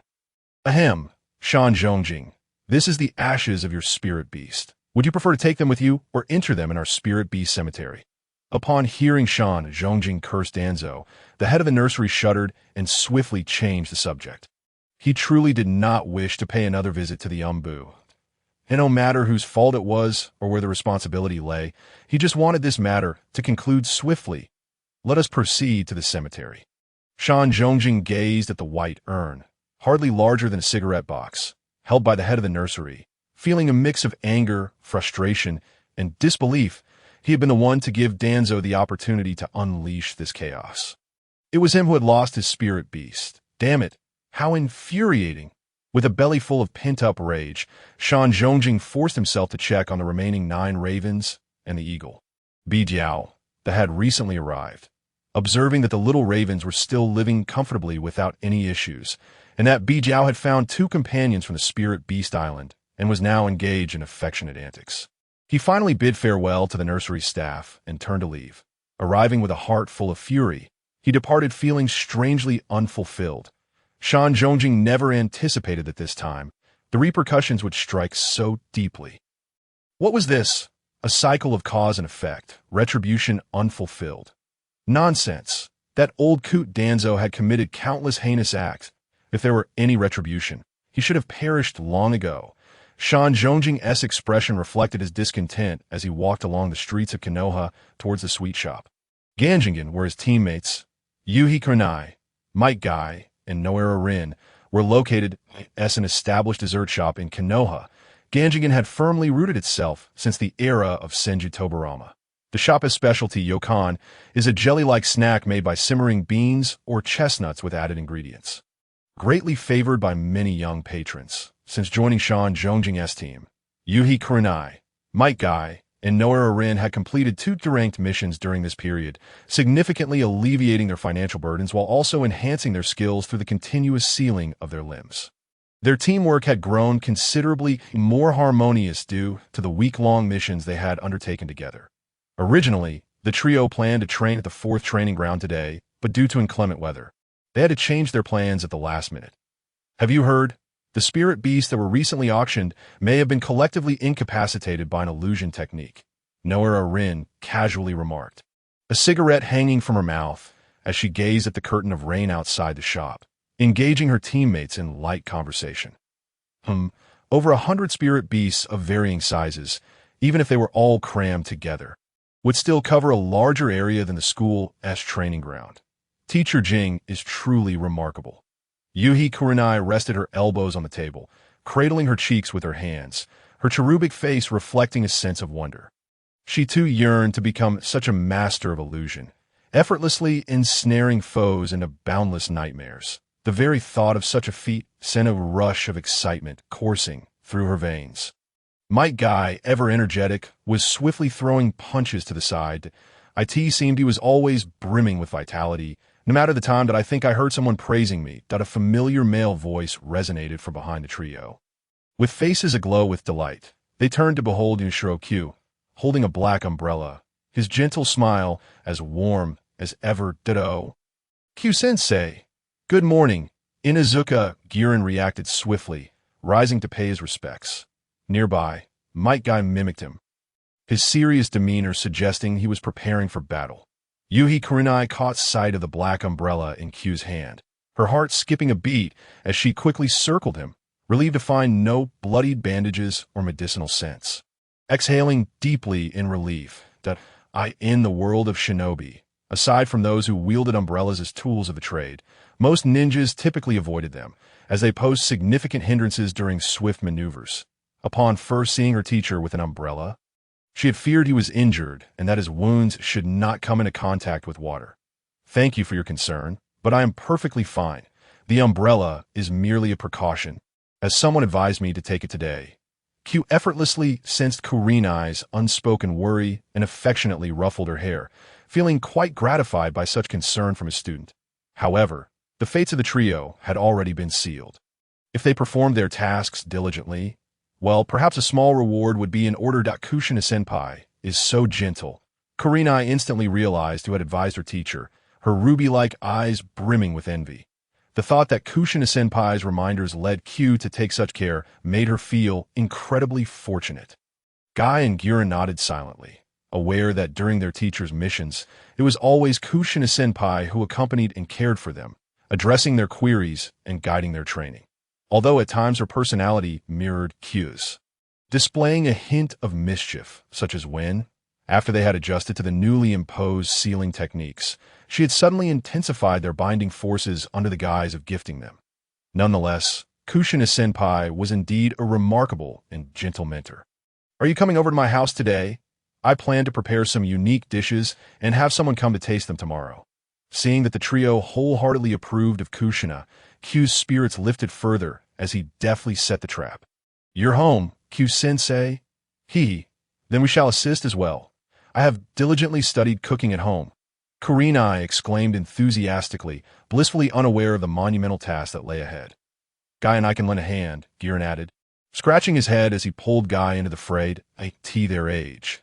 While they might not be fond of learning culinary arts, They could not resist the allure of delicious food that Kushina-senpai had often remarked on Q's exceptional culinary skills during his time at the Ninja Academy.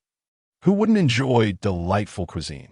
The group, seizing the opportunity as the rain lessened, made their way to Q's residence. The luxurious three-story home, spanning over 200 square meters, left the trio in awe. However, upon witnessing the plethora of ingredients and kitchenware occupying most of the living room, they fell into a collective silence. Damn it, we've been tricked again. With this many ingredients, it could suffice to run a restaurant. Yawn, I need to make a trip to the hospital. Leave me some food for lunch. Tsunade grumbled, disheveled, as she emerged from her bedroom, casually greeting Q while mentioning lunch plans. Good morning, Tsunade-sama. Kurenai's eyes sparkled as she beheld the legendary Sannin, an idol for all kunoichi. Guy and Guren quickly regained their composure, bowing respectfully to Tsunade. Although they understood that Kushina-senpai and Tsunade-senpai shared a familial bond, it didn't quite equate to cohabiting with a boyfriend while also bringing along friends, did it? Going to the hospital at 11? Q raised an eyebrow, having assumed Tsunade left with Kushina earlier, only to discover she had slept through the morning. As long as you can make it to the wake, Tsunade muttered, her lips curling in discontent as she headed to the bathroom to freshen up. This visit is merely to appease the old man's wishes. Some people are just intolerable. How could I ever treat them? Q's mind raced as he deduced Tsunade's irritation. It was rare for someone to provoke her so. And in the village, only a handful could elicit such a response, with Danzo being the most likely culprit given his recent condition. News travels fast. Are you here to watch the spectacle? Tsunade mused, noting the connection between Q and Kushina, both seemingly at odds with Danzo, a faint smile gracing her lips. Cough. I'm primarily concerned about your convenience, Tsunade-senpai. Humph. That brat really spills everything to you. Tsunade huffed, turning back to the bathroom. Meanwhile, Q could hardly contain his excitement at the thought of Danzo. Danzo, you didn't see this coming, did you? I'm on my way. Confusion washed over the trio as they found themselves unexpectedly abandoned by their teacher upon arriving at Q's residence. Seeing their mentor prepare to leave, they had initially considered rescheduling their visit. However, Q swiftly utilized a shadow clone to resolve the issue, effortlessly ensnaring 3 free laborers, with the clone remaining behind to wash and organize the various pots and pans. It began directing the trio in their tasks. Guy kneaded the dough, Kurenai washed and prepared the vegetables, while Guren chopped the meat, each immersed in their work. Q and Tsunade, on the other hand, headed toward the Konoha hospital. In the special care ward on the 3rd floor of Konoha Hospital, Shimura Danzo sat upon the bed, and 4 drip in his left arm, while his right hand swiftly sifted through the latest intelligence reports from various ninja villages laid out on a small table. A masked umbu, clad in standard dark attire, dutifully stood guard by his bedside. Countless minuscule parasitic insects covered the ceiling and walls of the ward, their incessant writhing rendering the environment unsettling. Yet when compared to the high energy demands and the necessity for multiple individuals to sustain a protective barrier, this minor inconvenience was negligible. After perusing the reports from each village, Danzo closed his eyes, mentally organizing the information. He then picked up a blank scroll to begin assigning tasks for the root ninjas to execute over the next 2 days. Suddenly, the door to the ward creaked open, revealing an elderly hand that pushed it ajar. The umbu member inclined his head slightly, bowing respectfully to the 3 elders who entered the room. Danzo's cold gaze swept across the space, only softening slightly upon recognizing the 3rd Hokage, Hiruzen Tsurutobi, alongside Tsunade and Mito. He closed the scroll and set it aside. What brings you here? Has Tsunade not come to treat you yet? Hiruzen strolled over to a nearby sofa. Unconcerned by his friend's frosty demeanor and indifferent attitude, he understood Danzo's emotions, feeling a tinge of sympathy for his plight. After all, who could remain at ease when constantly on edge, wary of unseen threats? She probably wishes for me to perish here. That Danzo's single eye fixated on Hiruzen's hand as he reached for his pipe, the atmospheric tension in the room dropping further. She merely harbors some misunderstandings towards you. We all recognize your contributions to Konoha. Faced with Danzo's silent reproach, Hiruzen ultimately decided to put away his pipe. Really now, if you don't want to smoke, then don't give me that look. Hiruzen, You are far too indulgent with Tsunade. And what about Jiraiya and Orochimaru? Look at them now. Zhuanxin Xiaochun and Mito Minion settled onto the same side of the sofa. Upon hearing Sarutobi Hiruzen's evasive remarks, they retorted without mercy. Jiraiya, carefree and indifferent, blatantly disregarded the management regulations of Konoha's shinobi. Each time he took on a mission, he would exploit the guise of gathering intelligence to seek the elusive child of destiny from Myobo Kuzan, often remaining away for extended periods. Tsunade, lazy and irritable, would frequently skip high-level meetings without cause, sneaking out of Konoha to indulge in drinking and gambling. Wasn't it just that the man who had received a token of affection had died shortly thereafter? Her husband had sacrificed himself many years ago. Had she truly become despondent? And then there was Orochimaru. He took on tasks diligently, yet upon returning, he dove straight into his research lab, becoming hopelessly engrossed in the study of ninjutsu. If this continued, trouble was inevitable. Tsunade was still quite young, her temperament unavoidably bearing minor flaws. Considering the legacy of the first Hokage and her teacher, one could afford to be a bit more lenient. Sarutobi Hiruzen once again sidestepped the weighty issues, merely touching upon Tsunade's shortcomings. He even invoked the names of the first and second Hokages, attempting to brush over this matter with Zhuanxin Xiaochun. However, Hiruzen clearly underestimated the long-brewing dissatisfaction and ire of his old comrade. Youth was no excuse for her to wallow in despair. The accomplishments of the first and second Hokages were not her license to act recklessly. As their descendant, she ought to embody the spirit of a Konoha shinobi. Boom! The door to the infirmary was violently struck, flying off its hinges. The contorted door hurtled directly towards Zhuanxin Xiaochun, who sat on the sofa. As a member of the shadow guard of the second Hokage, Senju Tobarama, and a distinguished jounin, Zhuanxin Xiaochun had recently celebrated her 51st birthday. Although her strength had significantly waned, she was not yet as frail and decrepit as she had been during the days of the Wind Arc. Instinctively, she executed a whip kick, barely managing to send the warped door flying. Stumbling, she retreated to the window of the infirmary. Buzz! A swarm of parasitic insects swiftly enveloped the hospital bed.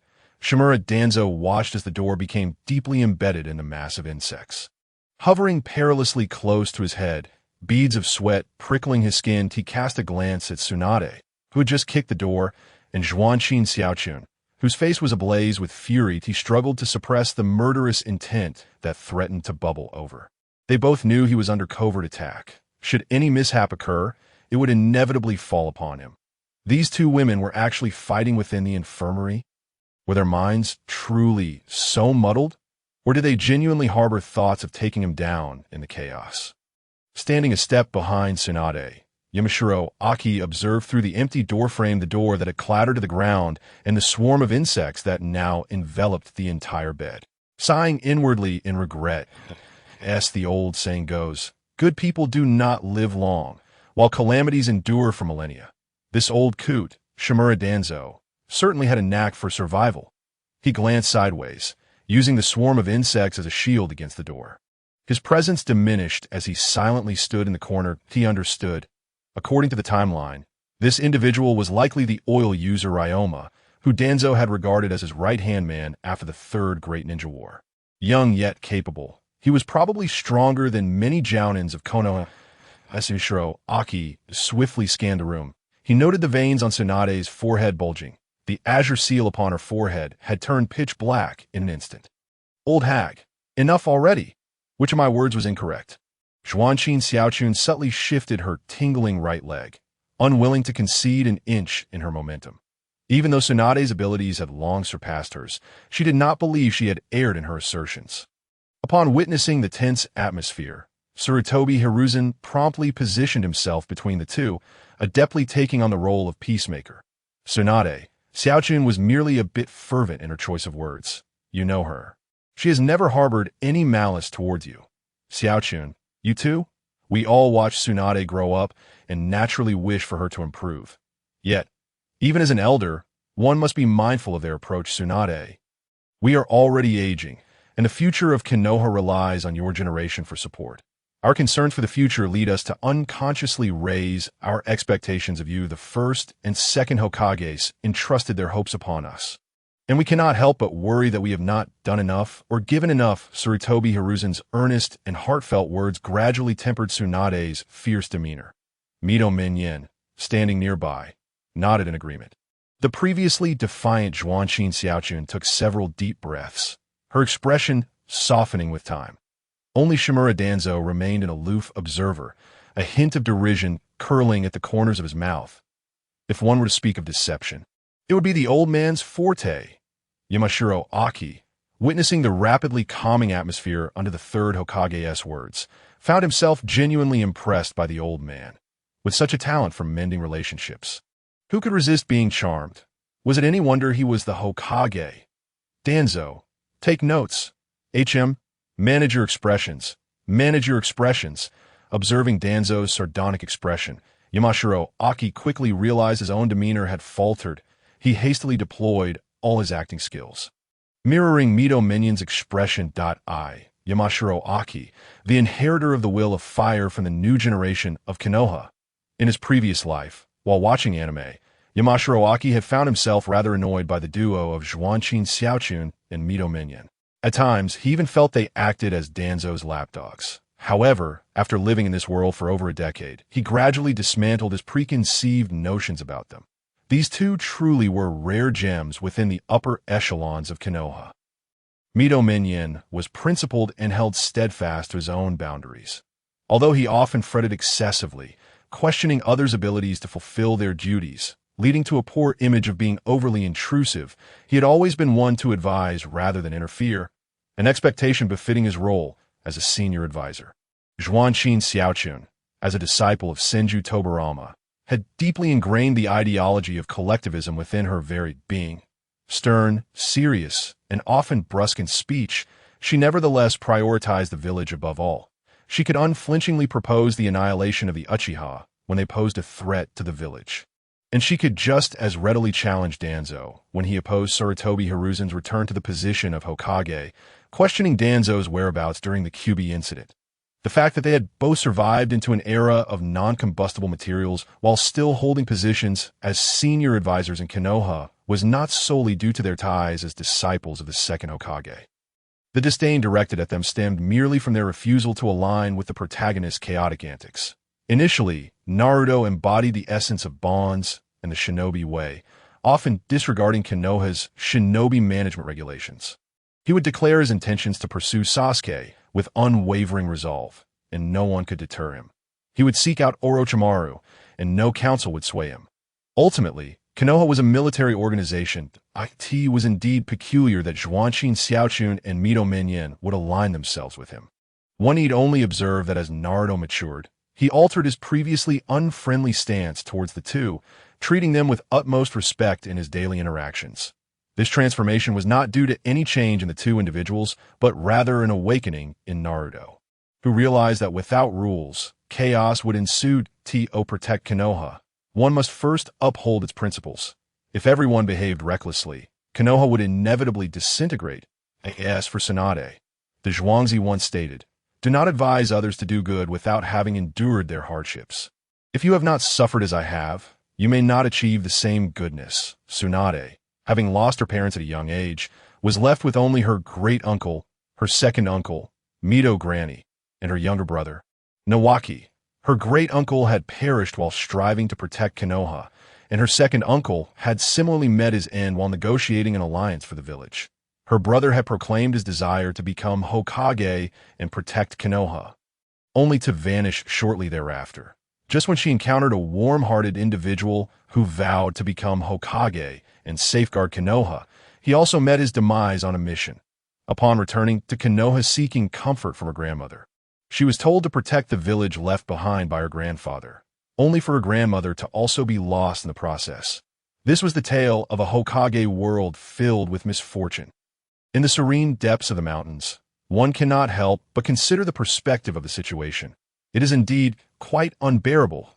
If this were to be exchanged for him, one might not express the utmost hatred towards Konoha with gritted teeth. Yet it is certain that he would develop an aversion to the notion of protecting Konoha from that moment forth. Who would dare broach this topic with him? He would undoubtedly seek out the family lineage of the individual, compelling them to individually ensure the protection of Konoha. Thus, concerning the friction between Tsunade and Tsukino Kunikuru, he would genuinely wish to convey to her, "I understand your intentions for the sake of Konoha, but please spare her. Her household registration is down to its last page." The commotion within the hospital room did not persist for long.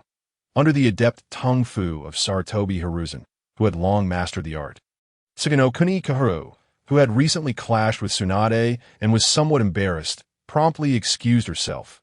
Mito Gaidon, seeing that he was no longer needed, decided to leave as well as the two made their way to the entrance. They politely nodded at Yamashiro J before turning to exit Konoha Hospital. "Shall we begin?"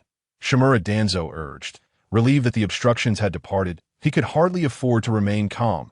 He had already conducted a thorough examination at the root base. Yet those medical ninjas could not ascertain the cause. Orochimaru had also expressed his inability to assist. A few ninjas had ventured to the land of demons to consult a priestess, but they had not even glimpsed her visage, merely receiving the cryptic advice that the one who tied the bell must be the one to untie it if he were unaware that the caster could lift the jutsu. The crucial question was, who was that scoundrel of a caster? Examination results. Tsunade, lacking the patience to linger with Danzo, immediately entered her professional demeanor. Beside her, Aburame Shino promptly presented a stack of examination sheets. Over an inch thick, Tsunade swiftly reviewed the data, her brow furrowing increasingly. There was a trivial, negligible rejection reaction, cellular vitality decline due to natural aging, and no anomalous chakra response. It was clear that the issue did not lie within the body. This was beyond my capabilities. Having flipped through merely a dozen pages, she declared the diagnosis outright. "Shall we not conduct further examinations?" Danzo clearly struggled to accept such conclusion. Meanwhile, Yamashiro J, positioned at the doorway, contemplated the entries on his interface. He noted that the previously prominent blue entry, the single-eyed three-tomo, had vanished. Internally, he mused as expected. How could one allow Tsunade to conduct a detailed examination and treatment without the old man extracting the Sharingan? Elder Danzo, there are no physical issues. Further examinations would yield the same results that AS for the condition afflicting you. I would recommend consulting an expert in release, Tsunade remarked, casting a glance at Yamashiro J, who was stealthily observing from the entrance that I in the hospital room. Both Danzo and Sarutobi Hiruzen instinctively followed her gaze. Danzo's expression darkened further. Observing this, Hiruzen had no choice but to invite Yamashiro J inside. "J, you must be aware of Elder Danzo's situation, as Tsunade briefly mentioned it earlier." Yamashiro J inwardly cursed Tsunade for her lack of decorum. He had merely come to mock Danzo, while contemplating whether to present him with some system specialties, venting the frustration over the demise of a certain fool. This sister could not simply deflect the blame onto Danzo. After all, he was the genuine mastermind behind the scenes. What is your perspective? The third Hokage saw no fault in Tsunade's statement that if Danzo's body was fine, where else could they turn but towards the realms of spiritual power and release? The Yamashiro clan was indeed expert in release, and Jay was a distinguished member of the family, proficient not only in their secret arts, but also possessing formidable illusion techniques. Who else would be more suitable to consult? Lord Hokage, regardless of how release manifests. It requires chakra to activate the techniques, given Lord Danzo's current condition. Yamashiro J feigned a conflicted expression. This overt hesitation could not escape the keen eyes of the third Hokage. You may speak candidly. During my prior studies of forbidden sealing techniques, I encountered records from the Warring States period regarding deities capable of sealing souls, creatures that devour memories, and those wielding dark powers. Yamashiro J attempted to distance himself from the implication. Upon hearing this, both Sarutobi Hiruzen and Shimura Danzo furrowed their brows. Such powers were not within the expertise of a ninja. Ahem, of course, there are means to address Lord Danzo's condition. Jay smoothly transitioned. Years of experience had taught him that a little guidance suffices when deflecting blame. People are often more inclined to trust their own observations and deductions. Speaking too much might lead them to suspect him in return. What means? A flicker of barely perceptible anticipation crossed Danzo's somber countenance. Was he not hindered by frequent assaults on his mind? Learning a technique akin to the water transformation technique would allow for recovery even if his head were to explode. Jay proposed the optimal solution that in this moment. Both the third Hokage and Danzo fell into silence. The water transformation technique. Without the bloodline of the Hozuki clan, who could possibly master such a skill? Tsunade's previously stern demeanor crumbled upon hearing Jay's words. Due to the unique nature of ninjutsu, the difficulty of mastering the water transformation technique was not inferior to developing a bloodline limit. How high was the difficulty in developing a bloodline limit? Each of the 5 great shinobi villages possessed some legacies from ancestors capable of developing bloodline limits. Suna's magnet release, Kumo's storm release, Iwa's lava release, Kiri's boil release. Yet how many individuals across the shinobi world could truly learn them? Did Danzo possess such talent? If he did, would he be in this predicament? Ultimately, Tsunade could no longer suppress a smile. Patting Yushiro J on the shoulder, a splendid idea, but do not dwell on it for the next time. J. That technique, closely intertwined with bloodline limits, poses extreme difficulty for those lacking a bloodline limit. Elder Danzo is no longer young. He lacks the time and energy to delve into such studies. Sarutobi Hiruzen gently provided an avenue for Danzo to save face. The life of a ninja may appear glamorous, yet it is far from an easy profession. The continuous refinement of chakra and frequent injuries can deplete one's physical potential and leave various hidden ailments. Most ninjas experience a rapid decline in health after reaching their 40s, and all abilities and conditions begin to deteriorate. Given Danzo's current age, it would be unkind to impose such a demanding technique upon him. But Danzo's already dark expression grew even cloudier upon hearing Hiruzen's words. What did it mean that he was no longer young?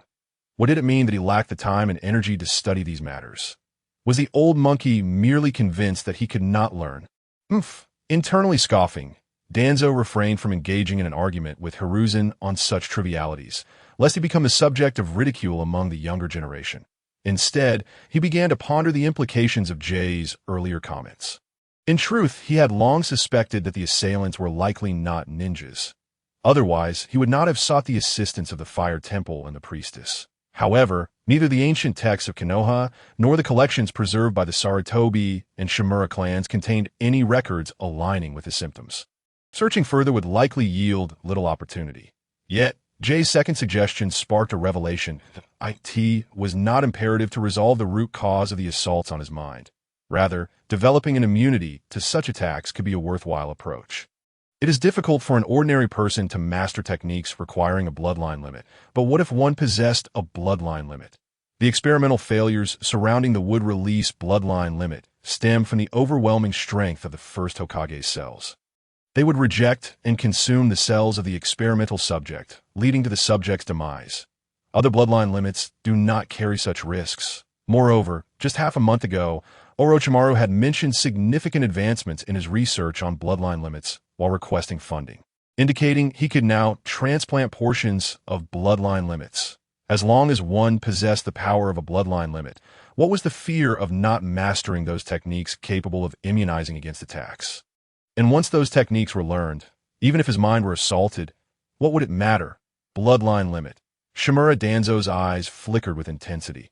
The bloodline limits that could provide immunity to or withstand physical attacks were few, and he could currently think of 3.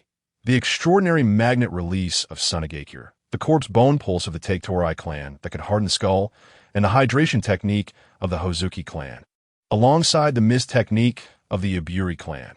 Although the Iburi clan resided in the Land of Fire, their bloodline limit bore significant flaws. Even the strongest among them dared only to dwell in underground caves. Fearing that a gust of wind during their misting would lead to their demise, as for the remaining options, which one could Orochimaru transplant? Don't be disheartened, Danzo. There is always a solution, Sarutobi Hiruzen reassured his friend. He understood Danzo well. If this issue remained unresolved, it would greatly affect Danzo's state of mind. The current situation in the ninja world was grim, and it was crucial not to let Danzo, the leader of Root, fall into despair over such matters. Aren't you leaving yet? Shimura Danzo raised his gaze to Sarutobi Hiruzen. What purpose did it serve to linger here? discussing trivialities when the problem remained unsolved. I simply wish to keep you company. It has been quite some time since we last engaged in meaningful conversation, and no need for that. Hiruzen continued, I understand your feelings. Anyone would be affected by such circumstances. However, we have faced countless storms together over the years. Hiruzen seemed to reminisce about their glorious past, his gaze softening considerably. Make sure to close the door on your way out. Danzo pointed to the twisted and warped door on the floor, turning away with a cold snort, urging him impatiently. Yamashiro Keisuke, overhearing their exchange, could hardly believe his ears. Wait, what kind of script are you two playing? Your dialogue sounds like something out of the Tsundere Wife and the gentle CEO from back in the day. If you keep this up, I might just wish you both a century of happiness. Sensing the intense gaze from the side, Hiruzen turned to see Tsunade with her arms crossed and Yamashiro counting the bugs. If you two have nothing else to do, why not head back and rest? And remember to close the door on your way out. Tsunade scoffed dismissively. She picked up the door, nearly reduced to scrap metal. And with her incredible strength, she effortlessly bent it back into shape. Although the metal still bore visible creases, it should suffice for now. System, hurry up and give Danzo the hello brother gift. The Tsundere environment has been eliminated. I refuse to witness a bad ending. Yamashiro Keisuke, seeing that Sarutobi had cut off the entertainment, hurriedly sent his blessings. Danzo had mentioned the door, and Sarutobi simply remembered to have his disciple close it. Not sending blessings now would be rude. A beam of white light swiftly entered Shimura Danzo's body, unnoticed by anyone. Staring at the wall covered in bugs, Danzo, momentarily dazed, suddenly began to reflect. Had he been too harsh towards Hiruzen? Although this man had preemptively responded to the teacher's question, causing him to miss out on the Hokage position, he had never wronged him in all these years. The one who had acted against him was not Hiruzen. Why unleash his frustration on his friend? Bang! The slightly misshapen door was forcefully shoved back into its frame by Tsunade. Dusting off her hands, she turned to leave. Yamashiro Keisuke followed closely behind, his mind racing with thoughts of potential future events and the widely circulated image of the third Hokage and Danzo sharing a kiss, sending shivers down his spine. Yet despite the chills, he could not suppress the smile tugging at his lips. As he walked, he felt a sense of ease and clarity. He had returned from a few days away, and all that remained was a mere 2 tails of ashes. It was only out of Danzo's mercy that he hadn't been beaten by Dio. What harm was there in letting Danzo take a couple of hits from Dio? Just asking. Outside, the rain pattered incessantly, falling for 3 days and nights as if it were my beloved, who is yet to return home. Yamashiro Keisuke hummed a tune, altering the lyrics to fit his mood as he skipped lightly toward the Yamashiro clan's territory. Why do you sing such sorrowful lyrics with such joy? Are you trying to annoy me? Tsunade, interrupted multiple times in her thoughts, slapped Yamashiro Keisuke's arm in annoyance. This little rascal had no sense of the situation. Couldn't he see she was deep in thought? You wouldn't understand. This is a side gig. Yamashiro Keisuke rubbed the spot where he had been hit, lamenting how strong Tsunade's grip was if anyone were to try courting her. With a playful little fist pounding your chest, wouldn't they be sent away immediately? Oh, but she was single. Then it was all good. A side gig. Did her barbecue restaurant play this kind of song? Don't interrupt my thoughts. Tsunade shot a sidelong glance at Yamashiro Keisuke, uninterested in his ramblings. After forcing him to share half of the space under the umbrella, she bit her thumb and continued to ponder the checklist that had felled off earlier. Is nail polish harmful to the body? Can you take a hit? Tsunade's forehead twitched with irritation as she glared at Yamashiro Keisuke, her teeth gritted. How many times had it been? How hard could it be to focus on something? If there's something you don't understand, just say it. I'll help you think it through. Yamashiro Keisuke paid no heed to Tsunade's threats. What a joke, with his current strength. It didn't matter if they were play fighting. If Tsunade truly meant to hurt him, he could easily take her down in an instant. Did she think the red entry-level stats were just for show? The rejection reactions in Danzo's examination report felt very off. Do you know what rejection reactions are? Tsunade shot a fierce glare at Yamashiro Keisuke. Her medical ninjutsu was reputed to be second to none in Konoha, and no one dared to claim the top spot. Although the fluctuations in the data from the examination reports were minor, there was indeed a certain degree of rejection reaction present. According to the case report, these rejection reactions were merely the result of a prosthetic eye implanted in Danzo's right eye. which had been destroyed in his early years, to prevent facial deformities that IT seemed reasonable, and the data appeared sound. But Tsunade could not shake off a lingering sense of unease. Thus, she mulled over the data repeatedly, hoping to discern what was amiss. How could one possess a Sharingan without the Uchiha bloodline and not experience any rejection? Yamashiro Kisuke let out a scoff, unconcerned as he exposed Danzo's secret. Danzo was indeed cautious. The bandages wrapped around his head concealed his chakra signature with a sealing technique, effectively masking the unique chakra signature of the Sharingan. To prevent Tsunade from noticing anything amiss during his treatment. He had even removed the Sharingan entirely. Moreover, during his time in Konoha, he had never used the Sharingan in front of others, so naturally, no one would connect the dots. Thus, for many years, this secret remained undiscovered. However, rejection reactions could not be easily concealed.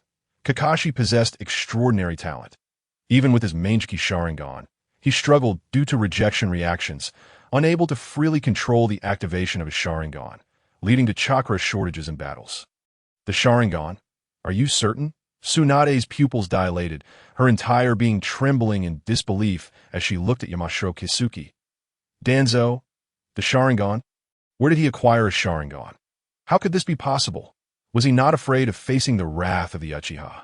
How dare he? Don't look at me like that. To facilitate your examination and treatment, he removed it in advance. Who knew you would only glance at the case and examination reports without conducting a further check? It was all for naught. The smile on Yamashiro Keisuke's face widened. Regardless of whether Danzo had received anesthesia when he removed his eye, the recovery process must have been painful. Once the body was treated adequately, he would have to reinsert it, enduring suffering back and forth. Why couldn't he suppress the grin on his face? Are you sure? Tsunade, clearly still in shock, pressed for confirmation once more, believe it or not. Yamashiro Keisuke had no intention of providing further explanations. He couldn't be bothered to share such details with others, knowing that most likely, no one would believe him. And even if he publicly exposed Danzo, what would it change? The hawkish faction of the Uchiha clan is indeed audacious. Yet it is the dovish faction that currently wields the power of discourse, with the majority of the clan aligning themselves with this more conciliatory stance. They have not endured the repercussions of the Third Shinobi World War, nor have they been marginalized following the tumultuous events of the Nine Tails incident. There are no insidious rumors circulating within the village, nor do they frequently suffer from various injustices. Even if the Uchiha were inclined to reclaim that singular Sharingan, it would be unfeasible to completely sever ties with Danzo, one of the upper echelons of Konoha. Given the latter's present standing within the village, it is far more likely that they would seek a plausible excuse to maintain appearances, such as, "This was entrusted to me by my dear friend Uchiha Kagami, to safeguard Konoha." Subsequently, they might negotiate some form of mutual benefit or promise with the third Hokage and Danzo, thus transforming a significant issue into a trivial one, that detestable old man Danzo. Why can't he just retire to his home and await his demise? Tsunade cursed vehemently. She almost succumbed to the urge to turn back and deliver a beating to Danzo that would render him incapable of self-care. However, she understood that he had already extracted the Sharingan. Without irrefutable evidence in hand, she was powerless against him.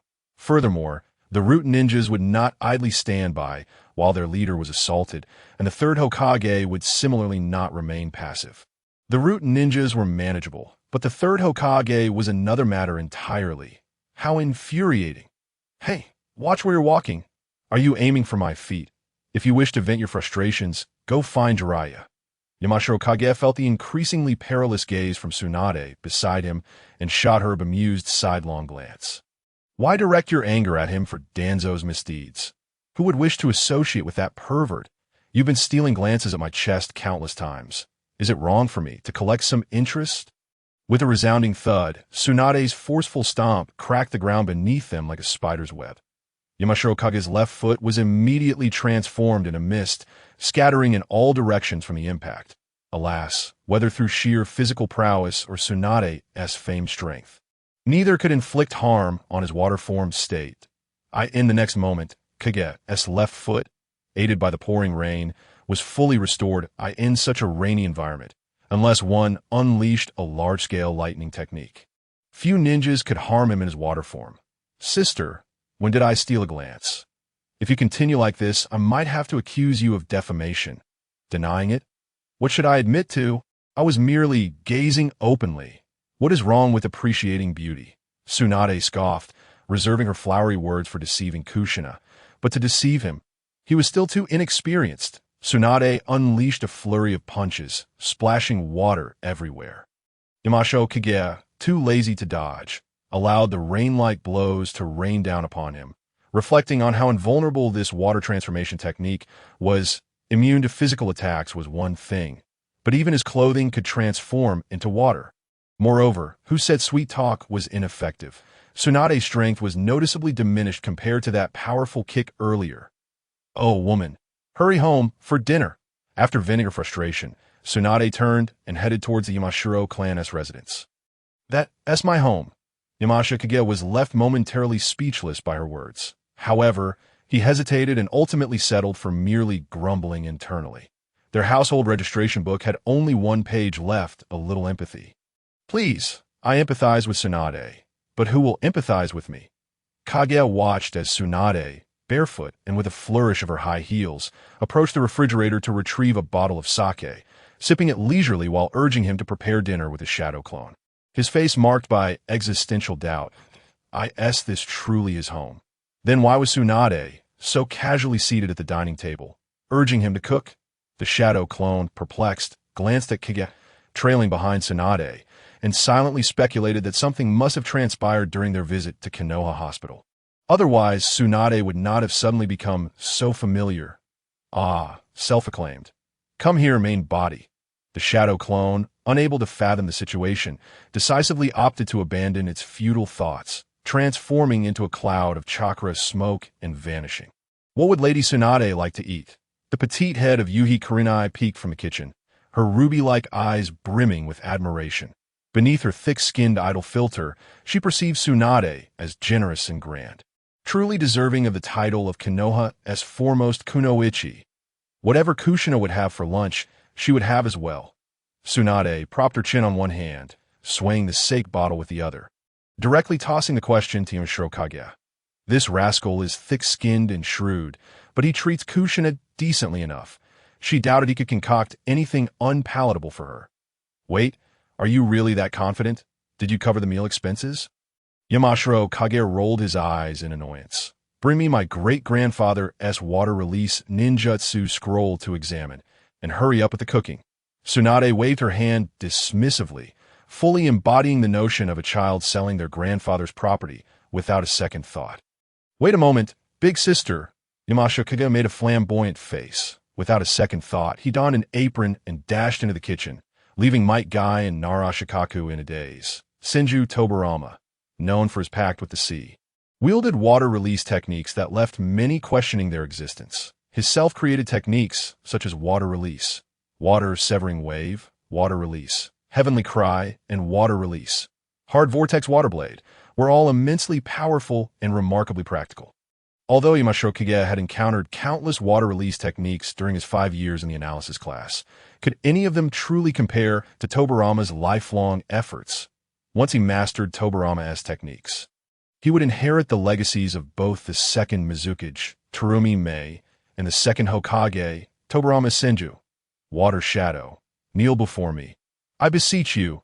Kage envisioned a bright future, only to notice the three little ones displaying disdainful expressions as if they did not wish to acknowledge him as their teacher. What are you spacing out for? Guy, hurry and knead the dough that has already risen. Later, I'll teach you a long-lost steel fist technique. Ever heard of bagwazang? Shikaku, grab the steamer and chop the dough while rolling out the wrappers. Do you wish to learn the technique? Flying needle through mist and torpedo needle? Red, come learn how to make dumplings with your teacher. Wrap them well, and later, teacher will teach you a self-created Jinjutsu, the flashing spirit curse experience card. With disdain for Yamashiro Kage, understanding Yamashiro Kage, and ultimately becoming Yamashiro Kage, the trio, enticed by the promise of various ninjutsu, worked with remarkable speed. Yuhi Kurinai, possessing a foundation in culinary skills, needed only to observe Yamashiro Kage's demonstration twice before quickly mastering the technique. After gaining some proficiency, she could even chat while wrapping dumplings. Teacher Kage, I heard you have a Jin jutsu that can make all users collapse in despair, leaving even summoning beasts to suffer excruciating pain. Is that true? The little girl looked up with hopeful eyes, clearly more interested in this than the previously unheard-of flashing spirit curse experience card. Who told you that? Yamashiro Kage paused for a moment, his expression oddly inquisitive. Among his self-created Jinjutsu, several could indeed cause users to collapse in despair, but only one could leave summoning beasts in agony. The third brother's ecstasy, a more advanced version of the little flying stick. The third brother's ecstasy would have the user become the pursued third sister-in-law within the Jinjutsu. If they couldn't catch her, the chase would continue indefinitely. Once caught, they would. In his youth, he had acted recklessly, never considering the consequences. He had merely believed that as long as the effect was good, capable of delivering a psychological blow to both man and beast, swiftly dismantling the enemy's mental defenses, everything else was inconsequential. But not anymore. He was older now and had to maintain his dignity. I heard it from Jiraiya-sensei. Did I say something wrong? Yuhi Kurenai blinked her innocent eyes, timidly inquiring. She had heard from Jiraiya-sensei that the difficulty of this technique was actually only B rank, consistent with the difficulty of a ninjutsu her teacher intended to teach her. So she had tentatively asked, but it seemed she had perhaps asked an inappropriate question. That scoundrel Jiraiya. Yamashiro gritted his teeth in frustration, feeling that Jiraiya had become increasingly untrustworthy over the years. Because Minato had sought Jiraiya as a mentor early on, he was not unfamiliar with him, but on one occasion, for reasons he could not recall, Jiraiya wished to experience his Jinjutsu. Coincidentally, he had just devised this Jinjutsu and wanted to test its effects, making Jiraiya and his summoning beast the first victims. Damn it! Wasn't it just a Jinjutsu? It did not truly transpire. Why harbor resentment for so long? Even going so far as to approach his disciples and subtly tarnish the reputation of this esteemed teacher. Ha ha ha! It dawns on me now. You are referring to that technique which instills fear in both Jiraiya and the toads of Miyaboka Mountain, aren't you? Akane, allow me to recount this to you. Ha ha ha. Tsunade slapped the table, laughing uncontrollably. The rolling waves and surging tides were particularly captivating. Recalling the scene from over a month ago, where Jiraiya would tremble at the mere sight of Orochimaru, alongside the green-skinned toad from Miyaboka Mountain that had undergone a transformation. Tsunade's laughter was so intense, she nearly gasped for breath. Kage looked on with furrowed brows, wishing to interject and halt Tsunade's storytelling, yet apprehensive that the truth revealed through Jiraiya's own lips would be even more explosive. After all, for him to bring up this illusion technique in front of his disciples, his character had already plummeted into negative territory. The three young ones, witnessing Tsunade's relentless laughter and glancing at their teacher, who was intently focused on his dumplings, understood that this was a tale worth hearing and quickly perked up their ears. The exploits of Jiraiya, one of the legendary Sannin, intertwined with the lore of Miyaboka Mountain, one of the three great summoning beast sanctuaries. They were eager to listen. Tsunade, do share more. Once Tsunade managed to compose herself, she began to recount her observations from years past. The tale was not overly complex. Jiraiya, wishing to allow the summoning beast to experience Kage's rather unique illusion technique, summoned a green-skinned toad named Gamakichi from Miyaboka Mountain. Initially, Gamakichi was a pristine male toad, quite handsome in appearance, and it was said that many female toads in Miyaboka Mountain sought its affection. As a summoning beast, Gamakichi believed that ordinary illusions posed no threat to him. However, within mere seconds of the technique's activation, he exploded into a cloud of smoke and returned to Miyaboka Mountain. When Jiraiya attempted to summon him again to dispel the illusion, he was met with outright refusal. Driven by curiosity, the youthful Jiraiya could not resist having Kage experience this illusion technique as well. Subsequently, Jiraiya, with astonishing willpower, managed to break free from the illusion. For the next month and a half, upon encountering Orochimaru, he would shake in fear, and every time he squatted down, he would uncontrollably pass gas, ruining countless pairs of trousers. Had it not been for the third Hokage intervening, providing psychological counseling through illusion techniques, who knows how long this ordeal would have continued, as for Gamakichi upon their next meeting a month later. He had transformed into Gamakichi, with fiery red lips and a seductive figure, adorned with a large bow atop his head, suffering from the same aftereffects as Jiraiya. Every time he squatted, he would pass gas, a toad. No less, Tsunade continued her animated storytelling, slapping the table with laughter. Might Guy glanced at his tight-fitting attire, feeling a chill run down his spine, while Ginma shivered uncontrollably. The aftereffects were indeed rather frightening. Teacher, Inuzuka Kiba's eyes sparkled with anticipation. Though she said nothing, her expression conveyed everything. She yearned to learn this, desperately. Upon witnessing Inuzuka Kiba's enthusiasm, Might Guy and Shiranui Ginma instinctively took a step back, feeling a sense of dread at how unfamiliar their teammate had suddenly become. Oh my! Teacher, you can't teach this, can you? Learning this would make it difficult for you to find a boyfriend. Kaguya wore an odd expression. He truly did not wish to lead the new generation of Konoha astray. Yet the young ones clearly had different thoughts. Freshly minted genin, they naturally craved immense power. A technique capable of ensnaring one of the legendary Sannin, Jiraiya, for over a month. An illusion so potent that even a toad from one of the 3 great summoning sanctuaries could not withstand its effects. If he cannot defeat me, what right does he have to be my boyfriend? Teacher, please instruct me. Inuzuka Kiba's determined little face radiated conviction. She aspired to become a renowned kunoichi like Tsunade. And as for boyfriends, they could wait. Kaguya at that moment had never felt such an urge to strangle Jiraiya. His future seemed akin to a blood-red mandala, sensual yet elegant, enchanting yet perilous, leading his disciple down a path of no return. Just the thought of Jiraiya's illusions unleashed upon her made him shudder. Heaven knows what Inuzuka Kiba might become thereafter.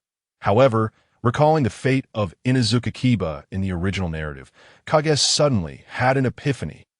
Perhaps not finding a partner wasn't such a bad thing after all. At least she wouldn't unwittingly become a widow. Moreover, with his current strength and the experience gleaned from observing so many individuals, he genuinely felt confident in nurturing Inuzuka Kiba into a formidable ninja. While he could not promise she would be as extraordinary as Might Guy from the original tale, who nearly kicked the conclusion into existence, he was certain that her illusions would surpass the prowess of the 3-tomo Sharingan without issue. Whether she could rival or even subdue the Mangeki Sharingan would depend not on his teachings, but rather on Inuzuka Kiba's own diligence. Teacher, Inuzuka Kiba raised her little face, anxiously observing the ever-changing expression of her mentor. Let me ask you one final time. Are you truly prepared? If you wish to learn this technique, the knowledge and sacrifices required will be immense. Kaguya took a deep breath, inquiring of his young disciple. The 3 brothers' ecstasy was a high-level illusion capable of severely affecting both sight and touch simultaneously, although the training threshold was roughly equivalent to that of standard B-rank technique. Its potential was extraordinarily high. Its fundamental principle involved ensnaring the enemy in a labyrinthine predicament, akin to the C-rank illusion Fox's heart technique. Simultaneously, it employed the principles of D-rank illusion Araka's gaze to manifest the target of the caster's fears and pursue them relentlessly. At this juncture, the caster is not so much captured by the 3 brothers as they are ensnared in a state resembling the B-rank illusion tree binding death, wherein their consciousness remains clear. Yet they find themselves immobile and unable to resist. At this point, the visual disturbances have essentially been completed. Aside from maintaining ongoing visual shocks, the focus must shift to amplifying the interference of touch. Touch can influence myriad sensations within illusions: cold, heat, warmth, pain, pressure, pulling, pleasure. Kaguya had studied illusions for quite some time and found this aspect to be the most challenging to master. However, if mastered well, touch could become an incredible weapon. Should Inuzuka Kiba wish to learn this technique, the delicate manipulation of touch would be indispensable. Of course, more crucially, to learn this technique, one must first master the art of avoiding being rebounded by the enemy's illusions.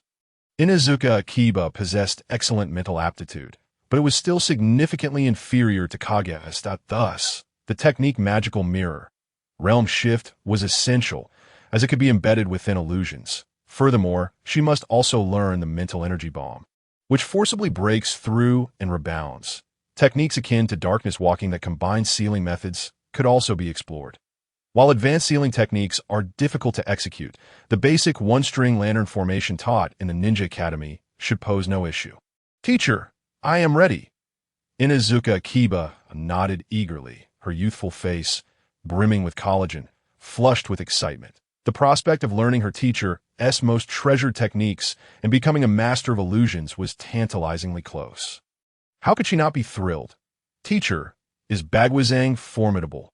Mike Guy exclaimed as the stone mill in his hand soared into the air. The freshly ground soy milk returned to the pot for boiling and filtering. The techniques to be taught to Gunma were renowned for their strength, both capable of unleashing powerful attacks. As for Inuzuka Kiba, she was about to acquire a skill that had once caused significant trouble for even the legendary Sannin.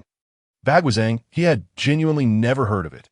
In literature, there's Taiji to pacify the world, and in martial arts, Bagwazang to stabilize the heavens. Are you familiar with Taiji and Bagwazang? Soft fist? Hyuga clan. Indeed, the gentle fist of the Hyuga clan bore some resemblance to the principles of Taiji.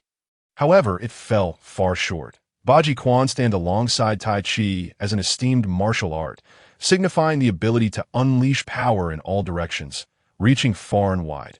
Yamashita recounted the origins of Baji Quan and various techniques of force application to Mike Guy. Benefiting from the advanced network of his previous life, he had indeed acquired a wealth of authentic knowledge during his youthful, somewhat delusional phase. Originally, much of this knowledge had faded with the passage of time, leaving him with only a fragmented recollection. Yet, the memory palace of the ninja realm's sovereign allowed him to recall it vividly. Naturally, when he spoke, he did so with great eloquence, without delving into the complexities of the martial arts principles that are difficult to articulate in simple terms. The application of Baji Quan to the head, shoulders, elbows, hands, tail, hips, knees, and feet left Mike Guy feeling as if he had stumbled upon a treasure, eager to stir sparks from a grinding stone to the dining table. Tsunade initially regarded this with indifference. After all, Yamashita had never exhibited any extraordinary talent in physical arts. However, after listening for a while, she could no longer underestimate Baji Quan. Her ears perked up, attentively absorbing the essential techniques of force application and combat methods. If these principles were combined with immense strength, she wondered if her medical ninjutsu could possibly revive Jiraiya after a single strike. Jiraiya, so, what have I done wrong this time? Freshly ground soy milk, fill buns with carrot and pork and scallion, and vermicelli along with savory pancake stuffed with sausage and eggs, fresh meat pan-fried buns, shrimp pan-fried buns, and crab roe pan-fried buns to top it off, steaming hot duck blood vermicelli soup. Tsunade's gaze never left the dining table. Mike Guy and Kakashi's eating pace matched Tsunade's prowess, with one hand holding a large bun and the other grasping a steamed dumpling. Among the trio, only Hinata appeared slightly more refined in her eating manner. There was no need for further compliments. The mere sight of their feast spoke volumes about how astonishing the meal was to them. However, the breakfast that Yamashita could prepare was far from limited to this. Moreover, tomorrow's arrangements had already been made, with more than just 1 or 2 guests expected. Thus, after a brief hour of rest following lunch, everyone resumed their bustling activities. Kushina returned home around 2 o'clock to partake in this culinary tasting and friendly gathering. She had tirelessly completed all her tasks for today and tomorrow. After hastily filling her now-empty stomach, she energetically joined the group. Various culinary semi-finished products emerged continuously from the hands of the 5. After stepping out for a while, Tsunade returned home with the water release scroll from the second Hokage. Senju Tobarama, after more than half an hour.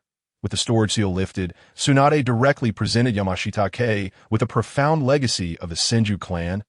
Wow, I knew there would be many water release scrolls from Tobarama, but I never imagined there would be this many.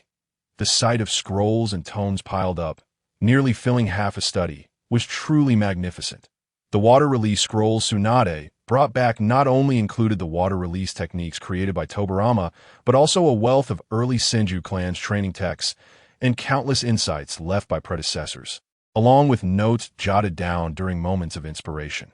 After being meticulously organized and annotated by Tobarama, these materials would undoubtedly entice any ninja training in water release.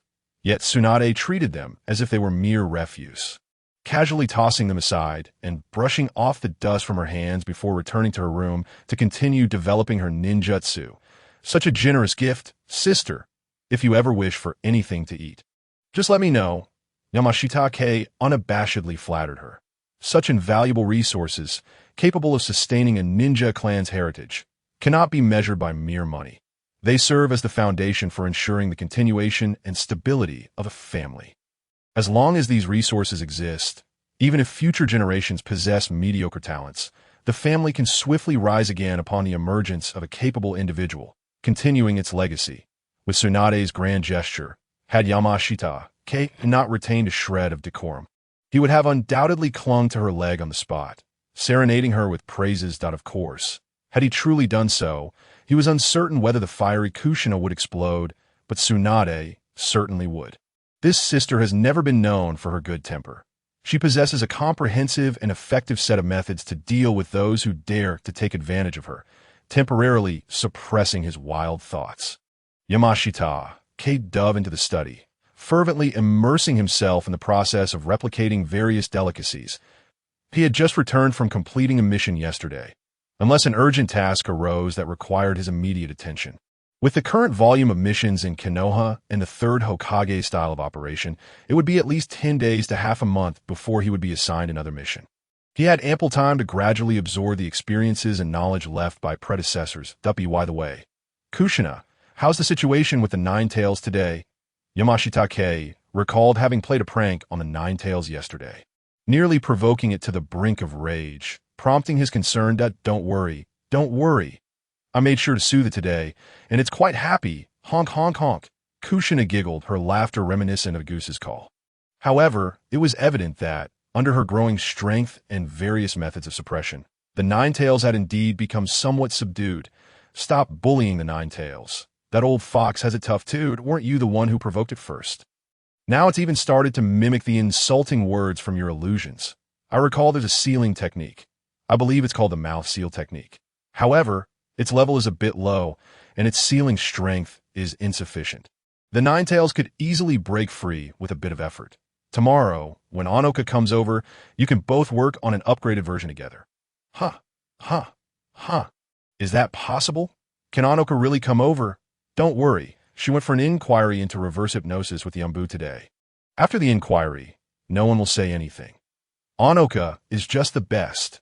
Yamashita and Kushina chatted incessantly, skillfully handling various ingredients simultaneously. The three little ones stared blankly at the harmonious interaction between the two. Feeling as though the spacious kitchen had suddenly become cramped for some inexplicable reason, in Konoha Hospital, Orochimaru forcefully pushed open the door to Danzo's hospital room. Observing the door he held, which threatened to fall if he loosened his grip, he involuntarily twitched an eyebrow. What kind of door has no screws and opens directly forward? Glancing at the slightly deformed door frame and the numerous creases on the door, he remembered that today was the day Tsunade was treating Danzo, and he understood the situation. Entering the room while holding the door, several patterned pythons slithered out from his right sleeve, seamlessly reinserting the door into its frame. It seemed that Lord Danzo's life today was quite eventful. The pythons that had emerged from his sleeve gradually retreated and vanished. A faint smile appeared on Orochimaru's lips, his originally cold aura revealing a hint of sinister delight. He could be certain that Tsunade had not resolved Danzo's issues. However, she must have provided him with some form of inspiration. Otherwise, he wouldn't have been so eager to summon him to Konoha Hospital. I need a capability that can completely withstand or be immune to such attacks. Danzo disregarded Orochimaru's mockery, his sole focus on swiftly addressing his own issues.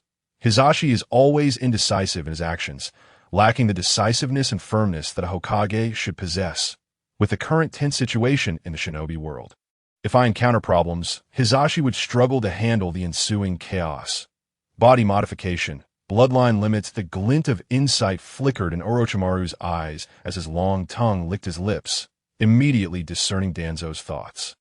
Magnet release, the Shikatsumiya-ku, and the bloodline limits of the Hozuki clan. What is the success rate? Danzo's sinister gaze fixated on Orochimaru's serpentine eyes, waiting for the answer. The success rate for magnet release is uncertain. We don't have any experimental subjects for it.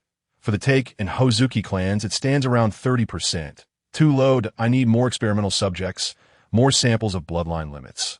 Orochimaru suppressed the tumultuous excitement within. Maintaining an exterior of icy composure, as always, he was acutely aware that his experiments were inextricably linked to Danzo's support. This time, however, he had seized a moment when Danzo needed him the most. And the assistance he garnered would be unprecedented. Such support was poised to propel his aspirations forward significantly. Immortality. What a captivating and yearned-for concept it was that my patience is wearing thin. Once the experimental subjects are ready. Within a month, at most, I shall elevate the success rate to over 80%. That I trust you will keep your word. Danzo tapped his left hand with his right index finger, a gesture laden with veiled threats. Yet it failed to rattle Orochimaru in the slightest. After all, he had lied. He indeed possessed scant data on the magnetic release bloodline limit, making it challenging to estimate the likelihood of successful transplantation. The bone techniques of the Take clan were notoriously domineering, with past success rates lingering around 30%. Yet, the bloodline limit of the Hozuki clan was not an overtly offensive ability. If it merely required the aptitude to learn the hydration technique, he was more than 80% confident. His dear friend, Hiruzen, was far more obsessed with bloodline limits than he was. Through years of experimentation and accumulation, he had developed relatively mature methodologies for bloodline limit transplantation, complete with a robust theoretical foundation. The technique of the Hozuki clan, truly a remarkable ninjutsu. Had it not been for Hiruzen's ambition to advance further, seeking to merge multiple bloodline limits for a singular acquisition of power that transcends both bloodline limits and their obsolescence, he might have already attained unimaginable strength, such avarice, much like my own. Now, if there are no further matters to discuss, I shall take my leave.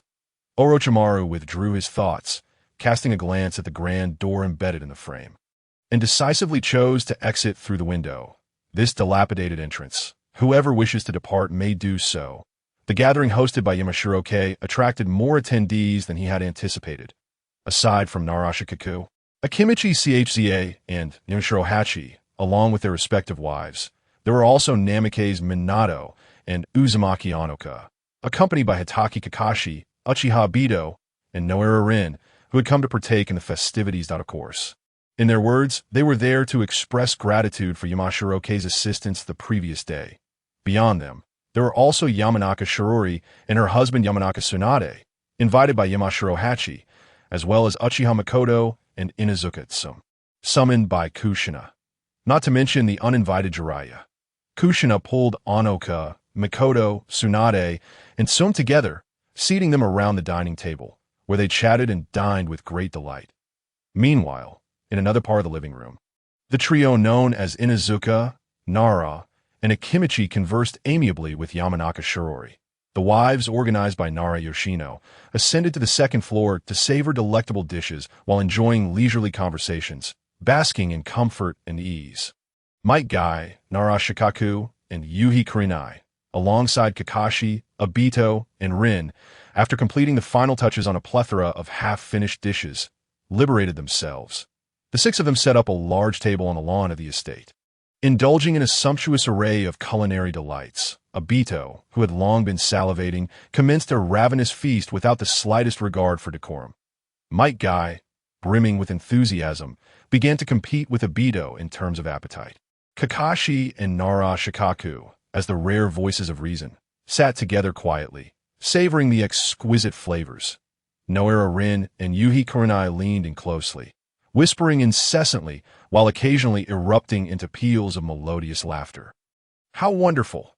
Yamashiro leaned against the railing of the third-floor balcony, observing the lively six below him, listening to their banter and merriment, feeling that life ought to be just this way. I always thought you disliked crowds. Jiraiya approached Yamashiro, a bottle of sake in hand. Leaning against the railing as he took a sip, Jiraiya-sensei, I suddenly recalled that there is an account I have yet to settle with you. Yamashiro turned to face Jiraiya. This scoundrel had taken advantage of his absence from Konoha to corrupt his adorable disciples. Weren't we done settling the profits from the auction of the summoning beasts? You know exactly what I mean. If you accompany me for 2 days at the training cave, I will let this matter slide. Could you first enlighten me about what exactly I did? Jiraiya momentarily stiffened, then feigned confusion. Just then, Namikaze Minato, who had intended to join the conversation, smoothly pivoted to take the opportunity to have a heart-to-heart with his disciple. Kakashi's psychological issues required more focused guidance. Just how many unscrupulous deeds have you committed? How could that be? Well, right, I did tell your disciples about your glorious achievements and what else? Before returning to the village, I had a little altercation using your face. Using my face for a fight. Are you sure you're referring to a legitimate fight? With whom? Absolutely legitimate. The opponent was the village chief of Fusakigure. What the hell, Jiraiya? You really are the worst. If the ancestors of the Inuzuka clan were to meet you, what would happen to the ninja dogs? Yamashiro K felt as though his teeth might shatter from the frustration. He could hardly contain his desire to strangle Jiraiya. Fusakigure was somewhat renowned in the ninja world, not because their ninjas were particularly formidable, but because it was a pure matriarchal society. The village's survival depended on defeating strong warriors and compelling them to join through marriage. Those who caught their eye as strong contenders were swiftly overpowered and taken back to the village for matrimonial purposes, for those they could not defeat, unless there was an insurmountable disparity in strength. They would perpetually face challenges, and Jiraiya had the audacity to confront the village chief of Fusakigure while flaunting his own face. How is this any different from brandishing his face to catch a bouquet and then bolting? Is this behavior even conceivable? At the very least, as one of the legendary Sannin, could he refrain from lowering the standards of decency? But I did win, and the opponent was aware I used transformation jutsu. So it was all fine. Jiraiya scratched his head, chuckling awkwardly. When one is abroad, it is essential to adopt a different identity for gathering intelligence. Yamashiro K's visage was indeed an advantageous tool for acquiring information. It would be a shame not to utilize it effectively. Who would have guessed he would attract the attention of the village chief of Fusakigure? Fusakigure Kasumi. 3 days of training. Yamashiro K had already resolved to unleash his frustrations on Jiraiya during their practice sessions. Not out of mere vengeance, but purely for the sake of purifying the ninja world's environment. It is a responsibility we all share. No problem. As long as you refrain from employing those inappropriate jinjutsu. Everything will be fine. This time, I will avoid jinjutsu. Well, not entirely. I believe a technique called I'll give you that's considerable tactical value. Yamashiro K conceded that he had underestimated Jiraiya's shamelessness, though I'll give you a shinjutsu was initially conceived with the intent to provoke. It was merely a playful creation. By evoking the most fundamental desires within individuals. He could then lead artists spanning generations, like Aizawa, Sakura, Ishihara, Kurai, Hashimoto, Hatano, Arakaki, and Hamanaka, take turns showcasing their talents. How should one put it? When confronted with a normal female ninja, this jinjutsu would merely cause a blush without much effect. But against a pervert like Jiraiya, Yamashiro K knew it would be effective. Jiraiya would revel in it, adamantly refusing to release himself from the jinjutsu, even if he were to lose copious amounts of blood and require urgent care at the Konoha hospital. Even after awakening, his trousers would undoubtedly be considerably heavier than before, in terms of lechery. Yamashiro K believed no one in the ninja world could surpass him. Name, Jiraiya occupation, ninja rider entry, Destiny's mentor, purple, one of the legendary Sannin, purple, summoner, purple, ninja world hero, blue, literary talent, white. Effortlessly white, dance at the sound of rooster, white. Is he strong? Indeed. Destiny's mentor not only significantly enhances Jiraiya's teaching abilities, but also augments his control over the 6 elemental releases: water, fire, earth, wind, yin, and yang, along with secret techniques and sealing arts, all while bestowing upon him the favor of destiny. Until he properly educates his disciples, he is free to indulge at will. One of the 3 ninjas, while enhancing personal prowess, instills fear in foes and elevates prestige among peers. The summoner is particularly remarkable, significantly augmenting the bond with summoned beasts, reducing the energy expenditure of summoning techniques, and perfectly unlocking the latent potential of these creatures, the heroes of the ninja world. On the other hand, amplify personal charisma mental fortitude, and individual conviction, thereby enhancing resistance to illusions and influence over others. Judging solely by these attributes, it is indisputable that Jiraiya is an exceptionally formidable and charismatic ninja. Yet, who among the virtuous possesses 3 white attributes? The effects of white attributes are essentially a blend of positive and negative. It is not that their enhancement effects are weak, but rather that the negative consequences are rather detrimental. A literary figure whose refined writing would undoubtedly elevate Jiraiya to the status of a renowned author in the ninja realm, finds that works devoid of sensationalism fail to capture public interest. An effortless enhancement to physical aptitude may invigorate one's spirit, yet even the slightest provocation can lead to an upward gaze, as for the ability to rise at the crow of a rooster. It nearly eliminates the interference of negative emotions such as depression, isolation, and fear. However, this is contingent upon regularly engaging with beloved pastimes, lest the mind become cluttered with useless thoughts that, Jiraiya, you are fortunate to have become a ninja, occasionally penning small essays that help reduce the crime rate among the populace. Otherwise, you would be of little benefit to society. Yamashiro Kei gazed at Jiraiya with sincerity. What was originally intended as a gathering to sample various breakfasts in preparation for opening a store had transformed into a jubilant celebration among a group of young ninjas. Uchiha Makoto, Inazuka Kiba, and Onoka, in collaboration with Kushina, had managed to incapacitate Tsunade by evening, after which they promptly took their leave. Narashikaku, Akimichi Choza, Yamashiro Hachi, and Yamanaka Shikaku continued to revel until past 8 in the evening, ultimately succumbing to inebriation and being carried home by their respective spouses. Yuhi Kurinai and Noera Rin, alongside the other 6 youngsters, diligently tidied up the chaotic living room and kitchen before politely bidding farewell.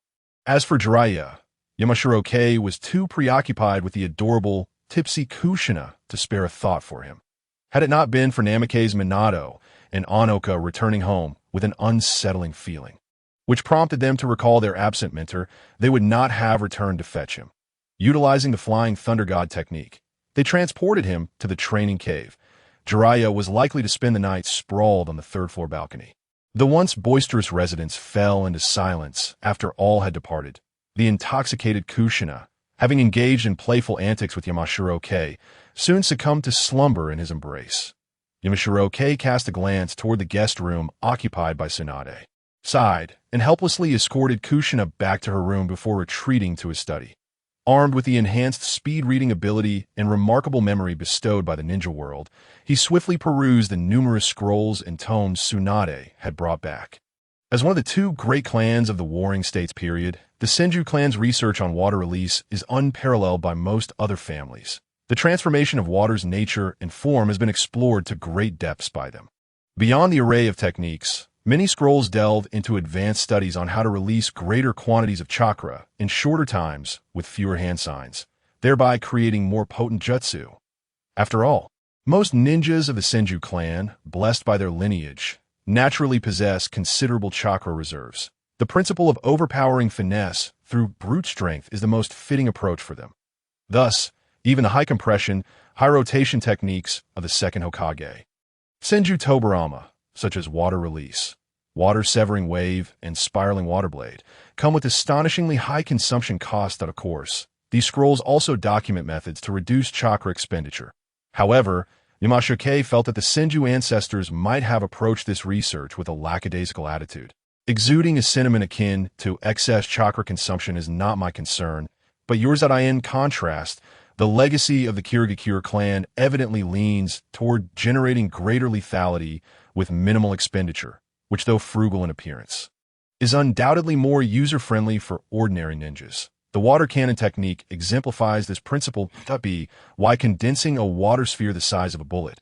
It seeks to achieve maximum lethality within a confined area. The principles behind this water bullet and the water cannon seem remarkably similar, and it does not require the water transformation technique as a foundation. Right from the start, it deploys a dozen water bullets. Truly, chakra is of no concern. Just as Yamashiro Kei was lauding the Kirigakure's water release, the Senju ancestors delivered an enlightening lesson. Aside from slight increase in chakra consumption, The principles behind the water cannon were thoroughly dissected. The ancestors of the Senju even ingeniously employed similar principles to directly create a technique with a broader range and greater lethality. The corrosive properties of water release. This could be considered a preliminary transformation toward dissolution release. Wouldn't it be disastrous for the Mist Village? The attempts to alter the form of water release, experimenting with various temperatures, sharp, keen, twisted, surging, corrosive, heavy, agile, gentle. The wave surge technique allows for free movement in water, combined with the water transformation technique, making an exceptional method for infiltration, ambush, and escape. The water blade slash, which adheres a layer of rapidly spinning water blades to the surface of shuriken, should yield impressive results, right? Do I not possess a ninja blade? Yamashiro Kei had initially intended to peruse 2 scrolls of ninjutsu and retire before midnight. But in the face of the Senju clan's treasures, that thought was rendered a mere jest. Even as a transmigrator, he found himself marveling at the innovative hypotheses and attempts laid before him. Who could have imagined that centuries ago, the ancestors of the Senju clan contemplated harnessing the transformative properties of water release to wield power akin to the stacking waves effect found in martial arts novels? A single punch could unleash successive layers of force, amplifying one's strength several-fold, even dozens of times. Who could withstand the might of the Senju clan? The night passed without a word, as the morning sun illuminated the study.